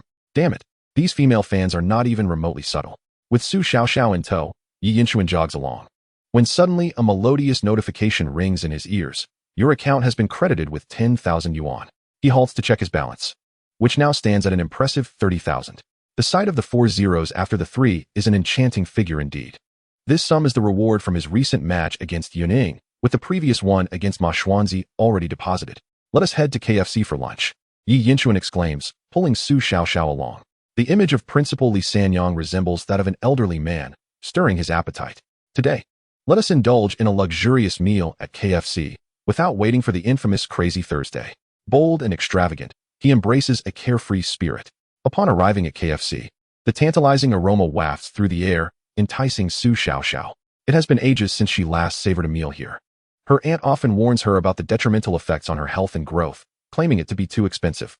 Brother, I heard that in the Free Alliance district, KFC is a luxury for the impoverished. As Yi Yinchuan devours a chicken leg, he hears Su Xiaoxiao's murmured words. With a sip of cola, he leisurely responds. Not at all. Delicious food is never rejected. Even in the Free Alliance district, both the affluent and the less fortunate relish KFC. He casually pulls up an image on his phone. We in Huaxiao possess our own culinary delights. Foreigners envy our ability to enjoy stir-fried dishes daily. His words are intended to guide Su Xiaoxiao, ensuring she does not fall into the trap of believing that the grass is greener on the other side. Furthermore, since KFC has established itself here, it requires the patronage of consumers from Huaxia. We are the true masters here. Remember, we need not envy anyone. Upon hearing this, Su Xiaoxiao ponders thoughtfully. Indeed, my mother's cooking is far more delectable. They share a bucket of chicken, satisfied and full, enjoying the promotional offer that includes beverages with a purchase of 399 yuan. For Yi Yinchuan's 30,000 yuan balance, this is but a mere drop in the ocean. Initially intending to splurge, he realizes that it would be foolish to pass up such an opportunity. Seizing the moment before the lunch break concludes, Yi Yinchuan grabs a bag of large shrimp meat and heads to the training grounds at school. The weekly access privileges have now come into effect. With a simple face or phone scan, he can enter. Yi Yinchuan, credits, 0, 5, rank, first in grade. Hearing this prompt brings him a sense of delight. For while others may also possess 0, 5 credits, he stands at the pinnacle of his class. Will this announcement occur every time I scan? Might it come across as rather ostentatious? He can already envision the envious glances from his peers. Indeed, Su Xiaoxiao's gaze reflects a hint of admiration. Finding an empty room, Yi Yinchuan retrieves a shimmering energy block from Pet King's, perfectly cubical and radiating energy. As he touches the pet beast ring, the adorable Bao Bao is summoned. Its dark eyes immediately lock onto the energy block, completely disregarding the shrimp meat.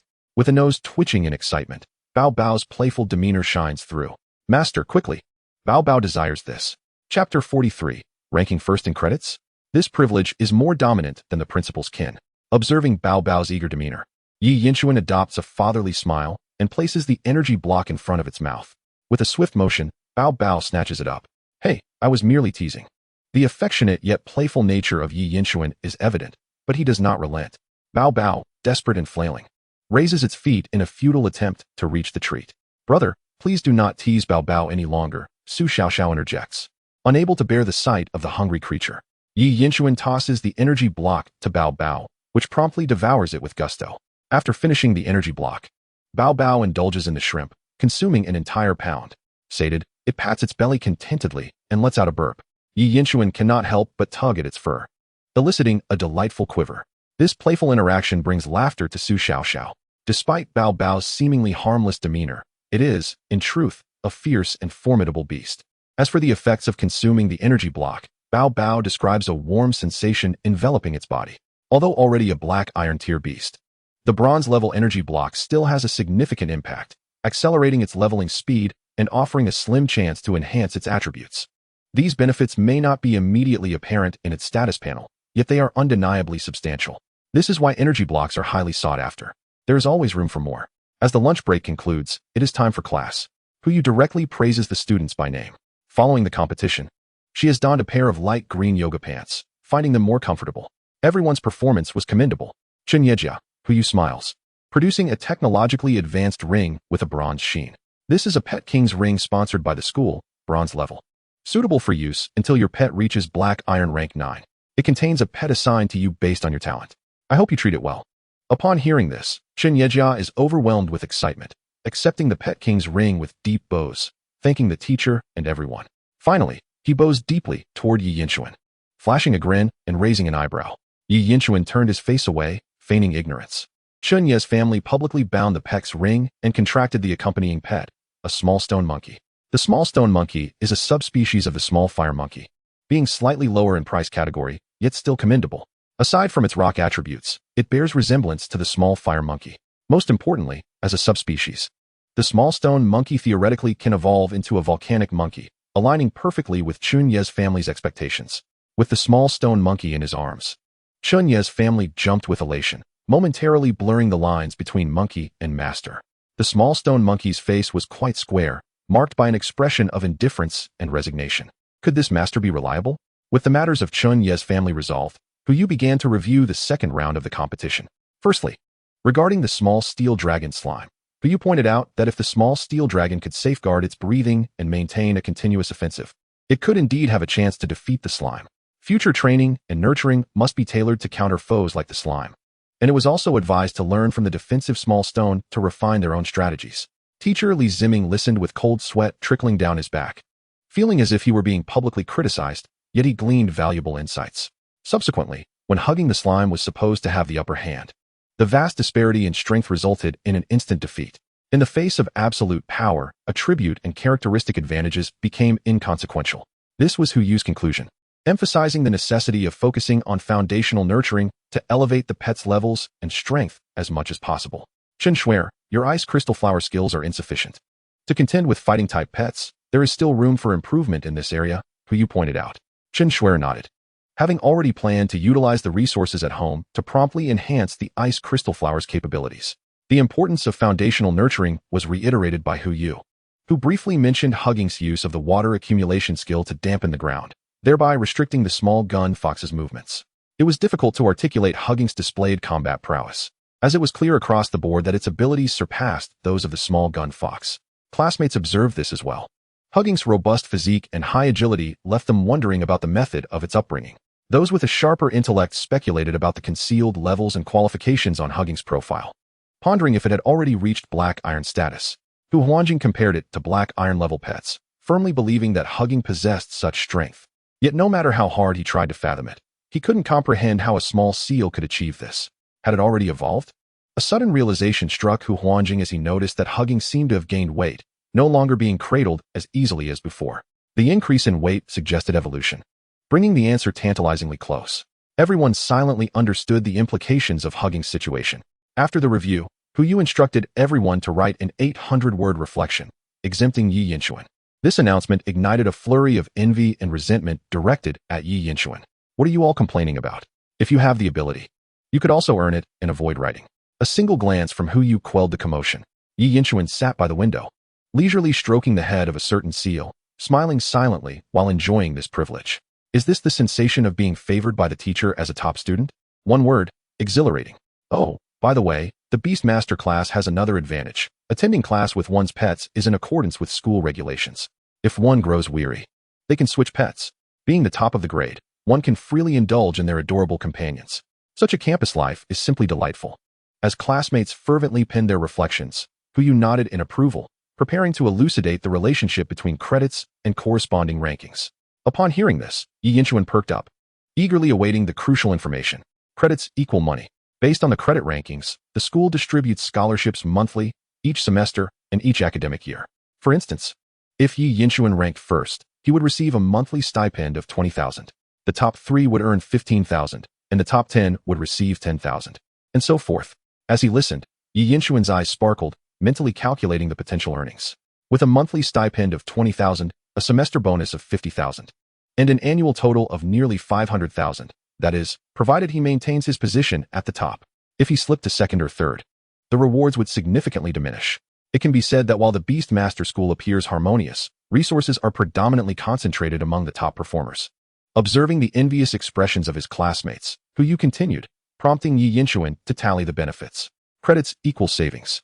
For example, if he is the top student, all expenditures at school would be discounted by 40%. Yi Yinchuan slapped his thigh in realization, lamenting the earlier expenses he incurred without a discount. Yet upon reflection, one must invest to reap rewards. Had it not been for the resources he purchased for evolution, coupled with simulation enhancements, could Hugging have dominated the competition? In addition to discounts, there are also priority rights for resources and facilities. Priority rights entail that in simultaneous resource applications, higher-ranked individuals receive access first. Furthermore, certain rare resources require specific permissions to purchase. For instance, PEX energy blocks. Regular students are limited to 1 per month, while Yi Yinchuan, as the top-ranked student, can purchase 10. This is simply remarkable. Facility priority operates similarly. Some venues and equipment require queuing, but being ranked first allows one to bypass the line. It is indeed a powerful advantage. In summary, credit rankings influence various aspects of student life, with higher rankings yielding greater benefits. Upon hearing Hu Yu's explanation, Yi Yinchuan immediately grasped the situation. Moving forward, it is not just about earning money, but also about accumulating credits, for they represent both financial gain and savings, along with an array of privileges. This first-place ranking offers advantages that surpass even those granted to the principal's relatives. In this light, our class's recent credits could be considered a tremendous windfall. Classmates were excited, casting glances at Yi Yinchuan filled with both envy and gratitude. Envy for his top ranking and gratitude for securing credits for everyone.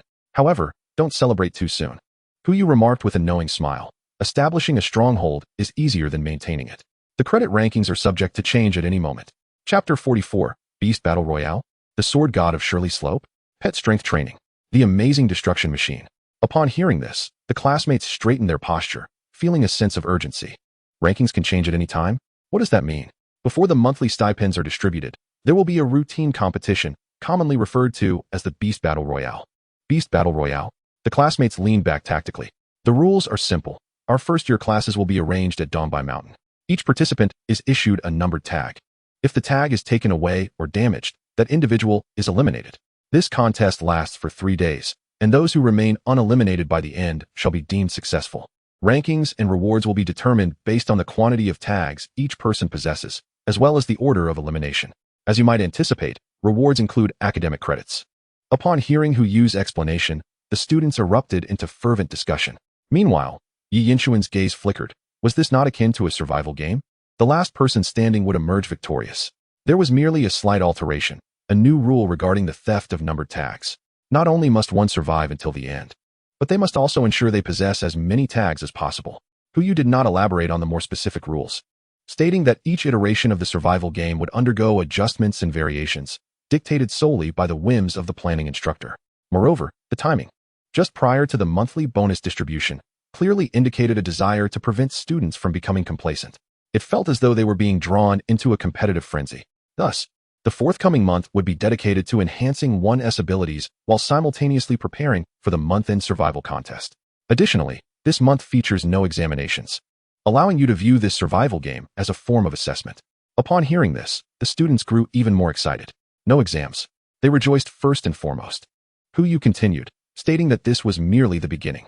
3 months hence, during the midterm examinations, your rankings will be merged with those of the advanced class. This implies that you will face a multitude of new competitors, all seasoned students. At this, some voiced their dissent. Teacher, if they are in the advanced class, it indicates they lack strength, so there's nothing to fear. Don't think you can intimidate me, Zhao Mingquan chuckled, cradling his small round dog. Hu Yu smiled mysteriously. You will understand when the time comes. Yi Yinchuan raised an eyebrow. There was more to the homeroom teacher's words than met the eye. It was rumored that some individuals would deliberately forego advancement to secure school resources. Hu Huanjing adjusted his glasses. Have you heard of the village bully? Upon hearing this, Hu Yu nodded in agreement. There was a clever student in the class who required little explanation. They grasped concepts immediately. Yi Yinchuan's eyes lit up as he comprehended. The legendary sword god of Shirley Slope, was it? Clearly capable, yet intentionally refraining from advancing. If they did, they might be outclassed. Yet, by not advancing, they could continue to dominate the first-year newcomers. Besides, there were bonuses and various resources at stake. Once their strength had accumulated sufficiently, they could choose to advance or remain indefinitely. While perhaps not the most honorable approach, it certainly was a viable strategy. How cunning. Is this not a form of bullying towards the innocent? One student suddenly grasped the situation, slapping their forehead and unable to restrain their expletives. Others began to voice their concerns, suggesting that those who intentionally repeat a year should face consequences. Existence justifies itself. The clever utilize the rules, while the inept complain about them.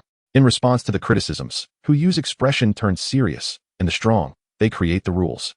Do not forget, if you can defeat Principal Li Sanyong, the school regulations will be at your command. With those words, she garnered the respect of all. Meanwhile, Yi Yinchuan fell into deep contemplation, making connections. Although his classmates appeared to be of low caliber, and none had stood out during the opening competition, this did not imply that there were no silver-tier competitors among the current first-year students. It was not uncommon for a few unexpected challengers to suddenly emerge during ranking events, seizing the lead. This had been a consistent occurrence in previous years. After all, who among them was not adept at feigning weakness? Therefore, Yi Yinchuan realized that to excel in the survival contest, he must devise strategies to overcome those silver-tier opponents rather than merely focusing on the bronze and black iron individuals before him. There was also another matter. Our class must elect a class leader and a vice leader. Who do you think is suitable? Or does anyone wish to take on the role? Upon this declaration, the majority of the class turned their gaze toward Yi Yinchuan. Of course, it must be him, they chorused in unison. Why are you looking at me? What benefits come with being class leader? Yi Yinchuan protested, clearly reluctant. The class leader received a monthly reward of 10,000 yuan and the vice leader 8,000, along with an energy block. There's money involved? And energy blocks? Well, I suppose I could be persuaded. Just as Yi Yinchuan was beginning to waver, others chimed in. Teacher, I would like to volunteer. Teacher, I believe Yi Yinchuan has potential, but merely possessing strength is inadequate for the role of class leader. Teacher, I was class leader in elementary school and have ample experience. Before Yi Yinchuan could voice his thoughts, the classroom erupted into a frenzy, with nearly half the students eager to step forward. Are you all human? You're behaving like livestock. Is this a show of national essence? Yi Yinchuan's face darkened. Ultimately, Chun Shuier emerged as the most popular choice for class leader, narrowly edging Yi Yinchuan into the position of vice leader by a mere 6 votes. Damn it. A bunch of traitors. Who was it that shouted for Yi Yinchuan? Where did you all go during the voting? The most absurd part was that his number 1 male fan and his second male fan both cast their votes for Chun Shuier. Traitors. We have traitors among us. It was a stark realization. They were all false supporters, the kind who forget their principles for the sake of appearance. 10,000 yuan and an energy block, just like that. They vanished. Yet, thankfully, as vice leader, he still received 8,000 yuan and an energy block. All right, class leader and vice leader, please organize the team. I will head out to arrange the training ground, who you instructed before exiting the classroom. A week of free rental rights certainly should not be wasted. Yi Yinchuan and Chun Shuier began to coordinate the group, while Zhao Mingquan led a noisy commotion. Despite Chun Shuier's several gentle attempts to quiet them, they fell on deaf ears. Yi Yinchuan suddenly felt a sense of relief. Earning this money was no easy feat.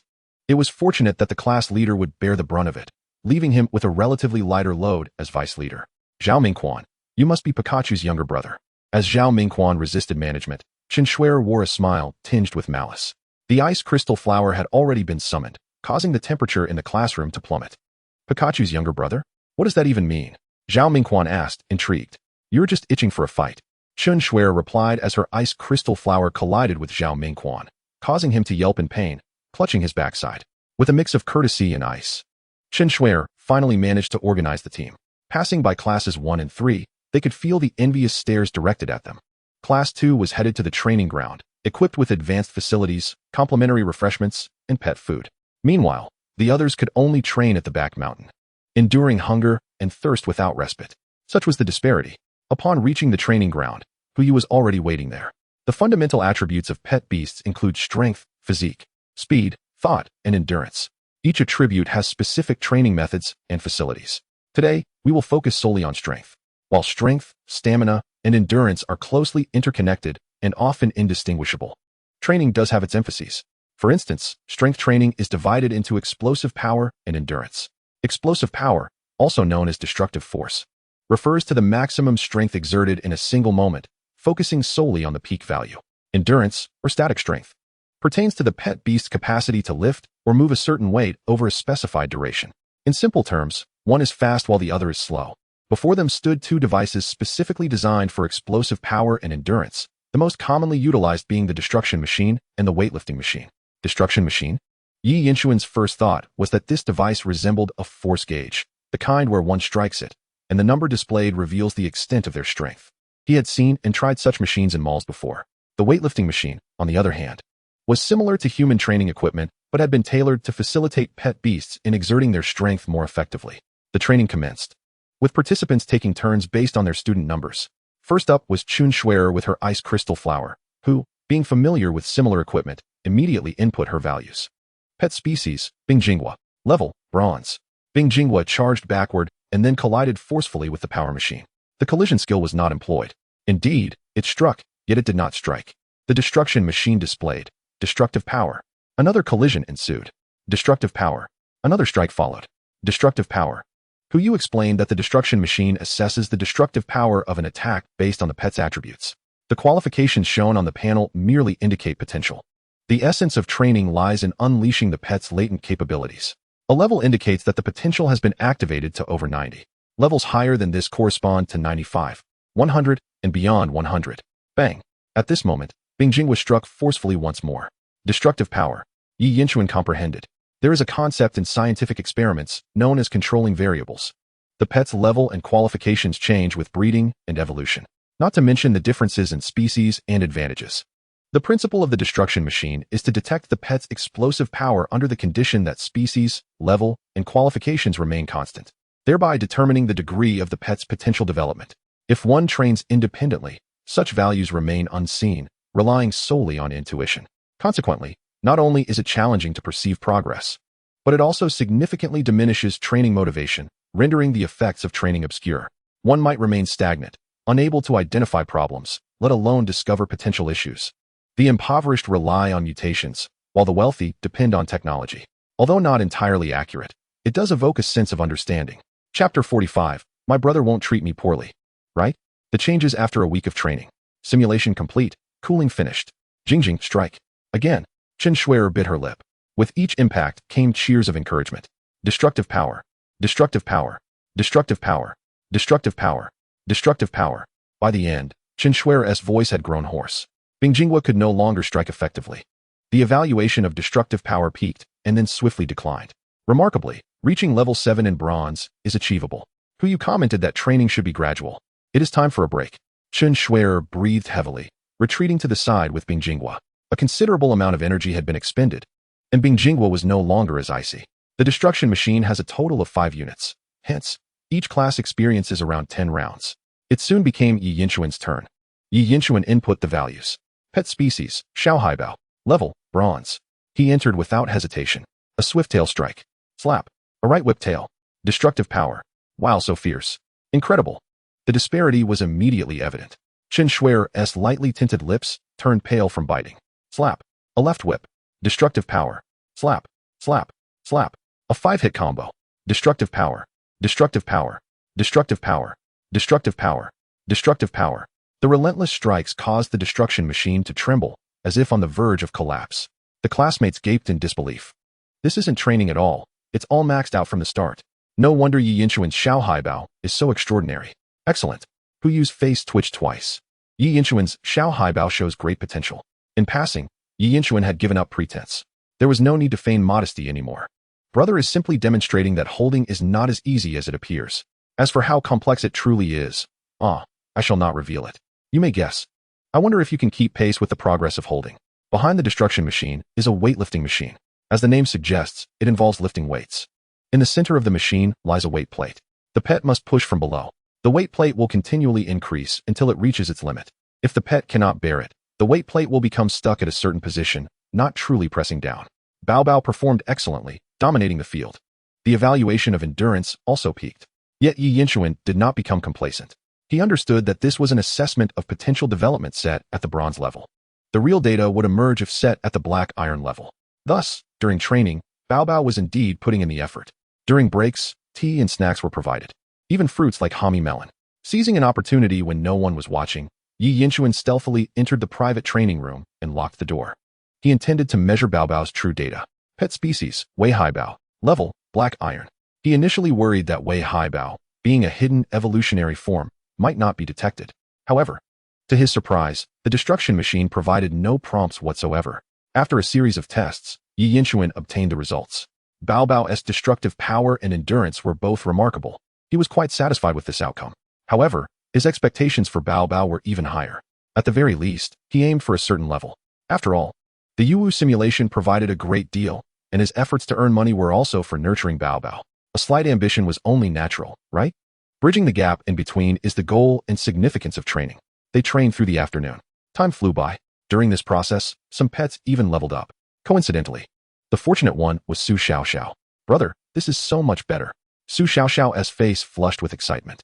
Her training with Yi Yinchuan had been too primitive, too outdated. Here, it was different. Training was highly targeted, addressing deficiencies precisely. The extent of progress was crystal clear, thanks to the data. Yes, I'll bring you here for training every day from now on. Yi Yinchuan was not boasting. With his current financial capacity and the privileges of being the top student in his grade, he could easily afford the training costs for both of them. Su Xiaoxiao nodded, moving swiftly and adorably. On the way home from school, Yi Yinchuan asked, Xiaoxiao, why do you want to become a beastmaster? Su Xiaoxiao pondered seriously. I want to live a better life. Yi Yinchuan responded, quite good. Have you thought about what your second pet will be? Su Xiaoxiao shook her head. I can't even take care of my little grass rabbit properly. There was a hint of disappointment in her tone. Brother, I'll give you one, something as impressive as Bao Bao. Do you want it? Yi Yinchuan's intentions were clear. He planned to gift the Meihai Bao. Is it real? Is it as powerful as Bao Bao? It may not be, but it is unique. It can enhance Bao Bao's strength, being an auxiliary-type pet. Yi Yinchuan believed that if one could be a flower, no one would wish to be a leaf. Really? Can I assist you, brother? Su Xiaoxiao's eyes sparkled with anticipation. She understood what an auxiliary type meant. Typically, it lacks strong combat power but can bolster teammates. There are even beastmasters who specialize in nurturing auxiliary types, known as auxiliary-type beastmasters. Of course, you can. But have you thought it through? If you assist me, you might remain inconspicuous, merely a backdrop, in the eyes of others. You may even become my subordinate. Yi Yinchuan scrutinized Su Xiaoxiao earnestly. Yet, Su Xiaoxiao chuckled. Brother, you won't treat me poorly, right? Yi Yinchuan was momentarily at a loss for words. That is true. Brother, I know my worth, as well as your excellence. Su Xiaoxiao, rarely talkative, sought to assist you. At the very least, to accompany you. Yet, there lingered a fear that even your shadow might elude her grasp.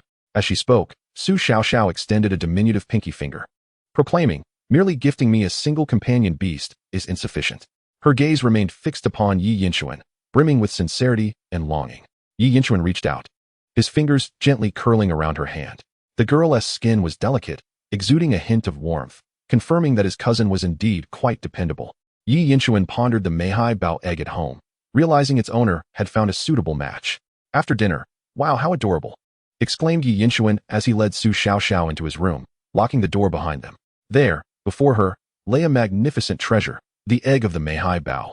The ordered insulation box had arrived, originally priced at 5,000, but with a first-year discount, it was only 2,000. The thrill of such a bargain was intoxicating. What a companion beast this was. Su Xiaoxiao pressed her cheek against the egg, feeling the heartbeat within. The Meihai Bao was the perfect auxiliary companion for hugs. Yi Yinchuan, not one to withhold, shared this unique treasure with her, for there was only one in the whole world. Su Xiaoxiao was family, as well as a future teammate, and there was no need for secrecy regarding such a precious gift. Her world was rather small, comprising only her mother and brother. Each day was a monotonous cycle between home and school, with scarcely any friends to speak of. She did not inquire about the origins of the egg, as to her. It was akin to the insulation box, something ordered from school and therefore inconsequential. What mattered was the gift bestowed upon her by Yi Yinchuan, along with the words exchanged today. Could this signify her role as the woman behind her older brother? As Su Xiaoxiao listened to the heartbeat of the companion beast egg, her own heart raced in sync, beating faster with each moment. Taking advantage of Su Xiaoxiao's focus on the egg, Yi Yinchuan placed his hand on the head of the little grass rabbit. Cooling simulation in progress. Remaining time, 6 days. Indeed, after conquering the prehistoric era, a week's cooling period was unavoidable, regardless of the change in companion beast medium. Patience was required. This time, the cooling simulation was favorable, so he decided to help the little grass rabbit undergo a simulation as a test. It was essential to ascertain why the cooling time was increasingly prolonged, a worthy exploration of his golden finger. That night, Yi Yinchuan retired early, awakening to find himself in a much improved mental state, likely due to the feedback from his companion beast. The upcoming week promised a leisurely and enjoyable school life. Bronze energy blocks were priced at 8,000 each, with Yi Yinchuan's purchasing limit set at 10 per month, translating to a total of 80,000. With a 40 discount, he could acquire them for 32,000. Yi Yinchuan decided to invest all his savings, purchasing all the energy blocks available to expedite his companion's upgrade. Fortunately, Li Ziming had transferred 8,000 to him. Otherwise, he would still owe a debt. Gazing at his single-digit balance, Yi Yinchuan felt disheartened. He was utterly broke. Money vanished far too quickly. Nevertheless, the results were immediate. 10 energy blocks, even for a second-generation companion, could not be matched by those from less affluent backgrounds. He fed them all to his companion, who joyfully patted its belly, causing a comical nosebleed on the spot. Within a week, his companion advanced from Black Iron Tier 3 to Black Iron Tier 5, all thanks to the bronze energy blocks. Yi Yinchuan could also purchase 6 Black Iron energy blocks, priced at 13,000 each. Even with a discount, they would still cost 5,200 each. Though the price was somewhat favorable, it was still beyond his means, leaving him to lament over his empty wallet. The training of his companion showed promising results. Over the week, its explosive power and destructive capability had significantly improved.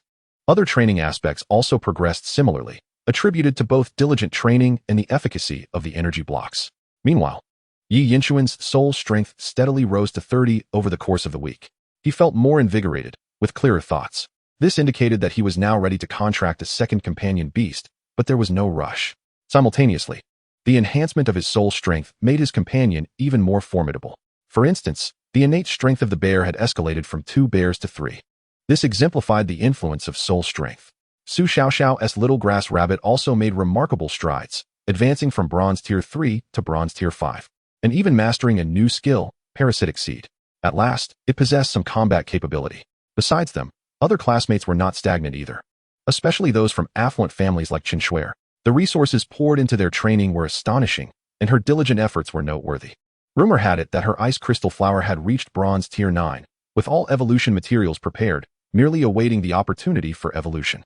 The pressure on classmates was palpable. It was one thing to be outclassed in wealth and beauty, but to be outshone in diligence was truly disheartening. Qin Shuer was merely a representative, as Li Ziming, Su Mu, and Zhao Huaijin were equally relentless in their resource investments, openly striving for excellence. For instance, it was said that Li Ziming's family had procured over 10 energy blocks, supplemented by the school's resource exchange, surpassing Yi Yinchuan's stock. His little steel dragon consumed energy blocks like candy, requiring 2 or 3 daily. Without discounts, that translated to a daily expenditure of 20 to 30,000 alliance coins. An epitome of extravagance. Furthermore, he was reported to train his steel dragon daily to enhance its explosive power and endurance in preparation for defeating slimes. Yi Yinchuan had initially thought that his black iron grade companion would dominate, allowing him to relax for an extended period, but the competition was exceedingly fierce. Fortunately, this day marked the end of the simulation cooldown. Yi Yinchuan borrowed the little grass rabbit from Su Xiaoxiao and, with an air of mystery, locked himself in his room. A thought crossed his mind, and the Beastmaster's scroll materialized, unfurling slowly, emanating an ancient and profound aura. Infinite possibilities and opportunities lay within this scroll. Can simulate medium, little grass rabbit. Remaining simulation attempts. 1. Exclusive to little grass rabbit. Shall we commence the simulation? Chapter 46. Simulation. Simulating the Great Ape Era. The conflict between the Sun and the Ape clans. Hidden evolution of the little grass rabbit. Please select the simulation era. Prehistoric dynasty, new era. Upon glancing at the 3 eras, Yi Yinchuan was momentarily taken aback. Were the eras not distinct in their simulations? He focused intently, noticing a line of explanation appear on the panel. The difficulty levels of these eras varied. Overall, the dynasty was the most perilous, followed by the prehistoric era, with the new era being the least treacherous. However, the danger levels within each era fluctuated, with certain moments posing significant threats. Yi Yinchuan opted for the new era, eager to discover what the simulation would unveil. You are born in the Great Ape Era of the new era. Please select your faction. Huaxia, overseas. Without hesitation, Yi Yinchuan chose Huaxia, reserving overseas exploration for a later time. Simulating. Your identity is that of a civilian beastmaster, with an initial companion beast being a little grass rabbit. The simulation commenced, and Yi Yinchuan immersed himself in the experience. To his astonishment, this simulation did not transform him into a pet beast, but rather into a beast tamer, albeit with a diminutive grass rabbit as his companion. It seems the times have shifted. After all, during the prehistoric era, primitive humans had only just emerged, let alone beast tamers. However, the new generation is markedly different, with beast tamers proliferating like the common dog. This is an era dominated by illustrious beast tamer families, among which the De Yuan family stands out, reigning over the region known as the Yuan district. The De Yuan family? This was once a prestigious lineage within the realm of beast tamers. Yi Yinchuan comprehended this well. The 2 branches of the Da Yuan family, the Ho and the Hu, were originally one, but internal strife ensued as they vied for supremacy over the Yuan district. The Ho nurtured water-type beasts, while the Hu focused on mountain-type beasts. The defining characteristic of this age is the conflict between these 2 factions. Shortly after signing a contract with the grass rabbit, Yi Yinchuan awakened his innate beast tamer abilities. He received the blessing of agility. Yi Yinchuan was not surprised. The simulation's medium was Su Xiaoxiao's pet beast, hence it was reasonable that he inherited her similar talents. Presently, both branches of the De Yuan family are eagerly recruiting young beast tamers to cultivate their own. What do you intend to do? Follow Ho Yin. Follow Hu Lu. Live as a wild man. Yi Yinchuan hesitated briefly before making his choice. The Ho family's affinity for water-type beasts closely aligns with the attributes of his grass rabbit. Perhaps a fortuitous outcome awaited him. You chose to follow Ho Yan. You joined Ho Yan's team. As a young beast tamer, you were taken under the wing of the elder of the Ho family, Ho Hui. A year passed swiftly, and your progress was remarkable. Your grass rabbit had reached the 9th stage of bronze, meeting the conditions for evolution. Please select an evolution path. Xiaohua Tuesday, Xiao Tung Tuesday, Xiao Yi Tuesday. Xiao Zi Tuesday, Xiao Yi Tuesday. Yi Yinchuan had done his homework.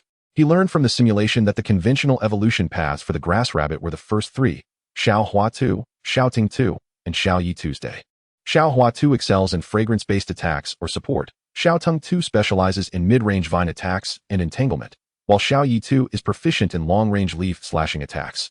As for Xiao Yi 2, this was the hidden path mentioned by his homeroom teacher, Hu Yu, who spoke of an old classmate who took a decade to evolve into the Moon Wild Forest Rabbit. This classmate likely evolved from another branch into the Moon Wild Forest Rabbit. However, choosing Xiao Yi 2 would lead to a more straightforward and pure evolution path.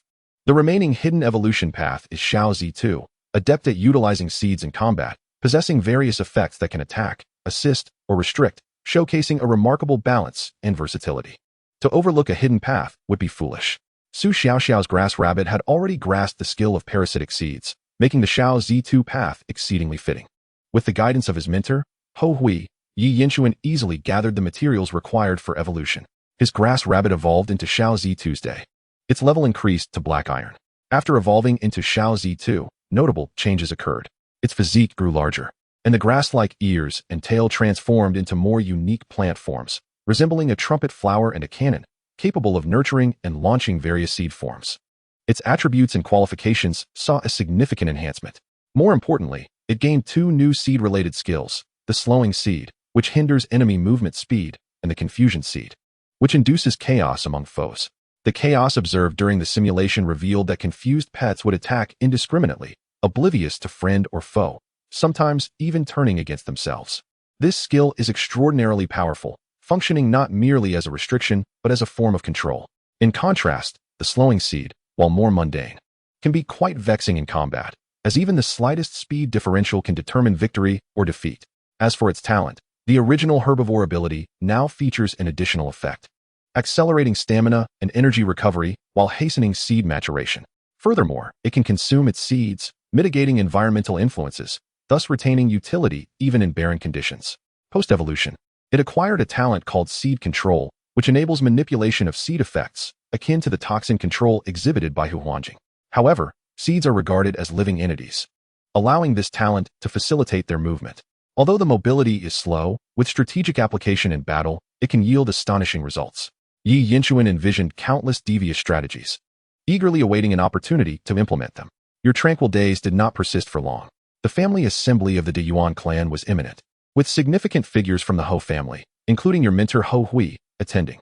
Given the perilous nature of this journey, you decided to either feign illness to abstain or depart due to urgent matters back home. Alternatively, you could follow your mentor, as it was an obligation of loyalty. Chapter 47, Simulation, Treading Clouds and Shaking Heaven, Creating a Stir in the Heavenly Palace. Yinchuan, may I not disgrace my mission?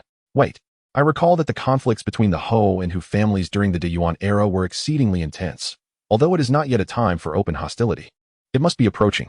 Yi Yinchuan fell into contemplation. Even the beast tamer scroll hinted at the dangers of this venture. In the simulation, Ho Hui specifically sought out Yi Yinchuan to warn him of the impending peril and to inquire whether he wished to accompany him. Should he decline, Ho Hui would not coerce him. If he accepted, he would undoubtedly be rewarded. Realizing the implications, Yi Yinchuan felt a stirring within. There are benefits to be gained from this journey. You resolved to follow your mentor, as it was your duty. Although you may not possess sufficient strength, Ho Hui decided to honor his promise and impart to you the secret teachings of the De Yuan family. This journey is fraught with danger, yet possessing this secret technique could ensure your safety amidst adversity. This exclusive, esoteric skill of the De Yuan family, belonging to the Ho lineage, is none other than the treading clouds and shaking heaven step. Yi Yinchuan felt a surge of excitement. The secret technique of the De Yuan family? You have learned the secret technique of the De Yuan family, treading clouds and shaking heaven step. Yi Yinchuan understood that this so-called secret technique was akin to a martial art. However, the treading clouds and shaking heaven step is a technique of agility, applicable to both humans and pets.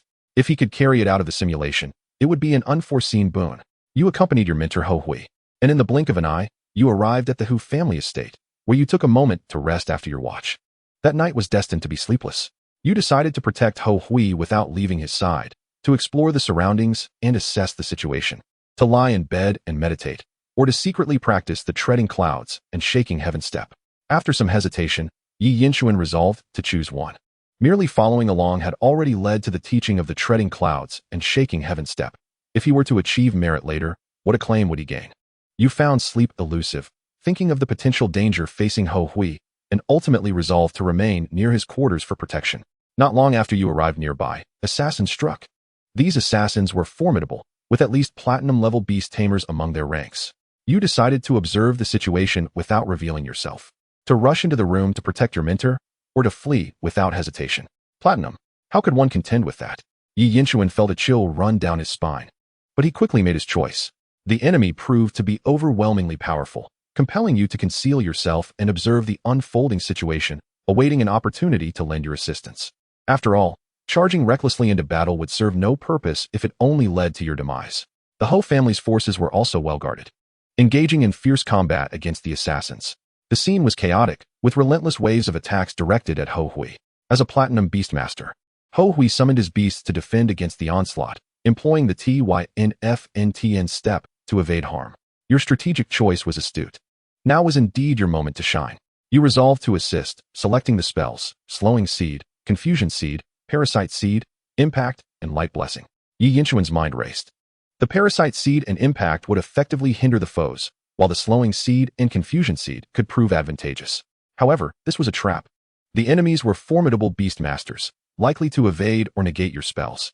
Yet, the Light Blessing was intended for allies, ensuring its effectiveness. You cast Light Blessing upon your mentor, Ho Hui. The spell rendered his movements more graceful, allowing him to evade the enemy's assaults with greater ease. Suddenly, the adversaries turned their attention toward you, charging forth with malicious intent. Alarmed, you realized that the assault from this platinum-level beast could spell your end. You faced a near-death experience, but by utilizing the TYNFNTN step, you narrowly evaded the most perilous attacks. Fortunately, Ho Hui's summoned beasts arrived just in time to shield you. In the simulated scenario, Ho Hui and Yi Yinshuan exchanged a glance, their bond of master and disciple deepening in this life-and-death moment, all unspoken yet profoundly understood. After the tumultuous battle, the ground lay strewn with corpses. Though injured, Ho Hui's wounds were not critical, save for one that was alarmingly close to his heart. Had it not been for your light blessing, he might have perished. The following day, the head of the Ho family, Ho Yin, personally summoned you. In recognition of your bravery and the successful protection of Ho Hui, he promised to grant you a small spirit monkey along with its secret evolution path. Yi Yinshuan's eyes sparkled with excitement. Indeed, a reward was at hand. The small spirit monkey, a secret beast of the De Yuan clan, was known only to them for its nurturing methods. It resembled the Xiaoqiang fox, a unique form of the little-eared fox, while the small spirit monkey was a distinct variation of the little fire monkey. With the De Yuan clan's secret evolution path, it could be nurtured all the way to diamond rank and beyond, much like the lineage of the Ho family. For instance, Ho Yin could evolve the small spirit monkey into a mountain-summoning great ape, or similar to Hu Lu from the Hu family, transform it into a river-cutting great ape. Even further, there existed the legendary Qi Tian De Yuan, both the small spirit monkey and its corresponding evolution method, akin to the TYNFNTN step, were typically not divulged, whether due to the simulation or the current unique conflict between the monkey clans. The Ho family's rewards were indeed genuine. Regardless of the reason, Yi Yinshuan was elated. You received a small spirit monkey and acquired its evolution method, albeit limited to transitioning from bronze to black iron. Truly, was it only a single evolution? Yi Yinshuan did not harbor greed. Obtaining a secret beast along with its evolution method was already a remarkable achievement. One could not expect Ho Yin to unreservedly bestow the entirety of the Ho family's assets upon oneself. The family assembly commenced. As an unknown individual, you lacked even the qualifications to enter, forced to await the outcome in silence. You successfully contracted the small spirit monkey. Within the simulated scenario, Yi Yinshuan noted a detail. In this era, the pet Kex company had yet to arise, hence there were no pet Kex rings. Should one's destined beast perish, the destruction of the rings signified a complete loss, with no opportunity for restitution. The death of a beast would not only deprive the beast master of rewards beyond golden rank, but would also lead to a further decline in their capabilities. News from the Ho family troops soon reached you, reporting chaos at the family assembly. Amidst the turmoil, Ho Hui was slain, while Ho Yin fled in panic, safeguarded by the Ho family forces. As you awaited their return, you learned this urgent news from the fleeing members of the Ho family. You resolved to charge in and avenge your mentor. Ho Hui, retreat. Preserve the Green Mountains, and one need not fear a lack of firewood. Upon hearing of Ho Hui's demise, Yi Yinchuan's heart sank. Memories of all the moments spent with Ho Hui surged forth, yet you chose the second option. Recognizing that with your own limited strength, there was little you could accomplish. In a fit of anger, you could only express your frustration. You intended to retreat. But your visible fury prompted a loyal confidant of Ho Hui to worry about your impetuosity, knocking you unconscious and carrying you away. Yi Yinchuan could only lament that such measures were unnecessary. He could leave on his own. Just as he resolved to flee, he was struck down. In the simulated scenario, that confidant, known as Ho Ping, was someone Yi Yinchuan knew well. By the time he regained consciousness, Ho Ping had succumbed to his injuries. Before his passing, he barely had the time to leave a note, instead imparting a few words. You must kill Hu Lu, even at the cost of your life. If that is not possible, then endure and bide your time. My aspirations as your mentor are now entrusted to you. In the simulated scenario, even when hearing this from others, Yi Yinchuan could vividly imagine Ho Ping, on his deathbed, reluctantly leaving behind his final wishes. He envisioned the now empty bed, stained with blood. This was a man, gravely wounded, struggling to speak while coughed blood. In reality, Ho Ping was merely a few years older than him. Once a spirited and promising young man. In that moment, Yi Yinchuan found himself deeply immersed in the narrative. Ho Ping, how could I ever forget your sacrifice? Years later, upon Ho Yan's passing, the Ho family army found itself leaderless. You raised your voice, intending to take charge. However, your weakness rendered your influence insufficient. Observing the few willing to follow you, you contemplated your options. In a fit of rage, let blood spill. Organize assassins to eliminate the Hu family head.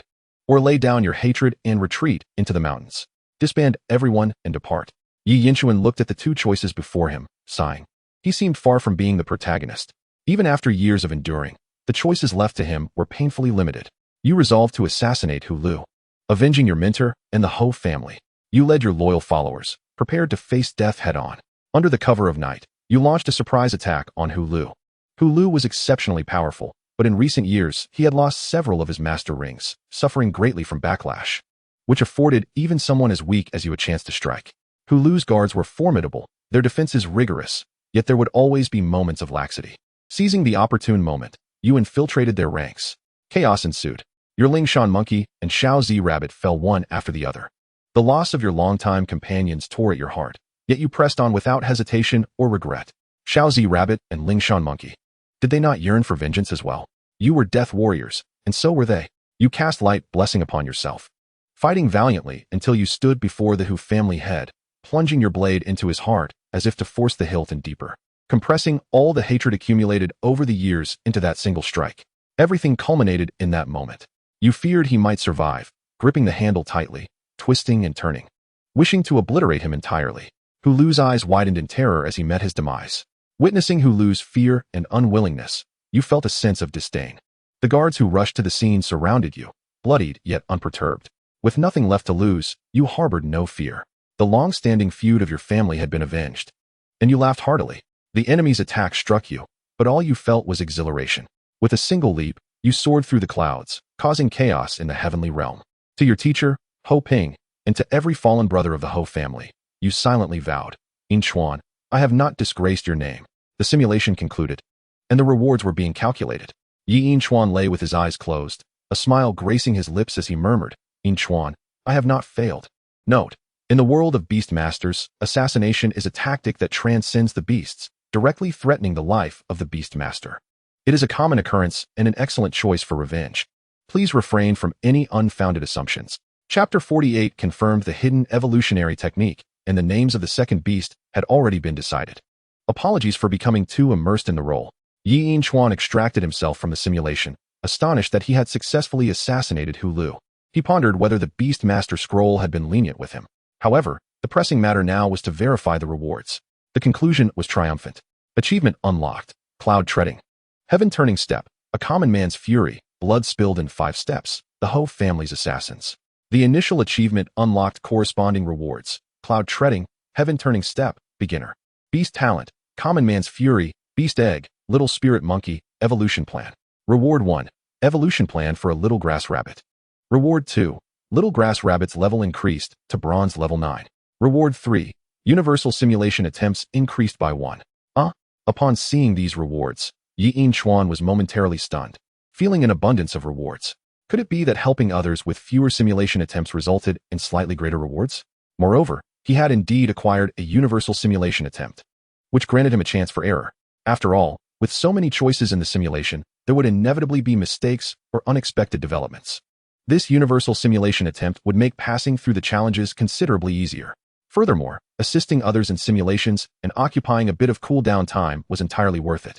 After all, simulation attempts were truly a precious resource, unlocking infinite possibilities and serving as the key to immense treasures. Just like this time, not only did Su Xiaoxiao benefit, but he also received a substantial array of rewards. This was a win-win situation where both parties profited immensely. With no choices to make, the rewards were promptly activated. As the rewards were activated, a new chapter appeared in the Beastmaster scroll, distinct from the prehistoric era after a blank segment. The events that transpired in the simulation were inscribed, with the final scene being particularly vivid. Assassins fell one after another. The little seed rabbit and Ling Shan monkey sacrificed, while Yi Chuan charged forth, targeting the life of the Hu family patriarch. Even upon revisiting the scene, the fervor remained as fervent as ever. Cloud treading, heaven-turning step. Yi Chuan began to move about the room with agility, exuding an indomitable spirit. With actions incorporating leaps and twists, he effortlessly executed a series of intricate combinations. This technique had been imprinted in his mind. Furthermore, Yi Chuan sensed that he could impart the cloud treading, heaven-turning step to his beast, transmitting it through a soul link, initiating it at the beginner level. The only stipulation was that the beast itself must be compatible. If the intrinsic conditions were not sufficiently aligned, it could still be transmitted, albeit with limited effectiveness. Regarding my transformation into a skill-learning machine, Yi Chuan could not help but jest. In the world of beast masters, skill-learning machines existed, typically produced by the Pet Kex company. Their prices were exorbitant, and they would be rendered useless after a single use, with no guarantee of learning successfully. It was entirely possible to end up with a failed attempt. Yet, he had become something remarkable. Additionally, with the cloud treading, heaven-turning step at his disposal, he now possessed a means of self-defense as a beast master. Direct attacks on beast masters by bypassing their beasts were generally prohibited in formal battles. However, it was unrealistic to expect all confrontations to adhere to the rules. For instance, in private duels or in the wilderness, especially in the face of assassination attempts, future endeavors would lead him into perilous territories, such as ruins, secret realms, and abysses. Ultimately, the value of the cloud treading, heaven-turning step was immense, and the benefits it conferred were everlasting. The great ape family's secret technique, a life-saving skill. What a victory, my friend. Upon examining the other rewards, the talent Common Man's Fury allowed for a burst of power when one's level or aptitude was lower than that of the enemy, albeit at a significant cost of life and energy. This talent not only encompassed offensive capabilities, but also extended to other means, enhancing auxiliary and control skills. The criteria for this judgment seemed somewhat mystical. Yi Chuan mused upon reading the description, surprised by the inclusion of a burst option. In the realm of Beastmasters, such a talent likely did not exist, appearing to be a product of the Beastmaster scroll. Regardless, it was a divine gift. This talent could only be activated on the little grass rabbit, making it unique. With the beast egg of the little spirit monkey and the evolution method in hand, Yi Chuan rubbed his hands together, retrieving it from the radiance of the Beastmaster scroll. This was an egg as translucent as jade, adorned with cloud-like patterns, brimming with vitality. The evolution method was displayed on the panel, imprinting itself in Yi Chuan's mind. Yi Chuan was thrilled. In the simulated scenario, he had only obtained the evolution method for the little spirit monkey, allowing for a single evolution with merely 2 branches. However, this reward presented him with a complete evolution tree, including 2 evolutions and a 3rd form. Moreover, the evolutionary paths were remarkably diverse, with 5 options for the 2nd form alone. It was likely that even the authentic evolution plans of the great ape family would pale in comparison. In addition to Ling Shan monkey and Ling Lu monkey, 3 more forms emerged: Ling Ming monkey, Ling Nu monkey, and Ling Lei monkey. The Ling Shan monkey was the form Yi Chuan evolved in the simulation, possessing rock and psychic attributes. Indeed, the little spirit monkey cultivated by the great ape family possessed psychic traits, but unlike the innate psychic abilities of the ice crystal flower, the little spirit monkey's psychic powers required guidance and cultivation. Ling Lu monkey possessed water and psychic attributes. Ling Ming monkey, a hidden evolution branch, represented pure psychic powers, showcasing the most prominent psychic attributes, Once evolved, it would embody formidable psychic strength. Ling Nu Monkey, another hidden evolution branch, bore the talent of increasing strength with rising rage, embodying pure destructive potential among all evolutionary branches. Ling Lei Monkey, the final hidden evolution branch, commanded electric psychic powers, a rare lightning attribute that, combined with psychic abilities, perfectly countered water and flying-type beasts. Its attack methods were particularly fierce, with sparks and lightning, coupled with psychic prowess. Incredible. The evolution plan rewarded by the Beastmaster Scroll was exceptionally well-crafted, offering hidden evolution branches exceeding conventional ones, some of which were even absent in the world of Beastmasters. This granted Yi Yin Chuan the opportunity to cultivate a peerless divine beast. The only downside was its overwhelming prowess. For instance, the Ling Lei Monkey, prior to evolution, was already a secretive and extraordinary beast. And now with the addition of hidden evolution, it was simply outrageous. Not to mention, the great ape family's secret technique, the cloud-treading, heaven-turning step, was undoubtedly a perfect match for the little spirit monkey.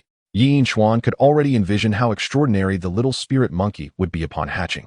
With hidden evolution and unmatched techniques at its disposal, how would others even compete? What are the little fire monkey and the little stone monkey? They are all the best among their peers. Initially, Yi Yinchuan had not considered a second pet, but this simulation unexpectedly brought him great delight. This second pet was practically a gift. Yi Yinchuan's thoughts became instantly clear. The little spirit monkey, once nurtured, could evolve into a being akin to Qi Tian de Sheng or Do Zhan Sheng Fo. How wonderful that would be. When the time comes, be it in reality or simulation, he would soar. No longer would the heavens obscure his vision. At this juncture, Yi Yinchuan had even decided on a name for the little spirit monkey. It would be called Kong Kong. Just as Yi Yinchuan was lost in reverie, the egg of the little spirit monkey trembled slightly. Was it responding? It seemed to quite fancy the name. The more Yi Yinchuan gazed at it, the more he adored it, rubbing the egg affectionately against his face. Kong Kong, what a delightful stir. I'm merely moving about without a care. Yet, he suddenly felt the weight of economic pressures looming large. The cost of maintaining that pig, which could consume 3 kilograms of shrimp daily, was somewhat extravagant. Su Xiaoxiao's little grass rabbit also required evolution. Since he intended to assist in its growth, he must provide some support. As for the Mei Hai Bao, he would let that girl figure it out on her own. Nurturing his own little spirit monkey was already a bottomless pit.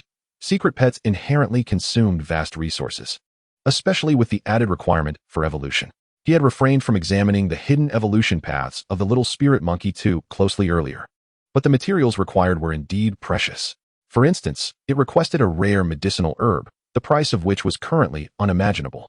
The cost of nurturing beasts could ruin a lifetime, and it could impoverish 3 generations. The expenditure was truly staggering. The thought of those astronomical figures made Yi Yinchuan's scalp tingle. However, one must take life one step at a time, whether it be nurturing or earning money. He reminded himself not to be too envious. Those second-generation heirs often lack the opportunity to squander money. Besides, if one truly possesses strength, money will not be a concern. One must proceed steadily and surely. He continued to verify the evolution plan for the little grass rabbit, which had also directly ascended the evolution tree. As usual, the hidden evolution routes exceeded the conventional ones, and he would wait to see which branch Su Xiaoxiao preferred. After all, it was her pet, and she would make the choice. Although Su Xiaoxiao had expressed her willingness to assist Yi Yinchuan, he would never treat her as a mere accessory or tool. Additionally, he had also thought that he would lend some support in the evolution of the little grass rabbit, but in the future, for creatures like the Mei Hai Bao, assistance would not be guaranteed. There is a distinction between guiding and babysitting. What Yi Yinchuan aimed for was to provide his cousin the opportunity to soar, not merely to support her ascent from behind. Teaching someone to fish is far superior to giving them fish. Speaking of which, assisting with the simulation posed no problems at all, as he too required more mediums and could obtain rewards from the simulation. For example, this time, he had acquired the treading cloud and overturning heaven technique, along with the little spirit monkey, and everyone had profited greatly from it. There was no reason not to engage in it. The final reward was the level increase of the little grass rabbit. At this moment, the little grass rabbit had already leveled up, and over the next week, it would gradually rise to bronze tier 9. Although the speed was akin to riding a rocket, at least it wasn't so abrupt. When Su Xiaoxiao inquired later, he could simply say he had fed the little grass rabbit energy blocks or shift the credit to the little grass rabbit, claiming it was gifted and had mutated. A perfect explanation, entirely reasonable. His sister was so innocent that she would never suspect a thing. In the adjacent room, Su Xiaoxiao sneezed. The confirmation of simulation rewards had been completed. Yi Yinchuan returned the little grass rabbit to Su Xiaoxiao. instructing her to conceal the secret of the fury of the commoner and the hidden levels. Holding the little grass rabbit, Su Xiaoxiao appeared bewildered. She did not understand how the little grass rabbit had leveled up, nor how an additional talent had emerged. But she firmly trusted Yi Yinchuan and followed his instructions without question. Good night. Yi Yinchuan gently closed the door behind him. After all, they were nearing adulthood. And as siblings, they needed to maintain a degree of propriety, not to mention as cousins. Chapter 49. Raising pets is costly, thus earning money first is paramount. The alluring instructor conducts online classes to generate income. Simulation cooldown, 24 hours. Upon seeing this, Yi Yinchuan exhaled in relief. It appeared the cooldown for the simulation was not indefinitely prolonged. It likely correlated with the number of simulations conducted using the medium and the level of the medium itself. Yi Yinchuan speculated that the more powerful one is, the harder it becomes to gain further strength.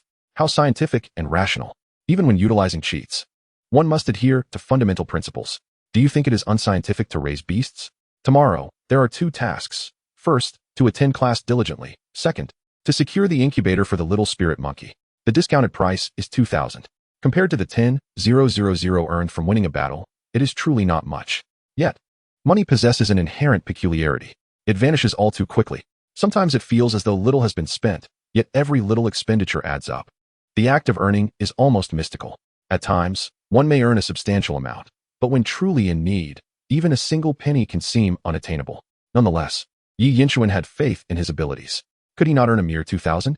After a restful night, the following day dawned filled with positivity. Su Xiaoxiao's little grass rabbit had leveled up again, now at bronze tier 7. This progression was even swifter than anticipated. Before leaving home, Yi Yinchuan opened the incubator containing the Mei Hai Bao and placed the little spirit monkey's egg inside as well. Both eggs jostled slightly as if protesting. Kong Kong, my egg is in pain. Mei Hai Bao. I'm not pleased either. There was no alternative. They were aware of the household conditions. A brief concession was necessary, and he would devise a solution. Yi Yinchuan gently caressed the 2 pet eggs before closing the incubator and heading to school. Today marked the expiration of the weekly rental rights. Each classmate felt a tinge of regret. Future usage would incur costs. Their training yesterday had been utterly intense, with no moments of respite, as if racing against time. It was akin to the final day of a gym membership, train until exhaustion.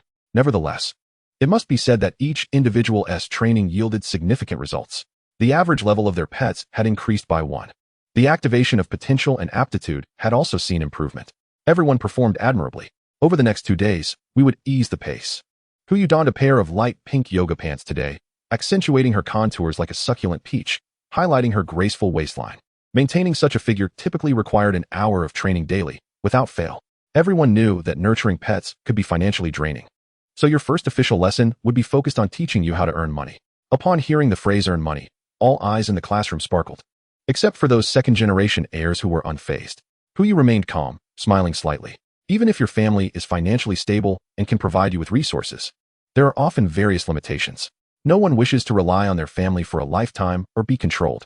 Huyu's words struck a nerve with those second-generation heirs.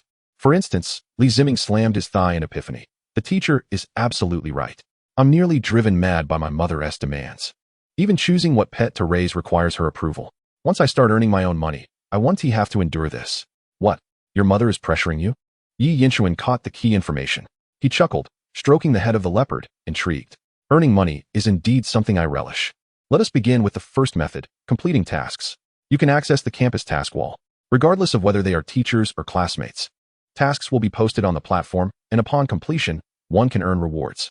For instance, there is an urgent request for a wild Ditsonia, with a reward of 20,000 Liamen coins. Another example is a request for a bronze energy block, offering a reward of 4,000. Those who enjoy charitable endeavors may take on such tasks. Upon hearing Huyu's words, the students eagerly opened the task wall to see if there were any assignments they could undertake. Yi Yinchuan also perused the options and nodded, recognizing this as a viable means of earning money. The second avenue involves selling resources on the trading platform. Our school has a trading platform that supports face-to-face transactions. There are also various online trading platforms, but one must exercise caution to avoid scams. For example, last year, a student attempted to purchase an energy block, only to receive a package filled with candied chestnuts after making the payment. When they questioned the situation, they were promptly blocked. Isn't that infuriating? It is crucial to choose legitimate platforms and not to be lured by small bargains. Selling items should also be approached with caution, as there is no third-party guarantee.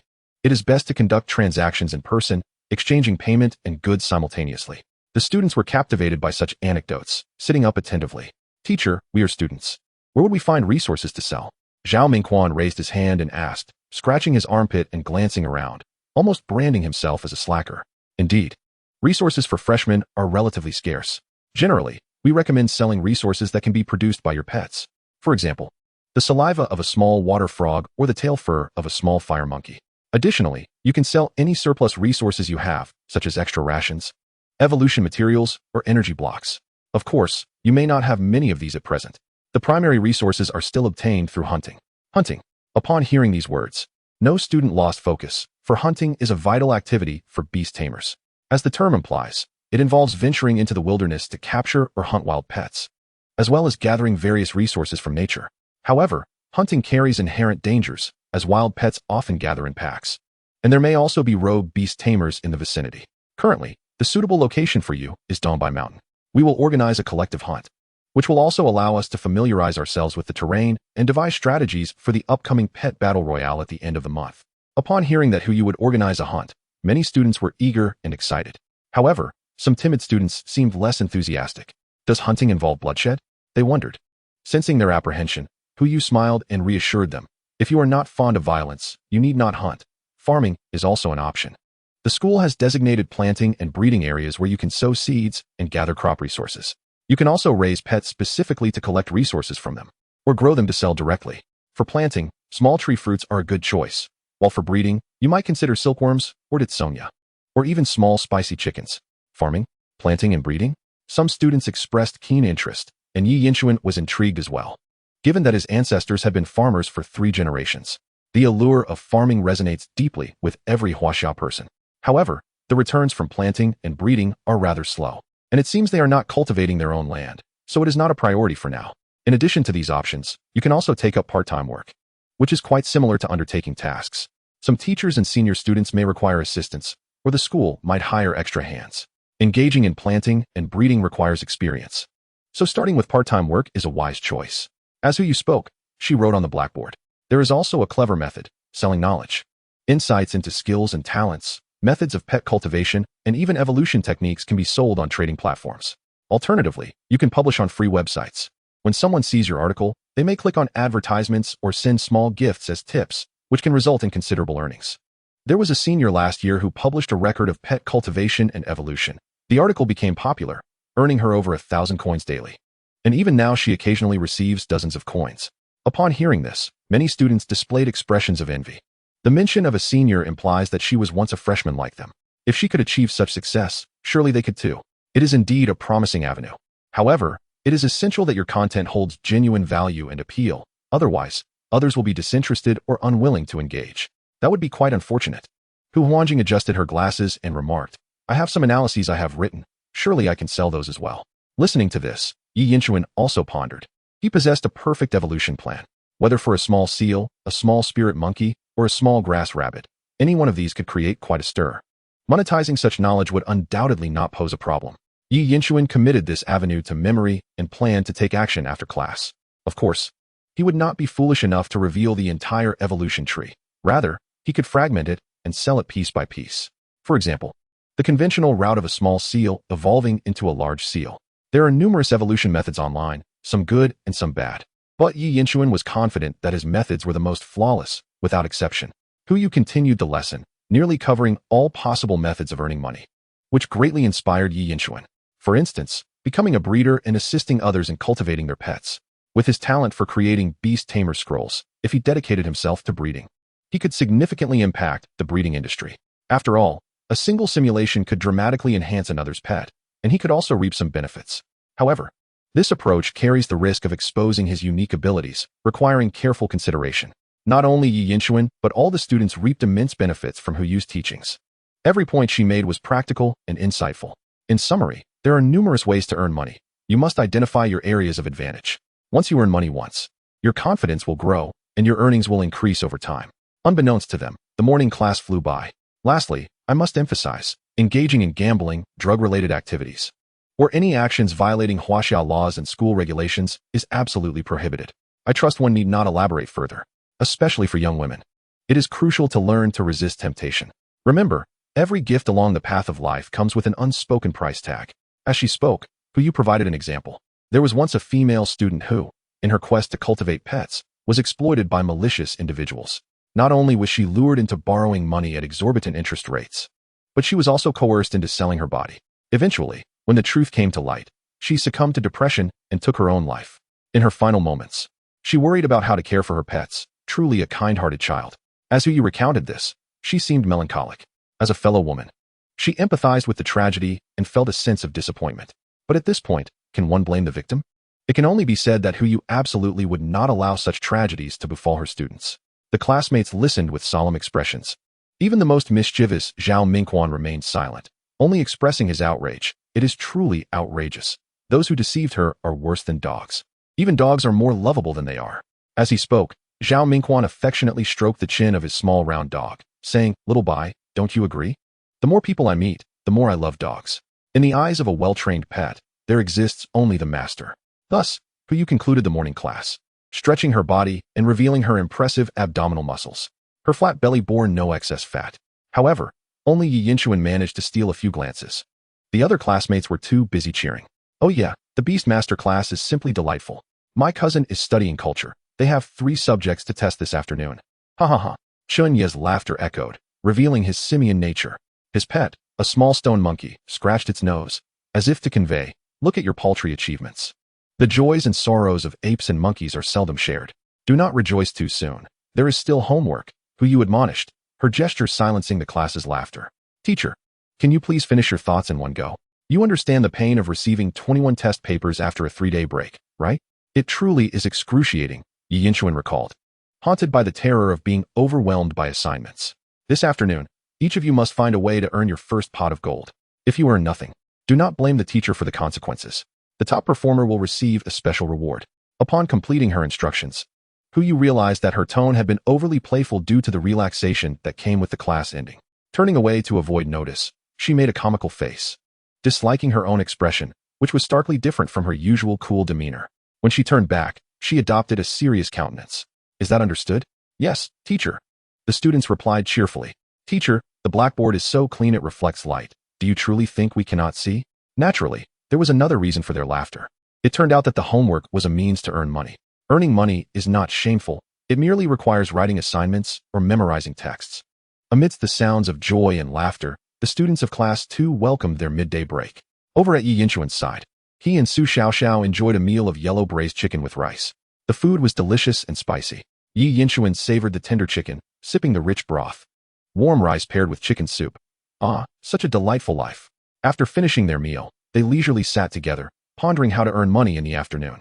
Yi Yinchuan had contemplated an idea during class. After much deliberation, he decided to post a conventional evolution method for the small grass rabbit online. Firstly, the small grass rabbit, being a lower-tier substitute for the small grass snake, did not attract much attention. Additionally, as it was a conventional evolution method, it should not expose his identity. Although the evolution methods rewarded by the Beastmaster scroll could be deemed perfect, ultimately, that was merely Yi Yinchuan's personal assessment. With a plethora of diverse evolution methods available online, others would only discover that this particular method was effective without delving deeper. Just to be cautious, he would publish it anonymously. Simultaneously, Yi Yinchuan was laying the groundwork for a certain matter. Thus, he resolved to share his written work online to see if he could earn a bit of remuneration. Yi Yinchuan's face flushed slightly as he confessed. "The evolution method of the small grass rabbit isn't strictly my own work. However, the Beastmaster scroll is a product of my innate talent. Round it off. I can claim the copyright. What's the issue with that? There is none. Even if I were to copy my own work, what of it?" With clarity of thought, his embarrassment faded. How splendid. In Su Xiaoxiao's eyes, Yi Yinchuan was already a scholar, excelling in academics. Throughout primary and middle school, he never completed his assignments, yet consistently ranked among the top 3 in his grade. His desire to write for profit did not surprise Su Xiaoxiao in the least. She merely worried that they might run out of time in the afternoon. Biting her lip in concern, she thought of Yi Yinchuan's well-being. She had heard that submissions had to go through a review process, and initially, there might not be any traffic. Writing about Beastmaster experiences to earn money sounded easy, yet it was genuinely challenging. Puyu had mentioned that some students had racked their brains to the point of going gray, and after 3 years of effort, they had only earned slightly over 90 yuan by graduation. That very day, he had deleted his account and smashed his computer. Writing and writing. and I can't even earn 100 yuan. Thus, to earn money in just one afternoon seemed rather unrealistic. Do not fret, I will post it now, Yi Yinshuan said calmly, treating it as an experiment. We can also explore other methods. Speaking, he began typing on his phone, detailing the evolution method of the small grass rabbit. He submitted it anonymously to the Zhifanxia website.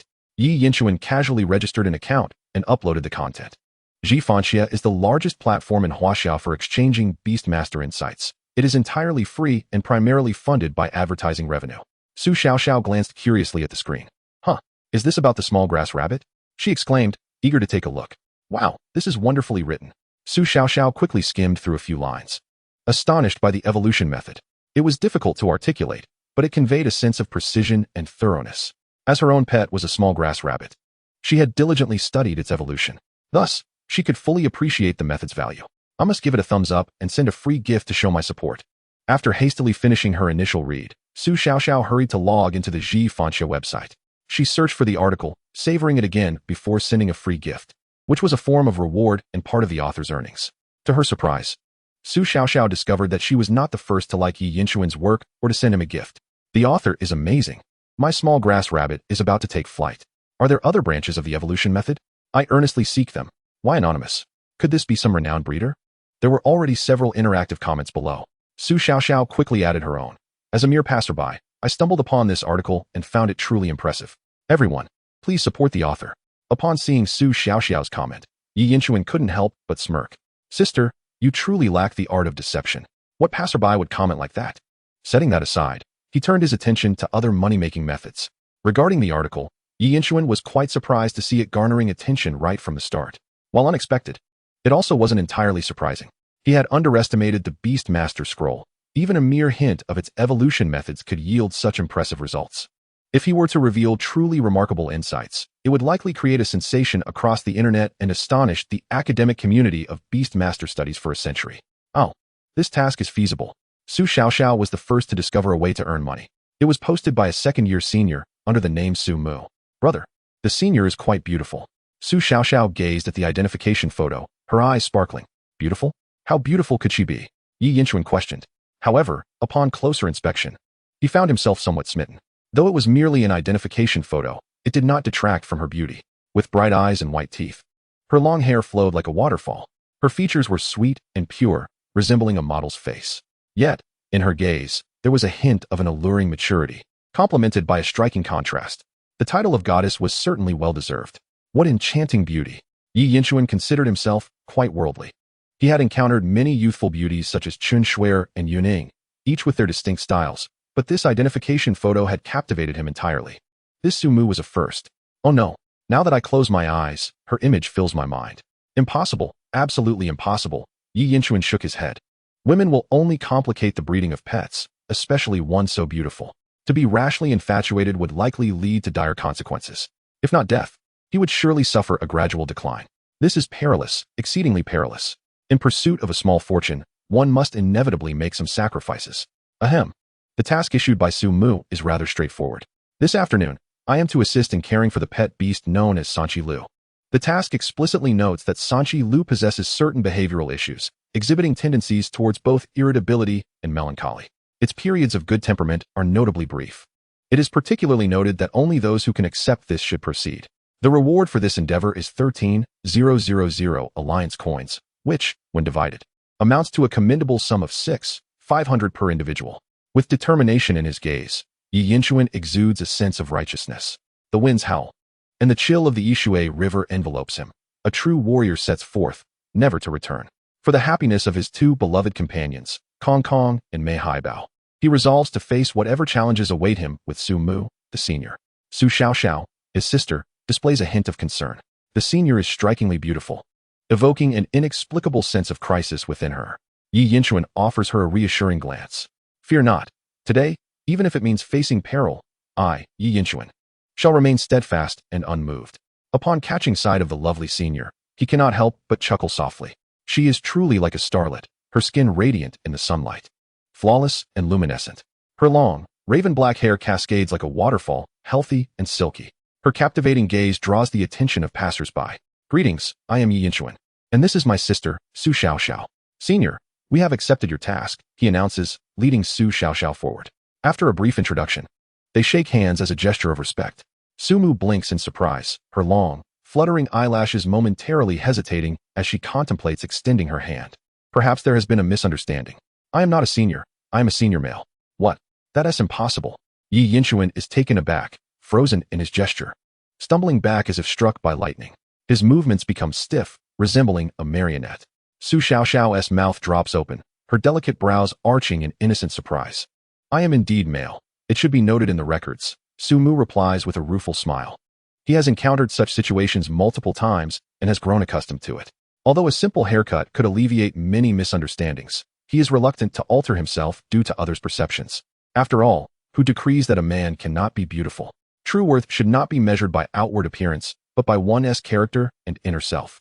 Su Mu is resolute, never complaining or regretting his identity. "Do you wish to proceed with the task?" he inquires with a tentative attitude, aware that many find it difficult to accept his gender upon first learning of it. "Yes, of course." Yi Yinchuan swiftly breaks free from his stupor and strides forward, grasping Su Mu's hand firmly. "Senior, rest assured, we will complete the task without fail. After all, it turns out they are merely a bunch of pigeons. There is no reason for hesitation." Furthermore, Yi Yinchuan's instincts suggest that Su Mu is indeed a straight man. In terms of safety, he is significantly more reliable than several classmates. However, he cannot help but note how remarkably smooth Su Mu's hand is. "Let us first assess my Sanchi Lu before making any decisions." Su Mu smiles warmly, displaying impeccable politeness, unaffected by the misunderstanding of his gender. Anger is a vice that brings only wrinkles. His gentle smile is as soothing as a spring breeze. "My Sanchi Lu is rather special." "Oh," Yi Yinchuan raises an eyebrow. "How so? Is it more special than you, senior?" Su Mu possesses an ethereal charm that could rival the beauty of any woman, and it seems unlikely that one could find another like him throughout all of Huaxia. As they follow Su Mu to his dormitory, Yi Yinchuan and Su Xiaoxiao are left feeling slightly disoriented. "Senior, what makes your Sanchi Lu so unique?" Yi Yinchuan begins to gather information. Su Mu's solemn demeanor and the high reward for the task suggest that there is more than meets the eye. With a sigh, Su Mu explains, "My Sanchi Lu is relatively short, but it is not merely a matter of size. It is a complex situation." Yi Yinchuan and Su Xiaoxiao exchange bewildered glances, intrigued yet perplexed, embodying the essence of curious onlookers. Upon arriving at Su Mu's residence, they are astonished by the opulence of his living quarters, complete with a garden, a pond, and lush greenery. "Is this what you call a dormitory?" "It resembles a grand estate." Both Yi Yinchuan and Su Xiaoxiao exclaim in unison, their eyes wide with astonishment. Su Mu, a second-year student ranked among the top 20 in points, clarifies that such accommodations can indeed be requested. When they finally encounter Sanchi Lu, Yi Yinchuan is momentarily taken aback, pulling out his phone to verify the information he has gathered. "Are you certain this is a Sanchi Lu? It appears to be a short deer," he exclaims, while he is unfamiliar with the term short deer. It is undeniable that this particular Sanchi Lu is remarkably diminutive. The creature snorts, shaking its miniature antlers, which are so short they are nearly non-existent, akin to a bald human. "Sanchi, don't act up," Su Mu gently interjects, lowering his voice. "You mustn't mention its size. Sanchi detests being referred to as short. It is both short and sensitive about it." "Yo-yo," the Sanchi Lu responds, clearly displaying its spirited temperament. Yi Yinchuan observes closely, noting the creature's feistiness. Su Mu intervenes to clarify, while it is small, it is not merely that. Sanchi Lu is the evolved form of the Shaoxin Lu, characterized by antlers reminiscent of the Sanchi plant, plump and rounded. It is rather endearing. Surrounding them is a fragrant aura akin to Sanchi medicine, which is known to invigorate and promote circulation. It is rumored that the antlers of the Sanchi Lu are exceptionally valuable, enhancing vitality and longevity for both humans and beasts alike. As Yi Yinchuan watches, a hint of admiration glimmers in his eyes. The unique trait of this Sanchi Lu lies in its exceptionally small antlers. Beyond that, its short and light fur and compact physique contribute to its charm. Its large, round eyes, adorned with long lashes, and its glossy coat with beautiful patterns make it striking. Had he not seen the beast's panel, he might have mistaken it for a female deer. "Do not gaze at me so. People are naturally drawn to things that resemble themselves," Su Mu remarks, stroking his nose. "Moreover, beauty tends to attract beauty, much like the bond one share with Sanchi. This fellow seems quite aware of its own allure." Were it anyone else making such a statement, Yi Yinchuan would have felt compelled to intervene. However, when Su Mu speaks, his words are both reasonable and irrefutable. Before long, Yi Yinchuan comprehends why Su Mu insists that the Sanchi Lu is more than just a short creature. As it grazes, It suddenly begins to run in circles with astonishing speed, utilizing its skill of rapid movement. Yi Yinchuan, spectating, is nearly bowled over by the spectacle. What a remarkable creature, this high-speed deer. However, in just about 5 seconds, the Sanchi deer became listless, lying there with its tongue out, seemingly uninterested in anything. Oh, Yi Yinchuan finally witnessed what it meant to be both short and swift, yet without the luxury of complaint. Do you have confidence in taking care of the Sanchi for an entire afternoon? Sumu looked expectantly at Yi Yinchuan and the others. Due to its manic-depressive disorder, the Sanchi deer could not be kept in a pet ring for long. It needed to be outside. Furthermore, during its manic episodes, it required an outlet for its energy, while during its depressive phases, it needed to be left in peace.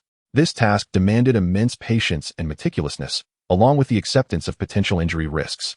After all, when the Sanchi deer went berserk, anyone other than Sumu could easily become its target. No problem, Yi Yinchuan readily agreed, motivated by financial incentives. If anything were to happen, he could always claim a reasonable compensation from his senior. Ah, no, it must be a lawful and just recompense. I shall take my leave now. The Sanchi will not run away. Just remember to feed it food and water, and wait for my return. Sumu reiterated his instructions, emphasizing that they must never approach the Sanchi during its manic episodes nor disturb it when it was feeling low. Otherwise, it could lead to significant trouble. After Sumu departed, Yi Yinchuan and Su Xiaoxiao fetched a small stool and settled beside the Sanchi deer.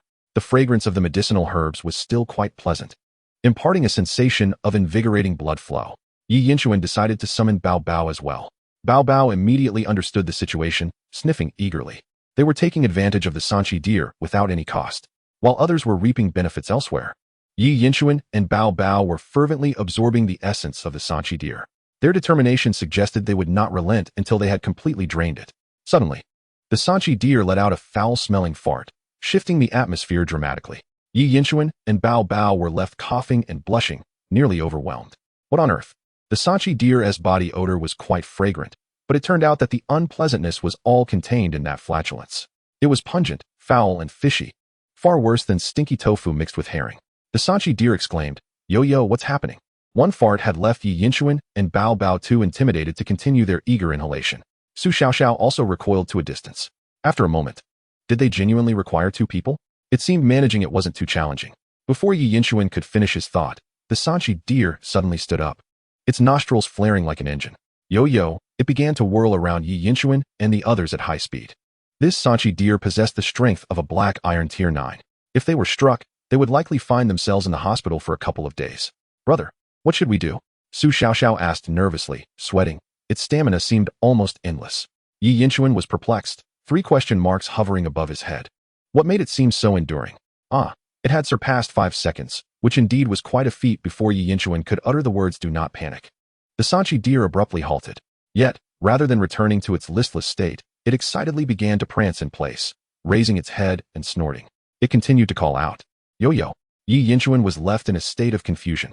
This behavior was unusual. Should he call Sumu? Brother, is it okay?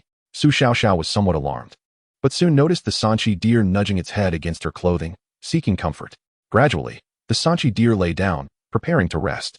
However, for Yi Yinchuan, everything felt peculiar. According to Sumu, this Sanchi deer was no gentle creature and was not so easily managed. Bao Bao seemed to perceive Yi Yinchuan's uncertainty. Sexy Bao Bao, online translation.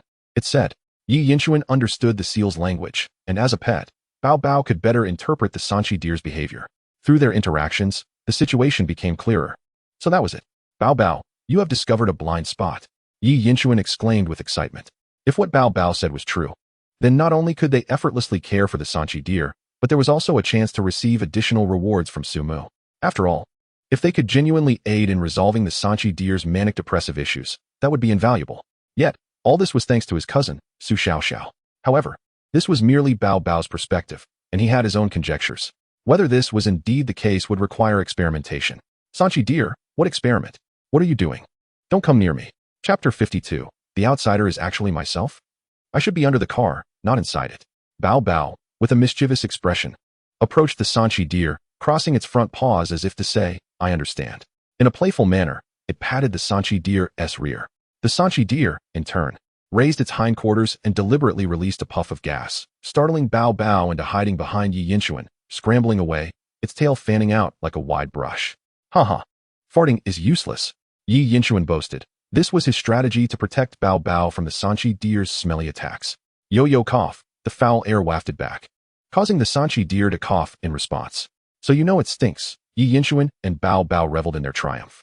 Reminiscent of a comedic scene from a Stephen Chow film, Su Xiaoxiao couldn't shake the feeling that these two resembled villains, displaying the smug expressions of small-minded individuals. Did their mischievous aura have a contagious quality? Naturally, Su Xiaoxiao was merely teasing and did not genuinely belittle them, in her eyes. Both her brother and Bao Bao were particularly endearing, albeit in a cheeky and mischievous way. Yi Yinchuan felt the same, primarily when he relaxed his mindset. He craved to act a little playfully.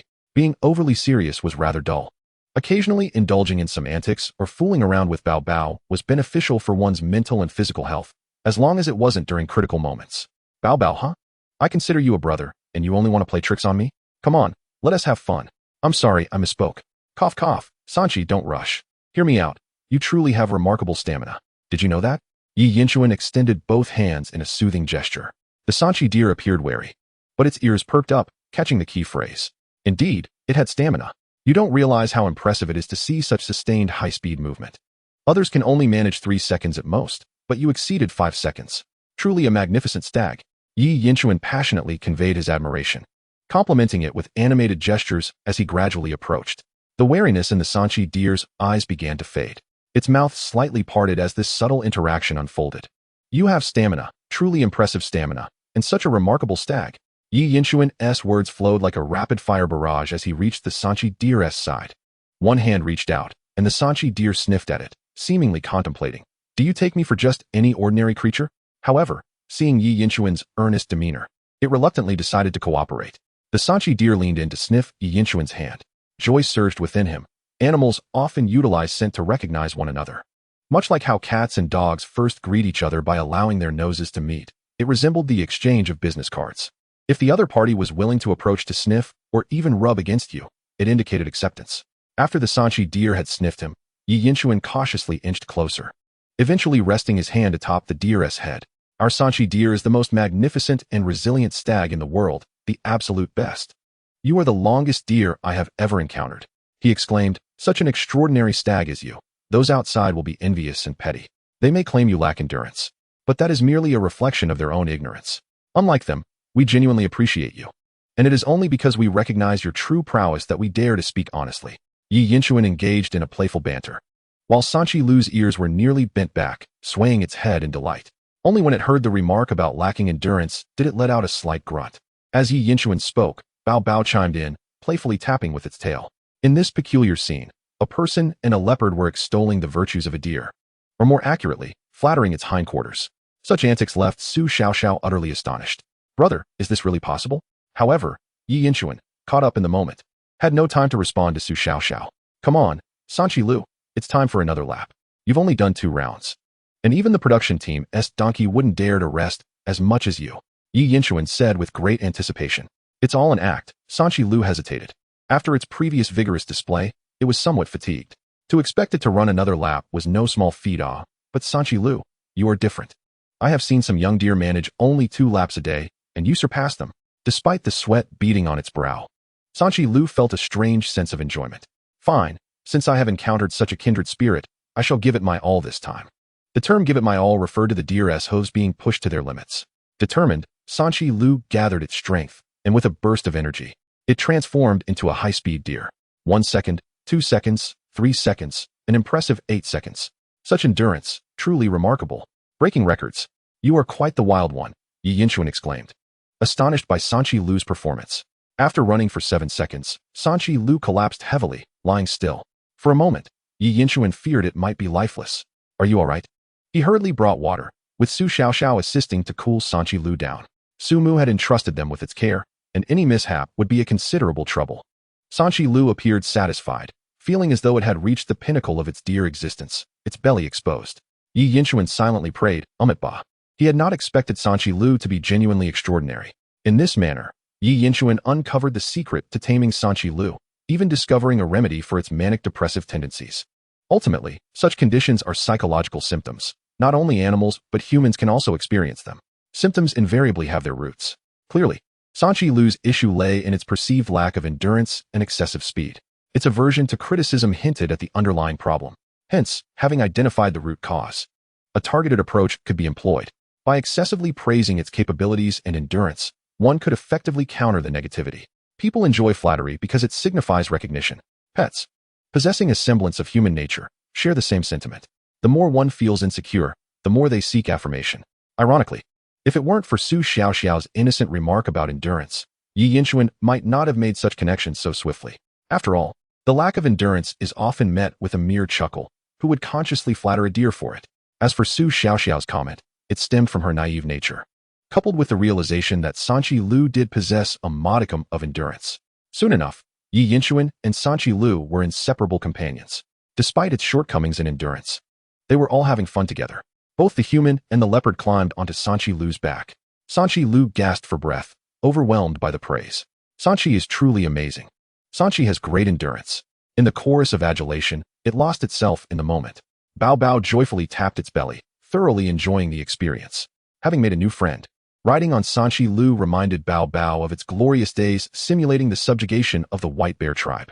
Bao Bao desires that reward, the one that brings such joy. It pleaded, tugging at Yi Yinchuan's clothing in a rather endearing manner. Let us discuss this when we return home. I truly cannot resist you, Yi Yinchuan replied, having confirmed the cooldown issue of the simulation.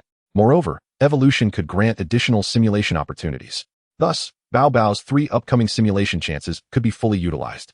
Upon Su Mu's return, he opened the villa door only to be greeted by a sight that left him bewildered. Rubbing his eyes, he closed the door and reopened it. Yet the scene remained unchanged, a sight that would astound him for a century. Was this still his Sanqi? When had it become so docile? Normally, it required coaxing just to allow him a ride, and now it was surreptitiously carrying others, and not just one but 2. Oh, and there was also a rather cheeky fat seal. This was decidedly peculiar. Observing the greenery and lawn of the villa, Su Mu suddenly felt a pang of loss. At that moment, the school's broadcast played a familiar tune. I should be under the car, not inside it. What was the situation with his junior and Sanqi now? As he approached, he timidly inquired, what is going on here? Observing the 2 stunned individuals and the 2 animals, Su Mu felt a sense of guilt for intruding on what appeared to be a joyous occasion. How ironic that, after all this, the outsider turned out to be himself. Chapter 53. The Money-Making Machine. This wave is a massive win. You might profit, but I, Su Mu, shall never incur a loss. Before entering the villa, Su Mu mused. I hope to return soon and see how my juniors are caring for Sanqi Lu. Hopefully, nothing has gone awry. Once inside, Su Mu's eyes glimmered with envy. A thought lingering unspoken. Shall I take my leave? Ahem, Senior Su Mu, we are playing with Sanqi Lu, Yi Yinchuan replied somewhat awkwardly. Aware that riding someone else's pet required a degree of discretion, such behavior was slightly avant-garde for a beastmaster. While speaking, he skillfully dismounted. Su Mu's eyelids twitched involuntarily. What a skilled fellow. Had Sanqi Lu somehow transformed into his shape? What on earth was happening? Su Mu's expression grew serious as he realized Sanqi Lu was unusually docile and seemed quite fond of Yi Yinchuan. The level of affection was such that even he, the owner, felt a twinge of inadequacy. Since you inquired with genuine sincerity, I shall. The words great mercy hovered on the tip of Yi Yinchuan's tongue, but were swallowed back. Let me explain everything to you, he said with a friendly smile, and proceeded to recount the events to Su Mu. As Su Mu listened, his demeanor brightened with each detail. By the end, he wore an expression of disbelief, his gaze toward Yi Yinchuan filled with admiration and gratitude. So, are you saying Sanqi Lu's manic-depressive disorder can be completely cured? Su Mu's eyes sparkled with excitement. As a beastmaster, who would not wish for their pet's well-being? Sanqi Lu's condition had severely impacted its growth and training, and now to hear that it had been resolved was nothing short of a delightful revelation. Overcome with joy, Su Mu enveloped Yi Yinchuan in a hearty embrace. A fragrant scent wafted through the air, causing Yi Yinchuan to break into a cold sweat. Senior, please do not be overly excited. Male-male interactions should remain discreet. Yi Yinchuan was keen to avoid any unintended reactions towards Su Mu, whose unparalleled beauty and gentle demeanor were undeniably captivating. It was all too easy for one to misinterpret such a lure. A misjudgment could jeopardize the innocence of 2 straight men across 2 lifetimes. Rather than a simple embrace, a more pragmatic approach seemed appropriate. With a cheerful smile, Yi Yinchuan remarked, Senior, having resolved such a significant dilemma for you, surely you wouldn't shortchange us? As he surveyed the villa, it was evident that Su Mu was affluent, an undeniable embodiment of a wealthy and beautiful lady. Was there a problem? Certainly not. After a moment of contemplation, Su Mu directly inquired, what do you desire? As long as it is reasonable, I will do my utmost to accommodate. Yi Yinchuan grinned and replied, The materials required for the evolution of 2 pets. Would that be deemed reasonable? Sumu glanced at Yi Yinchuan's little seal. This little rascal is rather adorable. How much material could a small seal possibly need? This is quite an underestimation of my capabilities, he mused. And the other one? Sumu asked with curiosity. A little grass rabbit, my sister's pet, Yi Yinchuan answered. Not a problem. In addition to these, I shall provide double the task reward. Sumu readily agreed, patting his flat chest.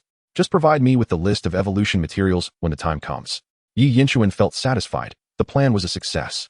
However, there was a singular concern. Requesting evolution materials from Sumu might inadvertently reveal certain details, such as the fact that the materials for the Embrace's evolution pertain to its second evolution.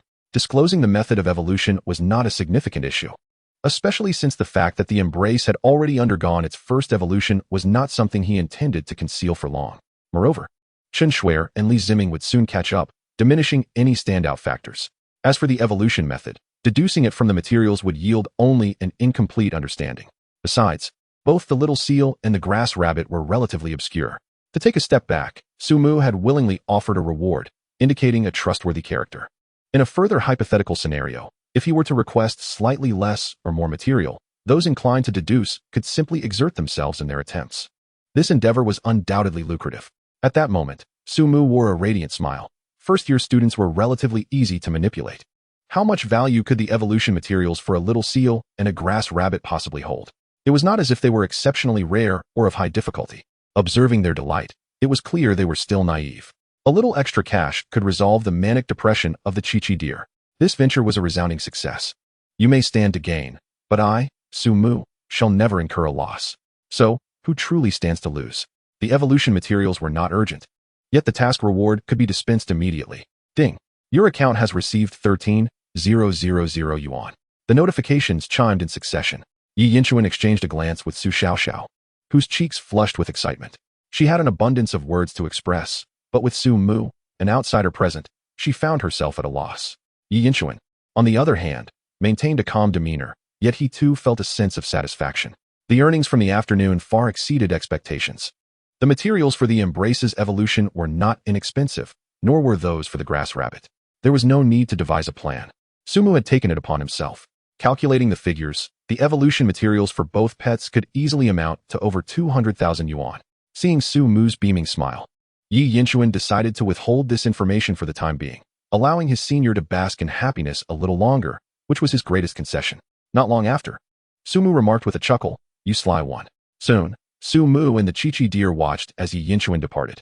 Both felt a touch of awkwardness regarding the incident involving 2 strangers and a little seal that had occurred in front of Su Mu just hours prior. The Chi-Chi deer felt a pang of guilt. With a gentle nudge of its head against Su Mu's hand, Su Mu's fingers quivered momentarily before he raised them to caress the deer's head. Let bygones be bygones, he thought. Isn't it merely an instance of being ridden? At 1 o'clock that night, while lying in bed, Su Mu suddenly opened his eyes wide. Damn it, my Chi-Chi is unclean. A stillness enveloped him as vivid images flooded his mind. Yi Yinchuan, Su Xiaoxiao, and the little seal riding on the back of the Chi-Chi deer. The deer gasped for breath, both strained and relishing the moment, its mouth slightly ajar in an undignified manner.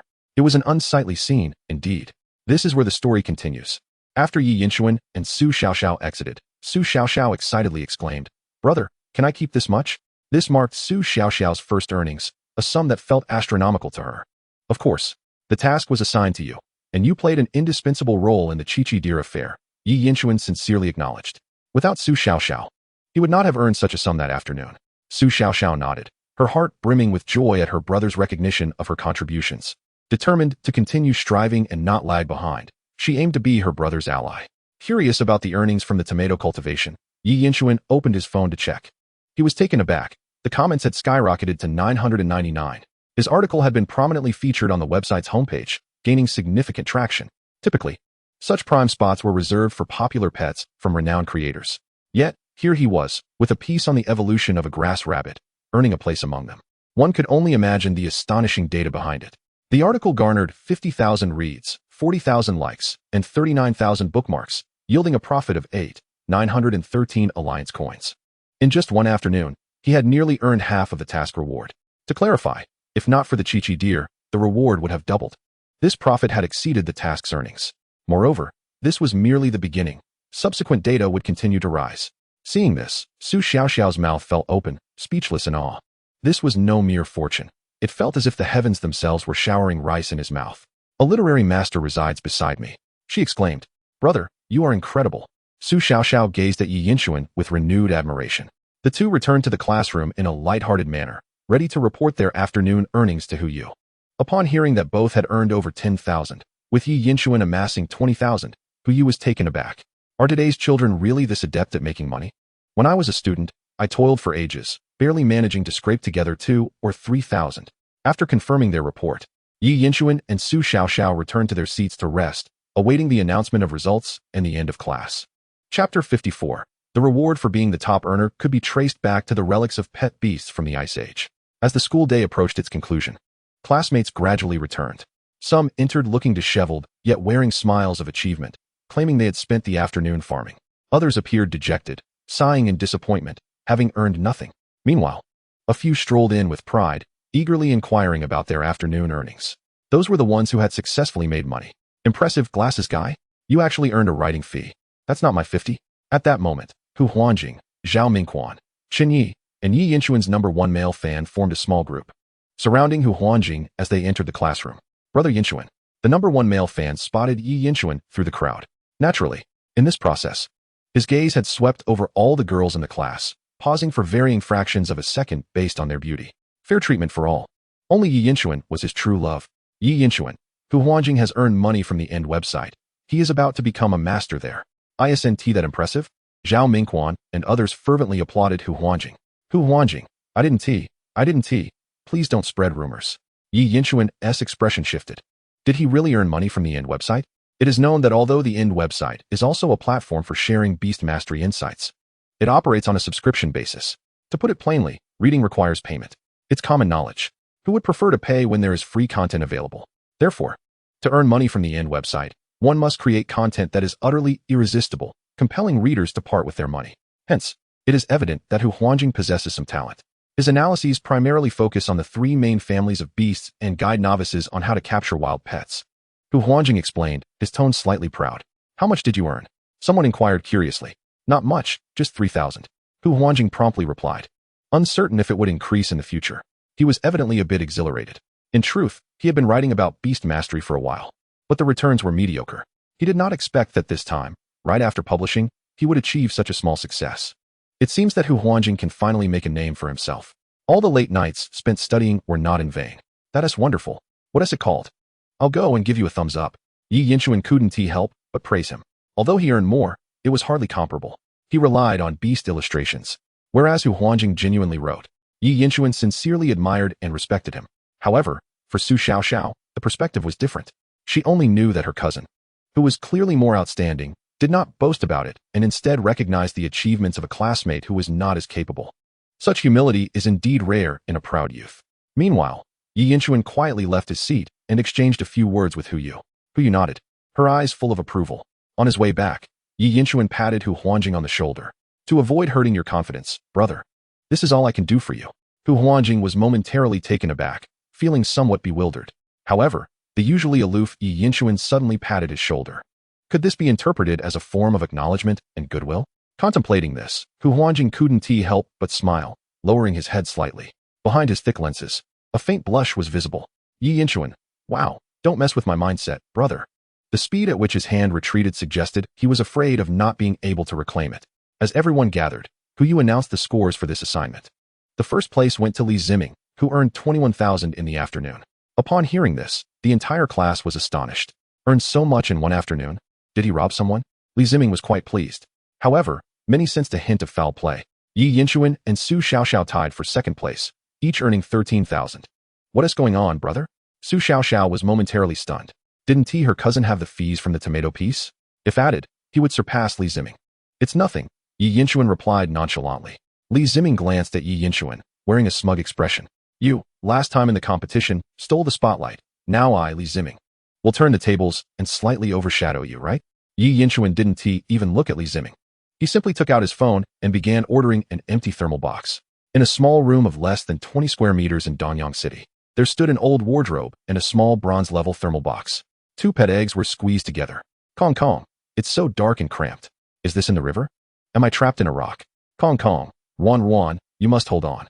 Earlier in the afternoon, while casually chatting on the Qiji Lu, Yi Yinchuan and Su Xiaoxiao had already decided on the name for the Mei Hai Bao.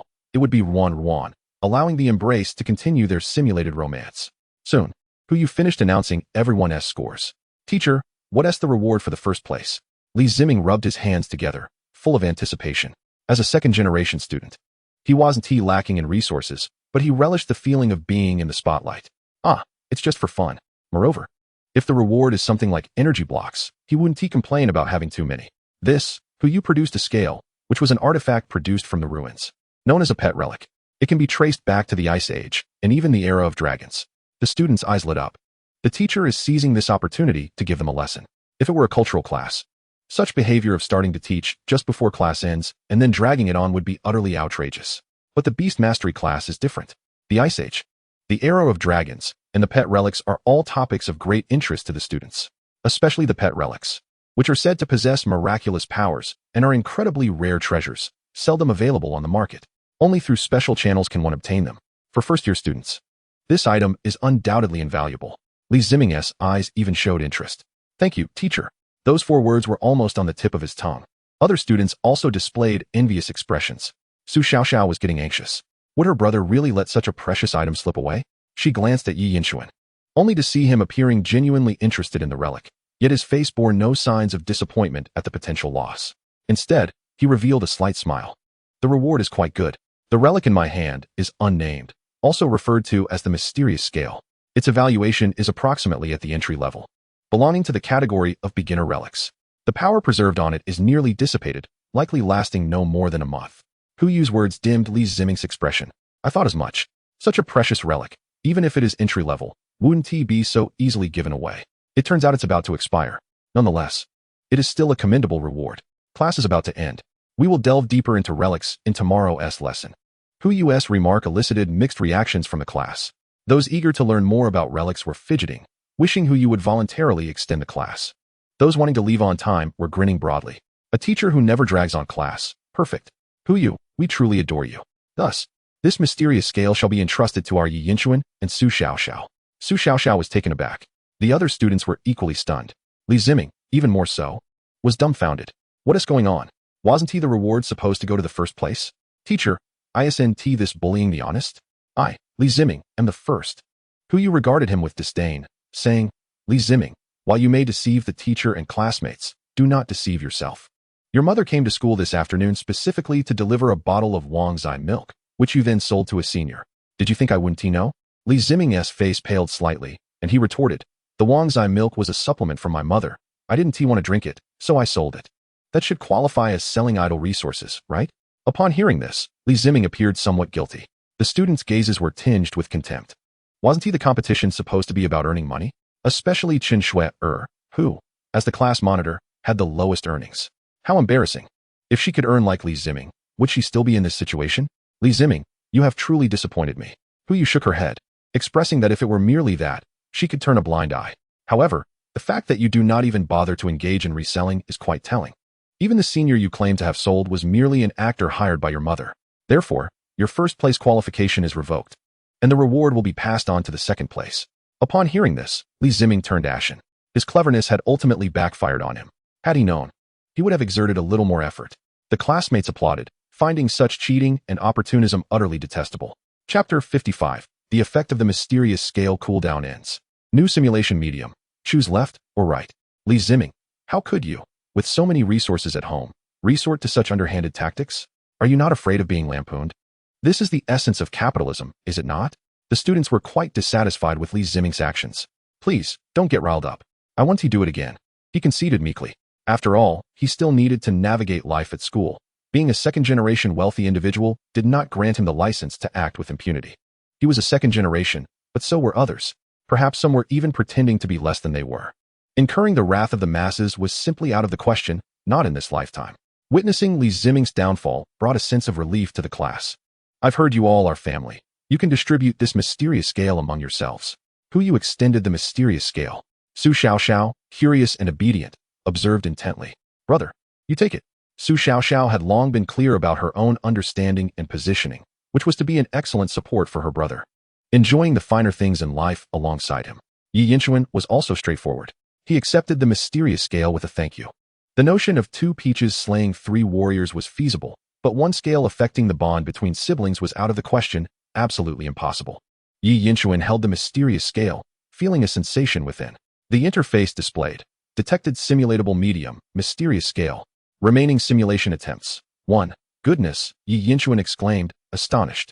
If a pet could serve as a medium for simulation, could even a relic like the mysterious scale be included? Yi Yinchuan was once again struck by the wonder of the beast drawing scroll. Its versatility was astonishing. Could everything be simulated? Truly, it deserved its reputation for infinite possibilities. Simulation equated to reward. Thus, while others viewed the mysterious scale merely as a magical treasure or a pet relic, to Yi Yinchuan, it was a veritable key to a treasury of boundless opportunities. This mysterious scale could enhance a pet's defensive capabilities. Once carried, it could actively stimulate latent potential, forming an energy field to withstand an attack. Huyu succinctly explained the function of the mysterious scale. Indeed, while she used the term carry, others might refer to it as equip. For pets, relics were akin to certain gear in a game, magically transforming into their source of strength. With only a few minutes left before class ended, Huyu smiled slightly and suggested that Yi Yinchuan personally demonstrate how a pet carries a relic. Yi Yinchuan nodded. As he touched the pet ring, a bronze light flickered. Bao Bao, in a charmingly relaxed posture, appeared before everyone. So adorable, mischievous, and plump. He lazily stretched and rose from the ground. Meh? Want to fight? Or go for a ride? Come here, Bao Bao, let me show you a treasure. Yi Yinchuan presented the mysterious scale before Bao Bao, who sniffed it twice. His whiskers trembled, and terror flickered in his large, dog-like eyes. This decaying, deathly aura. Could it be a pet's corpse? Though Bao Bao spoke in seal language, Yi Yinchuan understood the implication. Yi Yinchuan raised an eyebrow, noting the remnants of flesh attached to the scale. A relic? I'd believe you if you told me it was a corpse. Hang in there, Bao Bao. Yi Yinchuan slapped the mysterious scale onto Bao Bao's body. With a resounding smack, Bao Bao's fur bristled, but upon contact, the mysterious scale emitted a glow, seemingly melting into Bao Bao's form. Yi Yinchuan tapped on Bao Bao's back and discovered that the mysterious scale appeared as if it had grown into him. Its color and shape morphing to perfectly match Bao Bao's original appearance, creating no sense of incongruity. So, this is what a pet relic is like. Yi Yinchuan pondered tactically, while the classmates watched, astonished. It seemed that Bao Bao was exceptionally compatible with this mysterious scale. Huyu explained that not every pet could carry a relic. Compatibility was a factor. The higher the compatibility, the less noticeable the relic became. The compatibility between the mysterious scale and Bao Bao was at least 90 or more.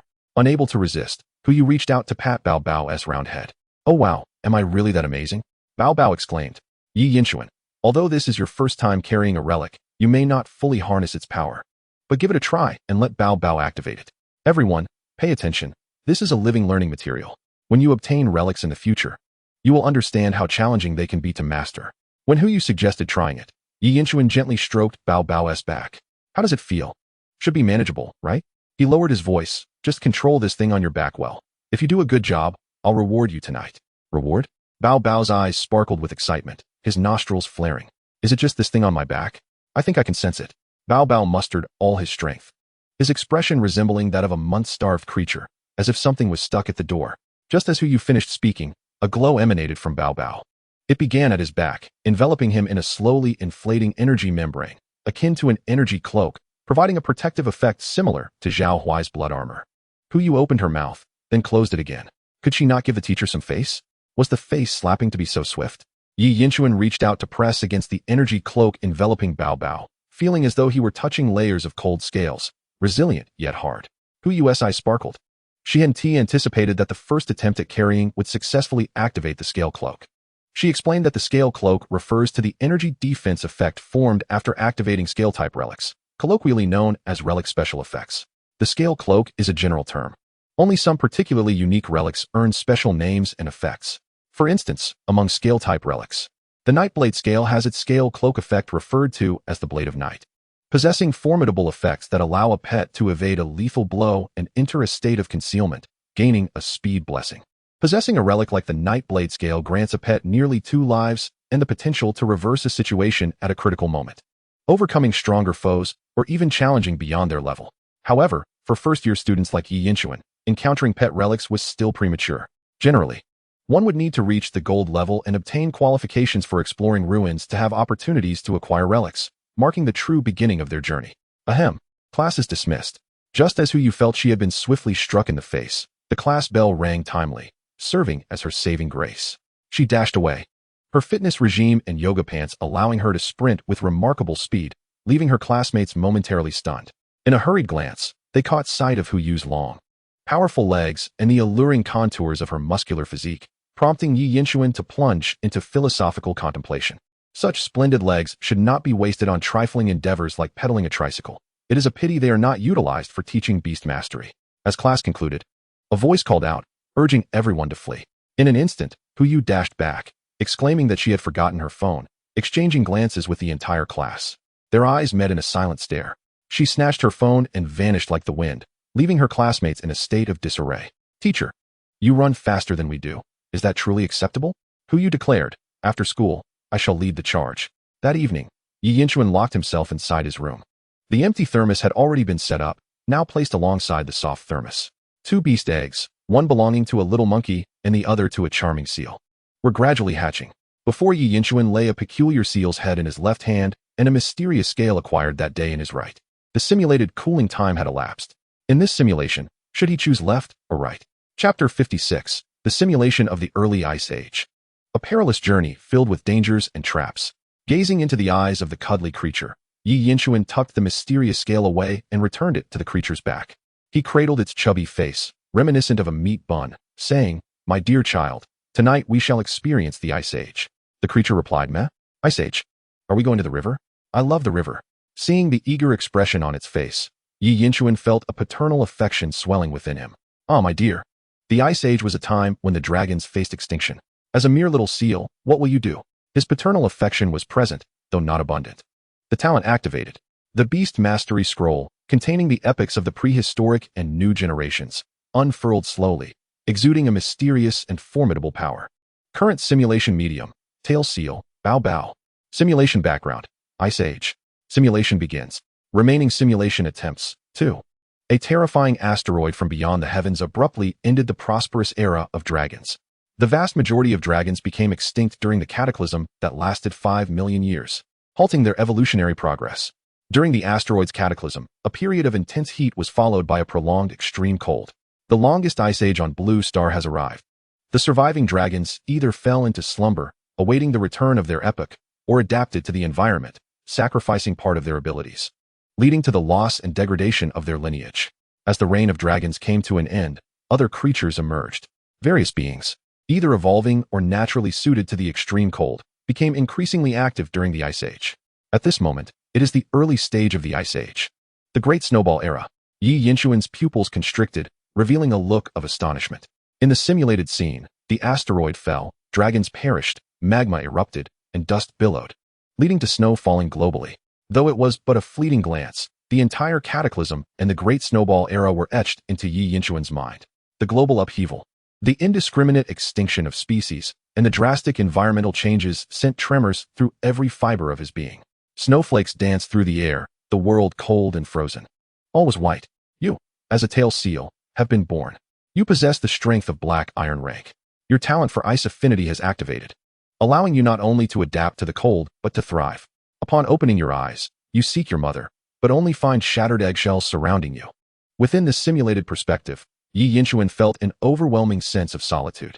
The sky gradually shed snowflakes, seemingly endless, and apart from himself and the vast expanse of snow, there was no sign of life. Not even a trace of vegetation was visible. He felt cold, not in a physical sense, but deep within his heart. The loneliness was unbearable.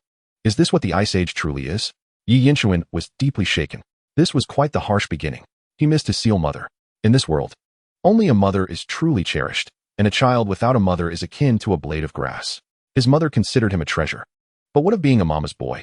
Your first task is to survive. You decide. Consume the eggshell to replenish your nutrients. Dig through the snow to search for food. Venture to other locations.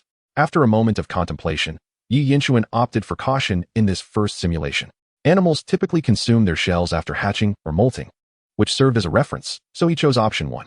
You have made the most prudent decision. Though the nutritional value of the eggshell is nearly depleted and chewing it is laborious, it still provides the essential nourishment you require. Now, you possess enough strength to move a distance, and you decide to head east, where it appears there may be some vegetation. To head south, where shallow tracks on the ground likely indicate the presence of your mother or kin. To head west, where shallow tracks may also suggest your mother or kin. To head north, where faint sounds suggest the presence of living creatures. Yi Yinchuan tactically reclined. He took a sip of icy cola. The difference between options 1 and 4 lies in vegetation versus living creatures. Options 2 and 3 are more subtle. Both suggest the presence of his mother or kin. However, how could a group of seals diverge in 2 different directions? Unless they encountered danger or had some other intent. In this simulation, Yi Yinchuan resolved to maintain his caution. First, he would enhance his strength before opting for choices that appeared dangerous or foolhardy, believing he could rely on sheer power to overcome them. Options 2 and 3 appeared to harbor traps, while option 4, involving living creatures, likely posed a significant threat. After all, in such an environment, one is either prey or predator. A newly born tail seal is merely a tempting morsel. He would evolve first. Thus, he chose option 1. You decide to head east. You start to move. Ice affinity significantly reduces your stamina consumption. You easily locate a cluster of white tree fruits. With these white tree fruits as sustenance, you need not worry about starvation for the time being. After a satisfying meal, your energy is replenished and you begin to grow stronger. Your strength has increased. Current level, Black Iron rank 8. The flavor of the white tree fruit is crisp and sweet. A refreshing contrast that makes Yi Yinchuan feel that even cola pales in comparison. Naturally, cola is the drink of joy. Abstaining from it is out of the question. Next, you decide to return in search of your mother and kin, to investigate the living creatures to the south, to remain in this patch of white tree fruits. Can he still turn back? Glancing at the 3 options, 1 and 2 evidently inherit the choices left by the previous wave. Yi Yinchuan decided to resist temptation and continue his cautious development. You choose to remain in this patch of white tree fruits. You observe a saber-toothed tiger dragging the corpse of a seal kin past. It came from the very direction you had just traversed. It seems your kin truly encountered peril. This saber-toothed tiger exudes a terrifying aura, possessing at least silver rank strength, while your kin has already lost their vitality. You hide behind the white fruit trees, avoiding detection by the saber-toothed tiger. Indeed, danger lurked. Yi Yinchuan's alarm bells rang loudly. Had he chosen to follow the tracks, it is possible that the saber-toothed tiger's mouth would have clamped down on Bao Bao. Testing fate would have led to demise. After all, with prior experiences from the prehistoric simulation, witnessing the slaughter of his kin left Yi Yinchuan with a bitter taste. Whether in the prehistoric or ice age, it is a world governed by the law of the jungle, where only the fittest survive. To strengthen oneself swiftly is imperative. Shortly after the departure of the saber-toothed tiger, another creature with fangs appeared. It was the saber-toothed squirrel, clutching a pine cone as it approached the grove of baigua trees. The prowess of the saber-toothed squirrel was modest, merely at the level of Black Iron 6. You resolved to eliminate the saber-toothed squirrel to feast upon its blood and flesh. This territory is mine. These trees are mine. If you wish to traverse this path, leave behind a pine cone as tribute. This is robbery. You aim to drive away the saber-toothed squirrel. I do not require your pine cone, nor should you disturb my baishugua. You considered approaching it for a friendly interaction, or perhaps observing from a distance. This is perplexing. Yi Yinchuan stroked his chin, calmly analyzing the situation. With 5 options presented, which to choose? Chapter 57. The simulation promised an ice attribute, yet you present me with a gift bag of earth and rock, transforming into a soil leopard? You chose to observe discreetly. The saber-toothed squirrel remained oblivious to your presence as it arrived beneath a baigua tree, digging into the snow to bury its pine cone. After scanning its surroundings with caution, the saber-toothed squirrel hopped away. You felt elated, for you could now claim that pine cone. The pine cone, a type of nut, is a high-calorie, high-fat food, providing more energy than baishugua. Commencing excavation, you watched the simulated scenario unfold. Yi Yinchuan smirked slightly, realizing that patience was key. He understood the squirrel's habit of burying food for storage, hence he opted for observation. Indeed, events transpired as anticipated. Once the saber-toothed squirrel departed, you decided to take the pine cone. Within a radius of 10 meters, not a blade of grass grew.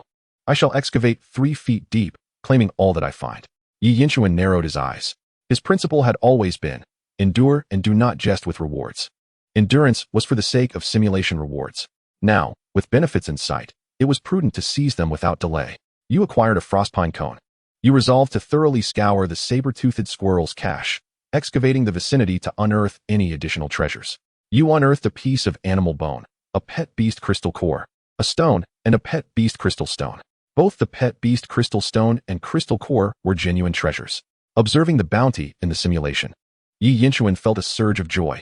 Even if he could not take them outside, they would enhance his strength within the simulation, allowing him to earn greater rewards. You discovered a burrowing earthworm, which initiated an attack against you. This earthworm possessed the strength of Silver 6. In the simulated scenario, Yi Yinchuan, viewing from the perspective of the burrowing earthworm, excavated a patch of snow, revealing a round, pink head that emerged.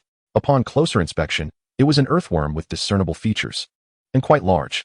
Its pink skin undulated in segments. The horror of the sight was akin to a sudden fright in a horror game.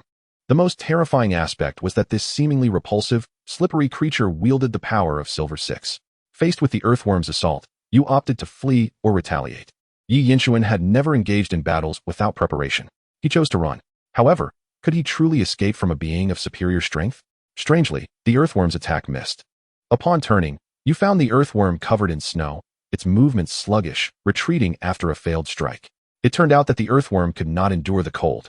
Once it left the ground and encountered snow and frigid air, its power was greatly diminished. Seizing the opportunity, Yi Yinchuan scoffed. He had presumed it formidable. Yet it was merely a pitiful creature. Silver 6, you were the one to be vanquished. You resolved to eliminate this creature that had startled and attacked you. The earthworm's inability to withstand the cold starkly contrasted with your affinity for ice. You successfully killed the burrowing earthworm. Its flesh proved to be more delectable than anticipated. Please, do not consume it. Yi Yinchuan felt anxious. However, he had no choice but to experience the simulation's narrative. Thus, he, as the burrowing earthworm, began to gnaw on the still-living creature. The taste was unexpectedly delightful. Apart from the psychological discomfort, once he savored the flavor, Yi Yinchuan composed himself. The taste was quite savory. The exterior was resilient, crunchy when chewed, and the flesh had a rich texture akin to meat jelly. Yi Yinchuan grew apprehensive, fearing he might struggle to distinguish between simulation and reality, and that he might salivate at the sight of earthworms henceforth. That would surely be a troubling condition. Upon consuming the burrowing earthworm, its blood and flesh transformed into your energy, rapidly enhancing your strength to Black Iron 9. You were now prepared for evolution. Moreover, an inexplicable urge to burrow into the earth enveloped you. You resolved to explore this inclination. What was happening? Could it be that consuming the wrong thing had caused a mutation? Yi Yinchuan felt a peculiar itch. There had to be a significant reason behind this simulation development. You burrowed into the hole originally made by the earthworm. You felt an overwhelming warmth and comfort, akin to returning to your mother's embrace. In the simulated perspective, Yi Yinchuan, as the burrowing earthworm, was covered in soil, with only his round head protruding. Ah, is this the legendary soil leopard that dares not speak while buried? You felt your eyelids grow heavy, gradually drifting into slumber. You awakened to find that you had acquired the talent, Earth Affinity. Yi Yinchuan raised an eyebrow, astonished. How remarkable! Is it truly possible? It is said that directly consuming pet beasts might grant one some of their abilities, but this was merely folklore, with an exceedingly slim probability. Typically, consuming crystal cores yielded a far greater chance. Could it be that the simulation altered the probability? Or perhaps, due to the passage of time, in ancient times, pets indeed relied on consumption for evolution? The Shanhai Jing, a genuine evolution through consumption? Yi Yinchuan recalled a popular game advertisement from before his transmigration. In any case, this bestowed him with an additional talent. Upon reviewing the effects of Earth Affinity, he discovered that contact with Earth elements would yield restorative effects, whether in energy or injuries. How splendid! This meant limitless endurance as long as he remained grounded. Furthermore, the effect was amplified the more contact he had with pure Earth elements. For instance, burying himself in the ground, as he did, would yield superior results compared to merely standing on the surface. In addition, Earth Affinity would reduce damage from rock attributes, akin to Water Affinity. Thus far, with the inclusion of Earth Affinity, he had acquired 3 affinity talents: Water Affinity, Ice Affinity, and Earth Affinity, along with the traits of ancient creatures, endowing him with certain unique resistances. If this trend continued, the eventual Yi Yinchuan might become impervious to water and fire. Truly a tenacious being. After defeating the burrowing earthworm, you decided to take a brief respite and review your spoils. Observing the list on the panel, Yi Yinchuan clicked on the pet beast crystal core. What a coincidence. It is indeed the D and DCYN. A glance reveals that this crystal is also of the Earth attribute, specifically the DDJ-ing-SH. YYN Chu In found himself musing, as the Beastmaster scroll did not adhere to conventional patterns. Arriving at the Ice Age, one would expect an array of ice attributes. Yet here lay an unexpected bounty of rock and earth. Do you wish to absorb the DNDCYN's crystal core? YYN Chu In decisively selected yes. Embrace the beast. Let it evolve through consumption. You have absorbed the crystal core of the DNDCYN. a torrent of formidable rock and earth energy coursing through your entire being. Within this energy, a faint vestige of the beast's will from its past life resides. Originally, this will was too feeble to yield any effect. Yn Shu En was left speechless. He had anticipated awakening some talent or skill, only to find it amounted to nothing. After all this, was it merely a futile endeavor? Yn Shu En then clicked on the crystal. Do you wish to absorb the DDJ Ing SH? Yes. You have absorbed the energy from the DDJ Ing SH. Like a stone cast into a tranquil lake, a series of chain reactions ignited within you. Having just consumed AD and DCYN, you have devoured its flesh and blood, awakening a bond with the earth. You have absorbed the energy within the crystal core of the D and DCYN. A fragment of will resonated with the flesh and blood energy of the D and DCYN, the energy of the DDJ Ing SH, and the bond with the earth. From this fragment of will, you have comprehended the skill of D&D. What? D&D? Yn Shu En was astonished. The skill of D&D is a pinnacle within the rock and earth attribute, a superior substitute for the ground drilling skill. With this skill, the beast could exploit the advantages of the underground, gaining greater initiative. Unexpectedly, the combination of the D and DCYN's flesh, the crystal core, the DDJ Ing SH, and the bond with the earth resulted in a remarkable effect. It enabled the embrace to directly comprehend the D&D skill. Although the embrace also possessed ground attributes, those pertained to the surface, not the underground. Thus, naturally grasping the D&D skill was impossible. In conclusion, under a series of factors, the embrace mastered D&D. If this could be simulated, the embrace would truly become a geological marvel. A seal that could burrow underground sounded utterly absurd. Soaring through the skies, burrowing underground, the embrace was merely one flight away from becoming celestial. Speaking of celestial beings, was the diminutive Neza truly by my side? It is worth mentioning that despite receiving a substantial bounty of rock and earth attributes, there were still connections to ice attributes. For instance, that frost pine cone. Do you wish to absorb the frost pine cone? Yn Shu En rubbed his hands together. Initially, he thought it was merely an ordinary pine cone, but upon reflection, he realized that squirrels bore saber-toothed features. Surely, this pine cone could not be ordinary. Yn Shu En was filled with anticipation regarding the effects of the frost pine cone. Chapter 58, Simulated Squirrel, My house was burgled. The frost pine cone is unopenable. You wish to absorb the frost pine cone.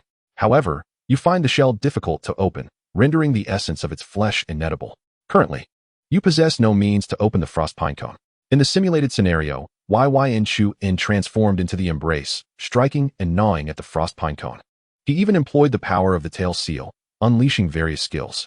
Yet, that object was as unyielding as diamond, both frigid and hard. Ultimately, he was at an impasse. Without recourse, he could only temporarily abandon it. Perhaps possessing saber-toothed features, or a more sharpened means of assault, would enable one to open the frost pine cone. Noticing the prompt on the panel, Yn Shu En was struck with inspiration. Saber-toothed features, or keen offensive capabilities. This was indeed feasible. To unearth the buried treasures of the saber-toothed squirrel, you recklessly overturned the grove of white fruit trees. You resolved to obliterate the evidence, erasing traces. To flee swiftly, a wise course of action. Yn Shu En cast a glance at the simulated scene. What evidence could be erased? He hastily made his escape. While he was not particularly fearful of the saber-toothed squirrel, he sensed that anyone daring enough to hide something here must possess something of value. You resolved to make your escape. Although the grove of white fruit trees was appealing, the nourishment it provided was insufficient. Moreover, you had already gained sufficient benefits, rendering it unworthy of regret to depart. Just as you stepped out of the grove, the saber-toothed squirrel returned. In the simulated scenario, Yn Shu En spotted the saber-toothed squirrel approaching the grove, clutching a fruit. However, upon seeing the chaos, with the ground turned upside down and holes everywhere, it froze in place, dropping the fruit and scampering away. Oh no, my home has been robbed. The cry of the saber-toothed squirrel echoed, reminiscent of a prairie dog's shriek. The entire grove of white fruit trees trembled. The falling snowflakes seemed to shudder. Just when Yn Shu En thought the saber-toothed squirrel had gone mad, a saber-toothed tiger was drawn to its call. The predatory gaze locked onto the saber-toothed squirrel. At that moment, a resounding thud reverberated from the ground. With each sound, the earth quaked. The cry of the saber-toothed squirrel attracted the saber-toothed tiger. However, the saber-toothed squirrel had truly summoned a colossal creature. A mammoth, akin to a hill, charged forth. The mammoth crushed the saber-toothed tiger beneath its foot. The mammoth appeared exceedingly furious, sweeping everything in its vicinity. It seemed to be venting its ire for the saber-toothed squirrel. The mammoth discovered you and began to charge in your direction. Danger. The silver 8th tier mammoth is truly terrifying. You decided to confront head-on, to flee, to slay the saber-toothed squirrel. Yn Chu-in glanced at the options. The first option ignited his fervor. The third option elicited a sense of exhilaration. Yet, with the frost pine cone still unopened, Yn Chu-in was reluctant to squander a simulation opportunity. Thus, he followed his heart. You took to your heels, yet your speed could not outpace the frenzied mammoth. The saber-toothed squirrel screamed, realizing the frost pine cone on your person. The thief of the squirrel's home had been found. The mammoth caught up to you, stomping down. Fortunately, you utilized the D&D skill, burrowing into the earth, evading the onslaught. However, the mammoth's assault still left you momentarily dazed. You resolved to burrow deeper, to burrow farther away. Faced with a crisis, Yn Chu-in made his choice. He burrowed deeper, as fleeing farther would not enable him to outrun the mammoth. Delving deeper might afford a sliver of hope. You burrowed deeper, significantly reducing the impact of the mammoth's trampling. Yet, you felt intensely disoriented, on the verge of losing consciousness. You vaguely heard the sound of flowing water ahead, but the surrounding earth was so dry. How could there be any sound of water?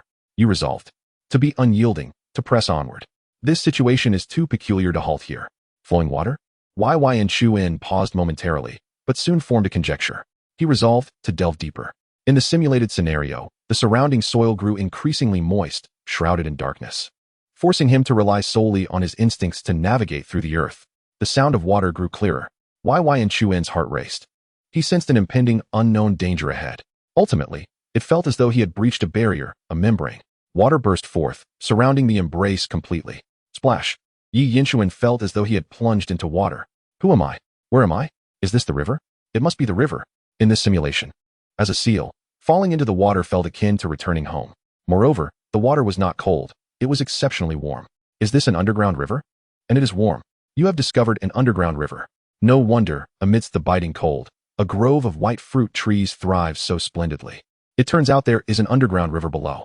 Not only does it provide moisture, but it also offers a suitable temperature. As you move along the river, you quickly find a refuge.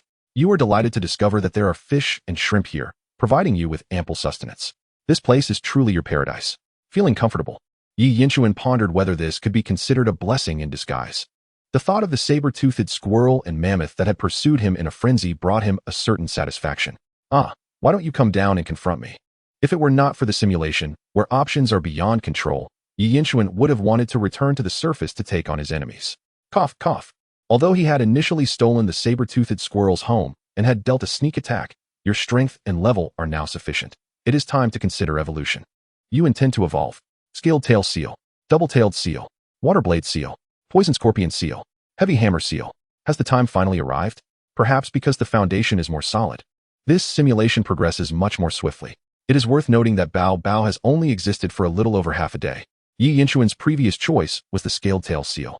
Yet this time, he made a different decision. You plan to evolve into the water-blade seal. For some reason, a complete method of evolution resides in your mind. By following this method, you are certain to succeed in your evolution. The reasons for Yn Chu-in's choice to evolve into the water-blade seal are twofold. First, the evolution conditions for the water-blade seal require an environment abundant in water. The underground river before him satisfies this condition. Second, the frost pine cone requires sharp or incisive means of attack. Among the many evolutionary branches of the tail seal, only the water-blade seal meets these requirements. Thus, this reason is sufficiently compelling for the purpose of obtaining the frost pine cone. The requirements to evolve into the water-blade seal have been met. You begin to prepare for other aspects of evolution. The evolution conditions for the water-blade seal consist of two elements. One is the necessity of a water environment. The greater the flow, the denser the water element, the better. By striking the water with your tail, you seek to find the sensation of cutting through the water, mastering the water flow, transforming your tail into a blade. This is the essence of the water blade. The second requirement is materials. 3 pieces of crystal stone or water attribute cores. The blade mantis's sickle and the dagger bat's dagger sword. One condition has been met. As for the second condition, water attribute crystals or cores are manageable. But what about the others? Currently, we are in the Ice Age. Materials are scarce. Where can one find these two types of beasts? Yn Chu-in found himself in a predicament. You have prepared some of the necessary materials for evolution, but in this underground river space, you cannot find the materials you remember needing. You decide to practice splitting the water flow first, to continue searching and to look for substitutes, or to gather crystal stones or cores. Yi Yinchuan did not hesitate. He chose to practice splitting the water flow. After all, to discover that sensation of slicing through the water is not something one can grasp instantly. As for abandoning the evolution of the waterblade seal, that is not a consideration at present, as the option clearly serves as a foreshadowing. As for the crystal stones, there is no rush, after all. Lacking materials renders all efforts futile. You decide to practice splitting the water flow first. This seemingly wise decision, however, carries significant risk. If ultimately you cannot evolve into the waterblade seal, you will have wasted a considerable amount of time. You continue to split the water flow, day after day. You cannot split the water flow, just as you cannot halt the passage of time, and a year swiftly passes. Over this year, you have made progress, yet it feels as though you have not. You find yourself unclear about what it means to split the water flow. Should it be as if slicing with a knife? To what extent must it be cut? Is it sufficient to merely create splashes? Yi Yinchuan thought, damn it, is the Beastmaster scroll beginning to mess with my mindset? Moreover, during the simulation, Yi Yinchuan sensed a twinge of despair. He was uncertain if perseverance would yield hope. He did not know how far he must go to be considered successful. He was unaware if he could ultimately gather the other materials required for evolution. If not, would all this time and effort be in vain? Although his simulated identity is Bao Bao, Yi Yinchuan is human. He is capable of thought and anxiety. Indeed, that feeling is simply anxiety, filled with uncertainty. This reminded Yi Yinchuan of countless experiences he had undergone before traversing to this realm. Uncertain if his exam results would be satisfactory, if he had answered the most significant questions correctly, uncertain if he would pass the interview, if his performance would satisfy the interviewer, uncertain if the person he liked reciprocated his feelings, uncertain if his actions would be considered favorable or detrimental, uncertain if he could adequately complete the tasks assigned by his superiors, uncertain if his loved ones in critical condition could be saved and returned to their former selves. Even when writing, he could not be sure if his work was good, if anyone would read it, or if anyone would genuinely appreciate it. Is life not filled with uncertainty? Yi Yinchuan let out a bitter laugh. So too is the simulation. Each choice should be made with a clear conscience. As for the rest, leave it to time. I would rather make mistakes than do nothing at all. After a brief period of confusion, Yi Yinchuan swiftly adjusted his form. Just as he awaited the next option, the panel displayed. On this day, while practicing splitting the water flow once more, something floated down from upstream. It was a dagger. No, upon closer inspection, it was the corpse of a fish, and on this fish's head were dagger-like protrusions. Sharp, thin, radiating a cold gleam. This is a daggerfish. Perhaps you can use its protrusions as a substitute for the daggerbat's dagger sword. Yi Yinchuan was taken aback. Is this a gesture of bringing a warm coat just as it began to feel a bit chilly? This daggerfish had recently died and should still be edible. You plan to consume the flesh and blood of the daggerfish and take its protrusions for use as evolution materials. Do not eat, do not eat, do not eat. Yi Yinchuan once again felt a surge of panic within. However, in the simulated scenario, as Bao Bao, he opened his wide mouth and took a bite. A feast fit for a leopard. It tastes like tuna sashimi? Chilled, the flesh was tender, rich, and delicious. Well, there is no way to refuse. It is better to learn to enjoy it. Moreover, with the precedent of the earthworm, perhaps he could also glean a hint of cutting intent from the blood and flesh of this daggerfish. After satisfying his hunger, you began to experiment with the daggerfish's protrusions. You observed how the protrusions of the daggerfish cut through the water's surface. You gained insight. You tried once more to use your tail to slice through the water's surface. This time, at last, you achieved some success. The water parted like waves, the tail clearly slicing through the current. Though there was still noticeable resistance, significant progress had been made. Yi Yinchuan adopted a more relaxed mindset, feeling prepared to face whatever might transpire next. Despite having undergone multiple simulations, he was still human, and the scenarios were too vividly realistic to be devoid of emotional turbulence. The ability to recover swiftly was paramount. I stirred the waters, then quickly calmed myself. A year had passed since he was pursued by a mammoth and found refuge in this subterranean river. You have the following choices. Explore upstream in the underground river. Return to the surface for a look, or remain still in this location. Yi Yinchuan contemplated the third option. The Beastmaster scroll, which I regarded as a guiding light, seemed to suggest a paternal role. Would you wish to procure an orange as well? I shall not choose option 3, absolutely not. Unless you present me with an original divine beast. That daggerfish, now boasting silver rank, bore a fatal wound, suggesting a single, lethal strike. The predator had not consumed it, indicating peril, grave peril. If it were merely a hunter, satiated, it might not kill indiscriminately. What lay upstream? Yi Yinchuan had just observed the daggerfish's mortal injury, a bloodied hole, as if something had pierced it without fully penetrating. Notably, the fish's innards were entirely empty. This was indeed unsettling. The darker environment of the underground river, coupled with strange sounds, intensified his unease. One could easily believe a true person emerged from the waters. The memories of childhood fears, haunted by a certain village's ghost, resurfaced. Now, those shadows of his youth had morphed into the anxieties of adolescence. To traverse these shadows was also an option. In light of all this, Yi Yinchuan resolved to select option 2, return to the surface. You decided to return to the surface. In the simulation, Yi Yinchuan transformed into a creature of the earth, traversing the current and using his earth-shifting skills to ascend, transitioning from water to soil. In this realm, he became a peculiar being, equally at home in both water and earth. I shall name him the sea soil leopard. What does it mean to be unadapted to both realms? Such a notion is non-existent. As he lay on the ground, a sense of something amiss crept over him. His rounded head and posterior were quite comical, almost inviting a playful kick. In summary, the simulated creature poked its head from the earth. Its rotund head made it seem as if it emerged with a pop, squeezing itself out. Yi Yinchuan imagined a child exclaiming, "Mom, look! A dumpling has sprouted from the ground." To which the mother would cover the child's eyes, urging, "Quick, let us go, there is something filthy in the soil." Consequently, the earthbound leopard remained silent. When asked why it resembled an exposed filling, it was clear. Its pure white fur contrasted with the dark patches around its mouth, resembling sesame filling spilling out.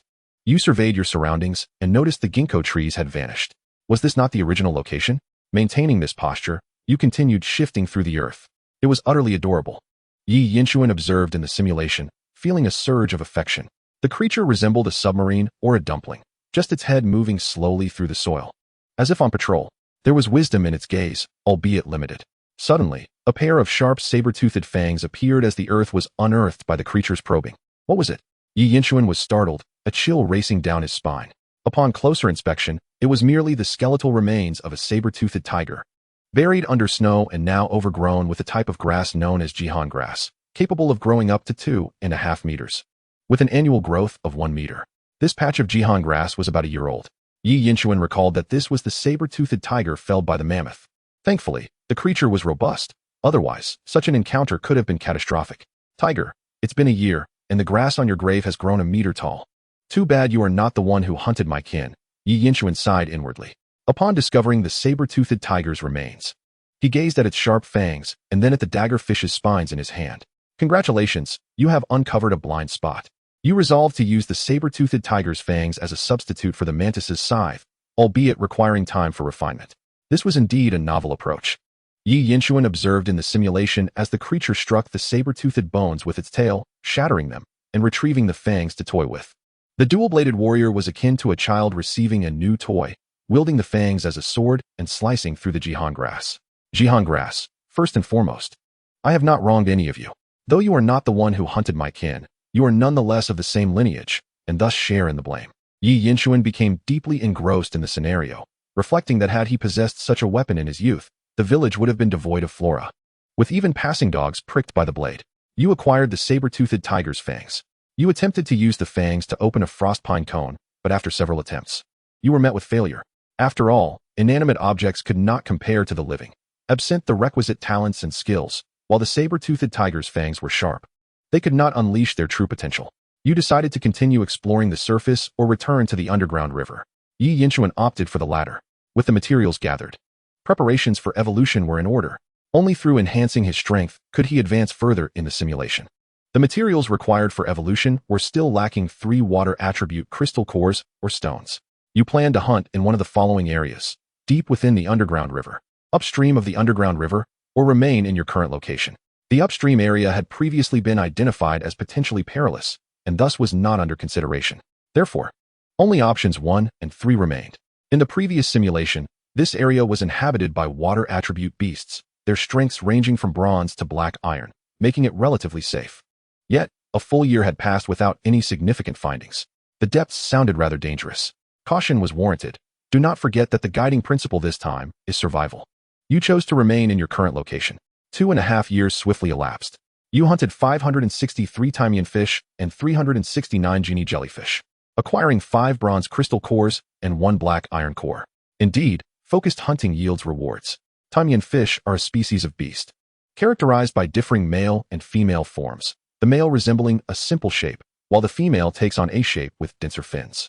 The genie jellyfish inhabits the upper layers of the underground river, thriving between mud and water, and when threatened, can unleash mud as a defense mechanism. There are two luminous stripes on its body, glowing in the dark underground river, reminiscent of white suspenders draped over the body of the GNI Shui Mu. The GNI Shui Mu possesses a unique method of attack, striking sideways with its body in rapid succession, which appears to consume a significant amount of energy, causing one of its stripes to droop like a slipping shoulder strap. These two creatures belong to the water attribute. Yin Chuan has been hunting for 2.5 years. In addition to these two, there are various other nameless creatures. Although the harvest has not been substantial, it remains acceptable, as there is no immediate danger. Throughout the 2.5 years of hunting, you have not ceased practicing the technique of splitting the water's surface with your tail. Little by little, your practice has accumulated, and you have gradually discovered the knack of it, appearing far more adept than at the beginning. In the simulated scenario, Yin Chuan senses that the downward strike of his tail now possesses a certain finesse. At this rate, his beloved companion will soon transform from a large child to a graceful figure. Oh no, a graceful leopard. During this period of 2.5 years, you have also made more observations of the depths and upstream of the underground river. Occasionally, corpses float downstream, bearing wounds identical to that of the dagger fish, each with a blood hole and hollowed-out innards. Perhaps due to your misfortune, after inspecting these corpses, you have yet to discover a single bronze-level crystal core. The deeper you go, the higher the temperature rises, and the fewer living creatures exist. There must be a colossal heat source below. Furthermore, during this time, you have repeatedly heard vibrations from above, suggesting the presence of some enormous creature trampling the earth, and there seem to be many. Goodness gracious, Yin Chuan exclaims. This is a dire situation. You feel an immense sense of crisis. Meanwhile, due to your hunting activities, the number of water attribute creatures in this underground river area has significantly diminished. If you continue hunting here, not only will your efficiency plummet, but the T Mayu and GNI Shui Mu may face extinction. At that point, even your food supply would be at risk. Thus, you must venture into other regions. Yin Chuan raises an eyebrow. It seems that avoiding both upstream and the depths is no longer an option. Amen. Then let us delve into the depths. The depths are uncertain, possibly harboring ghosts, while upstream surely has its share of them. You commence your hunt in the depths. Initially, the temperature is still bearable, and you encounter a fair number of prey. However, as you progress deeper, the water temperature rises, and you begin to feel discomfort. Your overall attributes decrease by 10. You stumble upon a Qi Lin Lu Gui, which launches an attack against you. In the simulated perspective, the underground river is pitch black, and visibility diminishes the further you descend. Only when you are nearly upon it do you notice the Qi Lin Gui. Its mouth opens, resembling a furnace, flames consuming the surrounding water, causing it to almost boil. Suddenly, a scorching stream of water bursts forth, enveloped in flames, causing the surrounding water to boil like magma. Wasn't it said that water and fire cannot coexist? What is this? You are a water attribute creature. Yet here you are wielding fire? Yin Chuan is astonished. The beloved companion is indeed a special case that harmonizes both attributes. Yet now, there emerges a creature that embodies both water and fire. My goodness, what happened to the water attribute creature? Are you playing with fire? And it is silver level. How can one combat this? Is death imminent? At the brink of life and death, your potential awakens. And you grasp the skills of Tai Ji Wu and Tai Ji Kening. Tai Ji Wu enhances both your attack and speed. Relying on this newfound speed, you evade most of the damage, though you still sustain some injuries. Had it not been for Tai Ji Wu, you might have been gravely wounded. As the Qi Lin Lu Gui launches its attack, light illuminates your surroundings. You discover a glimmering crystal atop the back of the Qi Lin Lu Gui, unmistakably a silver-level crystal. You make a decision. You will flee at full speed. Engaging in a direct confrontation is unwise. Luring the enemy into the depths is the strategy. With a flourish, you employ Tai Ji Kening and Tai Ji Wu, orchestrating a dramatic retreat. This grants you a second chance at life. As for your next course of action, Yin Chuan narrows his eyes, having arrived at a conclusion. In Chapter 61, you simulate the evolutionary process of the Shui Zhen Haibao Gui with remarkable speed and power. If, and I emphasize if, that glimmering silver crystal were not present, I would have turned and fled without hesitation. However, in this moment, I have no choice. You resolve to lure the enemy deeper. You turn and retreat, distancing yourself from the deep waters. The affinity of water gradually heals your wounds, and you should be fine. The Qi Lin Lu Gui is not particularly swift, so you deliberately slow your pace, allowing it the opportunity to pursue you. The Qi Lin Lu Gui attacks multiple times. Under the effects of Tai Ji Wu, you evade several of its strikes, though you still sustain some injuries. Unbeknownst to you, the Qi Lin Lu Gui has already been drawn out from the depths. The temperature around you decreases, and your attributes begin to recover. the Qilin Lu Gui's overall attributes decrease by 10. This back-and-forth exchange results in a cumulative 20 reduction. It is essential to note that, assuming combat power is nearly equal, even a slight increase in speed or strength may determine victory. This may 20th seem minor, but it is indeed quite substantial. This is the rationale behind luring the enemy deeper. Yi Yinchuan has wagered wisely. After all, no one can say for certain whether the Qilin Lu Gui can adapt to shallower waters. Observing the noticeably sluggish movements of the Qilin Lu Gui, which is entirely unaware of its own state, you resolve to take action against it. Enough is enough. Yi Yinchuan raises an eyebrow. Is there even a question? The groundwork has been laid. Can this be overlooked? Especially since Yi Yinchuan has observed in the simulated scenario that, as Bao Bao, he has accumulated a fair amount of damage and rage during this chase. The menacing dragon tail behind him has begun to glow red. The attributes are in flux. And coupled with the talent of becoming stronger the more one is injured, the dragon fury tail grants him the confidence to challenge beyond his limits. You decide to engage in a decisive battle with the Qilin Lu Gui. Having endured its multiple attacks, the dragon fury tail has activated, prompting you to devise a strategy. The panel displays talent skills and usable items, such as the daggerfish's horn and even a stone previously collected. It appears somewhat unscientific, but nevertheless, it is quite practical. In the simulated scenario, Yi Yinchuan has witnessed himself, as Bao Bao, clamping the daggerfish's horn in his tail and placing the stone under his armpit. As for the saber-toothed tiger's fangs, they were too large and were left in the nest. The frost pine cone, the most precious item, is held in his mouth for cooling. In short, having items to utilize is advantageous. Moreover, Yi Yinchuan must acknowledge that this time it is not merely a selection of options or a skill combination, but rather the formulation of a strategy, even allowing for item usage.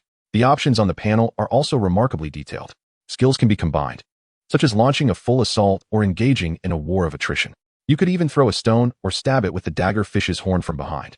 This opens up a new realm of possibilities. Yi Yinchuan experiences a rush of inspiration, nearly overwhelmed by the flood of ideas. After careful consideration, he finally settles on a strategy. You decide to throw a stone into the Qilin Lu Gui's mouth when it attacks next. In the midst of tactical execution, you have delivered a devastating blow to the Qilin Lu Gui. In a simulated scenario, Yi Yinchuan transformed into Bao Bao. As the Qilin Lu Gui prepared to launch an attack, Bao Bao swiftly converted his tail into a paddle, executing a powerful slam that forced a stone deep into the creature's mouth, interrupting its spellcasting. The Qilin Lu Gui's mouth erupted in a fiery explosion, smoke billowing forth and dispersing in the water, a sight that was both painful and striking. Imagine the scene as if an object were obstructing the barrel of a cannon just before it fires, rendering it nearly useless. Before the Qilin Lu Gui could react, Bao Bao swiftly approached, his tail leaving behind an afterimage, gleaming with metallic luster and infused with crimson rage, surging forth from the darkness.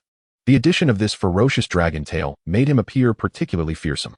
"Turtle, oh turtle, embrace me, for I am the ancient beast of hunger," he roared, unleashing the oppressive aura of an ancient creature.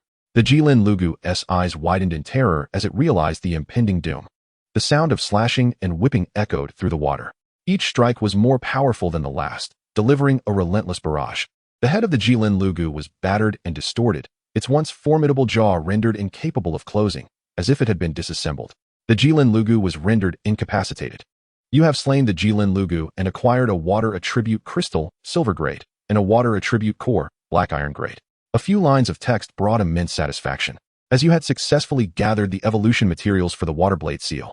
All that remained was to continue cleaving through the water's surface to discover the essence of the tail's slashing technique. You returned to your lair, and a year passed. Your injuries had long since healed. You honed the fangs of a saber-toothed tiger into the shape of blades, gaining insight into the art of slashing. You found enlightenment. During hibernation, you fell into a deep slumber, continuously dreaming of one singular theme, slicing through water currents. Even as your tail ached, you did not cease your practice. You perceived your tail as a blunt knife, while the flowing water served as your whetstone. Day after day, your tail became increasingly sharp and agile. Having absorbed the energies of 3 water attribute crystals and cores, your mastery over the water element grew stronger. When combined, you learned to control the water flow, transforming your tail into a blade. Upon awakening once more, you had successfully evolved into the water blade seal. In the simulated scenario, Yi Yinchuan, as Bao Bao, slowly opened his eyes. After a restorative slumber, he felt invigorated in every facet of his being. Warmth enveloped him, and each cell pulsed with powerful energy, a sensation like never before. What is evolution? It is a qualitative transformation, a rebirth. Yi Yinchuan examined himself, embodying Bao Bao. The most significant change was undoubtedly his tail. After evolving into the water blade seal, a blade-like fin had sprouted from his tail, sharp and lightweight. This not only enhanced his speed in the water, but also amplified the destructive power of his tail strikes. A single swipe would surely leave a gaping wound. Moreover, his tail was now entwined with flowing water, or rather, an extremely pure form of water element. Even submerged, this elemental flow was distinct, far surpassing ordinary water. In combat, these water elements would adhere to his tail fin, increasing its cutting edge. This not only provided a protective layer, but also significantly boosted lethality. Additionally, Bao Bao's limbs and back had evolved with blade fins. These fins could remain concealed until submerged or engaged in battle, where they would prove immensely effective. Surrounding these blade fins, there was also a flow of elemental water, albeit weaker than that of the tail. Yi Yinchuan sensed that as he ascended in levels, the intensity of the water elements in these areas would also increase, leading to comprehensive enhancement. With a swift flick of his tail in the simulated scenario, the hardened underground rock layers were sliced as easily as paper. Another deft motion, and a passing jellyfish was cleaved in half, its cut surface pristine, akin to slicing through fruit. The speed was astonishing, moving through the water without any resistance, rendering hard rock walls as soft as tofu. The evolved water blade seal, Bao Bao, became the most formidable predator of the aquatic realm, capable of slicing through all that lay beneath the water's surface with unparalleled finesse. Yi Yinchuan verified his status panel. After evolving into the water blade seal, both his innate abilities and skills had transformed. He needed to reflect on these changes. Furthermore, with such slashing capabilities, the Frostpine Cone could be readily accessed. Chapter 62, Simulation. The Frostpine Cone is unlocked. This reward is akin to a minor evolution. Evolving into the water blade seal, he obtained two new combat-oriented skills, Water Flow Blade and Water Surface Slash. The Water Flow Blade concentrates elemental water to enhance the slashing power of his tail. Upon reaching a certain level of proficiency, the Water Flow Blade can detach from the tail, converting the water element into a blade of water that can be projected for ranged attacks. This skill merges with the whip technique, evolving into the Water Flow Whip Blade. Given that the whip skill already possesses proficiency, the Water Flow Whip Blade is considered an introductory level but is on the verge of mastery. With minimal practice, it could reach a proficient level. At that point, it would retain the whip's precision and ferocity while also incorporating the Water Flow Blade's rapid cutting ability and range. Yi Yinchuan observed in the simulation that the Water Flow Whip Blade could still release water blades, albeit at a very short distance. Nevertheless, the whip skill had an effective striking range. Now, with the addition of the Water Flow Blade, evolving into the Water Flow Whip Blade, even without achieving mastery, the effective range was sufficient, slightly enhanced compared to before. As for the Water Surface Slash, it involved executing a horizontal strike with the tail, accompanied by elemental water flow. While the initial motion was not swift, the striking surface was expansive, akin to a draw of a sword. It was aptly named Water Surface Slash, as the elemental water flowed like a spread of water across the surface. It was an exceptionally elegant maneuver, albeit one that consumed a significant amount of elemental water, equating to energy expenditure. A single execution could leave one feeling drained, while two would be exhausting, and three could lead to utter depletion. Consequently, the use of this technique required extreme caution. Frequent reliance on energy could deplete a beast's potential and vitality, and excessive usage could even lead to demise. This caution, however, applied to Bao Bao's current level, Silver Grade, Tier 3. As levels increased, so too would the energy cap and recovery speed. Additionally, a beast's energy is linked to the soul strength of its beast master. Yi Yinchuan's soul strength was formidable, akin to that of two individuals. Yet it could not withstand the energy drain of the Water Surface Slash. It is worth mentioning that while the exact calculations of the Beastmaster's scroll remain unclear, the intricacies of evolution are profound. In the simulated scenario, the embrace is inherently infused with the spiritual strength of Yi Yinchuan. With the prowess of the bear's might talent, it becomes evident that the current power is akin to the strength of three bears. This attribute serves as one of the foundations for Bao Bao's ability to contend against the Black Iron and Silver tiers. Beyond skills, there exists an evolution in talents. The once robust physique has transformed into a more agile form, resulting in a slightly leaner appearance. However, it must be said that this change is marginal. As Bao Bao's fluffy exterior remains unaltered, despite being muscular, the exterior retains a certain springiness. Particularly when the muscles are relaxed, there exists an elasticity, even a hint of softness. Yet, should one dare to shear Bao Bao's fur, they would be greeted by the sight of a lean, muscular seal. It is essential to clarify that this is not the type of hulking mass one might envision. Furthermore, the water affinity talent has undergone an upgrade, evolving into flowing water affinity, emphasizing the concept of flow. In addition to its original effects, Bao Bao finds that when drenched, especially in aqueous environments, their speed increases significantly. The wetter it becomes, the faster Bao Bao moves. Those who comprehend will understand. Upon evolving into a waterblade seal, the long-desired frost pine cone may finally be unlocked.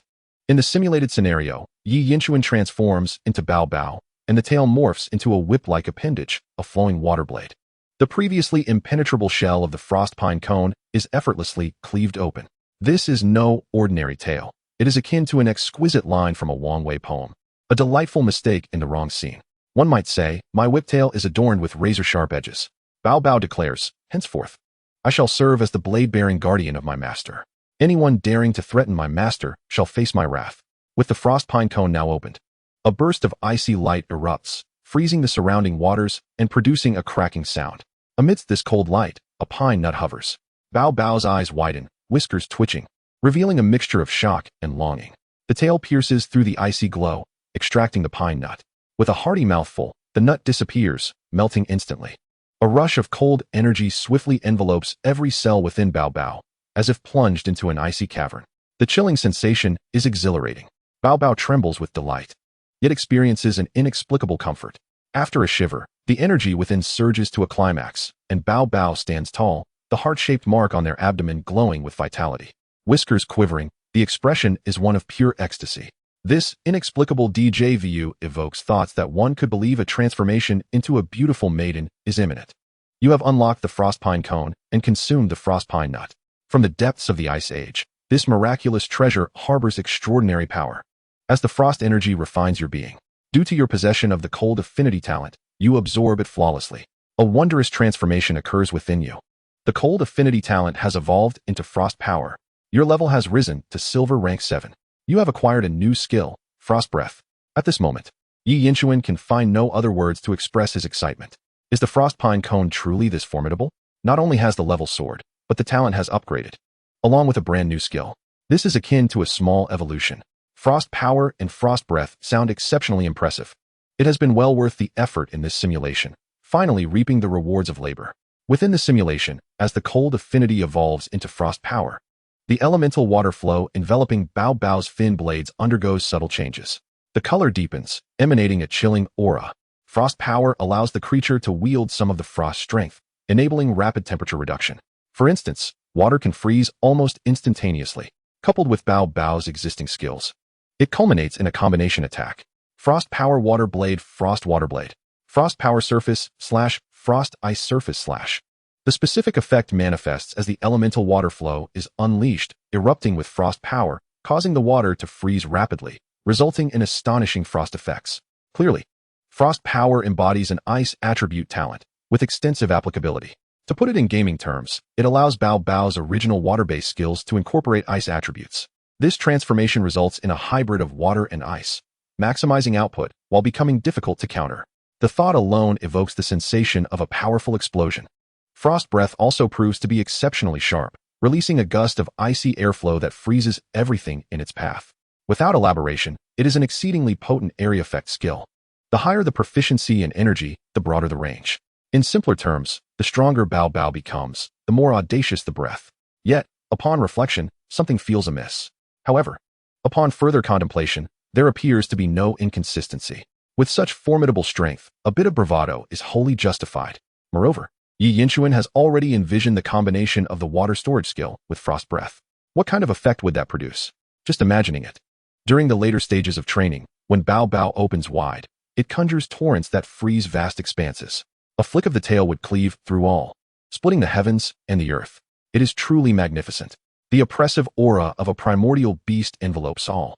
Now that you have evolved into a waterblade seal, what do you intend to do? Continue evolving to unlock the second form? Venture deeper to hunt? Ascend upstream to hunt? Chapter 63, Simulation. The Evolution of the Scaled Tail Seal. A terrifying presence from the depths of the underground river. Shall the second form be initiated? Yi Yinchuan smirks slightly, nearly forgetting the lineage of the ancestral seal. Bao Bao indeed possesses the potential for further evolution. The current output is impressive, yet it lacks resilience. The Scaled Tail Seal shall be your choice. As for the other two options, while they are enticing, Bao Bao opts for stability. When given choices, one ought to prioritize enhancing strength. Thus, option 1 is selected. It seems there lies an extraordinarily powerful bloodline within you. Ancient, primal, yet imbued with an encompassing strength filled with infinite possibilities. You resolve to evolve into the second form following the method in your mind. You choose to evolve into the scaled tail seal.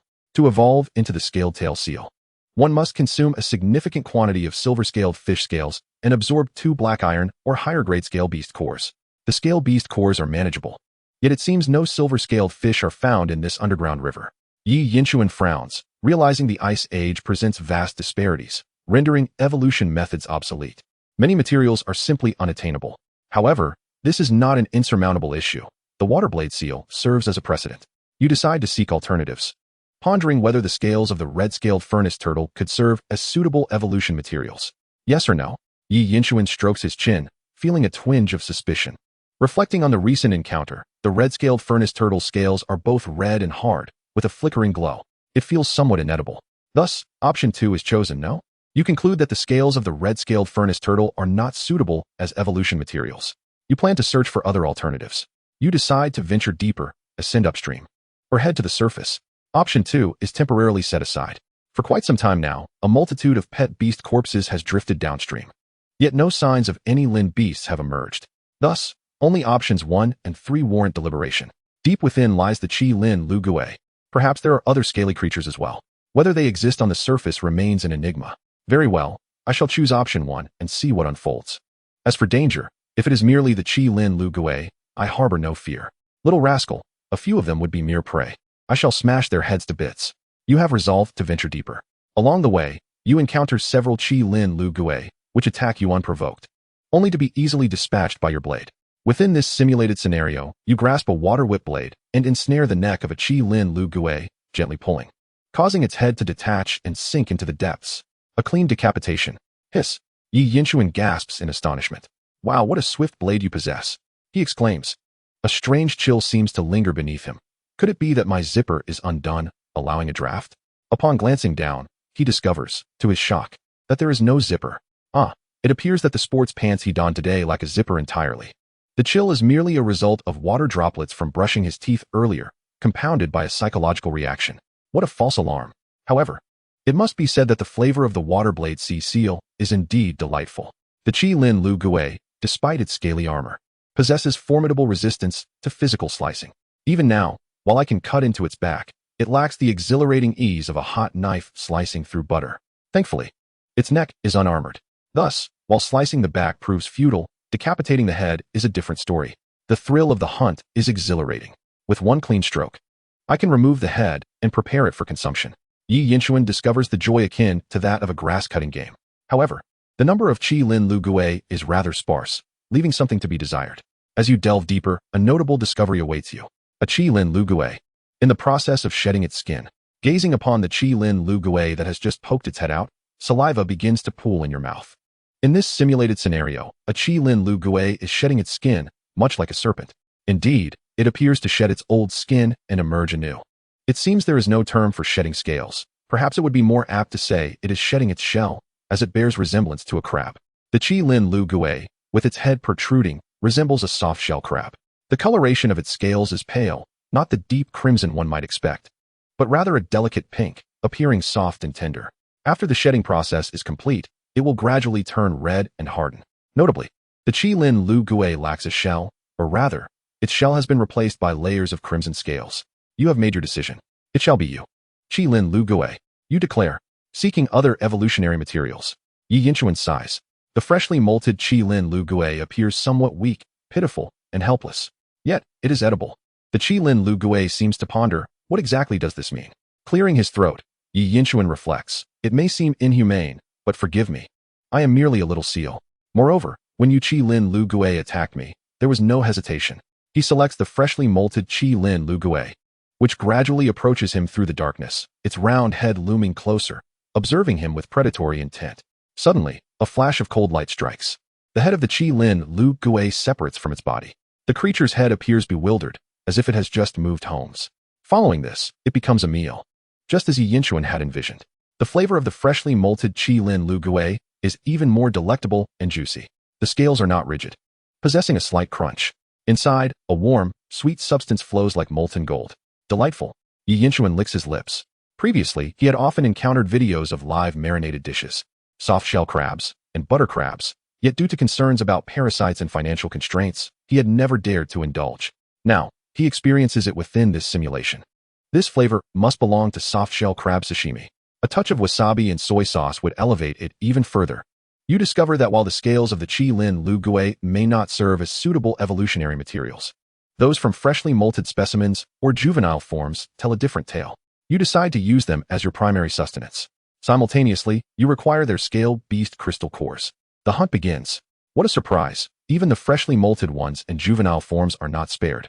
This is rather ruthless. Yet, which one is more delectable? You embark on a fervent hunt for Qilin Lu Gui, specifically targeting the freshly molted ones, as well as their offspring and grandchildren. After slaying 439 Qilin Lu Gui, you finally gather 2 scale beast crystal cores. This entire region of Qilin Lu Gui has nearly been eradicated. For a considerable time, sightings of them will be rare. Goodness, have I truly decimated their population? Yi Yinshuan feels a weight of moral consequence. He turns to search for an electronic wooden fish to strike. You return to your lair and commence the evolution of the scale-tailed sea seal. However, you did not anticipate that your rampant hunting of the Qilin Lu Gui would provoke a terrifying entity from the depths, which, in search of sustenance, would venture into the shallow waters. You are startled awake by its arrival, interrupting your evolution. Accompanied by a horrific roar, the entire waterway trembles. In the darkness, a colossal figure swiftly ascends. A pair of glowing eyes, each the size of a Qilin Lu Gui, shine like lanterns. What in the world is that? From Yi Yinshuan's perspective, his scalp prickles in fear. How enormous could it possibly be? The depths of the ocean and the dread of colossal beings overwhelm him. Yi Yinshuan gasps, his mind buzzing. Chapter 64, Simulation. The oppressive presence of the furnace giant whale beast. The latter is indeed a heavyweight. The furnace giant whale beast. Golden stage. A tremendous sense of oppression envelopes him. The furnace giant whale beast emits a sound akin to a train's whistle. The entire subterranean river churns violently. In the simulated perspective, the mouth of the furnace giant whale beast opens wide, resembling an abyssal rift, flames flowing within, reminiscent of a volcano's depths. Akin to a massive furnace. What Qilin Lu Gui, in the presence of the furnace giant whale, is even worthy of being considered food. Mere sustenance. The surrounding water temperature rapidly escalates, nearing a boiling point. The furnace giant whale inhales, generating an immense suction that draws in the nearby Gni Shui Mu and Tai Mian Yu, as if they were mere dust. My goodness. Yi Yinshuan feels the force of the suction, as if his very head might be yanked away. Were it not for his evolution into the water-blade sea seal, he would have become a meal for the furnace giant whale. The screams of the struggling Gni Shui Mu and Tai Mian Yu echo through the water. One cries out, while another calls in despair. Their pleas reverberate, shaking Yi Yinshuan's very spirit. The furnace giant whale has consumed the surrounding creatures, yet it is evidently still unsated. Its furnace-like eyes seem to lock onto you in the darkness, prompting you to decide. To strike against an immovable object. To escape to the surface. The surface. Of course, the surface. Yi Yinshuan selects option 2. The water-bound Bao twists its body, erupting with speed as it swims upward. Urgency coursing through its being. If I do not flee now, I shall surely perish. You dash toward the rock face, intending to use your burrowing skill to escape the subterranean river. You have succeeded. Entering the soil, you need only continue upward to evade the looming danger. However, it was not entirely successful. A tremendous, violent impact surged from below. You felt as though the bones in your body were being compressed, and the entire leopard was propelled upwards by the force of the impact. The ground shattered. You were thrust from the earth into the sky. The colossal furnace whale unexpectedly collided directly with you. It is unimaginable how such a massive creature could leap forth, breaking through the ground and emerging from the subterranean river. Awaiting you below was a gaping maw filled with blood. Whale, are you certain it is of golden rank? Who could withstand such a force? Although it is known that there exists a slight bottleneck between gold and silver, with a significant disparity in power, the size of this creature was astonishing. In the simulated perspective, Yi Yinshuan, as Bao, was launched into the sky, his entire field of vision spinning rapidly, leaving him disoriented. He beheld the snowflakes drifting through the air, glimpsed a saber-toothed squirrel riding a mammoth in the distance, observed a herd of rhinoceros-like beasts, spotted 2 saber-toothed tigers, and noted a small group of seal folk. Various creatures had paused, drawn by the tremendous noise caused by the furnace whale's emergence. As the view descended, it revealed a searing furnace. That was the gaping maw of the furnace whale. In a moment of critical urgency, you resolved to either wait for death, retaliate desperately, or cry out for help. Gazing at the three options, Yi Yinshuan sighed. The first option was out of the question. As for the third, calling for help, the only potential assistance could come from his kin. Yet those kin lacked the strength to rival his own and were even unfamiliar to him in this simulation. What could they possibly do? Would they merely serve as a distraction for the furnace whale? Therefore, the only path forward was to retaliate fiercely. A glimmer of determination flashed in Yi Yinshuan's eyes. In the simulated scenario, Bao Bao unleashed his full power, channeling all energy into a maximum strength frostblade strike.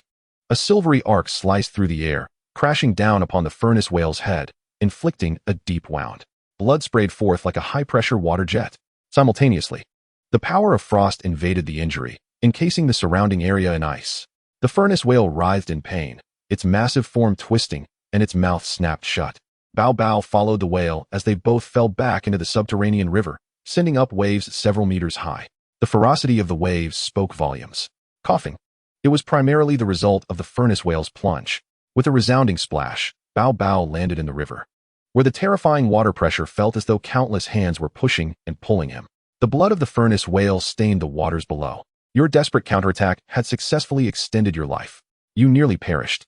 Yi Yinshuan let out a sigh of relief. Yet the crisis was not yet averted. You resolved to either strike first, using your weaker strength to overcome the mighty, or to escape amidst the chaos, preserving your life for another day. Contemplating the two options, Yi Yinshuan swallowed hard. If he could manage to slay the furnace whale despite the odds, the rewards would undoubtedly be beyond imagination. To gamble or not to gamble? With courage bolstered by greed, he almost lost his senses. Just then, the idea of survival surfaced in his mind. If he could endure, surely he could claim the furnace whale for himself. You decided to flee amidst the chaos, for one must preserve the mountain to gather firewood. However, you did not anticipate that the appearance of the furnace whale would attract a fearsome presence from upstream. Countless dark shadows surged forth, and a bizarre, human-like face rushed towards you with incredible speed. As the shadows approached, you realized they were tentacles resembling snakes. Each tentacle bore a grotesque mouth, akin to a bloody suction cup, lined with sharp teeth. What manner of Cthulhu-like monster is this? The moment Yi Yinshuan beheld the creature, he felt as though he had been jolted awake, his scalp prickling with fear. Compared to this, the oppressive presence of the furnace whale seemed trivial. Indeed, it was entirely correct that he had avoided the upstream region until now. Bloodthirsty FAQ squid. Second-tier gold. What squid is this? Upon reading the name, Yi Yinshuan nearly believed his beast taming scroll had been switched. A surge of blood nearly erupted from his mouth. Though the name was somewhat comical, the creature was genuinely terrifying. The bloodthirsty FAQ squid bore an overall outline resembling that of a squid, yet its frontal body was adorned with a human-like face, and its tentacles far outnumbered those of a typical squid. The tentacles, lined with teeth, lashed through the air, while that pale, eerie human face silently stared at him from the shadows. Yi Yinshuan recalled the corpses drifting down from upstream. The gaping wounds upon them were likely inflicted by these very tentacles, their innards completely hollowed out. Dubbed bloodthirsty, it surely must drink blood. He watched as one tentacle ensnared a fish, penetrating its belly and siphoning out its insides with a swift motion, leaving the fish a mere desiccated husk. This is not right. Absolutely not right. How could it be even more horrifying than before? In the simulated perspective, Bao Bao desperately dodged the tentacle's assault. Fearing even a single touch, Yi Yinshuan shuddered with terror, nearly crying out in fright. The furnace whale was already formidable, but this creature was truly a heavyweight. The tentacles of the bloodthirsty FAQ squid relentlessly attacked, but fortunately, its main target remained the furnace whale. Thanks to your agility and the dance of tails, you managed to evade instant demise. The furnace whale, regaining its senses, found its body riddled with the tentacles of the bloodthirsty FAQ squid. The tentacles pierced its skin, greedily siphoning its flesh and blood, writhing in a grotesque display as they visibly extracted life from the whale. Especially at the site where you had previously struck it, the tentacles were densely clustered. It appeared that due to this, the whale was at a significant disadvantage, quickly growing weaker. You resolved to either flee, bide your time for a chance to capitalize, assist the furnace whale, or aid the bloodthirsty FAQ squid. No matter the case, I shall not lift a finger. None of you are benign. You all seek my life. Bao Bao, help me. I have wronged none of you. I merely wish to survive. Furnace whale, you dare speak again? I took a nap, and all my kin goods have been ravaged. Bloodthirsty FAQ squid. Treats. Treats. Yi Yinshuan did not ponder for long. Assisting either of these creatures was out of the question. Absolutely impossible. To seize an opportunity? That requires one to have the chance to survive. While he possessed the heart of a leopard, circumstances must be taken into account. The current situation dictated that he should prioritize evasion and strategic positioning. Yi Yinchuan decisively chose to flee. You made your escape. Chapter 65, Simulation Rewards. The Call of Fa Ku Squid. The likelihood of being smothered by Bao Bao's backside is minimal. You chose to flee, rapidly departing without a backward glance. As the furnace whale became ensnared by the bloodthirsty Fa Ku Squid, you managed to escape 800 meters away. The furnace whale unleashed a cataclysmic explosion. The tremendous force of the explosion struck like a hammer, causing the water temperature to rise dramatically, boiling instantaneously. You sustained severe injuries. Had you not fled at the first opportunity, you would have undoubtedly perished. You gaze into the distance, witnessing two fearsome creatures engaged in a chaotic battle to the death. Flames roar, boiling waters churn, tentacles writhe, the ground above the torrent collapses, and snowflakes drift down, evoking a sense of apocalypse. What madness! Is it due to the Ice Age, a time long past? Such a terrifying confrontation among Golden Tier warriors. And beyond that, celestial beings battling? In this simulated scenario, Yi Yinchuan's mind is profoundly shaken. This is not the tender embrace of the present, not a battle one can partake in. A mere ripple could seal one's fate. You ponder your options, retreat to heal, seek an opportunity to scavenge, or eliminate both foes entirely. Without hesitation, Yi Yinchuan chooses to retreat and recuperate, distancing himself from peril. This decision appears wise. The clash between the furnace leviathan and the bloodthirsty Fa Ku Squid rages on for 3 days and nights, ultimately concluding with the self-detonation of the furnace leviathan. The bloodthirsty Fa Ku Squid lies grievously injured, while over 90% of the creatures in the subterranean river perish. You conceal yourself within the riverbed, narrowly escaping disaster, and your wounds gradually mend. Observing the events unfold in the simulation, Yi Yinchuan feels a surge of joy. It seems he can survive a while longer. However, the next moment, the tide turns unexpectedly. Little did you anticipate that the bloodthirsty Fa Ku Squid, after absorbing the core of the lava leviathan, not only swiftly recovered from its injuries, but also underwent a further evolution. It transforms into the blood angel Fa Ku Squid. Now at the platinum tier, you, fully healed, venture out merely to forage, only to be slain by the blood angel Fa Ku Squid. The simulation concludes, with the outcome being the call of the Fa Ku Squid. As the rewards are being calculated, Yi Yinchuan reflects on his current emotional state, feeling somewhat incredulous. The Fa Ku Squid. Though slightly dazed, he comes to realize that he has been undone by the narrative itself. No matter the choice, death was inevitable. To have survived thus far and gained what he has is quite commendable. He had no time to examine the rewards. Yi Yinchuan reviews how he might progress further. Within the subterranean river narrative, 2 pivotal points emerge, the lava leviathan and the bloodthirsty Fa Ku Squid. He has ample reason to suspect that the bloodthirsty Fa Ku Squid had already evolved once, as the corpses drifting downstream had not exhibited signs of being drained of blood and flesh, merely their innards hollowed out. Moreover, upon further contemplation, with so many beast corpses, surely some would yield cores. Yet, there were none. The singular truth is that they were absorbed by the bloodthirsty Fa Ku Squid. It was only after absorbing sufficient cores and innards that the bloodthirsty Fa Ku Squid achieved its first evolution, gaining its terrifying blood-sucking ability.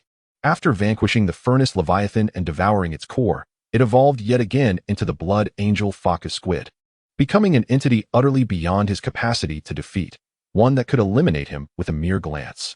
Furthermore, the reason the bloodthirsty Fa Ku Squid descended from upstream is that he had hunted too many red-scaled furnace turtles, thus alarming the furnace leviathan.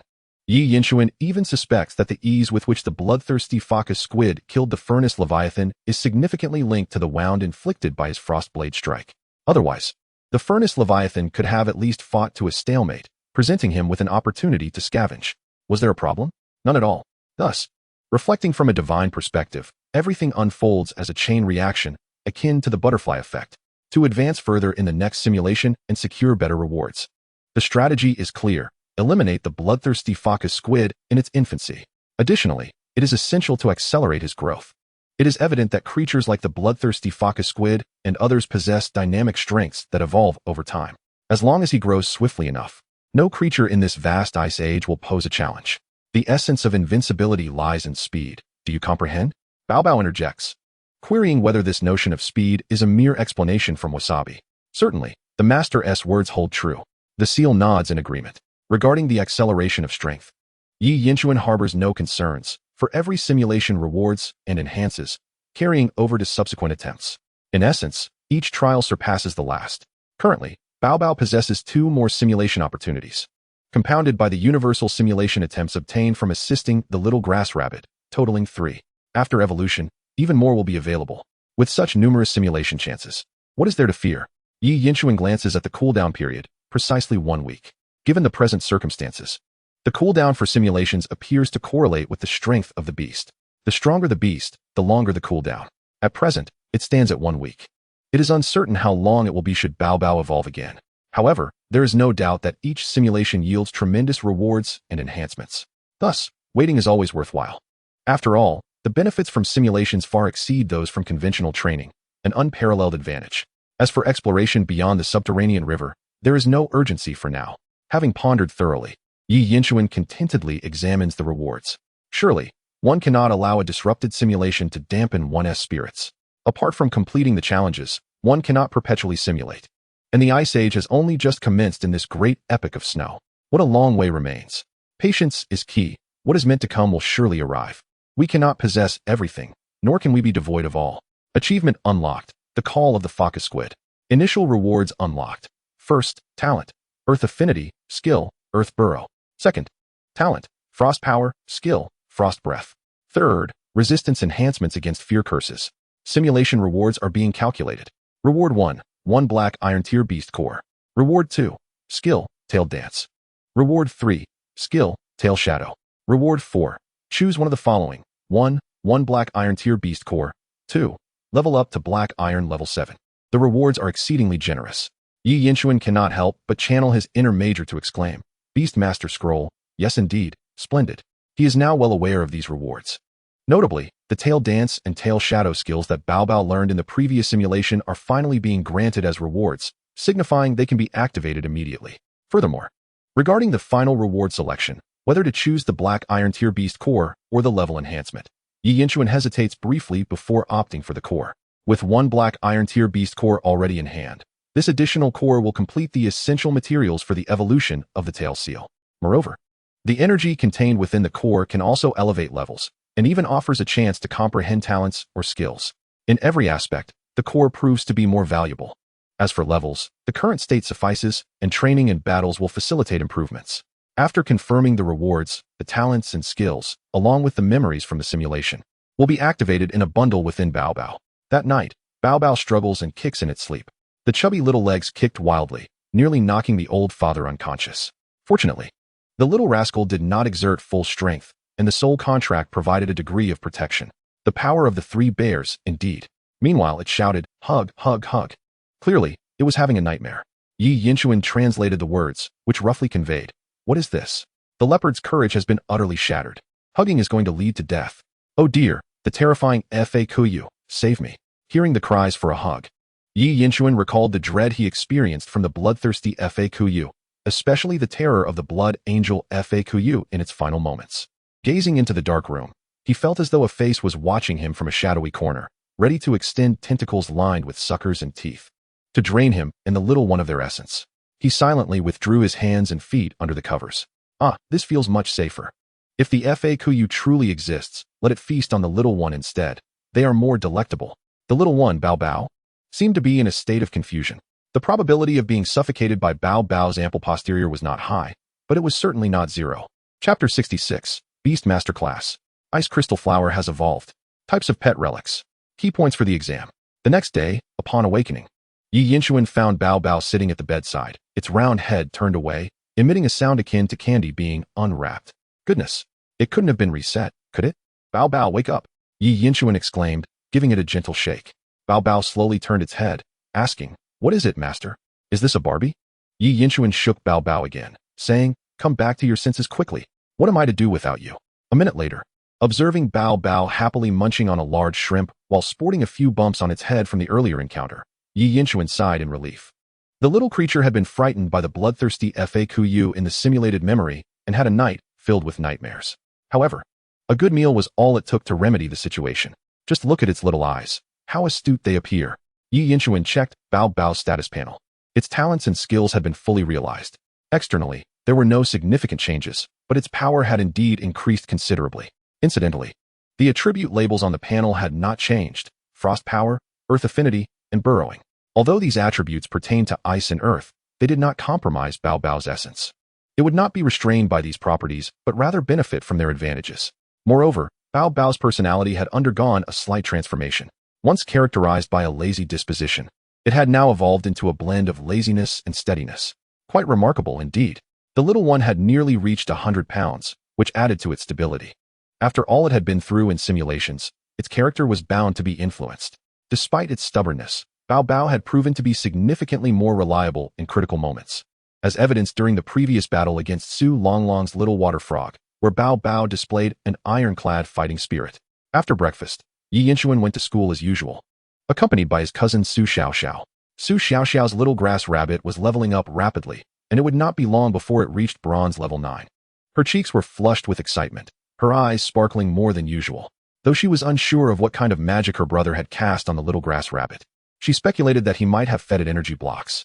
The thought made Su Xiaoxiao feel a mix of joy, gratitude, and a tinge of guilt. After all, her brother's actions were a sacrifice of his own interests to assist her. The only way she could think to repay him was by giving everything she had. Alone in the morning, she held her little grass rabbit and said, "Peach, oh Peach, grow quickly, so you can help brother and repay him." However, Su Xiaoxiao was too shy to voice such sentiments to Yi Yinchuan, leading to a small misunderstanding. If Yi Yinchuan were to learn of her thoughts, he might chuckle and say, "Silly sister, you think too much. I merely lent you a boost." There was no loss, only a gain. Nonetheless, her interpretation of the situation was endearing. Selecting Su Xiaoxiao as a teammate and giving her the Mei Hai Bao egg was a testament to his trust in her kind-heartedness and gratitude. He felt assured that he did not need to explain himself extensively. She would trust him unconditionally. Having grown up together and experienced 2 lives, Yi Yinchuan was confident in his judgment. Upon arriving at school, he noted that there were less than 2 weeks until the end-of-month survival competition, and the students were already buzzing with excitement. Today's headline news was that Chen Shuer's ice crystal flower had evolved ahead of others. Amidst the cheers, Chen Shuer, as the class monitor, proudly showcased the evolved form, Ice Crystal Doll. Originally a massive snowflake, it had transformed into a skirt-like shape with a charming ice crystal head and petite ice crystal feet, floating gracefully in the air. As a female entity, it even displayed eyelashes, looking both adorable and beautiful. Perhaps due to its personality and ice attributes, the ice crystal doll's gaze appeared warm, yet subtly aloof, mirroring its owner. Following its evolution, the ice crystal doll received a comprehensive enhancement. Its talents and skills surely escalated or increased, though Chen Shuer had concealed some details.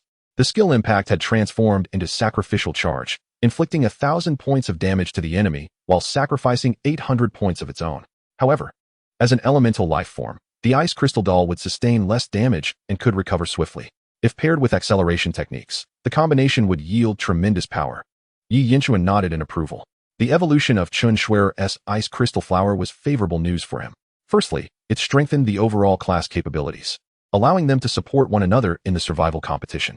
Secondly, with someone evolving into a black iron-level pet, Bao Bao would no longer stand out as prominently. Indeed, it would allow for more strategies to be unveiled during the competition. Given the current momentum, it seemed likely that the top tier of the class, such as Li Ziming, would also achieve their first evolution, attaining black iron-level strength. He chuckled inwardly. Let them grow stronger. The more powerful they are, the more exhilarating it becomes. If it's too easy, it becomes rather tedious. Unbeknownst to him, Chen Shuer glanced at Yi Yinchuan, noticing a smile on his face. She could not help but wonder. What is it? My ice crystal flower has evolved, yet he seems so pleased.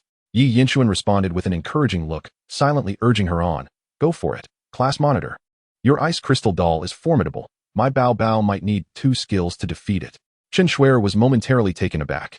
Soon after, Yu arrived, clad in familiar yoga pants. Today, she wore orange. Surprisingly, it radiated a vibrant and wholesome beauty. Indeed, the terms round and smooth are distinct. Vibrant beauty is certainly not a singular term. Although Yu's fashion choices were somewhat unconventional, no one at the school dared to criticize her. This was due to both the freedom of attire and Yu's professionalism and moral integrity. It was certainly not merely because of her exceptional prowess as a platinum beastmaster. Classmates, let us continue discussing pet relics. Pet relics can be categorized into offensive, defensive, supportive, and special effect types. There is no need for further elaboration on offensive and defensive types. Auxiliary and special types must be distinctly differentiated, as this distinction is crucial for examinations. Upon hearing this, students may feel a sense of urgency, instinctively leaning back in anticipation. The auxiliary type, by its nature, serves to assist, enhancing attributes such as attack, defense, speed, and even restoring energy or healing wounds. Within the auxiliary category, there exist further classifications, including energy types, healing types, and acceleration types. A student inquired, "Teacher, what is the difference between the enhancements to attack or defense found in auxiliary relics and those of offensive or defensive types?" Hu Wanjing, you pose an excellent question. The latter refers to direct attacks or defenses, while the former enhances existing capabilities. Therefore, the full designation for offensive and defensive relics should be direct offensive type and direct defensive type. The special type, however, is rather unique. Students may understand it as portable talents or skills, excluding direct attack and auxiliary enhancements. For instance, one relic named Frost Wolf Fong allows a pet's attacks to inflict frost effects. Another relic, called Light Returning Feather, can transform a pet's injuries into blessings, providing an overall attribute boost. You even utilized a screen to display corresponding images and videos, leaving the students in awe of the pet relics, filled with longing. Yi Yinchuan was equally captivated. The effects of these relics are formidable and impressive. Yu, in the most straightforward manner, elucidated the differences between the various types. Of course, acquiring pet relics is not an easy task for you at present. Yu made a calming gesture, clarifying the channels for obtaining relics. The primary avenue is through relic exploration, but this should not be a concern for you until you reach at least the gold tier. Secondly, relics can be purchased, but this depends on luck, as slightly useful relics are either retained or sold at a premium. Truly valuable relics are often auctioned at trading houses, and without sufficient strength, they remain unattainable. Furthermore, some relics, like the mysterious scales, may leak into the various realms of pet taming when their energy begins to dissipate. Such relics are generally awarded as quest rewards, competition prizes, or gifted from elders to juniors, making them relatively common in the market. After a lengthy explanation, Yu felt somewhat parched. She opened her thermos to moisten her lips and stretched her body, exclaiming, "Yes, the mermaid line. I'm just that exceptional." A female student, with a mischievous grin, suddenly interjected, "Teacher, are you single? I have a cousin who is quite impressive, 36 years old, a gold-tier beastmaster, employed by the Alliance." Laughter erupted among the classmates, as it seemed she was playing matchmaker for her cousin. Yu chuckled, "A man who cannot surpass me is not worthy of my attention." Classmate Wang Liyuan, number 38, was advised to focus on his studies rather than engage in such banter with the teacher. Yu, with her characteristic confidence, responded, "Before we continue, I have 2 questions for you. First, what type do you think Yi Yinchuan's mysterious scales belong to? Second, how many relics can a single pet carry?" Chapter 67, Beast Taming Class. The record holder for relic carrying limits. Unscientific Beastmaster Shiryu. I know this one. Chunyi raised his hand. Having received sponsorship from the school and diligently striving to perform well, albeit somewhat overly so. While effort is commendable, the results remain uncertain. Yi Yinchuan's mysterious scales enhance existing defensive capabilities, which aligns perfectly with the characteristics of the auxiliary type. Therefore, it is undoubtedly an auxiliary type. As for the second question regarding how many relics can be carried, that naturally depends on how many one possesses.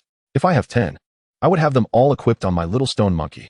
The little stone monkey, with its pitch-black square face, clearly expressed its bewilderment. Yu forced a smile. That was a good answer. Perhaps refrain from answering next time. Subsequently, the first question sparked a debate among 2 factions. One group argued it was an auxiliary type, as Chun Yi suggested, due to its ability to enhance existing defense. The other group insisted it was a defensive type, given the unique effects of the scales. The remaining students were left in confusion, as both arguments seemed valid. Students, do not be misled by this question. Though the mysterious scales in Yi Yinchuan's possession enhance defensive capabilities and may sound like an auxiliary type, almost all relics possess such functions. The true criterion lies in the effects presented once the special effects are activated. In the academic realm of beast taming, the classification types prioritize the special effects as the primary consideration. If these mysterious scales lack special effects, one could classify them as auxiliary types. However, since they do possess defensive effects, they qualify as direct defensive types. It is important to differentiate between special type relics and relic effects. Some have even suggested designating special type relics as unique relics for clarity, which is entirely acceptable. As for the second question, Yu refrained from immediately voicing her opinion, allowing students to engage in open discussion. Some believed a pet could carry only 1 relic, while others argued it could certainly be more than 1. Perhaps 3 or even 9.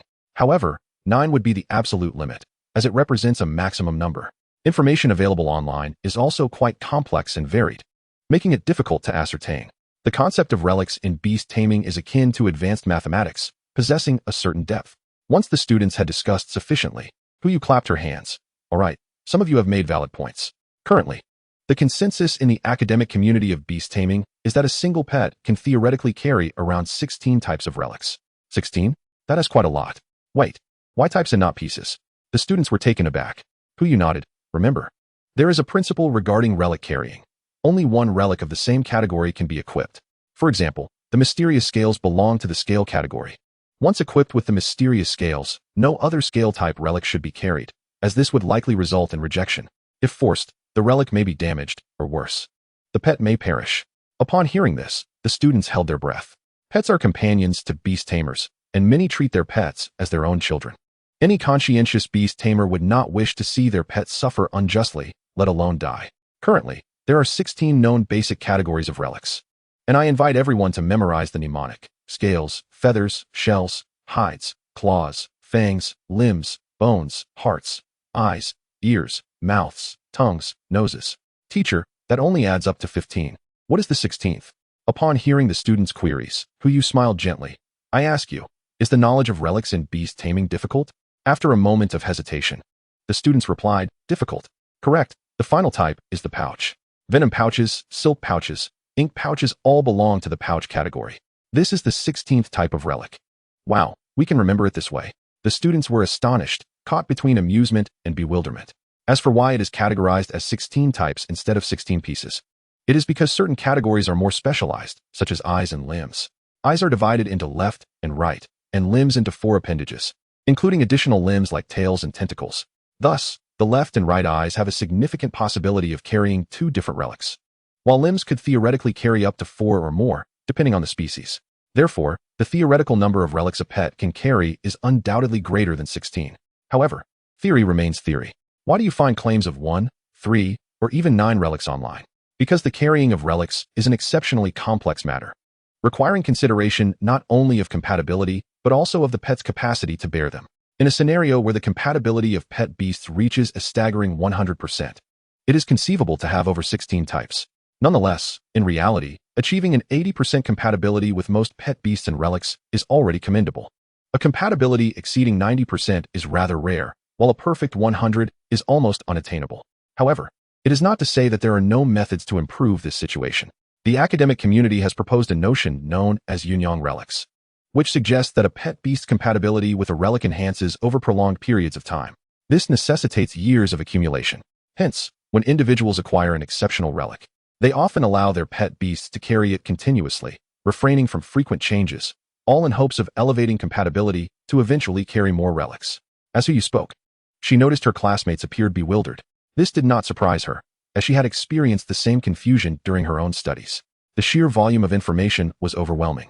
Learning about relics is a challenging endeavor, both for students and instructors alike. Nevertheless, there is no rush. They are merely in their first year of high school, with ample time to absorb this knowledge. By the time they reach their senior year, they should grasp the intricacies of relics. Thus, what is the actual upper limit of relics that can be carried? Someone inquired, unable to contain their curiosity. Some had already resorted to their phones for information. One individual, Sure Yu, a half-step king ranked player and the reigning champion of the previous Huaxiao Alliance League, holds the record for the known upper limit of relics carried. His pet beast, Chi Yu, has reached a maximum capacity of 9 relics, but has yet to surpass this threshold. Upon hearing Shi Yu's name, many classmates displayed expressions of astonishment. Not only is Shi Yu a half-step king, but he is also an expert in relic history, frequently appearing on television. The term half-step king refers to a status just shy of the legendary title of king. Shi Yu once boldly proclaimed on television that if he were to achieve a king title, he would dub himself the unscientific beast master. Many found this statement to be quite amusing. Shi Yu, however, defended his stance by expressing a lifelong dedication to the scientific study of beast mastery, desiring to embrace the unscientific for once. Thus, the number 9 is not merely a number, but a significant limit. Some classmates drew a deep breath, redirecting their focus back to the quantity of relics. Huyu nodded, acknowledging the seeming unscientific nature of the claim, yet it remains a fact that throughout history, no extraordinary figure, not even a king, has ever transcended the limit of 9 relics carried. This is an indisputable truth. As Huyu spoke, her gaze flickered. There exists a method that could potentially transcend the limitation of relic quantity, albeit it would be premature for these first-year students to delve into such complexities. Moreover, This method cannot be considered a genuine breakthrough of the 9-relic limit. The question ignited a fervent curiosity among the students, as they had an abundance of inquiries regarding relics. While ample information exists online, it is akin to cultural knowledge. The essence of knowledge lies dormant unless one possesses the ability to sift through distractions.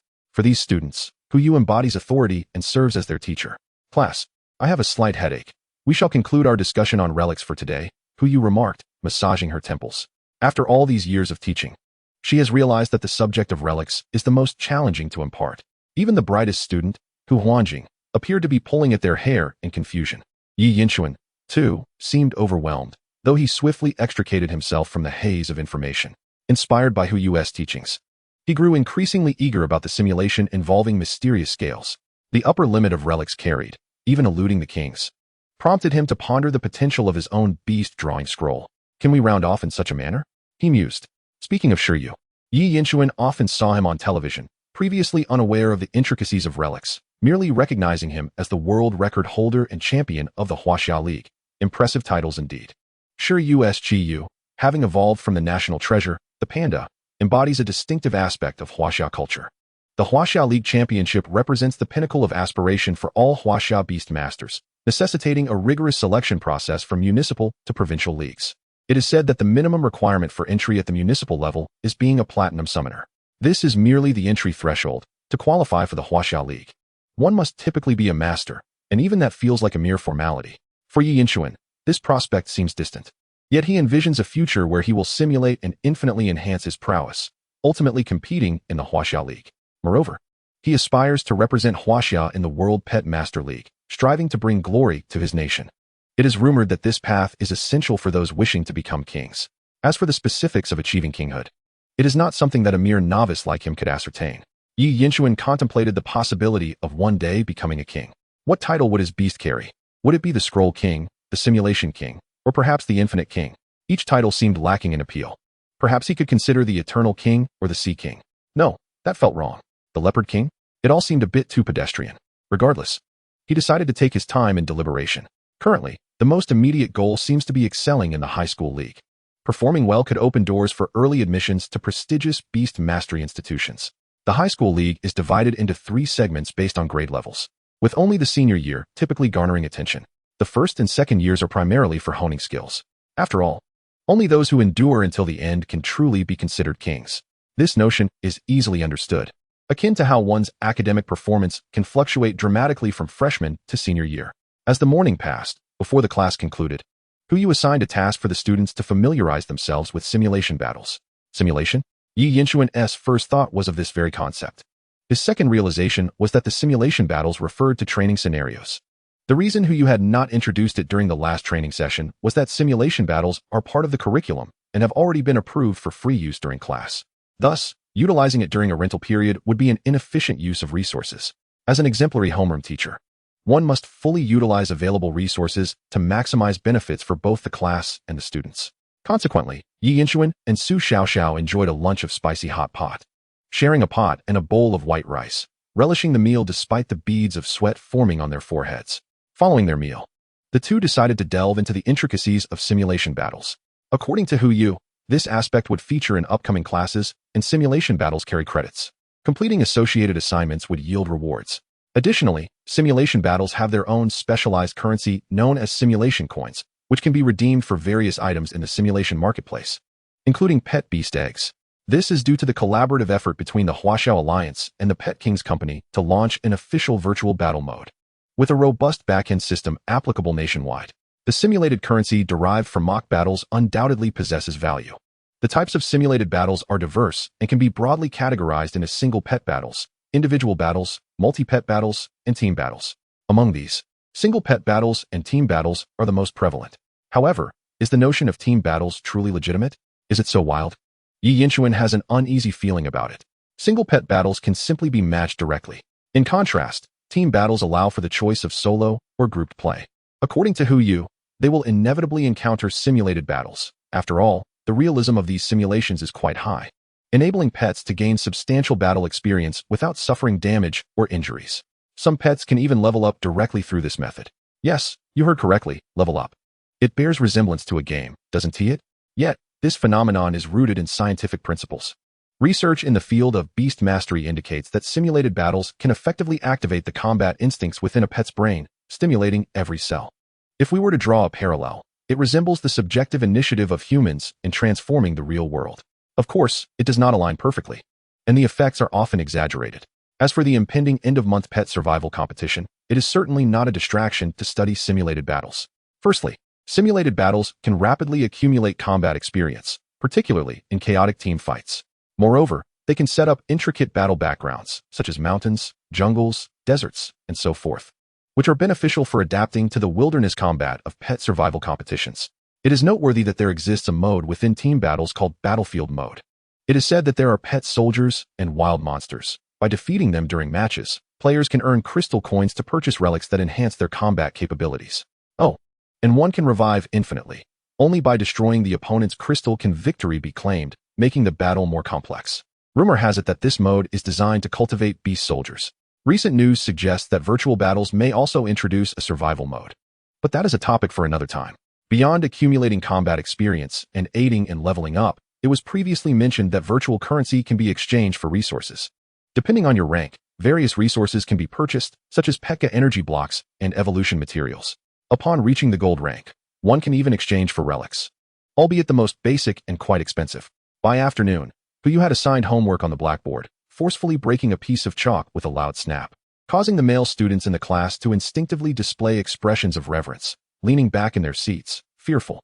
The assignments written on the board read: First, achieve a first victory this afternoon. Second, accumulate enough points to exchange for a bottle of basic healing medicine. The pet survival competition differs from regular battles as it permits the use of various items. An item match? Yi Yinchuan pondered. Basic healing medicine, also known as minor healing medicine, can quickly restore a pet's injuries. This item enables greater margin for error during the survival competition. The simulated shop offers numerous potions, some of which are particularly cost-effective, like the strength potion, cheaper than those sold at roadside stalls. In reality, simulated battles are an official benefit. Even if one lacks strength and cannot win battles, as long as time is invested, one can continuously earn simulated currency. Thus, many refer to it as a blessing for the common folk. Of course, this is predicated on being in school. Otherwise, the permissions to engage in simulated battles cost thousands, and a simulation pod can easily reach hundreds of thousands. Even if one vigorously participates in simulated battles, without sufficient strength, it could lead to significant losses. The students present nodded in agreement.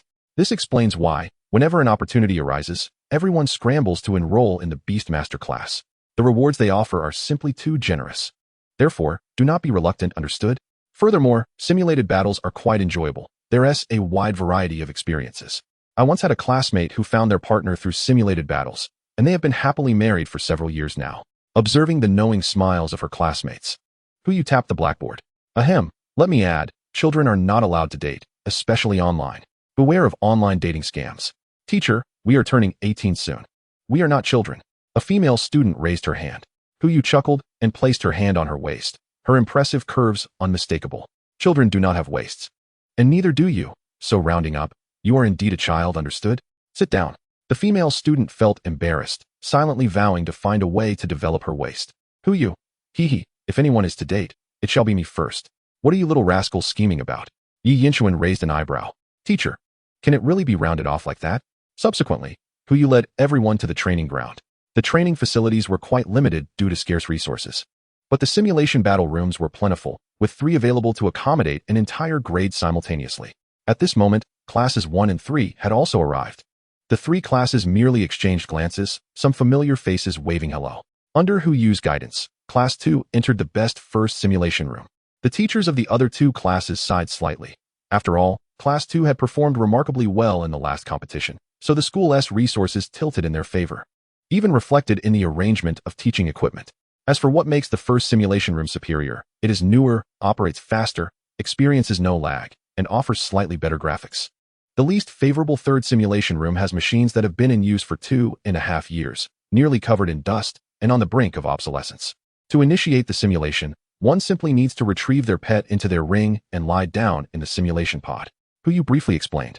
Yi Yinchuan reclined in the simulation pod, placing his hands across his chest, suddenly feeling a sense of tranquility wash over him, until the pod door slowly closed, plunging him into darkness. A peculiar sound echoed, reminiscent of a certain game's login sound effect.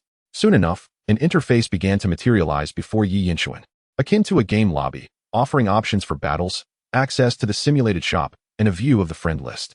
The students from the 3 classes had already kindly added themselves to the selection list. One could choose their own class or add acquaintances, until a username is set. All are listed under their real names by default. Following Hu Yu's suggestion, for the first simulated battle, it is advisable to select the AI mode, meaning your opponents will be robots rather than real people. Yi Yinchuan opted for a single pet battle, since he only had one pet. Selecting multiple pets was not an option. The appearance of Bobo was constructed from data, resembling a formation of pixels. Bobo? What is this, Masterine? Where are we? Stay calm. Bobo. Yi Yinchuan had anticipated this, for in simulated battles, not only the beast masters, but also the pet's consciousness would be drawn in. Otherwise, how could it serve the purpose of training pets? What? Does Master want Bobo's egg and bottom? Such things cannot be given lightly. In the simulated battle, Bobo's data is the original panel, yet it can also be hidden during the simulation. There's no need to worry about privacy breaches. This issue had been deliberated when simulated battles were first introduced. With the backing of the Huaxia government and centuries of validation by countless individuals, it is trustworthy. Particularly for Yi Yinchuan now, there is no need for excessive concern. Everyone else is using it. Why should a mere novice worry? There is no need for concern. One should at least wait until their strength is more formidable. At present, one is merely a small fry, and who would deliberately monitor your data? It truly elicits a laugh. In a mere second, Yi Yinchuan found himself matched against an opponent. The adversary donned a mask, and their username was Fengsa de Tungting Shi Trainer, adhering to the conventional format for robotic usernames, an adjective followed by a creature trainer. Tungting Shi is the evolved form of the small grass snake, possessing a larger physique and a body intertwined with vines, enabling the use of vine-based attack skills. With a swift strike from a steel-tail whip and a leopard strike, the battle concluded. Truly, the prowess of plant attributes is astonishingly lacking. 2 points of experience were acquired, and 10 points can be exchanged for a minor healing potion. Fortunately, the simulated battle market has a daily purchase limit. Otherwise, Yi Yinchuan could easily bankrupt the simulated market by grinding against the AI. Hu Yu's initial task was thus accomplished. Yi Yinchuan briefly scanned the market and discovered, as expected, the coveted P.E.K.K.A energy blocks he needed. The bronze level costs 100 points, while the black iron level is priced at 190 points, with a daily purchase limit of 1 for each. This implies that as long as one has sufficient points, they can acquire 1 energy block daily. How remarkably affordable. Yi Yinchuan's eyes widened in astonishment. However, he noted a stipulation. Each subsequent purchase would increase the price by 30 points, resetting at the end of the year or upon leveling up. Thus, it becomes a challenge. For instance, the first bronze level energy block costs 100 battle points. The virtual currency. The second purchase escalates to 130 points, the third to 169, approaching the price of the black iron level energy block. The fourth purchase costs 219 points, doubling in price, and the fifth 285 points, tripling the original cost. The sixth purchase reaches 371 points, nearing 4 times the initial price. Beyond this, the prices would only continue to escalate dramatically. This situation is akin to the tale of grains of rice on a chessboard, where what begins with 1 grain eventually requires the entire nation's supply. Moreover, despite Yi Yinchuan's effortless victories, one must consider that for others, even defeating the AI may not be as swiftly achieved. Thus, the speed of earning points remains uncertain. Once again, the current Bao Bao is akin to a divine beast cloaked in seal skin, reminiscent of ancient lore. The power of a bear has been augmented by the strength of 3 bears. Coupled with Yi Yinchuan's first talent, ancient memory, it is indeed formidable. In addition to the P.E.K.K.A energy blocks, Yi Yinchuan stumbled upon something intriguing within the simulated market, an array of fashionable attire. The selection was surprisingly abundant, catering to both pets and trainers. This delightful blend of an online game essence is quite remarkable. Thankfully, there is no need for monetary expenditure. One can simply purchase with simulated currency, which is earned through battles. What is this? A bandit headgear? The urea bag variant costs only 200 points, while the knitted version is 2,000 points, and the silk variant is a staggering 20,000 points. Such exorbitance surpasses even the original flavor. Wait, this headgear features rabbit-like ears, predominantly yellow with black tips. Could it be? Gazing at the pet fashion named Pigeon headgear, Yi Yinchuan was astounded. Is this even legitimate? It is rumored that wearing such a headgear during official duties would deter anyone from clandestine filming, as the opposing legal department would traverse vast oceans to pursue video infringement claims. Yi Yinchuan felt as though he had entered a realm akin to Mickey Mouse's whimsical abode. utterly speechless at the creativity of those who designed these attires. Imagine Bao Bao adorned with either Pigeon or Doryman headgear, or both the trainers and their pets sporting the bandit headgear. The imagery is too delightful to behold. It is certain to induce laughter even before the battle commences, leaving the opposing trainer in stitches. Nevertheless, one must acknowledge that such attire likely serves a purpose. In Yi Yinchuan's view, the primary utility lies in anonymity. By merely altering the username and donning the bandit headgear, who could possibly recognize oneself? In due time, one could act with impunity. Contemplating this, Yi Yinchuan felt a surge of excitement. After a moment of reflection, he set his username to 3 years trainer, 5 years simulation, nodding in satisfaction. This name possesses a commanding presence, evoking the beauty of an unfinished examination paper and perfectly aligning with his identity. After establishing his username, Yi Yinchuan turned his attention to real battles. Winning against the AI yields 2 points, while a defeat results in 1 point. However, in matches against real opponents, winning grants 5 points, with a loss resulting in 1 point. Naturally, if victory is attainable, one would prefer to engage in real combat. The decision was made. The first step is to accumulate points for battle, allowing him to purchase fashionable attire for both himself and Bao Bao. Though the privacy of simulated battles is well protected, it ultimately exists on a data level. Others can still recognize individuals based on their appearance and skill attributes. However, with the deception provided by attire and usernames, tracing one's identity becomes significantly more challenging. Yi Yinchuan currently has his eye on 4 fashionable items: Zhi's hat for 200 points, Pigeon's headgear for 200 points, and the bandit headgear in black knitted form for 24,000 points. The total comes to 44,000 points. Ahem, that exceeds the budget. For the time being, he will settle for the urea bag variant, totaling 800 points. Winning 400 matches against the AI or 160 against real opponents will suffice. That is still quite manageable. Bao Bao remarked, I am a seal, not a donkey from a production team. Humph. Regardless, when the time comes, he would don the bandit headgear, paired with Zhi's hat, and adorn Bao Bao with both the bandit headgear and Pigeon's headgear. How could anyone possibly recognize them? Ha! A bright and promising tomorrow awaits us. Bao Bao added, shall we switch? May I wear Zhi's hat?